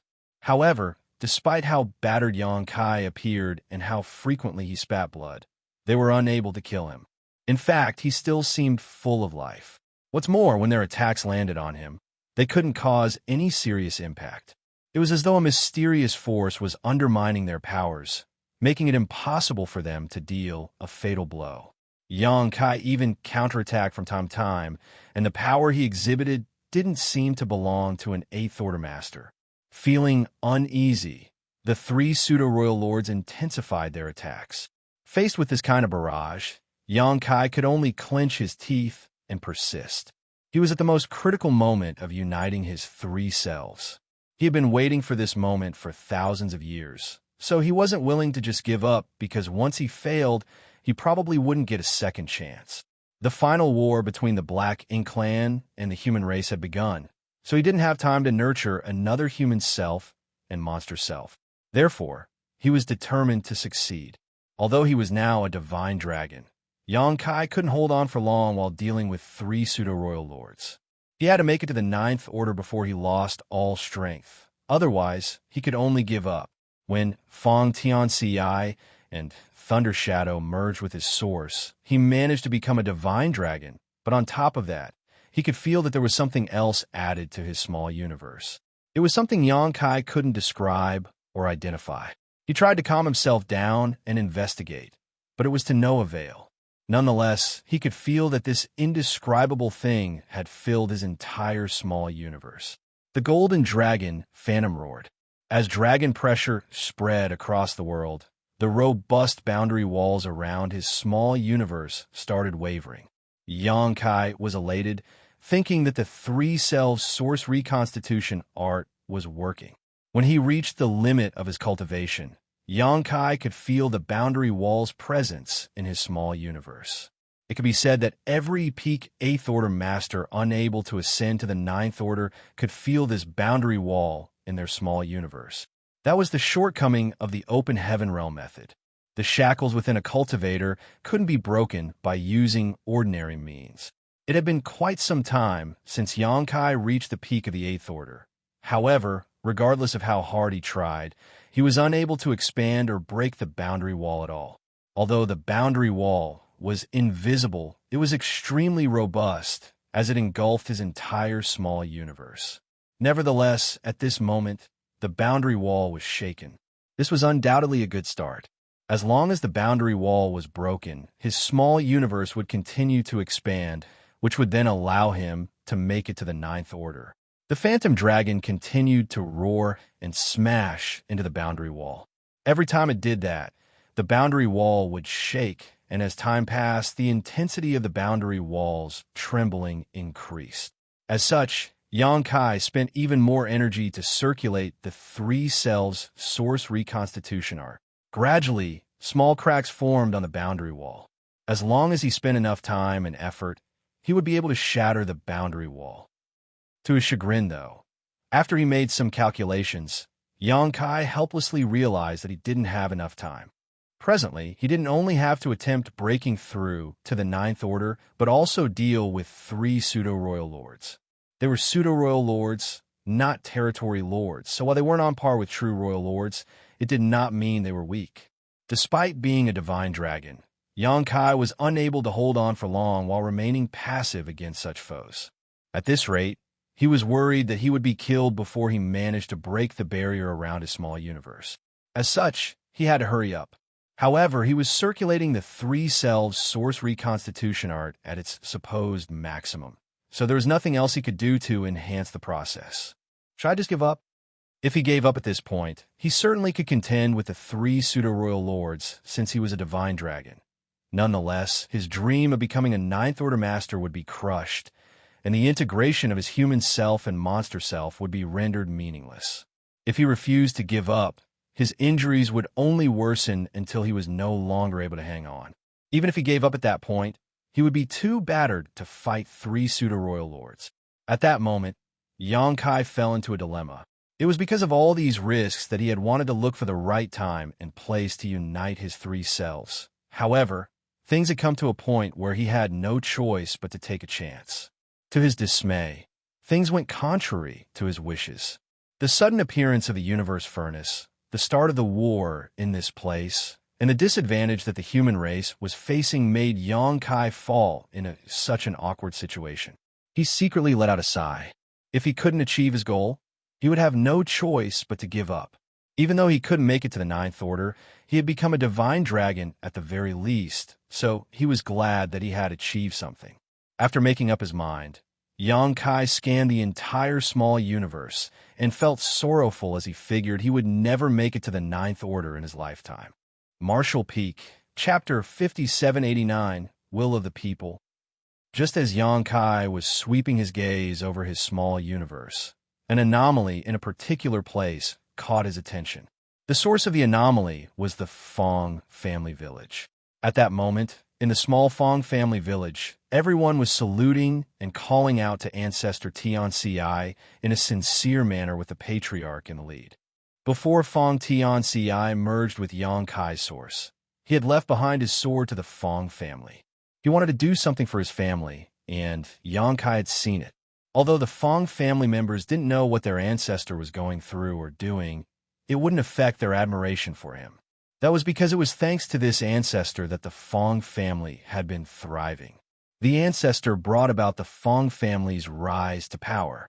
If not for the fact that the ancestor had become a successful cultivator and joined the Void Dao Temple, the Fong family wouldn't have flourished to such an extent.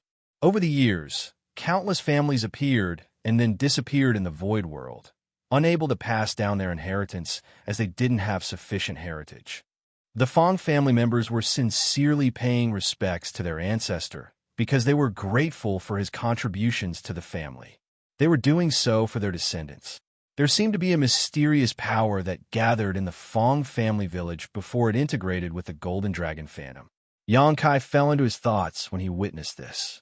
Moments ago, his entire focus was on circulating the 3 selves source reconstitution art to break his shackles, so he didn't notice this small anomaly in the Fong family village. Moreover, the mysterious power was so weak that it was almost imperceptible, so it failed to catch his eye. As he looked intently, though, Xianxia realized that he wasn't mistaken. A mysterious power was indeed emerging from the Fong family village. The power was like a long thread that connected the Fong family village and the Golden Dragon Phantom in the sky above. At that moment, many ideas flashed across Xianxia's mind, and he soon realized something critical. I see. This is the true nature of the 3 selves source reconstitution art. He had learned the 3 selves source reconstitution art from Wu Kuang and spent thousands of years nurturing a human self and monster self. However, he didn't know how he could make use of the 3 selves source reconstitution art to shatter his shackles so that he could ascend from the 8th Order to the 9th Order. Initially, Xianxia speculated that he just had to combine the powers of the human self and monster self to forcefully shatter his shackles and achieve a breakthrough. However, After activating the three-cell source reconstitution art, he realized that things were different from what he had imagined. The integration of three peak 8th Order Masters' powers was not enough to allow him to blow away the innate shackles and break the boundary wall around his small universe. Nevertheless, after the two selves merged with the source, he managed to become a divine dragon. The secret of the three selves source reconstitution art wasn't just about uniting his three selves, it was about cultivating this mysterious power. The power of destiny. Destiny was a combination of fate, luck, the will of the people, and the source of the heavens and earth. In the expansive universe, since the birth of the primordial light, there had been three major eras. The divine spirits, who were transformed from the primordial light, ruled over all under the heavens during the primordial era. Then, the great monsters rose to power, leading to the early ancient era. When the open heaven realm method was popularized, it ushered in the late ancient era, where the human race dominated the universe.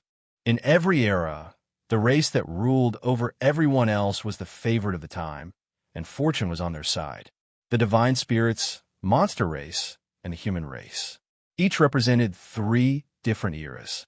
On the other hand, the three selves source reconstitution art combined the powers of three selves to transcend the barriers between the eras. By integrating the power of destiny of the three eras, one could shatter the open heaven realm method shackles and achieve a breakthrough. That was the secret of the three selves source reconstitution art. Integrating the power of destiny from different eras was the key. Upon that realization, Xianxia couldn't help thinking that Shi was indeed a genius. The three selves source reconstitution art wasn't just a secret art. It was a method of condensing the essence of all past eras into one. After giving it some thought, Xianxia realized it wasn't so surprising. If Shi were not brilliant enough, he wouldn't have been able to devise a heaven-defying secret art such as the heaven-devouring battle law. Since Xianxia had figured out the secret of the three selves source reconstitution art, he realized that there was still hope for him. He didn't have to give up just yet. Although time was running out, he decided to give it a try. If he succeeded, he would ascend to the 9th Order in addition to becoming a divine dragon. If he failed, he would be stuck at the peak of the 8th Order forever. Having made up his mind, Xianxia spent most of his energy observing his small universe, and soon he saw even more power of destiny streaming towards the golden dragon from different parts of his small universe. The power of destiny was invisible and intangible, so one could hardly notice it in their day-to-day life. Nevertheless, since this was inside Xianxia's small universe, he was able to see more than normal and could spot traces of this mysterious force. Inside Xianxia's small universe, apart from those from the Fong family village paying respects to their ancestor, many people from other places were also praying for safety. The Fong family members were mainly saluting their ancestor, who had merged with the Golden Dragon's source. As such, their power of destiny naturally integrated with the source as well. Other people from different places were offering their prayers to this world, so their power of destiny streamed towards the Golden Dragon as well. However, that wasn't enough. The next moment, the people in the Void World, regardless of their cultivation, gender, or age, saw something so shocking that they would never forget it. A figure suddenly appeared in the sky, one that was both enormous and authoritative. Soon, a sense of unease washed over the entire world. Most of them had no idea what was going on. Their initially peaceful lives had descended into chaos as a golden dragon and a gigantic figure appeared. The faint-hearted thought that the end had arrived, so they started bawling their eyes out in panic. On the other hand, the disciples from the Void Dao Temple, or those who had cultivated in that place, before recognized the figure and exclaimed loudly. That was because the person was none other than the Dao Lord. The disciples of the Void Dao Temple were aware of secrets that ordinary people didn't know. They knew that the entire Void World was the Dao Lord's small universe. When one had reached an adequate cultivation realm, they would be brought out of this place by the Dao Lord and allowed to break through. The Dao Lord had rarely shown up since time immemorial, so it surprised them when he appeared all of a sudden. At that moment, the disciples of the Void Tao Temple were excited as they fell to their knees and called out to the Tao Lord. With a solemn expression, Xianxia swept a glance over the entire small universe. He initially wanted to put on an imposing act, but when he noticed the unease in the small universe, he decided to just cut to the chase. My name is Xianxia, the Lord of this world. Everyone fell silent as billions of people stared up at the figure in a dazed state. Some of them were in disbelief, while some of them were excited. This world is in turmoil now because I am facing powerful enemies. So first, I must ask all of you to remain calm. Upon hearing that, the people of Void World were astonished, especially those from the Void Tao Temple. The disciples there knew that the Tao Lord had been contending with some powerful enemies over the years. Their senior brothers and senior sisters had left this world to help the Tao Lord in his fight. However, they assumed that the Tao Lord was mighty and that there was nothing he couldn't achieve. As such, they wondered how powerful his opponents had to be to cause the world they lived in to fall into upheaval. They had rarely experienced such turmoil before. Needless to say, the opponents that the Tao Lord was dealing with must be formidable. Alone, I am no match for these enemies, so I need all of you to lend me your aid. In the Void Tao Temple, an old cultivator shouted, "Please tell us what we can do to help you, Tao Lord." Since the Tao Lord was in danger, they wouldn't hesitate to offer their assistance. The entire Void World was his small universe, after all. If the Tao Lord was defeated, the entire world would fall apart as well. Their fates were intertwined with the Tao Lord's. Therefore, the moment the old man heard that the Tao Lord needed help, he had the urge to leave this world at once and fight alongside him. The other cultivators shouted, "Please tell us what we can do, Tao Lord." They knew that they were too weak to help the Tao Lord in his fight. However, he must have his reasons for saying that he needed their aid. Regardless of what they were required to do, they just had to put in the effort. Just then, a hot-headed man yelled, "Who are those people who have the guts to fight you, Tao Lord? Although I am weak, I am willing to do anything to help. Even if I may die, I will make sure to take a piece of the enemy's flesh before I fall." Xianxia flashed a smile at that disciple and continued, "There's no need for that. The enemy is too powerful, so even if all of you combine your might, you will not be able to oppose them. As for how you can help, I need you to cheer for me. Chant things like Tao Lord is unrivaled, Tao Lord is mighty, Tao Lord will never be defeated, and so on." All the disciples in the Void Tao Temple and the people in the Void World were dumbfounded. Could they really help the Tao Lord just by cheering for him? Was he pulling their leg? He certainly sounded uncertain just now, so they didn't understand how this could help him contend with the enemies. Fixing his expression, Xianxia shouted solemnly, "Time is running out. Whether I win this battle depends on all of you now." The moment he finished speaking, the figure dissipated. In the Tao Temple, the disciples exchanged shocked glances for a moment before all of a sudden, the same hot-headed disciple lifted his arms and shouted, "Tao Lord is unrivaled." He was so agitated that the veins on his neck throbbed. His unwavering attitude showed that he truly believed that the Tao Lord was unrivaled under the heavens. Then he raised his arms and shouted again. Soon, the other disciples joined in. Several moments later, all the disciples of the Tao Temple were cheering for the Tao Lord. They even circulated their powers to spread their voices far and wide. Their fervor spread like wildfire. In the Void World, the people from all the cities, villages, and sects cheered for the Tao Lord, their voices reverberating out across the sky. Soon, all the people in the entire world were cheering for the Tao Lord at the same time. Words like Tao Lord is invincible, Tao Lord is almighty, and Tao Lord is the most powerful could be heard everywhere. All were united to boost the Tao Lord's morale. Just like the divine spirits in the primordial era and monster race in the early ancient era, the humans were the favorite of this era and the rulers of the universe. As such, the humans' power of destiny was the strongest. Presently, there were billions in Xianxia's small universe, so when so many were united to cheer for the Tao Lord, a torrent of power of destiny flooded into the Golden Dragon fandom. Martial Peak, Chapter 5790, finally reaching the Ninth Order. Everywhere in the Void World, regardless of how flourishing or rural it was, the humans of different ages, genders, and cultivation cheered for the Tao Lord at the top of their lungs with utmost sincerity. Streams of power of destiny with various degrees of strength flowed towards the phantom golden dragon from these billions of people.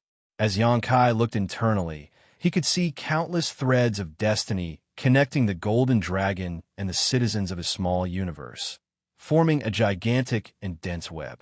The power of destiny from a small number of people was weak, but when billions of people cheered for him, their power destiny could move the world. As a result, the dragon pressure intensified. The dragon phantom roared and swam through the air, like snowflakes under the scorching sun.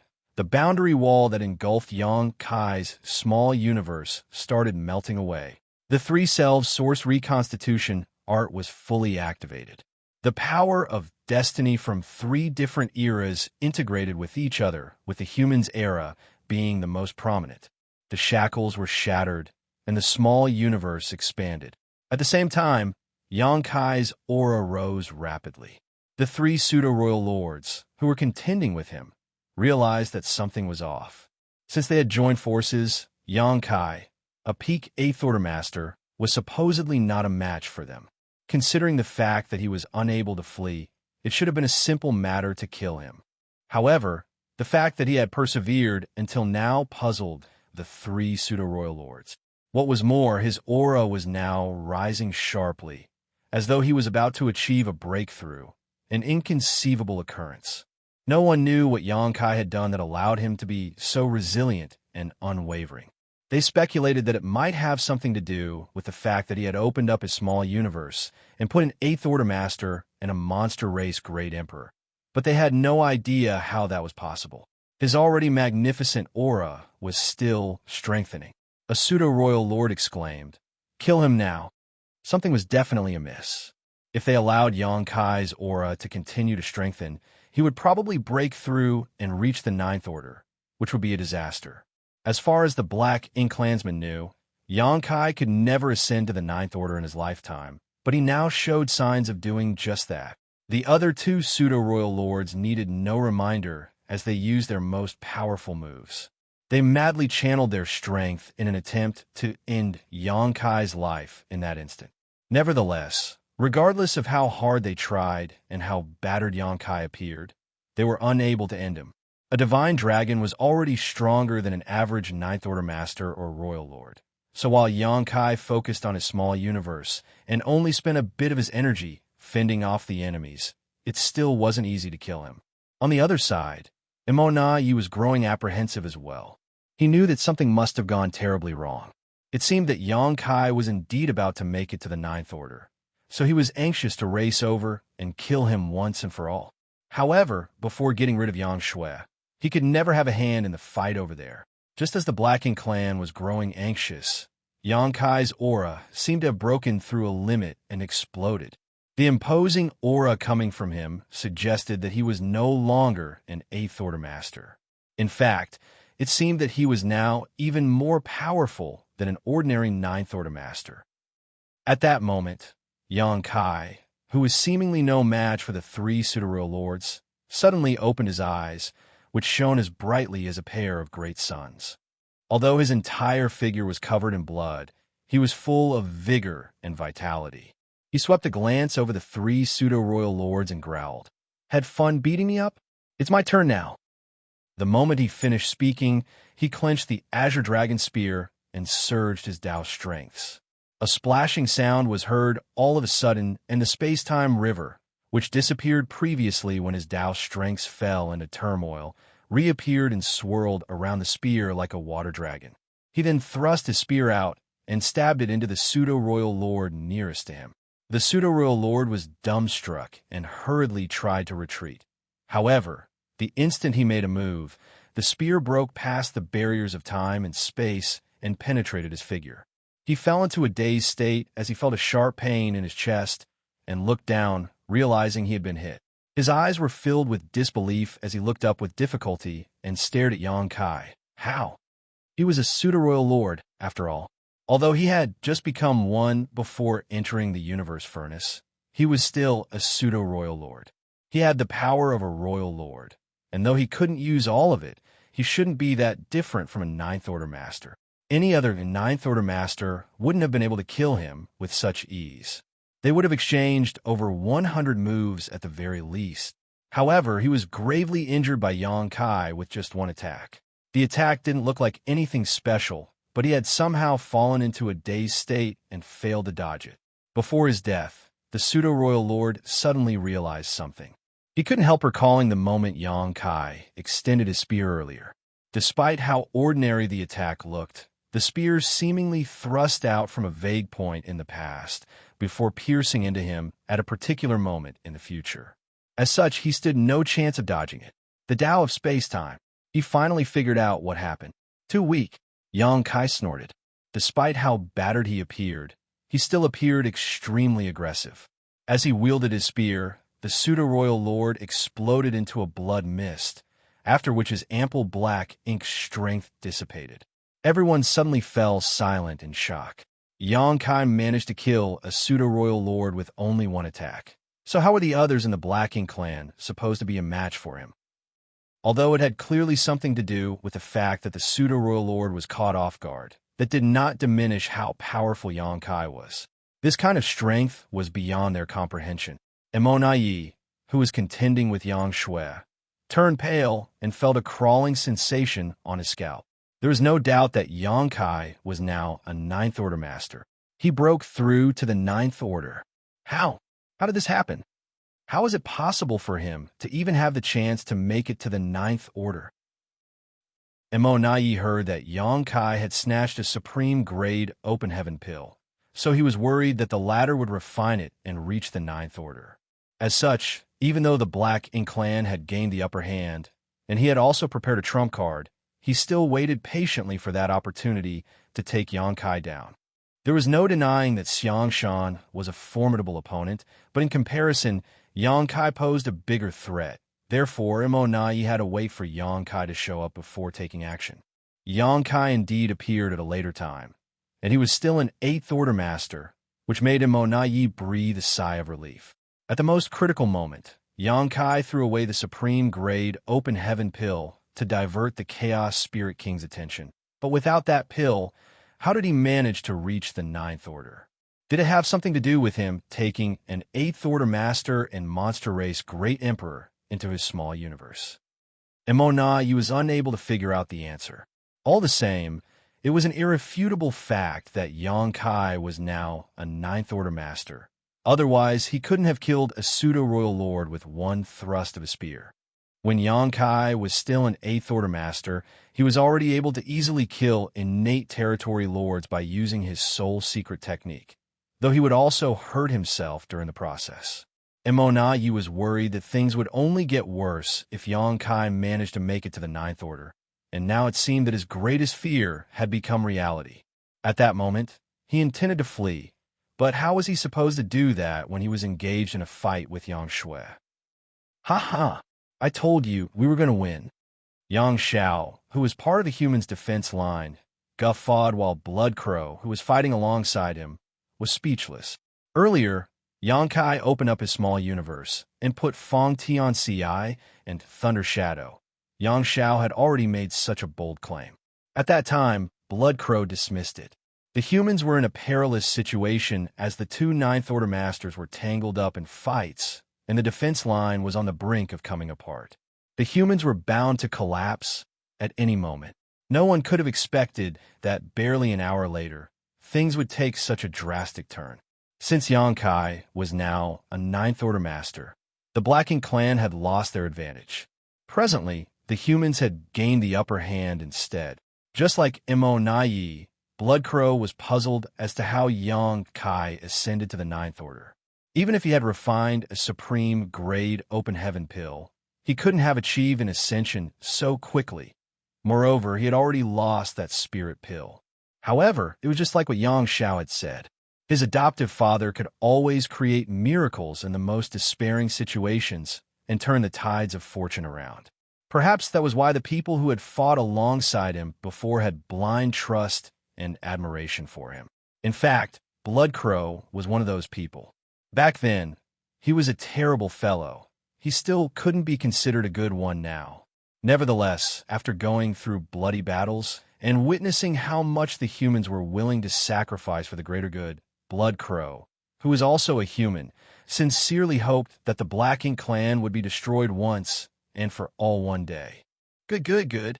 Kill them all. Xianxia became energetic in an instant. When he saw that Yangkai was in danger earlier, he was anxious, but now he could be at ease. Nonetheless, he was doubtful as well. He knew that Yangkai had made use of the 3 Selves Source Reconstitution art to ascend to the Ninth Order, but the latter seemed to have a greater heritage than him. As a new Ninth Order Master, Yankai's attack earlier was surprisingly powerful.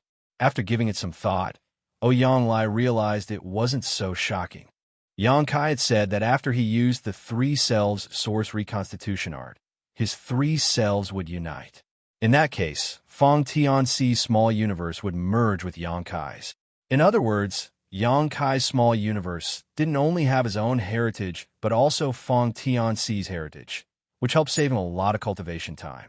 Therefore, it was only natural that he was more powerful than the average newly ascended Ninth Order Master. After Yangkai killed a Pseudo-Royal Lord with just one attack, everyone was shocked. When the other 2 Pseudo-Royal Lords saw how ferocious Yangkai was, they naturally wouldn't dare to fight him head-on. They quickly retreated together as they stared warily at Yangkai. However, Yangkai only shot them a glance but didn't pursue them. It wasn't that he didn't want to, but rather that since he was a new Ninth Order Master, his small universe was still a bit unstable. He had fully surged his power to kill the Pseudo-Royal Lord a moment ago to intimidate the others so that they would back off. At this moment, the boundary wall in his small universe had been shattered, and it was still expanding rapidly. Besides that, Feng Tianxi's small universe was also assimilating into his, which brought with it a lot of pure world force. Since Feng Tianxi was his human self, his power could perfectly blend into Yangkai's small universe without any contamination concerns.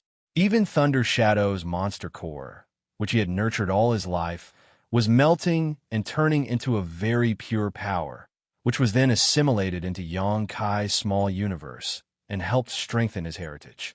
Martial Peak, Chapter 5791, Plotting. Yangkai's many years of cultivation were a path with bumps and thorns. Moments ago, his martial Tao had come to a standstill, but now that he had finally reached the Ninth Order Open Heaven realm, he couldn't help but sigh with a multitude of emotions. With the expansion of his small universe, his heritage strength, which was already powerful, grew at a steady pace.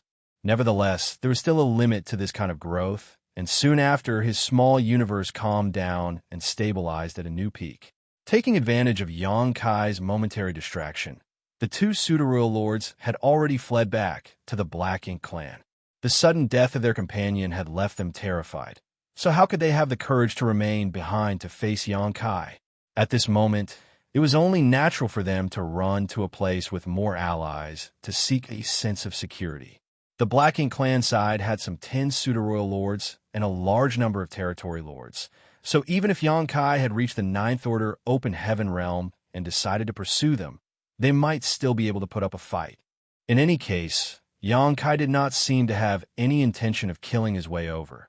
Instead, he simply stretched out his hand and made a grabbing motion. The next moment, a figure appeared out of thin air. It was none other than Lin Wu, who had ambushed him and caused the 8 trigrams formation to break apart previously. He had been staying nearby, probably looking for an opportunity to sneak attack Yangkai again, but everything happened too fast. Yangkai somehow advanced the Ninth Order and killed a Pseudo-Royal Lord with a single thrust of his spear, so Lin Wu basically had no suitable opportunity to make his move. Furthermore, he was only a newly promoted 8th Order Master, so even if he really attacked, he might not be able to play any role in such a battle. Lin Wu instinctively tried to resist after being captured by Yangkai, but bound by space principles, he was unable to move a finger. The next moment, a dazzling pure white light enveloped Lin Wu. He instantly started screaming miserably as black ink strength was purged from his body completely. After finishing this, Yang Kai let go of him. Guilt instantly blanketed Lin Wu as he stuttered, "His senior brother Yang Kai interrupted him. "You don't need to explain. Killing the enemy is what you should do now." Lin Wu grit his teeth before nodding. "Yes." He then looked around for a moment before turning around and flying off towards Xianxia and the others. At this time, the huge battlefield was divided into 4 battlefronts. The first battlefront was naturally Xianxia versus Immortality. The second battlefront was fought between the Black Ink Clan Masters and the besieged the Human Race Masters. The third battlefront was fought between Ouyang Lai and Xiao Yu and his 8 Territory Lord allies. And the last battlefront involved Xianxia Zhu leading the 5 Elements formation confronting the Pseudo-Royal Lord, Meng Quebec. Previously, Xianxia Zhu, who was leading his battle formation, sent Lin Wu and Zhan Tian to assist Yang Kai in maintaining the 8 trigrams formation. But because of this, they were stranded outside the main battlefield and unable to return to their own side. Ultimately, they had no choice but to enter a battle with Meng Quebec. Lin Wu checked the 4 battlefronts. Obviously, he could not intervene in the battle between a Ninth Order Master and a Royal Lord. Nor could he break through the defensive line of the Black Ink Clan, who were besieging the humans. The only fight he could join was the one Xianxia Zhu was leading. Perhaps after joining Xianxia Zhu and the others, they could form a 6-pass formation and repel the enemy. Originally, there was another battlefield where Yang Kai was fighting against 3 Pseudo-Royal Lords alone. However, after the death of one of the 3 Pseudo-Royal Lords, the rest had fled, leaving Yang Kai completely free. After Lin Wu left, Yang Kai flew in another direction with his space-time river flowing over his spear. Suddenly, Immortality's thoughts fell into complete disarray. And why not? After all, Yang Kai was coming straight for him. At first, he was able to fight evenly with Xianxia. Although he was at a slight disadvantage because of his injuries, it did not bring him that much harm. In this battle, they were basically mutually restraining each other, so he could neither kill Xianxia, nor could she kill him. But if Yang Kai joined in, he would definitely not be able to survive in the face of Yang Kai's treacherous methods. In the blink of an eye, Immortality shouted, "Kill all the humans at all costs, or it will be too late." After he gave the order, the Black Ink Clan's offense immediately became fiercer. Originally, the humans on the other side of the battlefield were no match for the Black Ink Clan, be it in quality or quantity, so things were not looking good for them. The main reason they were able to hold on until now was because of the protection of many warships and superior battle formations. But at this point in the battle, most warships had been destroyed, so now the humans were only holding their ground thanks to the joint efforts of the 8th Order Masters and the Black Ink Clan's fear of death, but they could not last long. Once the defensive line was broken, the Black Ink Clan, under the leadership of the many Pseudo-Royal Lords, would definitely massacre the human masters, causing tremendous casualties. Previously, the Black Ink Clan had been acting cautiously against the humans, but after Immortality had given the order, they no longer had any scruples and were willing to pay any price to kill the enemy. Yang Kai, who was heading straight towards Immortality, momentarily stopped before continuing with his original intention. At the same time, he thrust his spear out at Immortality before he even arrived while shouting in a cold voice, "Clever!" Immortality, who was still entangled with Xianxia, had a drastic change in his expression. Clearly, Yang Kai had thrust his spear from quite a distance, but he had a feeling that he would not be able to block it, even from afar. The oncoming spear gave the feeling as if it was thrust from right in front of him. Immortalite's figure shook as his black ink strength gushed out. While he was pulling back, he saw the tip of the spear rapidly expanding in his eyes, quickly filling his vision. Unable to defend and unable to dodge, Immortality let out an indignant roar before gathering all his energy in his palm and smacking it towards the oncoming spear with all his might. As the spear and palm met, a powerful shockwave spread across the void. In the wake of the clash, as Immortality was sent flying, 3 sword lights shot towards him at an incredible speed. These attacks were launched by none other than Xianxia. Yi had clearly noticed these 3 sword strikes coming at him, and had Xianxia been acting alone, he would have had no problem dealing with them. But Yang Kai was also attacking him at the same time, so how could he have any extra strength to spare? These 3 sword strikes seemed to contain the mysteries of the Grand Tao of Time, as Yi clearly saw Xianxia swing her sword, but was already struck by the attack before she completed the motion. Immediately after, pitch-black blood sprayed out of 3 gaping wounds on his body. Yi somehow withstood this fearsome attack and barely managed to stabilize himself, but the clash had left him in a sorry state. Meanwhile, Yang Kai was still slowly making his way towards Yi from far away. He was walking at such leisure that it looked like he was taking a stroll in his own courtyard. The long spear in his hand was also slightly flickering, leaving spear shadows behind. Yang Kai then calmly stated, "Schwerer, go help the others, I'll deal with this guy." Holding her sword, Xianxia looked at Yi with some unwillingness before finally nodding. "Big brother, be careful." Saying so, she transformed into a streak of light as she flew towards the main battlefield. Although she wanted to stay behind and kill Yi together with her big brother, the human defensive line was on the verge of collapse. She was the only one who could help stabilize their position now. This was also the reason why Yi had ordered the Black Ink clan troops to slaughter the humans at all costs. He knew that he was definitely not an opponent of 2 Ninth Order Masters, especially when one of them was Yang Kai. If he didn't find a way to restrain one of them, he would certainly die. The best option he could use was the humans' defensive line. Although he had successfully removed Xianxia, Yi still did not have much confidence. His sharp intuition told him that today would definitely be disastrous. Since he was targeted by Yang Kai, he would definitely die. For many years, he had been a Sudaro Lord while Yang Kai was only an 8th Order Master. Although he was clearly stronger, Yi never acted to confront Yang Kai because he knew that without a thorough plan, he would never be able to kill someone so good at escaping. Once he provoked Yang Kai, it would definitely cause a lot of trouble, so he had been tolerating Yang Kai's rudeness so far. It was only after he had become a royal lord in the Universe Furnace world that he finally gained the confidence to scheme for Yang Kai's life. Everything was going according to plan, but then Yang Kai's sudden breakthrough to the 9th Order messed everything up. Even now, he still could not understand how Yang Kai managed to break through to the 9th Order Open Heaven realm right under their noses. Yi was certain that the information he had obtained from the Black Ink disciples was not wrong.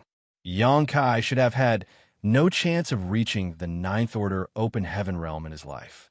The peak of the 8th Order had to be his limit. Furthermore, Yang Kai had yet to refine a supreme-grade Open Heaven pill. So how could he have advanced? Yi could not understand it at all, but in any case, Yang Kai was already in the 9th Order. Now a life-and-death battle was definitely going to be fought between them. In the void, Yang Kai was still walking towards Yi at a leisurely pace, but every time he took a step, Yi's heart would jump to his throat. Distance was basically meaningless to a master proficient in the Tao of space, so Yi had to be on guard against Yang Kai as the latter could attack at a moment's notice. Yi, you seem a bit nervous. Yang Kai suddenly chuckled. Yi's heart tightened as he replied in a shaky voice, "No one can remain calm and indifferent when facing someone like Brother Yang." Yang Kai gently nodded. "You used to call me Yang Kai, but now that I've advanced to the 9th Order Open Heaven realm, you're addressing me as Brother Yang. But even if you speak with me in such a friendly manner, I won't let you off. Among everyone in the Black Ink clan, I am most wary of you. You seem to be a bit different from the others of your kind." Yi's brow slightly rose. "I am honored to receive such praise from you, Brother Yang. In fact, the Black Ink clan has many talented members. It's just that Brother Yang's vision is too high, so you seem to not have noticed them." "Perhaps," Yang Kai non-committally replied. "As an old rival of many years, I'll give you a chance to leave behind your last words. If you have anything you want to say it quickly." Yi couldn't help but break into laughter does Brother Yang really want to fight me to the death? Why don't you and I withdraw and meet again on the battlefield some other day? In fact, if we continue fighting like this, it won't end well for either of us. Although your sister has already gone to support them, how many people can she protect by herself? My Blacking clan has many pseudo-royal lords here. You make a good point. Yang Kai nodded lightly. Naya's expression suddenly changed as he threw a powerful punch forward, releasing a blast of black ink strength before him. Meanwhile, Yang Kai, who had been strolling in the distance, suddenly appeared right in front of him and thrust out his spear. The space-time river was continuously swirling around his spear as Dao's strengths converged and transformed, displaying endless mysteries. He was just talking about stopping the fight, but now he suddenly became violent. Of course, Yang Kai was going to go all out when confronting the enemy. That's why I need to kill you as soon as possible. Yang Kai's next words were accompanied by a powerful attack. Nayi clenched his teeth and did not say a word. He had been on guard against Yang Kai all this time as he knew that he could not move the latter with words alone. So, when Yang Kai suddenly attacked, he immediately reacted. Yang Kai's figure kept moving along with his spear as Dao's strengths fiercely fluctuated with every attack. On the other side, black ink strength surged around Nayi. The two of them had completely given up on using any divine abilities or secret techniques. They were attacking only based on their subtle sense of danger and their grasp of the situation. For a time, the two were locked in a heated battle, shattering the void every time they clashed. Martial Peak, Chapter 5792, cut off the enemy's retreat and destroy them. Ever since the Black Ink clan invaded the 3,000 worlds and started occupying various great territories, Ninth Order Masters and Royal Lords had not fought each other until today.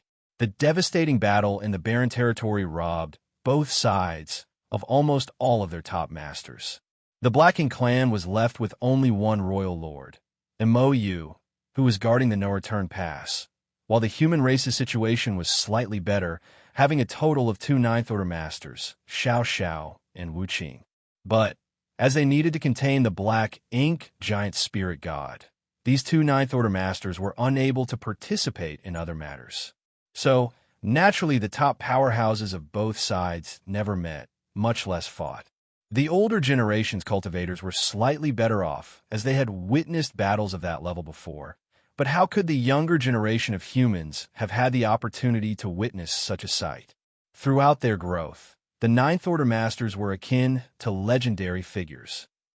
But today, on this battlefield, battles between Royal Lords and Ninth Order Masters occurred for the first time after the Barrier Territory War.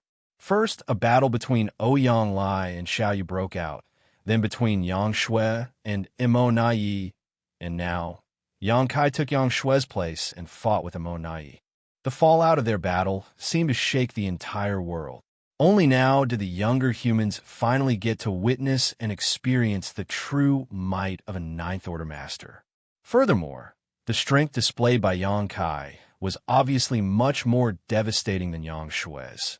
He completely suppressed Nayi the moment they clashed. His Azure Dragon spear moved back and forth with the space-time river swirling around it, making use of 10,000 different Dao strengths. All kinds of unfathomable methods appeared one after another, causing even a royal lord like Nayi to be unable to resist. The morale of the humans immediately soared. The moment of crisis for the human race had already passed with a Ninth Order Master like Yang Shui personally coming to their aid. Although it was still difficult for them to turn the tide, the situation on the defensive line would not worsen at the very least. With Xianxia and many other veteran Eighth Order Masters taking command, it would not be easy for the Black Ink clan to break through their defensive line anymore.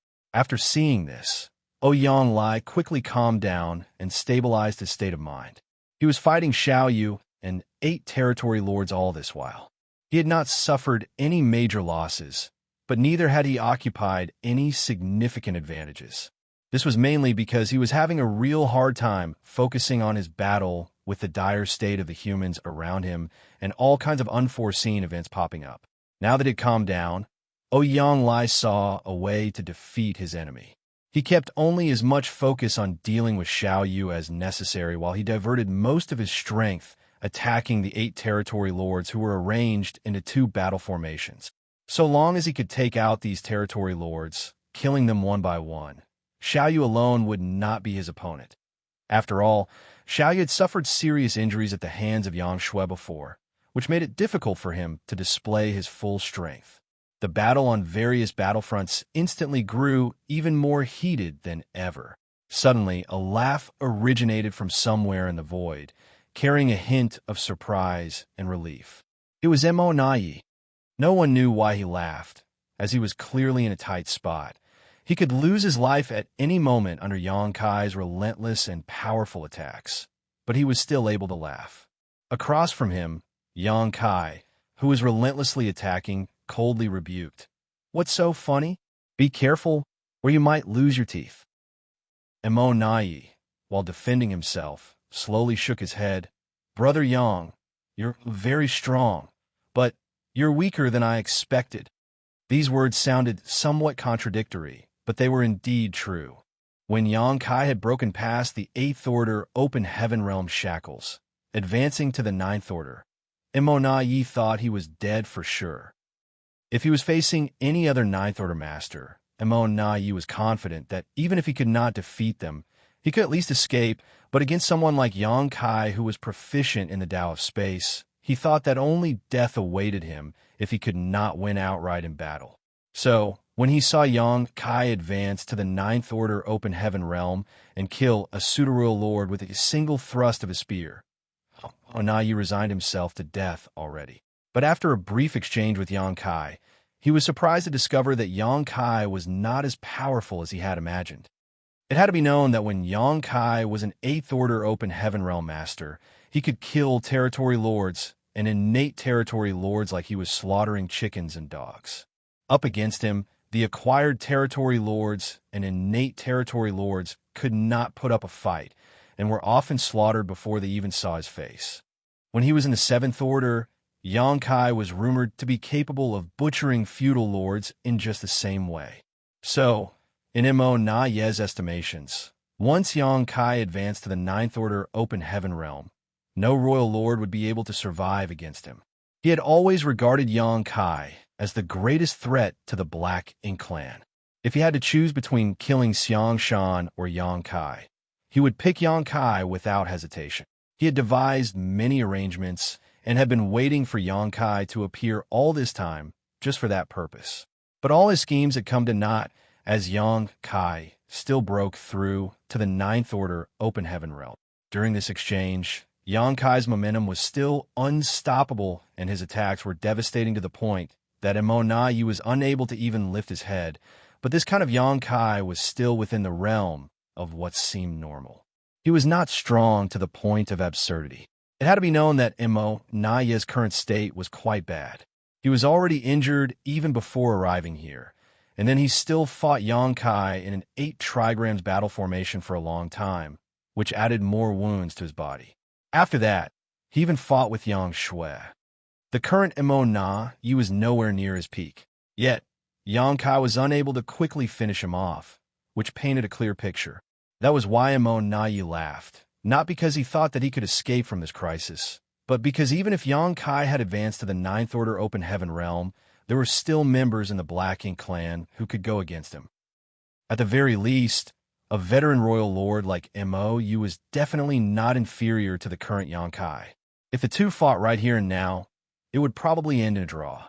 Of course, Immortality knew that Xianxia was also not in peak condition, but so what? In the 9th Order Open Heaven Realm, Xianxia's strength was not currently beyond his understanding, and that was more than enough. Xianxia roughly knew what his opponent was laughing about, but he was also helpless in this matter, since even Immortality had suffered heavy injuries and his strength had taken a hit. How could he remain unscathed? At this moment, Xianxia had just advanced to the 9th Order Open Heaven Realm and was not in great shape. Not to mention, he was injured in the previous battle and also suffered serious injuries when Lin Wu's sneak attack landed. Although he had recovered to about 80% of his peak thanks to the profound power of the space-time river, it was still not a complete recovery. Furthermore, his human self Fong Tianci and monster self Thunder Shadow's injuries were far more severe than his own. The fusion of his 3 cells in his small universe was imperfect. Although the union of 3 cells had allowed Xianxia to break through his shackles, his gains had been very limited. Had his divine spirit self, human self, and monster self all been in top condition, Xianxia would have definitely been stronger and could have easily killed Mo. Be that as it may, his hands were tied at that moment. Luckily, Xianxia was able to lure the Chaos Spirit King away, thanks to the Supreme Grade Open Heaven Pill. He had executed the 3 cells Source Reconstitution art in haste and did not have much time to consider other things. He had no choice but to rely on this method to help the humans here escape their current crisis. In any case, both Xianxia and Mo were not in their best condition. As such, the intensity of their battle had greatly reduced. A fierce struggle ensued. Xianxia quickly glanced over at the humans' defensive line and found that even with Yang Shui's help, it was still difficult for them to gain the upper hand. He could do nothing about this, though, as the pseudo-royal lords and territory lords far outnumbered the Eighth Order Masters. Furthermore, after receiving Mo's order, the Black Ink clan were attacking without any care for their own casualties and were using all means possible to break through the defensive line. Territory lords and Eighth Order Masters were dying frequently as Black Ink's strength exploded, world force dispersed, and small universes shattered. Everyone knew that in today's battle, the outcome of any battlefront would affect the overall situation. As long as one side won any battlefront, they would win the entire war. Xianxia knew that he could not delay any longer. He was still confident that he could kill Mo, and judging by the current situation, Mo would definitely die under his spear within half an hour. But half an hour was too large a variable, as the human's defensive line might be breached at any time. After hesitating for a moment, Xianxia made his decision. As Xianxia thrust the Azure Dragon Spear, the opposing Mo promptly pulled back, wanting to avoid the blow. However, he didn't expect that this spear was just a feint. The space-time river that had been swirling around it suddenly flew out like a water dragon and expanded with a loud splash, transforming into an enormous river that gushed through the void. Mo's expression immediately changed at the sight of the enormous river crashing towards him. He had suffered many losses because of the space-time river previously. At that time, Xianxia, who was leading an 8 trigrams battle formation, had used the space-time river as a whip. When Mo was struck by the space-time river, the various Tao strengths had thrown his mind into a disarray, rendering him stunned. So, when he saw Xianxia use the strange river once more, he naturally became vigilant, his figure flickering as he tried to escape in between the gaps. "Seal!" Xianxia shouted as the overflowing river suddenly connected end to end, taking a circular shape. The next moment, the turbulent river water started spreading outward, filling the entire void. Mo had never expected for the river to transform like this and was struck by a wave, which immediately destabilized him. By then, Xianxia had already arrived, hurling his spear at him and shouting, "Die!" The spear attack felt as if it was piercing through space and time. It was emanating fearsome, murderous intent and was extremely powerful. Mo definitely could not take it in his current condition. If he really got impaled by the spear, he would be dead or not that far from it. In a hurry, his figure suddenly sank, plunging into the enormous river. Xianxia's spear missed Mo and pierced the empty void, but he did not stop even for a moment, and also plunged into the river in a flash. From the start, Xianxia wanted to force Mo into the space-time river. He had used this method to kill some territory lords before, but this was the first time he had forced a royal lord into the space-time river. The space-time river was the manifestation of his Tao strengths and took his space and time Tao strengths as its foundation. 10,000 Tao strengths fused and clashed with each other in the space-time river. Although Xianxia had an absolute geographical advantage when fighting in the space-time river, once the battle became too intense, it would definitely impact his own Tao strengths. This was no different than trapping a thief in one's own house and throwing him against the walls. Although it was possible to borrow the terrain to one's advantage, it could also possibly wreck their house. It was still all right if it was just a territory lord, as their strength was not enough to shake the foundation of the space-time river, but a true royal lord was another matter. As such, Xianxia was putting himself at a huge risk, but this was the only way to kill immortality in the shortest time possible. Xianxia really could not worry too much about it if he wanted to win. Martial Peak, Chapter 5793, even an old dog has a few teeth left. Xianxia was dead set on killing immortality, his murderous intent soaring to a whole new height. When the space-time river sealed off the void, it forced immortality inside, whereupon Xianxia rushed after him. In an instant, the space-time river that had formed a large sphere became extremely turbulent. Waves rose and fell, spewing Tao strength and black ink strength randomly.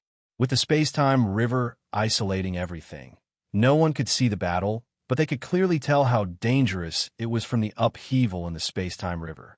The Black Ink clansmen's hearts all jumped to their throats. If immortality was defeated and died here, the Black Ink clan would not be able to survive much longer. After all, they would have to face the infamous Killing Star. With his means and brutality, he would not stop until he killed all of the Black Ink clansmen here. All of them were now thinking how they could get out of this situation. Perhaps the pseudo-royal lords could rush into the river to help immortality, but at this moment, the pseudo-royal lords were unable to move about freely as they were tied up with their respective opponents. This was especially true for the pseudo-royal lords who were fighting against Xianxia. Once they withdrew, she would definitely launch a fierce counterattack, which would result in far greater casualties. And once the Black Ink clan their advantage, they would no longer be able to turn the tide. More importantly, even if they really went to help, no one could say for sure how useful they would be. After all, Xianxia's space-time river was too mysterious. Somewhere in the void, Xianxia and several other Eighth Order masters formed a six-paths formation to pin down Meng Quebec. This was the steadiest battlefront of them all, as both sides were quite lacking in comparison to other fights both in number and strength. On top of that, the Eighth Order Masters, as well as Meng Ke, were heavily injured. Although the Eighth Order Masters were barely able to maintain their battle formation, it was still a little difficult for them to display its full power.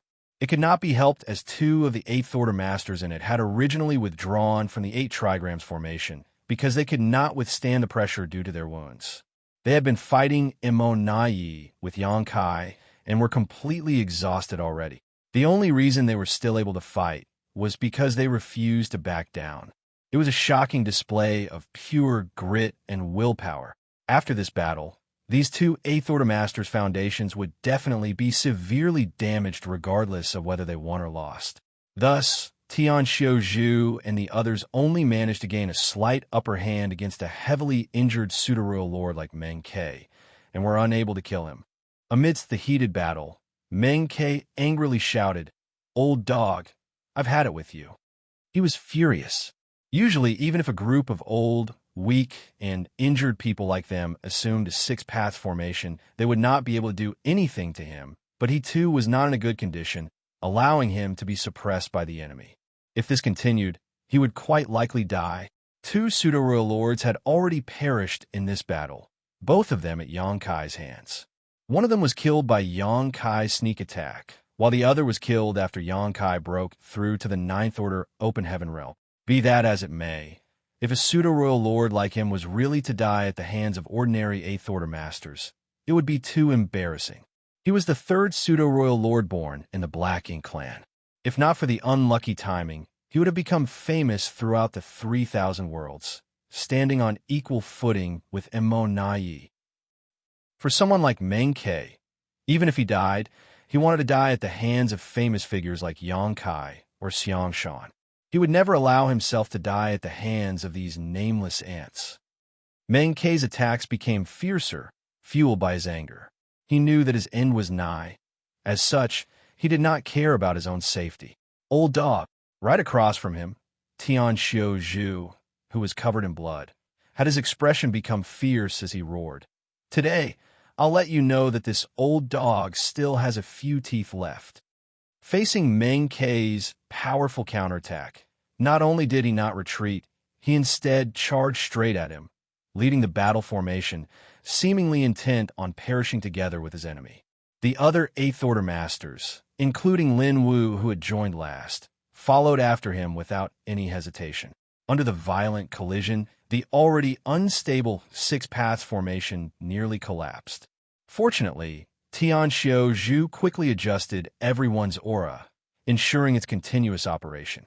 However, this clash further worsened everyone's injuries, with the two most severely injured Eighth Order Masters nearly fainting. It wasn't like Meng Kei didn't suffer from this desperate attack, though, as his aura suddenly waned and black ink strength spurted uncontrollably from his wounds. Looking at the fearless Eighth Order human masters and the human he had called Old Dog, Meng Kei could not help feeling some admiration. The human race is indeed incredible. Adjusting his chaotic aura and state of mind, he suddenly burst into laughter and pointed his halberd at Xianxia Zhu. What a sharp-tongued old dog. Come, let's see who dies here today, you or I. Meng Kei, am just unlucky. I am not inferior to you, Imo. Even if I die, I will still shine brilliantly in the end. As soon as he finished speaking, his aura soared as he charged straight at the Six Paths formation. How could Xianxia Zhu and the others back down when challenged so openly? They quickly adjusted the battle formation before rushing forward to meet Meng Quebec. Both sides clashed a few more times, without even the slightest sign of retreating. Meng Kei was nearly demented in his onslaught as his body bordered on collapse. The Eighth Order Masters, led by Xianxia Zhu, did not fare any better. Their battle formation was unstable, and all of them had suffered critical wounds. All were hovering between life and death. The next clash would decide the victor and loser, who would live and who would die. Xianxia Zhu shouted loudly. This Tian is lucky to have fought with you all today. If there is a next life, I hope that we will fight shoulder to shoulder once more to kill the enemy. Kill, kill, kill. Everyone's eyes turned red. Although their auras were unstable and figures unsteady, their murderous intent shot through the sky. After forcefully adjusting everyone's chaotic aura and stabilizing himself, Xianxia Zhu let out a long sigh before shouting, "Kill!" The Six Paths formation left a streak of light as it charged straight towards Meng Quebec. A grim and dignified look appeared on Meng Kei's face as he glanced towards the space-time river, coldly snorting in his heart. Whether you see it or not, I, Meng Kei, will not disappoint the title of Black Ink Clan's pseudo-royal lord. Kill! As he shouted, Meng Kei surged his black ink strength as he smashed into the Six Paths formation. In this stretch of the void, where violent shockwaves appeared everywhere, the collision between 6 Eighth Order Masters and one pseudo-royal lord was far from spectacular, but it was the last glimmering of both sides who were willing to lay down their lives for their convictions. When the two streaks of light, one bright and one dark, crashed into each other, the entire world seemed to have frozen for a moment before 7 figures were sent flying in different directions. Immediately after, small universes collapsed and world force dissipated as someone's vitality began to wane. Of the 6 Eighth Order Masters who formed the Six Path formation, 3 of them died on the spot. Meng Kei's vitality had also become dismal and his strength started to dissipate. At this moment, he didn't even have the strength to lift a finger. Furthermore, there were no allies around him on this battlefront who could save him. As he lay there dying, he could not help but glance over at the space-time river and mock himself silently. He was the 3rd pseudo-royal lord to be created, but he had never imagined that he would become the 3rd pseudo-royal lord to die today. It was truly ironic. When humans die in battle, their names are engraved on the monument of heroes for future generations to remember their sacrifices. But what about the Black Ink Clan? What do we gain from sacrificing our lives? The space-time river was still full of upheavals, naturally due to the clash between 2 top masters. Every time a wave rose, Everyone could hear a faint dragon roar. Suddenly, a fearsome blast of energy blew up a part of the space-time river off, opening a hole in the already unstable flow. Immediately after, a figure in a wretched condition leapt out of that hole. Surprisingly, it was Mo Nai. At this moment, Mo Nai was in an extremely sorry state. There was a huge, gaping hole that went from the front of his chest to the back. The black ink strength in his body was surging and fear was written on his face. Xianxia had gone mad and resorted to every means possible to kill him as quickly as possible. Mo Nai was simply no match for Xianxia in the space-time river. All Xianxia needed to do was fight steadily while controlling his space-time river, and Mo Nai would certainly have perished. However, Xianxia didn't choose this route. After gaining a bit of upper hand, he directly summoned his dragon bead. Xianxia was no longer a 99,999-meter long ancient dragon. After his three selves merged and his source had fused with them, he immediately became a divine dragon. With the strengthening of his dragon vein, Xianxia's dragon bead received a significant boost in power. Using their dragon bead to launch an attack was the final trump of a dragon clansman, one they would not resort to unless it was absolutely necessary. Xianxia had once used this method in the past to great effect each time. He was currently many times stronger than before, so how could the heavily injured Mo Nai resist the dragon bead's attack? The hole in his chest was the result, and this injury was more than enough to push Mo Nai half into the grave. However, the dragon bead's fearsome attack also allowed Mo Nai to escape. The battle between the two top masters had already made the space-time river unstable, and the flow of Tao strengths inside chaotic. The dragon bead's attack had not only severely injured Mo Nai, but also blew open a hole in the space-time river. Xianxia had already expected this, but he had no choice but to do it. Only such an attack could quickly kill Mo Nai. When Mo Nai escaped, Xianxia followed close behind, but the turbulence in the space-time river caused his Tao strengths to become unstable, making it difficult for him to gather his strength. As such, he had no choice but to stabilize his Tao strengths first. Right then, an indignant roar suddenly reverberated across the void. Mo Nai, this old master won't submit to you. I'll never bow to someone like you. It was Meng Ke, who was also just a moment away from dying. Why is it that you have always been in charge of the Black Ink clan? Why is it that the Sir Royal Lord never gave me a chance? Why must I hide in the no-return pass all this time, just because you became the pseudo-royal lord before me? If I, Meng Ke, could wield greater authority, I would not have been any worse than you. With this roar, Meng Ke used all his remaining strength to rush towards Mo Nai. No one knew what he wanted to do, and even Mo Nai was stunned for a moment before a heavy sigh escaped his lips. Others might not have any idea what Meng Ke was about to do, but he did. Mo Nai never thought that in the critical moment between life and death, it would be Meng Ke, whom he had always looked down upon, who would come to his aid. Martial Peak, Chapter 5794, what's going on? Meng Ke was on the verge of death. His entire body was covered in wounds, and his vitality was fading. Even if no one did anything to him, he would not last more than the time it takes to drink a cup of tea. And naturally, Mo Nai could also see this. Perhaps it was because he was about to die that he was making such a surprising move. On the other hand, although Xianxia Zhu and the others did not know what Meng Ke was planning to do, his actions were definitely far from normal. While Xianxia Zhu and the others may have been oblivious, they still wanted to stop Meng Ke, but how could they do anything about it when they could not even gather their strength?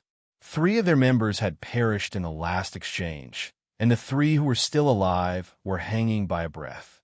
They had no choice but to helplessly watch Meng Ke approach Mo Nai, shining brilliantly like the last radiance of a setting sun. He looked like he wanted to kill Mo Nai immediately. And coupled with Meng Ke's furious roars, they all thought that there was some kind of irreconcilable grudge between these two. Otherwise, why would Meng Ke still be so indignant even on the verge of death? In a flash, Meng Ke arrived before Imo Yi and their eyes met. Imo Yi's eyes happened to be filled with bitterness, while Meng Ke's eyes were shining brilliantly like raging fire, fueled by his last remaining life force. The next moment, Meng Ke's body quivered as he gathered all his strength, and his black ink strength madly surged out. The richness and purity of that black ink strength had far exceeded the norm. In the blink of an eye, an enormous black ink cloud appeared in the place where Meng Ke once was and wrapped itself around Imo Yi before pouring into his body through his nose, mouth, and wounds like a living creature. Subsequently, Imo Yi's fading aura began to recover at a rate visible to the naked eye. Even a hole in his chest began to slowly close up. Correspondingly, Meng Ke's aura and vitality rapidly dwindled. Damn it! Xianxia, Zhu cursed through his teeth. After seeing this, how could he not tell that Meng Ke was not trying to harm Imo Yi, but was instead trying to heal him? Although he had no idea what kind of profound secret technique Meng Ke had used, it was an undeniable fact that Imo Yi was recovering. Never had this secret technique appear before, nor had the humans ever seen it, so no one had been on guard against Meng Ke's actions before his death. Furthermore, no one had any strength to stop him either. After sparing no effort, Xianxia finally critically wounded Imo Yi, but if the latter were to recover, all previous efforts would go down the drain. Xianxia Zhu grit his teeth and gathered his strength, wanting to stop Meng Ke. However, as soon as he circulated his strength, his face turned pale and his mind went blank. The previous battle had exhausted all his small universe's strength, so now when he forcefully tried mustering it, his small universe immediately became unstable. At this moment, Xianxia Zhu no longer had any strength left to fight, and the other two Eighth Order Masters were in even more precarious states. After all, the foundation of a veteran Eighth Order Master like Xianxia Zhu was still sturdier than that of the new generation Eighth Order Masters. Meanwhile, Xianxia too wanted to stop it after seeing this, but he too was powerless to do anything. His Dao strength was left in extreme disarray after his Dragon Beat attack had blown open a hole in the space-time river. As such, he needed to quickly stabilize it. A short while later, the black ink cloud around Imo Yi finally disappeared, but Meng Ke's figure was nowhere to be seen. It was as if this pseudo-royal lord had poured all of his energy into Imo Yi's body before his death, helping him heal and recover. Imo Yi had indeed recovered a little, and many of his wounds had healed, but it was far from enough. Imo Yi was a royal lord now, so the more serious his injuries were, the harder it was for him to recover. The infusion of a dying pseudo-royal lord's essence could do nothing about it. If he wanted to recover completely, he would need the infusion of the source of all the pseudo-royal lords present here. But this type of infusion could only be used voluntarily, and why would these pseudo-royal lords voluntarily kill themselves?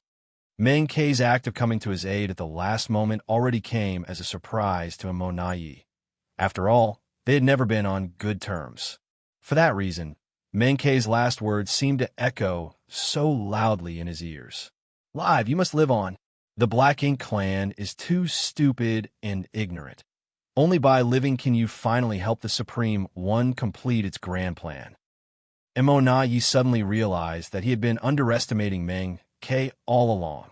The reckless arrogance Meng Ke had displayed before him might have just been a front. "I misjudged him." Imo Yi silently mocked himself. Suddenly, ripples appeared in the void as Xianxia furiously shouted, "Imo Yi, today you die." Imo Yi, who had just recovered a little, immediately looked up, only to see Xianxia hastily stabilizing his mind and his Dao strengths before charging straight at him with his spear.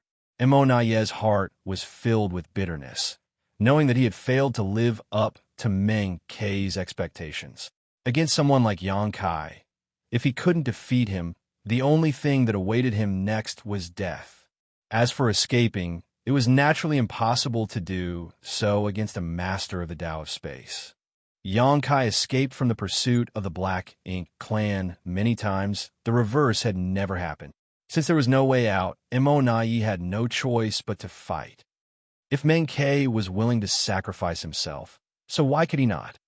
Xianxia, Immortality furiously roared, grinding his teeth. He did not retreat this time, but rather took the initiative to charge Xianxia. The two clashed again. In the last confrontation, Xianxia had the absolute upper hand. He even managed to fatally injure Immortality using his dragon bead. Although Menkei had used a secret technique to help Immortality steady himself, this kind of injury could not be so easily healed. So, when they were locked in another round of confrontation, Immortality was still no match for Xianxia. Had he not recovered a little thanks to Menkei's help, he would have died within 5 moves. It was only because of Menkei's sacrifice that Immortality was able to even fight back against Xianxia. Various Dao strengths converged and merged, while Black Ink's strength fiercely surged as the two figures clashed with each other. They flew around the void, attacking each other with deadly intent. Every clash would leave them injured, splashing their golden and black blood everywhere. After an extremely fierce collision, the two figures respectively flew backward. Xianxia quickly came to a stop and stood completely still. His face kept distorting with various expressions as if something was terribly wrong. Immortality, on the other hand, flew far away, tumbling many times through the void. After he somehow stabilized himself, he spurted a mouthful of black blood. Immediately afterwards, he looked in Xianxia's direction, seemingly sensing something. He did not know whether it was all an illusion, but he felt that Xianxia's strength was unstable at the moment. Regardless of whether it was an illusion or not, the fact was that Immortality was on the verge of dying again. Regardless of what happened to Xianxia, he would definitely end up dead if the fight continued. Menkei's last words once again echoed in his ears. "Live, you must live on." It was indeed difficult to escape before someone proficient in the Tao of space, but how would he know if he didn't even try? He wasn't someone who was afraid of death, but how could he be willing to die when the Black Ink clan's great task of unifying the 3,000 worlds was still not complete? He wanted to live not for himself, but for the Black Ink clan's grand ambition. Having made his mind, Immortality instantly turned around and fled. "You want to run?" "In your dreams." Xianxia grit his teeth and shouted when he saw Immortality flee. He promptly activated his space secret technique to chase after him. But right then, the entire universe furnace world suddenly started quaking as another grand Tao evolution took place. The grand Tao of the universe furnace had evolved many times already, and with each evolution, the chaotic shattered Tao essence that filled the universe furnace world disappeared, replaced by order and stability. At the same time the grand Tao started evolving, everything suddenly went blurry before Xianxia, making it impossible for him to pursue Immortality. It was only after a short while that he could finally see clearly again. The grand Tao evolution had also come to an end by then. However, Xianxia still appeared to be in a daze. He stood in his place, looking around, exclaiming, "What's going on?" This question left members of both the human race and the Black Ink clan confused. Xianxia even more anxiously shouted, "Quickly kill Immortality." This was a rare opportunity. If they let Immortality escape this time, it would be difficult to find him again. Right now, Immortality was not just an intelligent commander of the Black Ink clan, but also a true royal lord. He was a massive threat to the human race. What was Xianxia hesitating about? This was a good opportunity to cut weeds and pull out roots. Xianxia remained dazed for a moment before immediately releasing his divine sense. After sensing the direction of Immortality's escape, he promptly gave chase. Xianxia finally breathed a sigh of relief. However, Xianxia soon returned with the azure dragon spear in hand and a helpless look on his face. He kept moving his joints from time to time, raising his arms and legs as if he were very uncomfortable. "Is he dead?" Xianxia hurriedly asked, finding it very strange that he had not sensed Immortality's fall. Even if he had escaped far away, it was still impossible for a royal lord to die without any sound or disturbance. "I couldn't catch up." Xianxia angrily lashed out. "Couldn't catch up?" Oyanglai simply thought that he heard it wrong. How could you not catch up? How could anyone escape from you? What the hell is wrong? Oyanglai tightly furrowed his brow. He instinctively felt that something was off. If he was not so familiar with Yang Kai, he would have thought someone was pretending to be him. But after carefully observing him, he felt that the current Yang Kai was indeed a little different from the one he was familiar with. As for what was different about him, he could not put his finger on it. In any case, he did not have much time to think about it now. So Oyanglai just shouted, "Then let's kill this one." It was a pity Mo Yi had escaped, but another royal lord was still present. Killing him would also be a big haul. Thanks to the appearance of a universe furnace, the Black Ink clan had managed to gain 2 royal lords. One of them might have escaped with serious injuries, but they could not let the other one run away as well. Fine. Yang Kai lifted his azure dragon spear and waddled towards the battlefield like a penguin. Something's wrong. Elsewhere, Xianxia, who was leading a 6-paths formation to fight a pseudo-royal lord, had also noticed this. Although he had not spent much time with Yang Kai, the latter was still his adoptive father. As such, Xianxia was quite familiar with him. At this moment, his adoptive father gave him a very strange feeling, as if he was a completely different person. "What's wrong?" Blood Crow asked casually. "I think that's not my adoptive father." Xianxia frowned. Blood Crow sneered. "If that's not your adoptive father, who else could it be?" His 9th Order open heaven realm aura was unmistakable. How could anyone pretend to be Yang Kai down to the most minute details and even carry the Azure Dragon Spear? If someone could imitate another to the point that he was absolutely indistinguishable from the original, it would be truly shocking. Martial Peak, Chapter 5795, Death of a Royal Lord. While Yang Xiao and Blood Crow were secretly communicating, Yang Kai broke one of the 4 symbols formation formed by the 4 territory lords with his spear. After engaging in a fierce battle, although both Yang Kai and Mo Yi were dead tired, a starving camel was still bigger than a horse. In any case, he was a divine dragon and a 9th Order open heaven realm master, so how could 4 mere territory lords resist him? In addition, Yang Kai's infamy also made the territory lords extremely fearful. Seeing Yang Kai charging towards them, whether it was the territory lords or Xiao Yu, who was fighting Oyanglai, all of them became fearful. Under such circumstances, how could a 4 symbols formation stop Yang Kai's rampage charge? He easily broke the battle formation after just a few attacks. Without the support of the battle formation, the 4 territory lords were quickly slaughtered by Yang Kai one after another. But suddenly, Yang Kai frowned and stowed the Azure Dragon Spear back in his small universe, all while muttering, "Annoying." Saying so, Yang Kai's body went down on his 4s as an intense hostility and murderous intent broke out from him, like he was a ferocious beast that had been trapped for 10,000 years. He then slightly raised his head and stared in the direction of the other 4 symbols formation. The next moment, a mysterious energy surged from him before he disappeared, as if he had never been there. Inside the 4 symbols formation, the 4 territory lords were frightened like birds startled by the mere twang of a bowstring. After all, they had just witnessed their 4 companions being easily killed by Yang Kai. Now that it was their turn, how could they remain indifferent? Even before Yang Kai reappeared, the 4 territory lords, who had been struggling to maintain their battle formation, became extremely unsettled.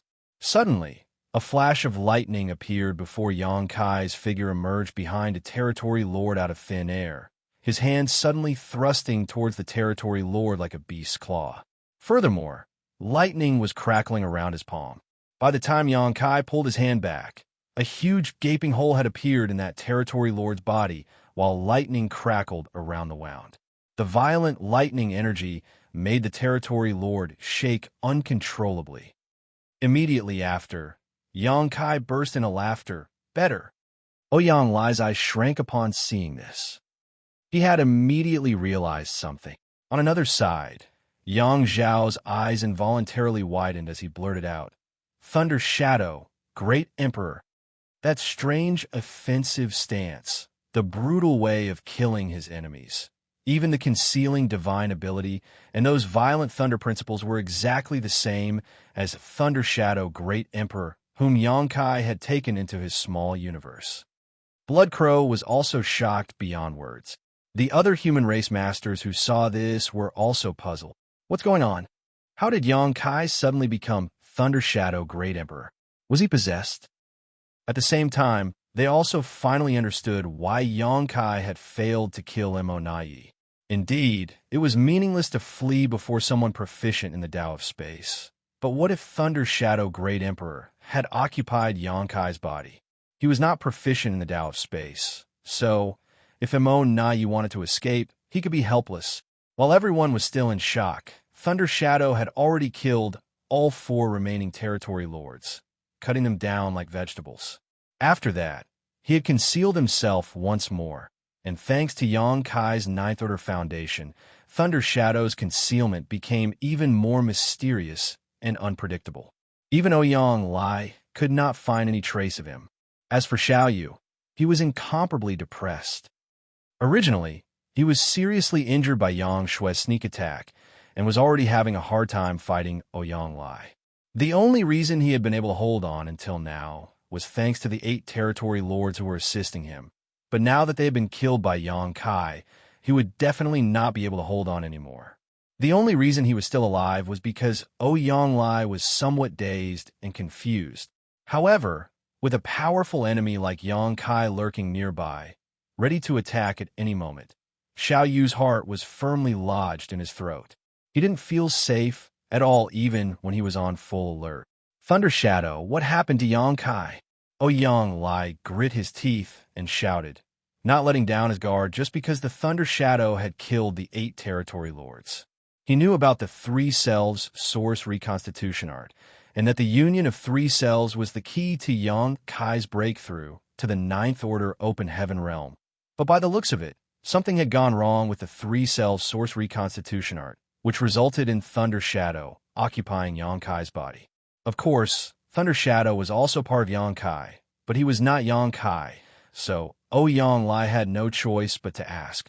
Suddenly, Yonkai's figure appeared with a flash of lightning as he ruthlessly clawed towards Xiaoyu's head. Xiaoyu had been on guard the entire time, so when he sensed danger, he promptly turned around and threw a punch, barely managing to resolve the crisis. But taking advantage of this opportunity, Ouyang Lai also attacked Xiaoyu, and his attack managed to land. Thunder Shadow couldn't help but click his tongue before he once again concealed himself while sending divine sense transmission to Ouyang Lai. Big Brother's Tao strength became unstable in the last battle. Also, he was too exhausted after suffering repeated serious injuries. He's currently in a deep sleep, but don't worry, he should recover after a while. After a momentary pause, he added, "Stop wasting your breath. Let's get this over with first." Ouyang Lai nodded lightly in agreement. Long story short, Yonkai's problem wasn't very big, but there was a big problem with the 3 Selves source reconstitution art. Regardless, it was not the time to mull over such matters. Whether Yongkai would suffer a mishap or not remained to be seen. The most important thing right now was to deal with the remaining Black Ink clan. Immediately, Ouyang Lai straightened his thoughts and attacked again with renewed focus. With Ouyang Lai suppressing Xiaoyu and creating opportunities, it became much easier for Thunder Shadow to launch sneak attacks. Every time Xiaoyu was caught off guard, Thunder Shadow would suddenly appear and fiercely attack before going into hiding again. Every strike put Xiaoyu in agony, gradually worsening his injuries further. From the start, Xiaoyu is not Ouyang Lai's opponent because of his grave injuries, so when an expert like Thunder Shadow was hiding in the dark nearby, attacking him at every opportunity, it became impossible for Xiaoyu to survive. Compared to Ouyang Lai, the hidden Thunder Shadow posed a much greater threat to Xiaoyu. We lost. The Black Ink clan completely lost this time. At first, the Black Ink clan had the advantage, but things took a turn for the worse when Yongkai suddenly advanced to the Ninth Order. The straw that broke the camel's back was Imo Naye's escape at the last moment, which ruined the Black Ink clan's last hope of victory. Nonetheless, Xiaoyu also knew that if Imo Naye had not run, he would have been the first to die. At that time, escaping was the only option for Immortality. As such, although Xiaoyu held some resentment towards Immortality, he did not hate him. If he was in Immortality's position, he would have made the same choice. Now that he was being targeted by two Ninth-Order Open Heaven Realm Masters, though, Xiaoyu knew his death was assured, so his mindset changed as he became determined to make the most of the time he had left. There were many Black Ink clansmen on the battlefield. Xiaoyu could not let them all die. Withdraw and escape. Xiaoyu suddenly shouted to the Black Ink clan troops who were besieging the human race's defensive line. The moment he gave this order, the Black Ink clansmen scattered without a moment of hesitation, as if they had been waiting for those exact words all along. The tides were already not in their favor, which anyone could see. Immortality had already fled, and it was difficult to tell whether Xiaoyu would survive or not. If the remaining territory lords and pseudo-royal lords didn't run now, when Xiaoyu was killed and the two Ninth Order Masters became free to act, none of them would be able to escape. Previously, they had not fled because they didn't dare to, but now that Xiaoyu had given them the order, how could they hesitate? All the Black Ink clansmen fled, and the human race masters, who were originally having a hard time, were freed all of a sudden. Xianxia let out a cold snort and stared at a pseudo-royal lord before giving chase. She also knew that it was impossible to eliminate all of the Black Ink clan troops, so she decided to target the pseudo-royal lords, who were stronger than the others, and eliminate as many as possible. Pursue them, Xianxia shouted. Having been an army commander for millennia, he was well-versed in the art of war. In battle, the best time to get results was when chasing a fleeing enemy. At least half of all kills were generally obtained during this time. While it was extremely hard to eliminate an opponent when two armies were confronting each other head-on. So naturally, when the Black Ink clan started fleeing in every direction, it was a good opportunity for the humans to chase and slaughter them. As for how many they could kill, that would depend on luck and methods. The faster Black Ink clansmen fled into the distance in the blink of an eye, while the slower ones suffered. The humans had been suppressed since the beginning of this battle, so after having gone through so much hardship, they had a lot of anger and resentment bottled up in their hearts, which they finally got a chance to vent. Suddenly, small battles broke out all across the void, with the sound of territory lords falling occurring frequently. Seeing this, Xianxia shouted anxiously, "Finish him quickly." As long as Xiaoyu was alive, he and Thunder Shadow would be tied down with him. They had to kill Xiaoyu as soon as possible so that they could join the pursuit of the other Black Ink clansmen. This was a rare opportunity. If they could kill even half of the Black Ink clan masters present here, it would definitely lift a lot of pressure from the human race in the near future. With two Ninth Order Masters acting together, one in the open and one in the dark, it was impossible for the injured Xiaoyu to survive, even if he was a true royal lord. Under the repeated sneak attacks of the Thunder Shadow, Xiaoyu's injuries slowly piled up, but he still went all out to hold on as long as possible, just to buy more time for the other Black Ink clansmen to escape. However, there was still a limit. Thunder Shadow, controlling Xianxia's body, suddenly reappeared behind Xiaoyu and punched out. Lightning flashed, and the power of thunder exploded, almost blowing his head off on the spot. Surrounded by lightning, Xiaoyu violently convulsed and lost all control over his body. At that exact moment, he saw Xianxia's long blade swinging towards him, but he was unable to defend himself. Die! Xianxia roared as he used all his strength to cut Xiaoyu in half. The aura of a royal lord suddenly flared up before vanishing. The next moment, Black Ink's strength along with pitch-black blood gushed out from Xiaoyu's two halves. In response, Xianxia did nothing. He just stood there with his saber, letting the black blood stain his body as he shouted, "Good!" Thousands of years had passed since the devastating war in the Barren Territory, and this was the first time a royal lord had been killed since then, and he was killed by Xianxia. It was a glorious moment. The next instant, Xianxia, who was moving like a beast the entire time, also appeared nearby. Xianxia glanced at him as the corner of his mouth twitched.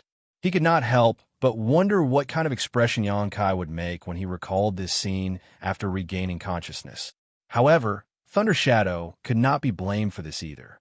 Thunder Shadow had always lived in the myriad monster world, cultivating the primal art and tempering his monster core. He had never taken on human form, nor did he have the ability to do so.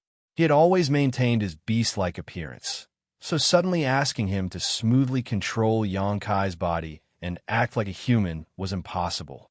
So, it was better for Thunder Shadow to simply act in accordance with his original nature. Don't just stand there. Kill! Thunder Shadow shouted as lightning crackled around him before he transformed into a streak of light that chased after the fleeing enemies. Ouyang followed closely behind. A short while later, shockwaves of a fierce fight could be felt coming from the distant void. Martial Peak, Chapter 5796, Difficult. The human race masters were not pursuing the enemy aimlessly and haphazardly, especially since the Black Ink clan outnumbered them still. If they gave chase without any plan, it was likely the human race would suffer unnecessary casualties. Fortunately, Xianxia had quickly coordinated their efforts during the initial moments of the pursuit. All the humans assumed battle formations, and each battle formation would work in conjunction with one or two others, covering each other as they chased after the Black Ink clan. Although moving like this would result in fewer kills, it would ensure the safety of their troops. Furthermore, Xianxia had warned them not to maintain the chase too long. Those Black Ink clansmen here were definitely not all that had entered the universe furnace world.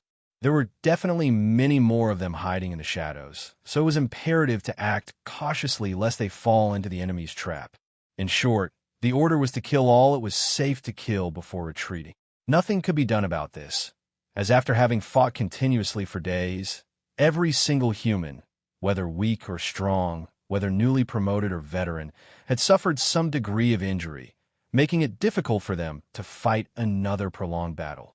Only the three Ninth Order Masters were free to move about as they pleased.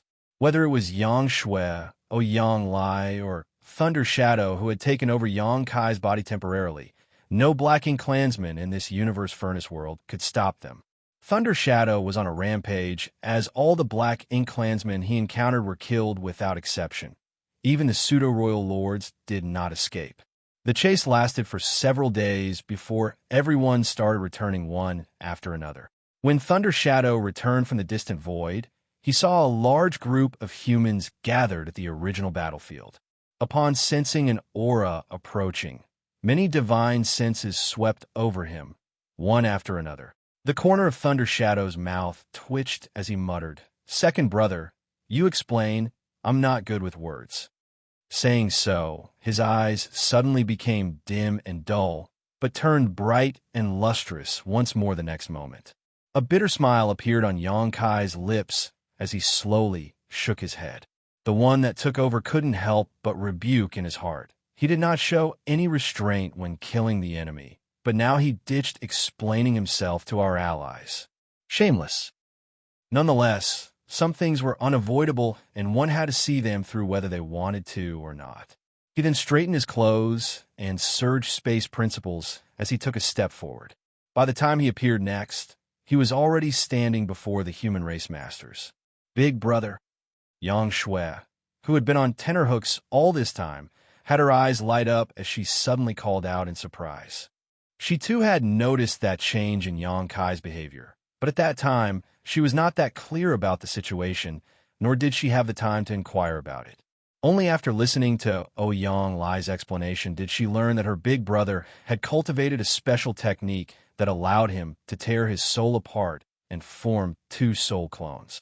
By uniting his three selves and fusing them into his source, he ultimately broke the shackles of the Eighth Order open heaven realm and ascended to the Ninth Order, allowing him to turn the tide of the battle. Unfortunately, something had gone wrong with this technique, which caused Xianxia's consciousness to fall into a deep sleep and allowed Thunder Shadow Great Emperor's consciousness to take over his body. After listening to Ouyang explanation, everyone's doubts were finally cleared. The reason why Xianxia's small universe was able to accommodate Feng Tianci, who was also an Eighth Order Master, and Thunder Shadow Great Emperor, who was in the same equivalent realm, was because those two were basically part of him to begin with. When Mo Na Yi fled, Yang Kai had given chase, but to no avail because Thunder Shadow, who was not proficient in the Tao of Space, was in control of Yang Kai's body, which made it hard to catch up to Mo Na Yi. Everyone was secretly shocked by this revelation. Much to their surprise, there was such a profound method in this world that could allow one to break through the shackles of the open heaven realm, other than using a supreme-grade open heaven pill. This was definitely good news. It had to be known that there were countless human race masters stuck at the peak of the 8th Order open heaven realm. They had no chance of reaching the 9th Order open heaven realm in their lives, as they had already reached the limit of their martial Tao. Furthermore, it was extremely difficult to find supreme-grade open heaven pills, so if they could spread this technique, the human race might gain many more 9th Order masters in the near future. Although judging by Yang Kai's previous performance, there were still some problems with this technique. Compared to advancing to the 9th Order open heaven realm, these trivial problems counted for nothing. This was definitely a technique that could change the current cultivation system of the human race. Thunder Shadow was not a master of the Tao of Space, so Yang Kai returning using a space secret technique caused Yang Shui to misunderstand. Yang Kai gently shook his head and explained, "Big brother is still asleep. I am Old Fong." Everyone looked at each other in dismay. First, Thunder Shadow took over Yang Kai's body, and now Fong Xianxia.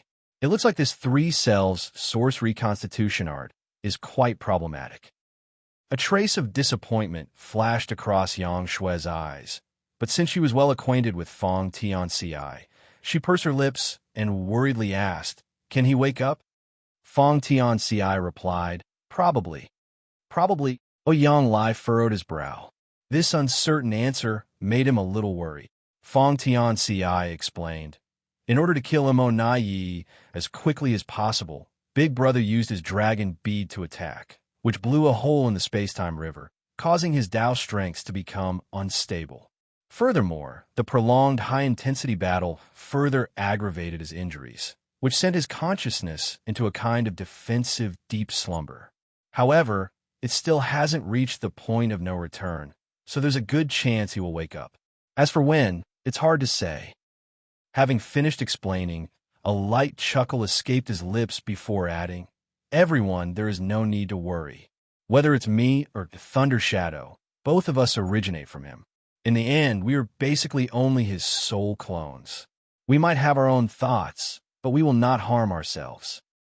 He could also tell that the masters of the human race were worried that Yang Kai would never wake up again, or that one of the two would take his place. Thus, Fong Xianxia had to give an explanation. Yang Xiao, who was hiding behind Yang Shui, repeatedly nodded, "Old Fong, I trust your character." Fong Xianxia glanced at him, smiling meaningfully. Yang Zhao's face twitched as many complex emotions raged around inside him. He could not wait to tear open a void crack and crawl inside. Old Fong knew a lot of his secrets, many of which he had never told to anyone else. How could he have known that the seemingly honest and upright Old Fong was actually a soul clone of his adoptive father? Had he known about this, he would have never confided his private thoughts all these years. "It's over. I'm afraid I won't be able to face adoptive father again." Now that I think about it, Old Fong's behavior had indeed been a bit strange these past few years. He would occasionally give me that meaningful smile. "Junior Brother Fong, do you think that we can promote the 3-cell source reconstitution art to the rest of the human race?" Xianxia asked. The group of veteran 8th Order masters cultivating and recovering in the vicinity these past few days couldn't help but perk up their ears. This matter was of grave importance as it was related to their future and whether they could advance to the 9th Order open heaven realm or not. Fong Tianxi replied calmly, "This 3-cell source reconstitution art was passed down to us by Wu Kuang. Wu Kuang can be considered martial ancestor Shi's reincarnation, and this secret technique was also derived from him. This secret technique may seem profound and powerful, but it actually has a lot of limitations. First of all, you need to be able to split your soul basically in half to create a special soul clone. That step alone is easier said than done for most. You need to split your soul in half, Ouyang Lai couldn't help but exclaim. Although Yang Kai had told him about the three selves source reconstitution art, he did not tell him the exact details or how it was executed. After hearing the actual process from Fong Tianci, he finally understood how dangerous it was. Severing one soul was no joke and was extremely difficult to recover from. Fong Tianci nodded his affirmation. When you split your soul in two, the corresponding pain and injury is not something an ordinary person can endure. If something goes wrong, you might lose your mind and become crazed, which is the best-case scenario. In the worst case, your soul will simply be extinguished and you will die on the spot. Furthermore, this process must be done twice. To cultivate two clones, one naturally had to split their soul twice, so the risk of dying was also doubled.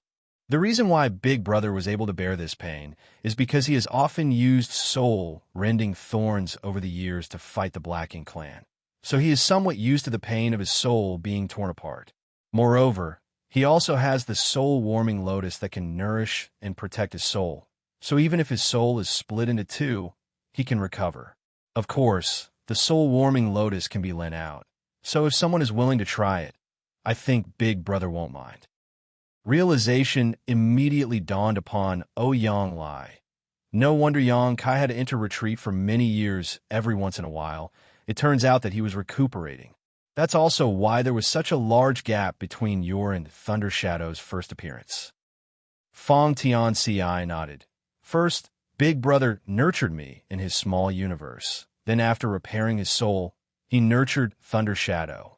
In addition, severing one soul isn't the most difficult part.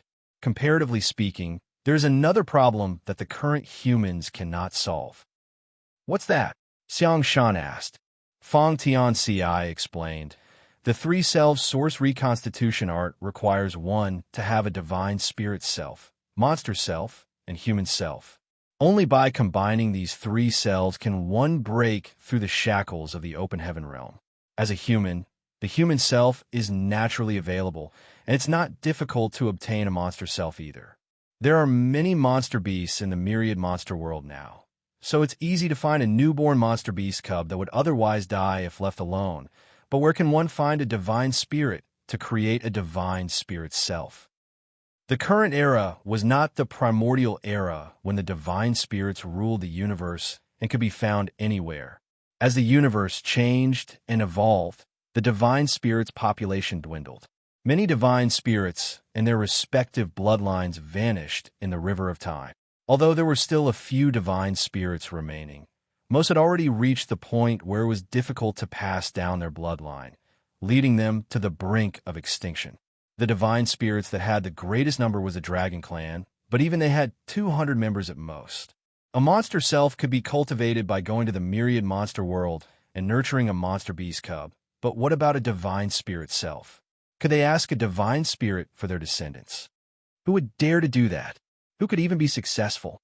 The divine spirits would definitely not agree, and forcefully doing so would only enrage the divine spirits. The cons heavily outweighed the pros. The difficulty of tearing apart one's soul and the difficulty of cultivating a divine spirit self were huge obstacles in using the three selves source reconstitution art. Ouyang Lai heaved a heavy sigh. Although he had expected this, he still couldn't hide his disappointment. It really isn't that easy. If it was easy, or if there was even a bit of hope with Yang Kai's character, he would have never kept this method to himself. He would have disseminated it ages ago, before anyone even asked him to. Marshall Peak, Chapter 5797, Who Said I Failed? Since Yang Kai had not passed down this cultivation technique for so many years, it meant that it was not suitable for others. He had a divine spirit self, as well as the soul-warming lotus. So it could be said that the three selves source reconstitution art was simply tailor-made for him, and no one else could imitate his success. All the Eighth Order Masters in the vicinity, who were listening to this conversation, had a disappointed expression appear on their faces. The three selves source reconstitution art was an astonishing technique, but it was unsuitable for the general public to cultivate and thus couldn't be disseminated. As such, it didn't have much value. A silent and heavy air descended on everything. as Fong Tianxia didn't know how to comfort them. In fact, there was one more thing he didn't mention, and that was that there was an even bigger issue with this technique. In order to cultivate this technique, one needed to cultivate 2 soul clones, and these 2 soul clones were different from ordinary soul clones. Whether it was the divine spirit self, monster self, or the human self, although they were inextricably connected to the true body, they could basically be considered independent entities with their own unique characters and thoughts. It was also because of this reason that after the union of 3 selves, the consciousnesses of the 2 soul clones were not actually lost, which led to the coexistence of these soul clones with the true body. During the battle, Xianxia's consciousness had suddenly fallen into a comatose state as his Tao strengths had become unstable, allowing his monster self and human self to emerge. Although Xianxia was now a 9th Order Open Heaven Realm Master, his body contained 3 different consciousnesses, which was a big hidden danger. Perhaps one day, during a great battle, his original consciousness would fall into a coma again, transferring the possession of the body to Thunder Shadow or Fong Tianxia. However, neither of them could bring out Xianxia's true strength. This was a grave concern. Now that Xianxia was a 9th Order Master, his future opponents would definitely be masters like Royal Lords or Black Ink Giant Spirit Gods. In a fight with such a powerful opponent, the slightest mistake could lead to eternal damnation. Fong Tianxia couldn't help but be a little worried about it, but he had no idea how to resolve this issue. In his and Thunder Shadow's original plan, when the 3 selves united, his and Thunder Shadow's consciousness would also fuse back into the main body. At that time, Fong Tianxia and Thunder Shadow would no longer exist in this world. However, things didn't go as they had envisioned. Xianxia's consciousness suddenly fell into deep slumber, and Thunder Shadow's consciousness woke up. After he was left in charge of the original's body, even Thunder Shadow took some time to adapt. After a moment of silence, Fong Tianxia changed the subject. "What are our casualties this time?" "Oh, Xianxia heaved a sigh as he replied. "Everyone is injured and needs to rest, and over 100 fell in battle." The fallen ones he was talking about were not 6th Order or 7th Order Open Heaven Realm Masters, but 8th Order Masters. More than 100 8th Order Masters had died in this battle alone. The number of 8th Order Masters gathered here in the last battle was only a few hundred in total, and about 20% of them had died. Such losses were not insignificant. The fall of so many 8th Order Masters was mainly because of 2 reasons. First, because the human race had lost the protection of their warships, and second, because Mo had ordered the Blacking clan to kill at all costs. The human race hadn't suffered many casualties during the early stages of the battle. At that time, Xianxia was refining the Open Heaven Pill's medicinal efficacies and trying to break through to the 9th Order Open Heaven Realm. Mo had hidden his trump card and was waiting for Xianxia to appear, so naturally he wouldn't force the human race too hard. Furthermore, the human race's warships were still displaying their full power at that time. After Xianxia advanced to the 9th Order, both sides began to suffer massive casualties. Although the human race had Xiangshui's assistance, she was still just one person. The best she could do was defend one side of the defense line. She was unable to deal with the combined attacks of the Black Ink clan army. After the last battle of the Barren Territory War, there had never been a fight in which the human race had lost so many masters in thousands of years. We might have suffered significant losses, but the results of the battle were also great. The Black Ink clan definitely lost more. Xianxia encouraged, after seeing everyone become low-spirited. While the human race had lost over 100 8th Order Masters, the Black Ink clan had lost at least 500 territory lords and a few pseudo-royal lords. Most of these casualties were wrought during the final pursuit, when the territory lords fled like stray dogs. Basically, not a single Black Ink clansman who was caught survived. As such, this was still a huge victory. Not to mention, the human race now had 3 more 9th Order Open Heaven Masters, including Xiao, Wuxia, Luo Tinghe, and Wei Junyang. The human race already had as many as 7 9th Order Open Heaven Realm Masters. This was definitely an inspiring force. Although Immortality had become a royal lord and had escaped, he was just one man. The human race had also produced many newly advanced 8th Order Open Heaven Realm Masters and harvested many ordinary grade Open Heaven pills. If these ordinary grade Open Heaven pills were to be distributed, the human race would gain even more new 8th Order Masters. It could be said that the human race had a great harvest with the appearance of a universe furnace. Unfortunately, we were too careless and caused Big Head Xiang to fail his breakthrough. Ouyang glanced at Xianxia and indignantly sighed. Had he been on guard and quickly caught the hidden black ink disciples, Xianxia would probably be a 9th Order Master right now.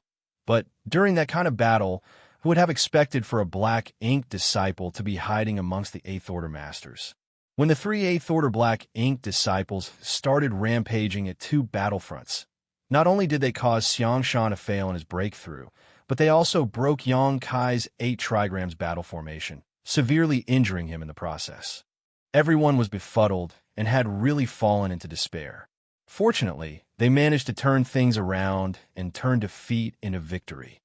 There's nothing to be sorry about. Xianxia, on the other hand, looked completely calm. In that situation, not realizing the Black Ink Disciple's existence was a good thing. If we had caught Black Ink Disciple earlier, the consequences would have been unimaginable.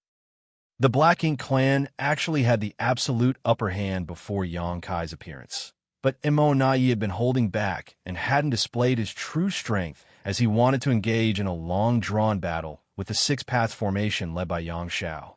Judging by the strength Immortality displayed later on, he was completely capable of quickly defeating Yang Xiao, even with the 6 Paths formation at a cost. But he didn't because he was waiting. If they really disrupted Immortality's plans, they would have only forced him to act in advance.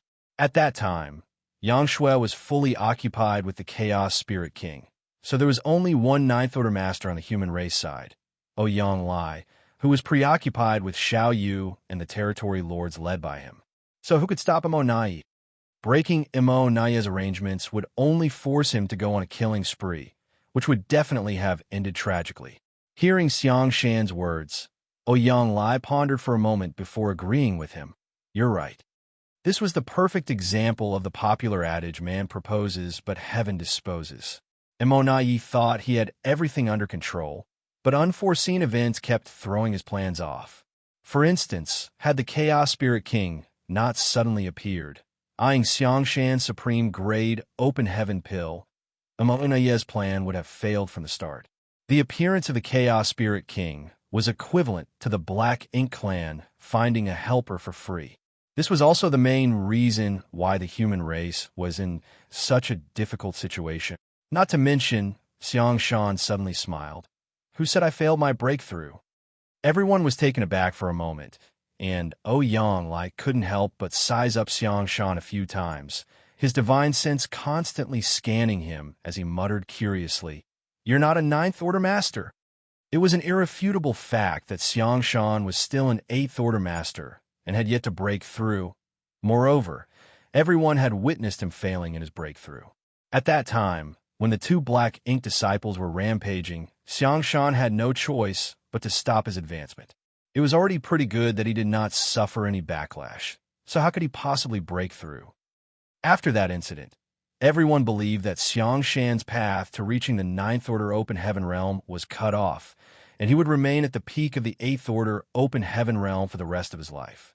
I didn't say I was a 9th Order Master. Xianxia shot a glance at him. A thoughtful look appeared on Yang Shui's face. Senior Brother Xiang's situation is different from other veteran 8th Order Masters.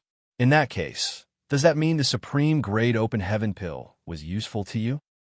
Xianxia nodded slightly in affirmation. Over 90% of my small universe's boundary wall has been destroyed, leaving only a thin barrier behind. I think I can now break through with my own strength. From the beginning, Xianxia was qualified to reach the 9th Order Open Heaven Realm as he broke through directly to the 7th Order millennia ago. However, because of a harrowing battle on the Black Ink battlefield in the past, during which his small universe was corrupted by Black Ink strength, He had no choice but to sacrifice a large portion of it to protect himself, which caused his order to regress. Although he managed to recover his fallen order by repairing his small universe using a profound Een spirit fruit, his small universe's boundary wall seemed to have become much thicker because of that experience. These circumstances basically made it extremely difficult for him to break through with his own strength. While Luo Ting-he and Wei Junyang had broken through to the Ninth Order during the last 1,000 years in secluded cultivation, Xianxia had not made any progress. The boundary wall was so solid that even ordinary grade open heaven pills couldn't put a dent in it. It wasn't until he had refined a supreme grade open heaven pill that he felt a difference. Mo Yi had allowed him to refine the pill until the very last moment before ordering the Black Ink disciples to launch a sneak attack, clearly thinking that was enough to completely destroy Xianxia's path forward. But what Mo Yi never expected was that Xianxia would still be left with a ray of hope precisely because of this delay. Currently, the boundary wall in Xianxia's small universe was no longer as thick and solid as it used to be. Rather, it was even thinner than an average peak 8th Order Master. Such a boundary wall could not stop him. Although he had not tried yet, Xianxia was completely confident. Xianxia could actually break through to the Ninth Order. Everyone was overjoyed by this news. Yangkai was a symbol of the human race among the trillions of humans, but so was Xianxia. Yangkai had already advanced to the Ninth Order Open Heaven realm, but there were some problems with his cultivation because of the mysterious technique he used. If Xianxia could also break through to the Ninth Order, it would greatly boost the morale of the human race's soldiers. Although Ouyang Lai had always had a kind of rivalry with Big Head Xiang, at this moment, he was genuinely happy and broke into a hearty laughter. So you're saying that the effects of the supreme grade open heaven pill haven't been wasted? Mo Yi's plan was also in vain. Previously, in order to lure the Chaos Spirit King away, Yangkai had thrown out a supreme grade open heaven pill, which was enough to make one's heart ache. That was a chance to gain another Ninth Order Master. If Xianxia couldn't break through, it would be tantamount to losing another supreme grade open heaven pill. The human race had only managed to obtain a total of 4 such pills this time. That's all. Losing half of them one after another would be hard for anyone to accept. But by the looks of it, the only pill they had lost was the one Yang Kai had thrown away, while the one Xianxia had refined still played its role. Everyone was overjoyed. There's no time to lose. Quickly break through to the Ninth Order, Ouyang Lai urged. Xianxia agreed with a nod. That's what I was planning to do. Martial Peak, Chapter 5798, 3 Souls in One Body. Xianxia left to focus on his breakthrough. Perhaps it would not take him long to become a Ninth Order Master. Almost everyone on the human race's side was busy recuperating as all of them had been injured in the last battle. The only different thing was the severity of their injuries. Ouyang Lai looked at Fong Tianci, who was controlling Yangkai's body, and suggested, "You should also go and recuperate. Junior Sister Shui and I will act as protectors." Ouyang Lai was also injured, but his wounds were not that serious. As for Yang Shui, she was completely unharmed, just exhausted from having consumed a great deal of energy in the last fight. She would just need a little time to recuperate. Currently, most of the human cultivators were recovering, but with 2 Ninth Order Masters personally overseeing everything, there should be no problems at all. Fong Tianci nodded. Good. He really did need to heal himself, as his physical injuries were still quite serious.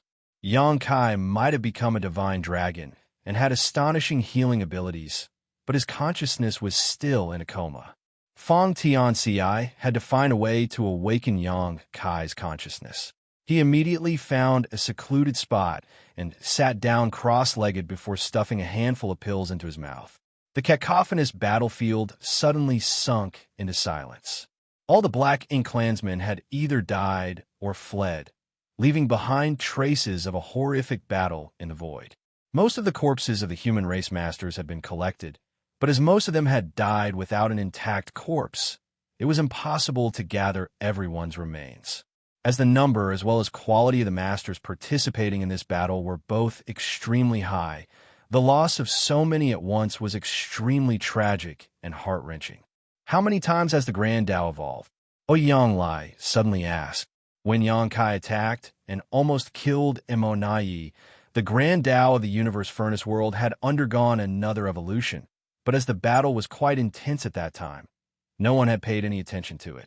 The last one was the 8th time, Yang Shui replied, stuffing some recovery pills into her mouth.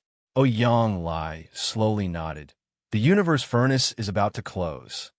According to the information provided by Blood Crow, after the Universe Furnace World's Grand Tao underwent 9 evolutions, the Universe Furnace World would close and everyone would be expelled. The place they would reappear would be the same as the place from where they entered.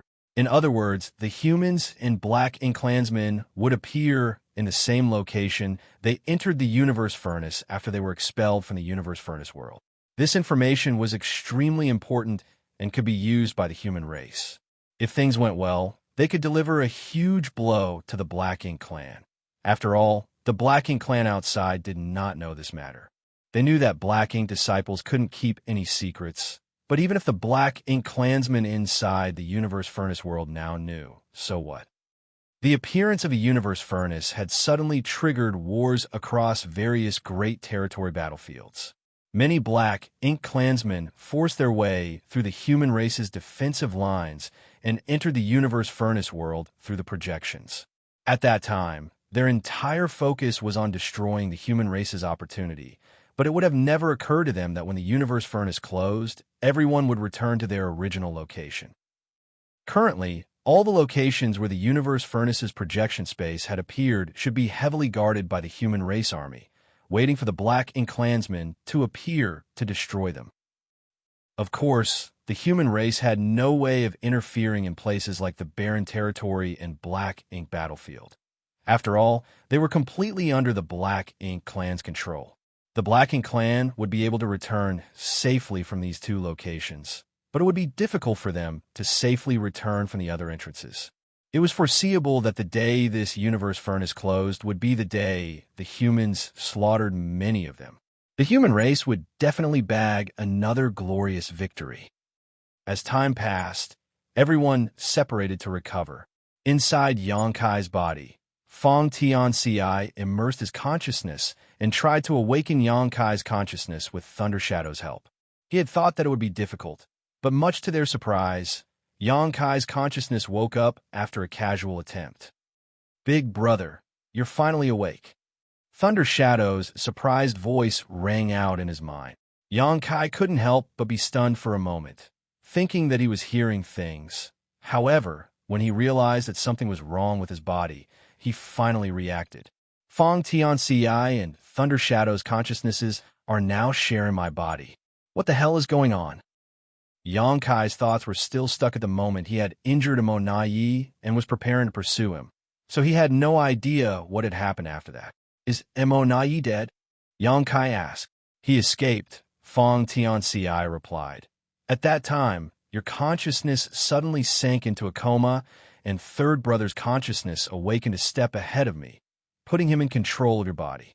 As he doesn't understand the Tao of space, he couldn't chase after Immortality."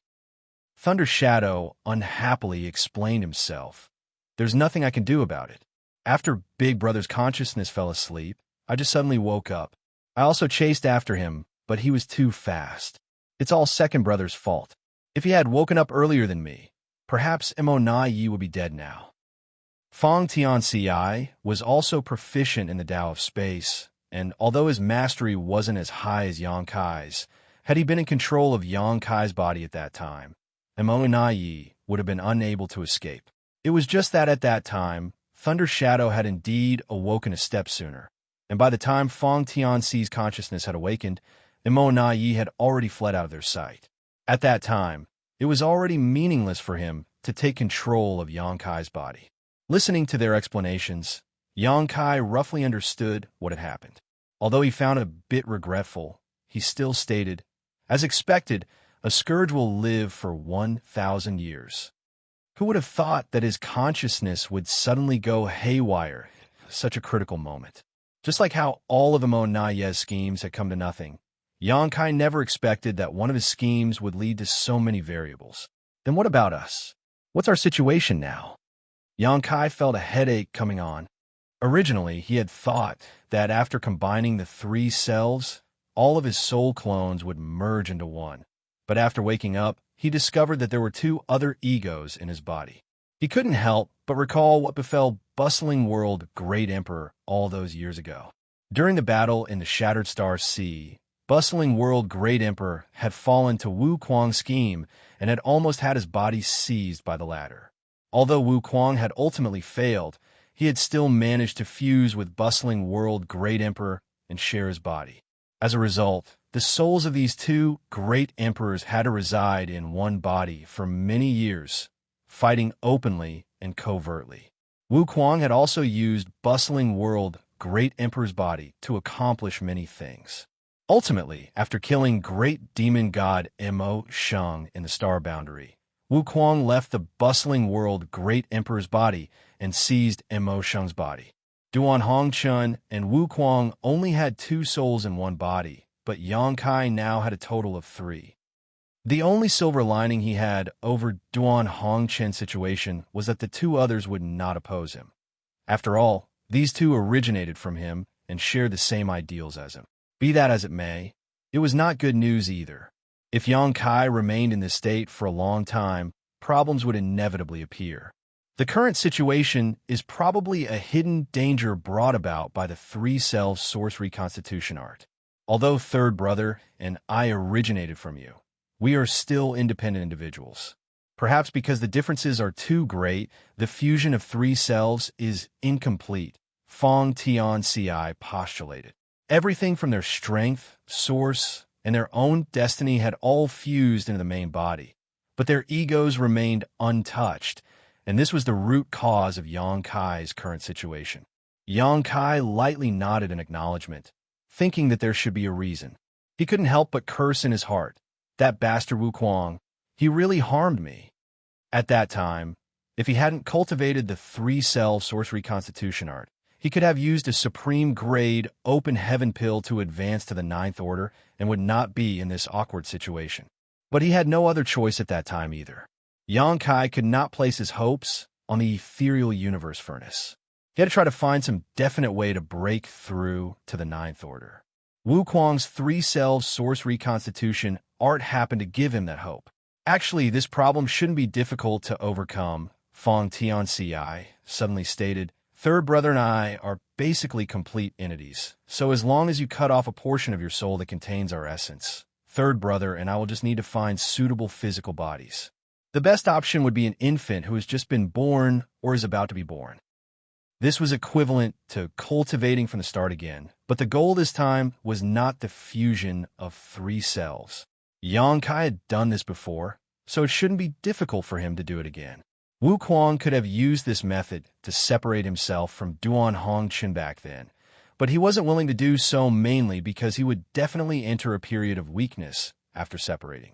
He was afraid Duan Hongchun would finish him off during that time, which was why he was entangled with him for many years. Yongkai nodded in agreement. There's no rush. We can discuss it after we've dealt with Mo. Not to mention, he would definitely be weakened for many years after splitting his soul. Now that the war had fully broken out between the Black Ink clan and human race, and he had reached the Ninth Order Open Heaven realm, how could Yongkai allow himself to become weak when he should be focusing on destroying Mo? Furthermore, he didn't know if he would suddenly fall unconscious in the future. If that happened again, having these two to take over his body was a kind of safety measure. Even if the two were unable to display his full strength, they wouldn't be completely helpless against even powerful enemies. I'm not in a hurry. Big Brother can do as you see fit, Thunder Shadow indifferently stated. At the very least, he didn't have to worry about where to go to kill his enemies. What's going on over there? Yongkai looked up again. Someone seemed to be breaking through in that direction, giving off a fierce aura and energy fluctuations. Furthermore, they were giving a familiar feeling. It was none other than Xianxia. Didn't Xianxia fail to break through? Why is he breaking through again? Yongkai couldn't understand. In his mind, Fang Tianxia repeated what Xianxia had said before, after which Yang Kai understood everything. In other words, Xianxia's supreme-grade open heaven pill had not been wasted. He had indeed been interrupted at the critical moment of his breakthrough. But at that time, his small universe's boundary wall had almost been completely broken. As such, even if he was interrupted, the progress he made towards a breakthrough hadn't been lost. This was good news. In that case, the human race would be able to gain 4 new Ninth-Order Open Heaven Realm Masters thanks to the Universe Furnace, which was in line with his initial expectations. This time, the Universe Furnace had produced a total of 9 Supreme-Grade Open Heaven Pills. Yang Shui had obtained 1, Xianxia had obtained 1, and Yang Kai alone had obtained 2. The main reason for this was because he had the Great Sun and Moon marks. Otherwise, it would have been impossible to find the whereabouts of these 2 pills so easily. Of the 2 pills Yang Kai obtained, one of them had allowed Yang Lai to reach the 9th Order, while the other was used to lure away the Chaos Spirit King. On the Black Ink Clan side, Immortal Yi obtained 1, while Xiaoyu had obtained another. In other words, the whereabouts of the other 3 Supreme-Grade Open Heaven Pills were still unknown. If the human race and Black Ink Clan hadn't seized them, there was a high chance they had fallen into the hands of the Chaos Spirit Clan.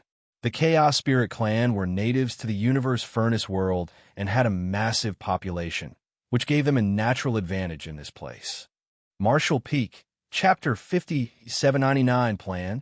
As he was conversing with the 2, Yang Lai and Yang Shui seemed to notice the change in his situation and quickly rushed over. When he got closer, Yang Lai sized up Yang Kai, furrowing his brow, wondering who was in control of Yang Kai's body. Yang Shui tentatively called out, "Big brother?" Yang Kai gently nodded. "You've worked hard." Yang Shui's eyes immediately turned red. "Big brother, you're finally awake." Yang Lai also let out a long sigh of relief. "Great, you're awake." Although Fang Tianxia had assured that there was nothing wrong with Yang Kai, it was still worrying. After confirming that Yang Kai had woken up, he finally put his worried heart to rest. "Immortal got away," Yang Lai reported. Yang Kai nodded. "I'm aware, but there is still a chance." How many times has the Grand Tao evolved? In fact, he had been keeping track of the number of times the Grand Tao had evolved, but because he had entered the infinite river to comprehend the mysteries of the 10,000 Grand Taos, he was unable to perceive the evolutions during that time. So he had no idea how many times the Grand Tao in this Universe Furnace world had evolved. Yang Lai succinctly replied, 8. Yang Kai nodded his acknowledgement before declaring, "We still have some time. When the Universe Furnace closes and Immortal Yi and I leave this place, we should appear at the same location. His current injuries must have reduced his strength. I should be able to kill him at that time." He and Immortal Yi had entered the Universe Furnace from the same location, so when they were expelled from the Universe Furnace world, they would definitely appear at the same location. At that time, the heavily injured Immortal Yi would be completely at Yang Kai's mercy. All he could do was helplessly wait for his death. Yang Lai added as his face turned serious. "That guy is indeed difficult to deal with. As long as he is alive, he will remain as a hidden danger." This time, Immortal Yi had nearly predicted all the turns of events of the battle between the human race and the Black Ink Clan. Thinking back now, Yang Lai still felt some lingering fear.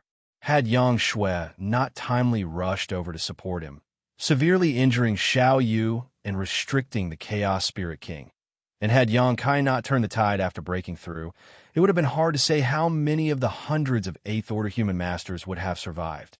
Even a 9th Order master like him would not have been able to escape this disaster. In the past, Yang Kai had sent a message to the Supreme Headquarters to warn the human race to be wary of Immortal Yi, but at that time, the latter wasn't that strong, at most only a pseudo-royal lord, and with Mi Jingluan overseeing the war, Immortal Yi was not able to display much of his strength. This time, however, everyone present had witnessed just how terrifying he was. The danger of Immortal Yi was not from his power alone, but rather from his shrewd schemes. Now that he had become a royal lord and his strength had greatly increased, he was like a tiger with wings. Such an enemy should naturally be killed as soon as possible to put everyone's heart at ease. Fortunately, they still had one more chance. The moment the universe furnace closed, Imo Na Yi would undoubtedly die. While they were talking, Xianxia's breakthrough had reached its final juncture. His aura had already soared to its limit and was violently fluctuating. His small universe's illusory phantom had almost materialized, floating behind him. Along with the fluctuations of world force, Xianxia's aura, which had reached its limit, suddenly increased by a tremendous amount. Correspondingly, the illusory, small universe also seemed to have greatly expanded in an instant. Today, the human race's ninth order, open heaven realm master was born. Ouyang looked in his direction before a sigh filled with emotions escaped his lips. He really had it hard. It truly wasn't easy. Xianxia was just like the current Yang Kai of his era, a peerless talent who had the chance to reach the ninth order open heaven realm and possess strength to outclass his peers. It was also because he had shown too much of his abilities that he was targeted by the Black Ink Clan and fallen prey to an insidious ambush. When he was fighting the Black Ink Clan, he was corrupted by Black Ink's strength and forced to discard a large portion of his small universe to protect himself. This led to the fall of his order, and he had to lie low for thousands of years. Although he somehow recovered his lost cultivation, it was extremely difficult for him to advance to the ninth order open heaven realm. Xianxia's luck turned around when he came to the universe furnace world, where he got his hand on a supreme grade open heaven pill. But once again, some unforeseen events threw his plans off as his breakthrough was interrupted by the Black Ink Clan at the last moment, forcing him to give up on it. In comparison, Ouyang felt that he was both lucky and blessed. Before entering the universe furnace, he had never thought that he would one day be able to advance to the ninth order open heaven realm. He was a hot-tempered and straightforward man, and many years of fighting against the Black Ink Clan had left him with numerous hidden injuries, causing his strength to drop from its peak. In the past, his only wish was to die on the battlefield one day while taking a few territory lords with him. This way, he would not have lived his life in vain. Even if he had entered the universe furnace, it was only to find a supreme grade open heaven pill for Yang Kai or Xianxia so that they could advance to the ninth order. He had never thought of refining such a pill himself. Unexpectedly, Yang Kai gave him a supreme grade open heaven pill and protected him while he was refining it. Although there were some twists and turns in the process of his breakthrough, it was still smooth sailing overall. Ouyang had somehow managed to reach the ninth order open heaven realm without much difficulty. When comparing like this, Ouyang felt sorry for Xianxia. The road to happiness is strewn with setbacks. Yang Kai chuckled as he observed Xianxia for a while, making sure that his breakthrough was completed. Nonetheless, Xianxia's cultivation would be a bit unstable due to the recent expansion of his small universe, so he would need to consolidate his foundation for some time. Shui, what about you? Yang Kai turned to look at Yang Shui. How did you reach the ninth order open heaven realm? In truth, when he had rushed over from the infinite river and noticed that Yang Shui was a ninth order master, he had thought he was mistaken. While he, the big brother, hadn't even broken through to the ninth order open heaven realm, his little sister had already reached that step. This made Yang Kai feel a little embarrassed. Fortunately, he had also successfully broken through and was barely able to maintain his prestige and status as the older sibling. Yang Shui replied, smiling, "It was just luck." A few days after she entered the universe furnace world with Yang Xiao, the latter suddenly noticed something. Following the Great Sun and Moon Mark's guidance, they found a supreme grade open heaven pill. After hearing this, Yang Kai understood that Yang Shui also obtained the pill thanks to some luck and his helping hand. If it weren't for the fact that he had left behind some hidden means in the 9 pills, how could Yang Xiao have sensed it? However, there is no need to explain such things in detail. In that case, didn't Shower make a great contribution? While speaking, Yang Kai glanced towards the location where Yang Xiao was healing. Yang Xiao, who happened to be secretly looking around, quickly closed his eyes and sat up straight. Yang Shui gently nodded, but then hesitated to speak. Yang Kai roughly knew what she was trying to say. Although Feng Tianxi's consciousness had been completely preserved after the three cells had united, all of his life's experiences had still been integrated into Yang Kai's soul. So Yang Kai knew exactly what Feng Tianxi had experienced over the years. Naturally, this also included the little secrets Xianxia had shared with him. Yang Kai had expected this, though. The two children had grown up together and could be considered childhood sweethearts. The two cultivated for thousands of years together, never separating from one another, so how could they not have feelings for each other? However, due to the difference in seniority between the two of them, they had never crossed that last line. They probably didn't want to make things difficult for him.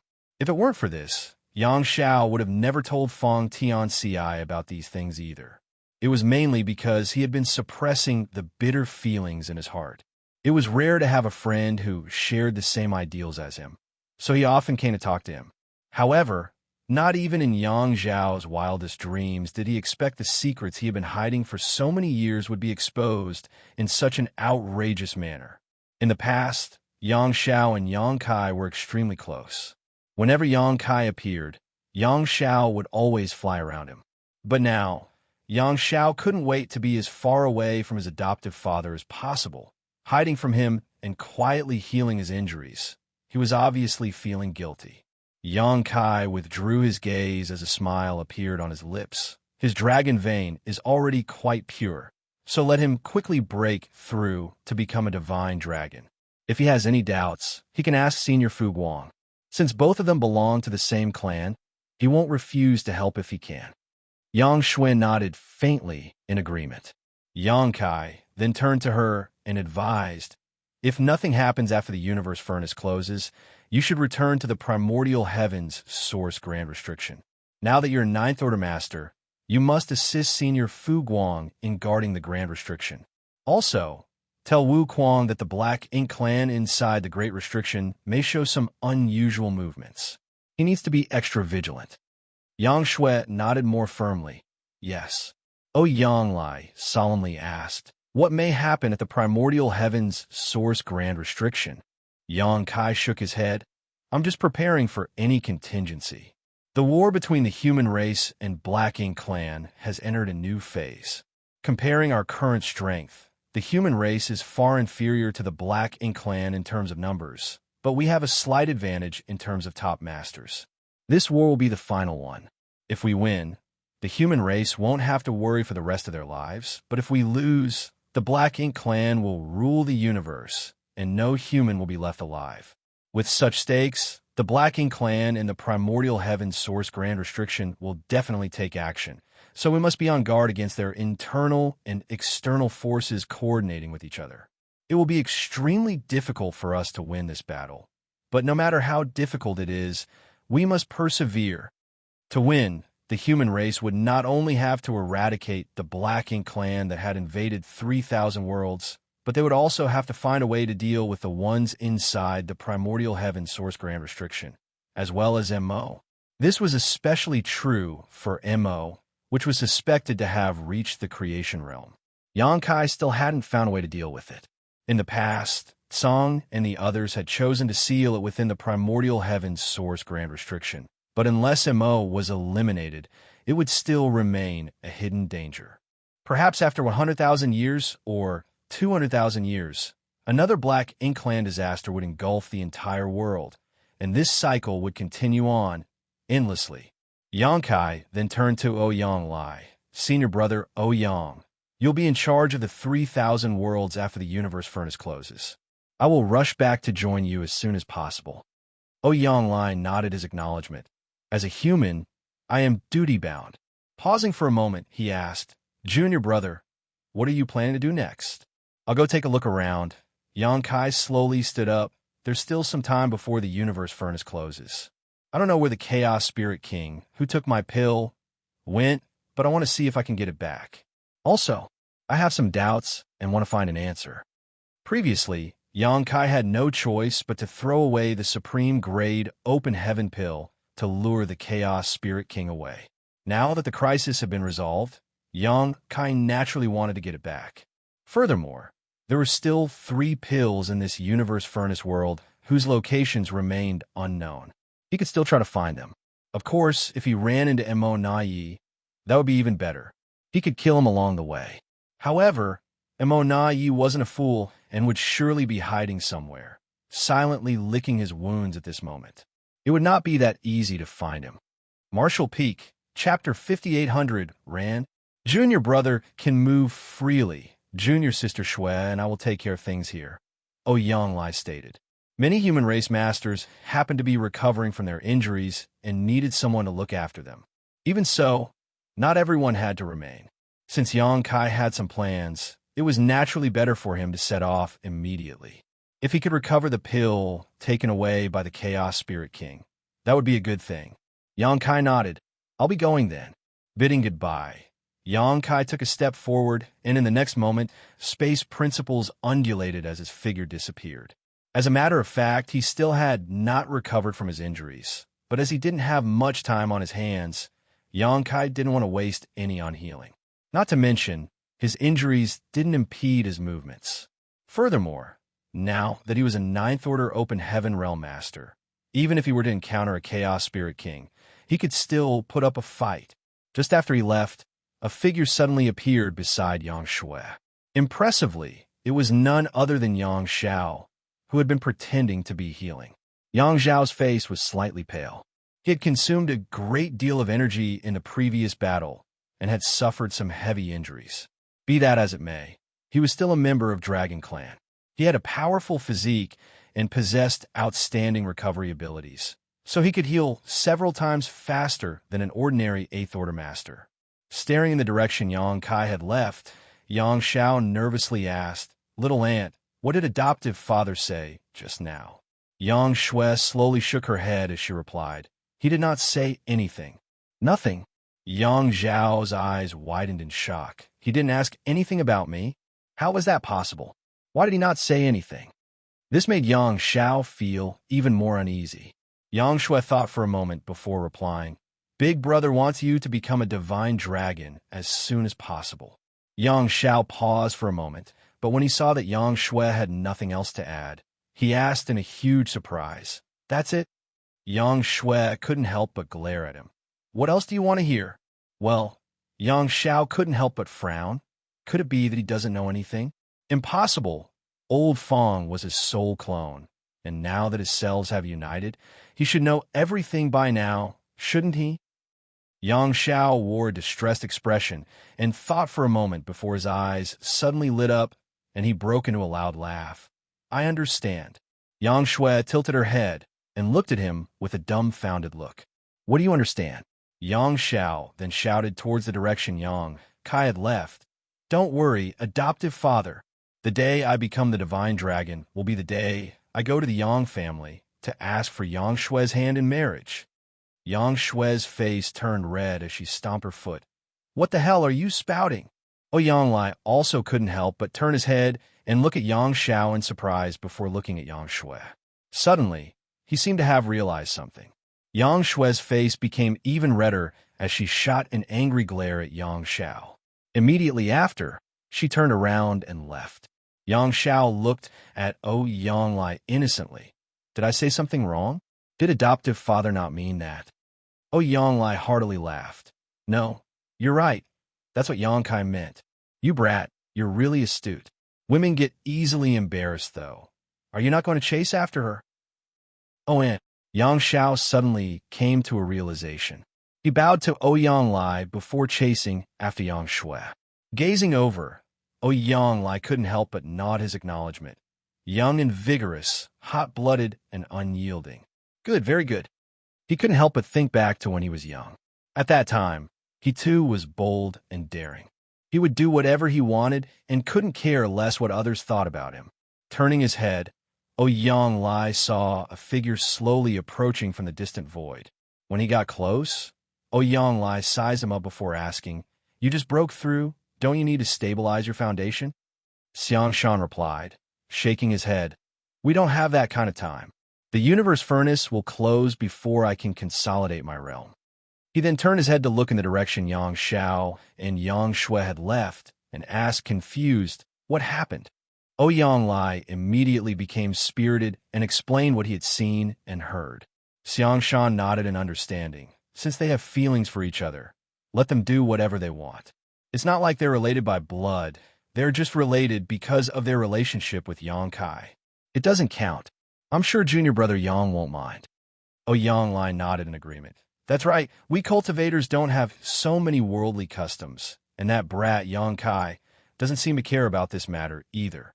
Sighing, he continued, moreover, if the human race doesn't win this time, I'm afraid we won't have a future at all.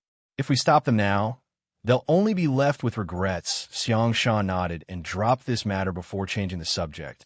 I'm going to kill some enemies. I'll have to trouble you to take care of things here. Saying so, he turned into a streak of light and left, not caring if Ouyang agreed or not. Ouyang was mouth agape. He did not expect Xianxia to do something like this, and by the time he wanted to stop him, it was already too late. Nonetheless, he could not help but shout, Big Head Xiang, get back here. But why would Xianxia return? The streak of light gradually disappeared into the distance, as if it hadn't heard anything. Ouyang was enraged. This is too much. He also wanted to go kill some enemies. He thought that Xianxia would want to stabilize his new Ninth Order cultivation, so he was planning on entrusting overseeing things here to him. After that, he would be free to do whatever he wanted, but he never expected Xianxia to beat him to it. But after giving another thought, he understood why Xianxia was in such a hurry. When the universe furnace opened this time, Xianxia didn't even have time to do anything before he was drawn into the great battle between the human race and Black Ink Clan. Now that he had just broken through to the Ninth Order, he couldn't wait to test his newfound strength. Xianxia had left. Yang Shui had also left. Looking around, Ouyang found that only he among the Ninth Order Open Heaven Realm Masters was left to guard this place. He could not leave. With so many Eighth Order Masters recovering here, they would need someone to protect them. Miserable!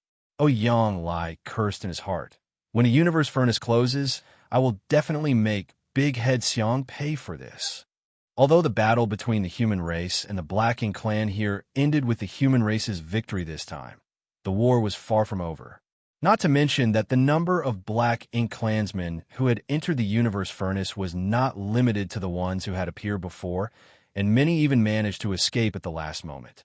With 2 Royal Lords, 1 dead and 1 seriously injured, and the Pseudo-Royal Lords who had managed to escape all wounded, the Black Ink Clan was at a significant disadvantage at the moment. As such, this was the perfect opportunity to slaughter them. If they missed the current opportunity, the human race would have to wait for the universe furnace to close before they got another chance. If they could eliminate some of the Black Ink Clan forces in advance, the pressure on the human race would decrease by some degree once the universe furnace closed. Perhaps they could also kill some of the Black Ink Clansmen who had entered the universe furnace from the Black Ink battlefield and the Barren Territory.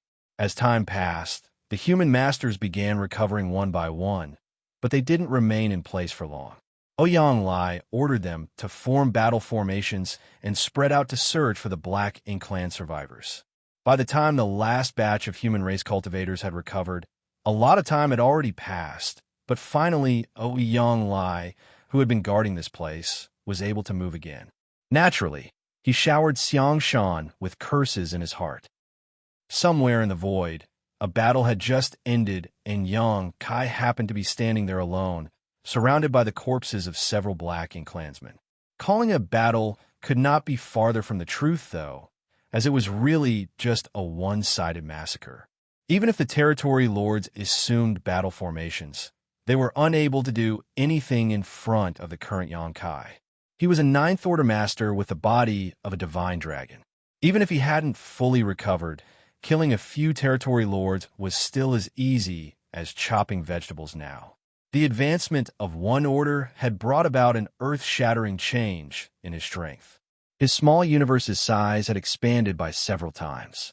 Of course, it was partly due to the increase in his cultivation, but the integration of Feng Tianxi's small universe had played no small role in it. Otherwise, how could Yang Kai, a newly advanced Ninth Order Open Heaven Realm Master, have such a strong foundation? Not only that, but his small universe also had another World Tree clone at the moment. In the past, Xianxia had handed his last World Tree clone to Feng Tianxi to help him rapidly grow, but with the fusion of Feng Tianxi's small universe with his, that World Tree clone had also merged with it. Xianxia already had a World Tree clone to begin with, so there was not much point in having a second. After returning to 3,000 worlds, I should find a suitable candidate and give it to them. It should help them save some time in cultivation and allow them to advance to the Ninth Order Open Heaven realm earlier. After separating from Ouyang Lai and the others, Xianxia began searching the void, mainly because he wanted to find the Supreme Grade Open Heaven pill he had thrown away. One more Supreme Grade Open Heaven pill meant the birth of one more Ninth Order Master, and currently, the human race did not have many Ninth Order Masters. Xianxia especially wanted to bring a Supreme Grade pill back for Mi Jingluan. The war would definitely become more intense and fierce in the future. Mi Jingluan, who was the supreme commander of the human race armies, might not be able to control the overall situation if he remained in the rear, and his 8th Order Open Heaven realm cultivation would make it risky for him to stand on the front lines. If he could break through to the Ninth Order, however, it would be much better for the human race. Unfortunately, Xianxia failed to find anything even after searching for so long, but that did not mean that his search was without harvest. He ran into some Black Ink clansmen along the way, so naturally he finished them all off. Thunder Shadow's voice rang out in his mind. Big brother, isn't my innate divine ability quite useful? Although Xianxia's strength was great, and he had always been unrivaled among his peers, he was not proficient in stealth and assassination. Under normal circumstances, when he ran into enemies, he would usually just fight them head-on. But after merging with his monster self, Thunder Shadow's exceptional mastery over the Tao of Thunder and Tao of Concealment also became available to Xianxia. Just now, he had given Thunder Shadow's innate divine ability a try and hit himself. When he suddenly attacked the Territory Lords, they did not even have a chance to react. It could be said that they had no idea who had killed them. Xianxia lightly chuckled. There is some truth as to why great monsters ran rampant in the early ancient era. The different types of monster race had different innate divine abilities. Thunder Shadow was a member of the Shadow Leopard race and was innately proficient in the Tao of Concealment, which was one of the reasons Xianxia chose him as his monster self. At that time, Xianxia had to go into a retreat to recuperate, so he didn't have much time to take care of his monster self. Choosing Thunder Shadow would give the latter more opportunities to survive. As for the Tao of Thunder, that was something that Thunder Shadow had cultivated on his own, so it was not an innate divine ability. As for the title Thunder Shadow, it was also the title he had obtained as a great emperor, not his race. In any case, I'm more useful than second brother. Thunder Shadow proudly proclaimed.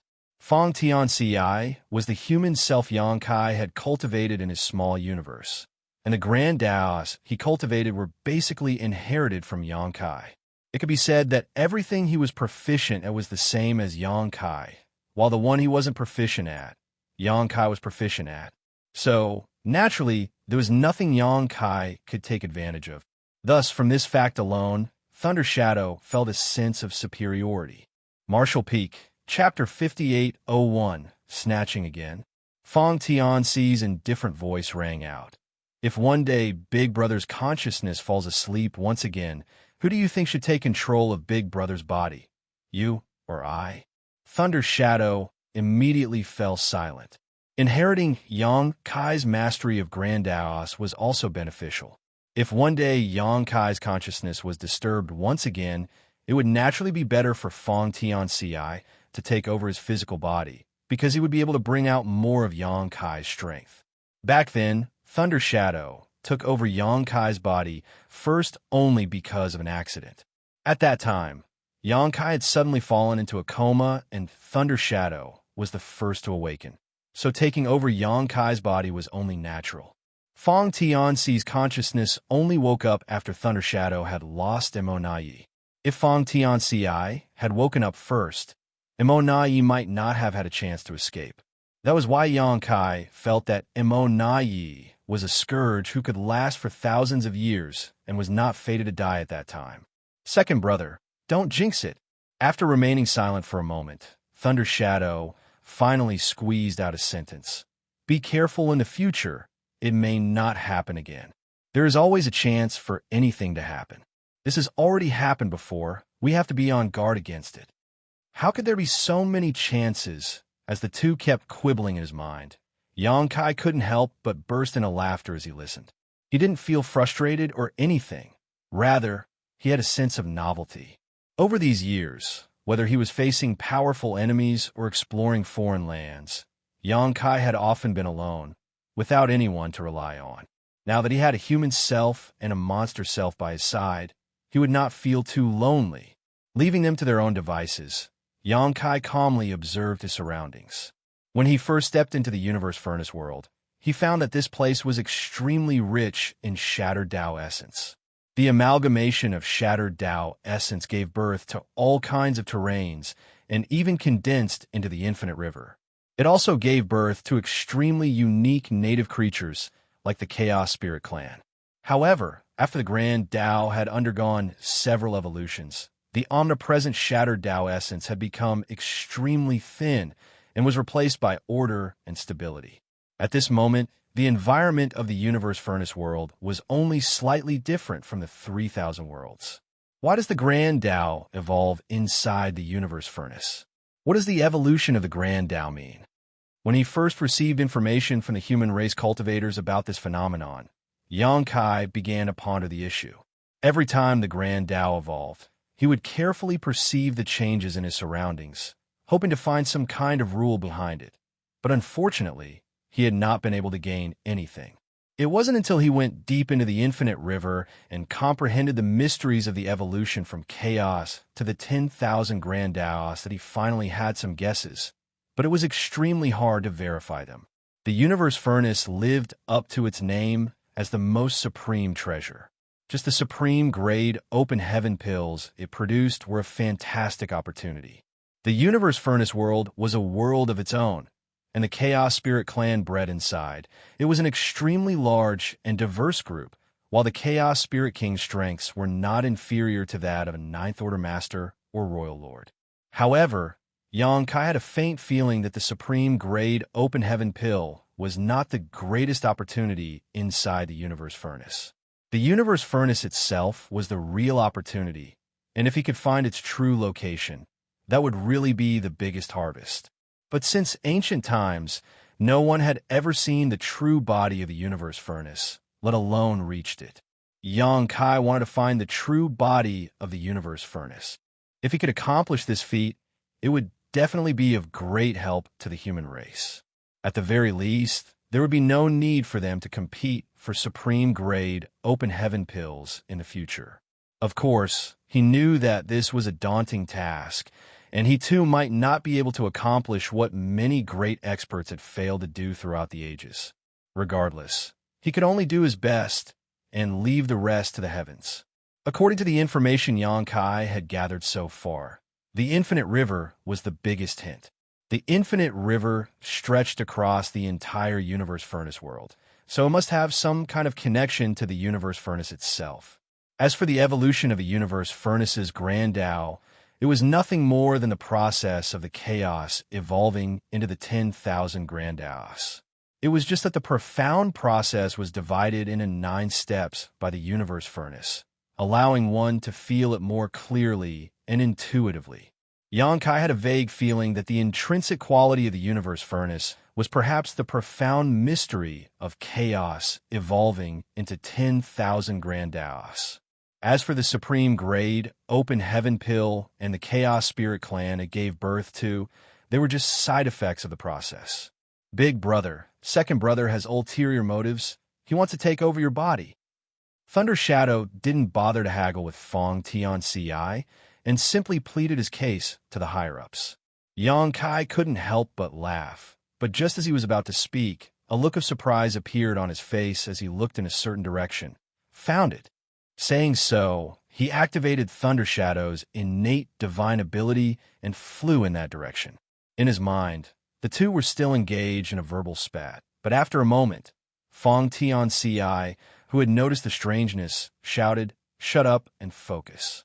"Ah, Thunder Shadow, suddenly became silent, but after a moment, he indignantly stated, "Look, it's my innate divine ability." Fong Tianci couldn't bother to argue with him any further. A moment later, Thunder Shadow's voice rang out again. "This Chaos Spirit King really isn't very smart. Why did it suddenly come back here?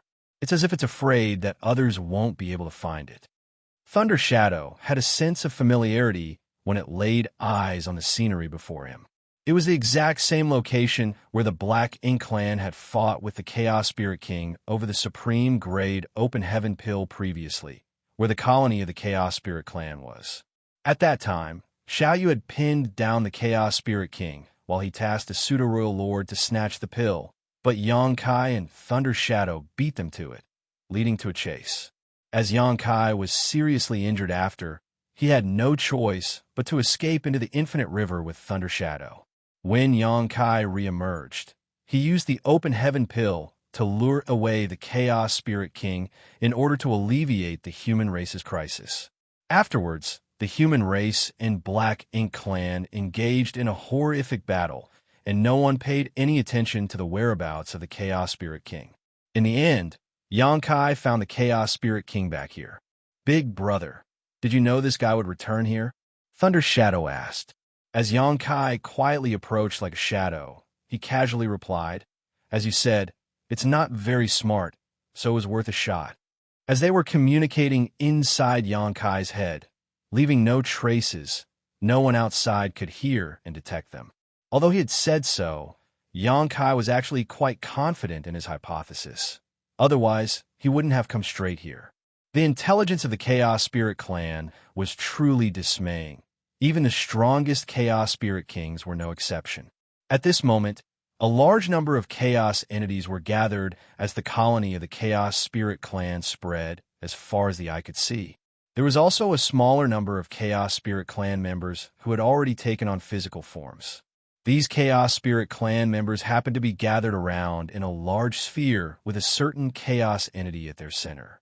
Furthermore, one could vaguely make out the Supreme Grade Open Heaven Pill within that flowing mass of chaotic force. In addition, the Chaos Spirit King happened to be standing nearby. Apparently, the Chaos Spirit King was extremely vigilant as it had suffered a loss once already. Its powerful divine sense was constantly sweeping through the void, and even the slightest oddity or movement would draw its attention. To be honest, if it weren't for Thunder Shadow's innate divine ability, Yang Kai could forget about sneaking into this place. And even with the help of Thunder Shadow's mastery of the Tao of Concealment, Yang Kai was still being extremely cautious.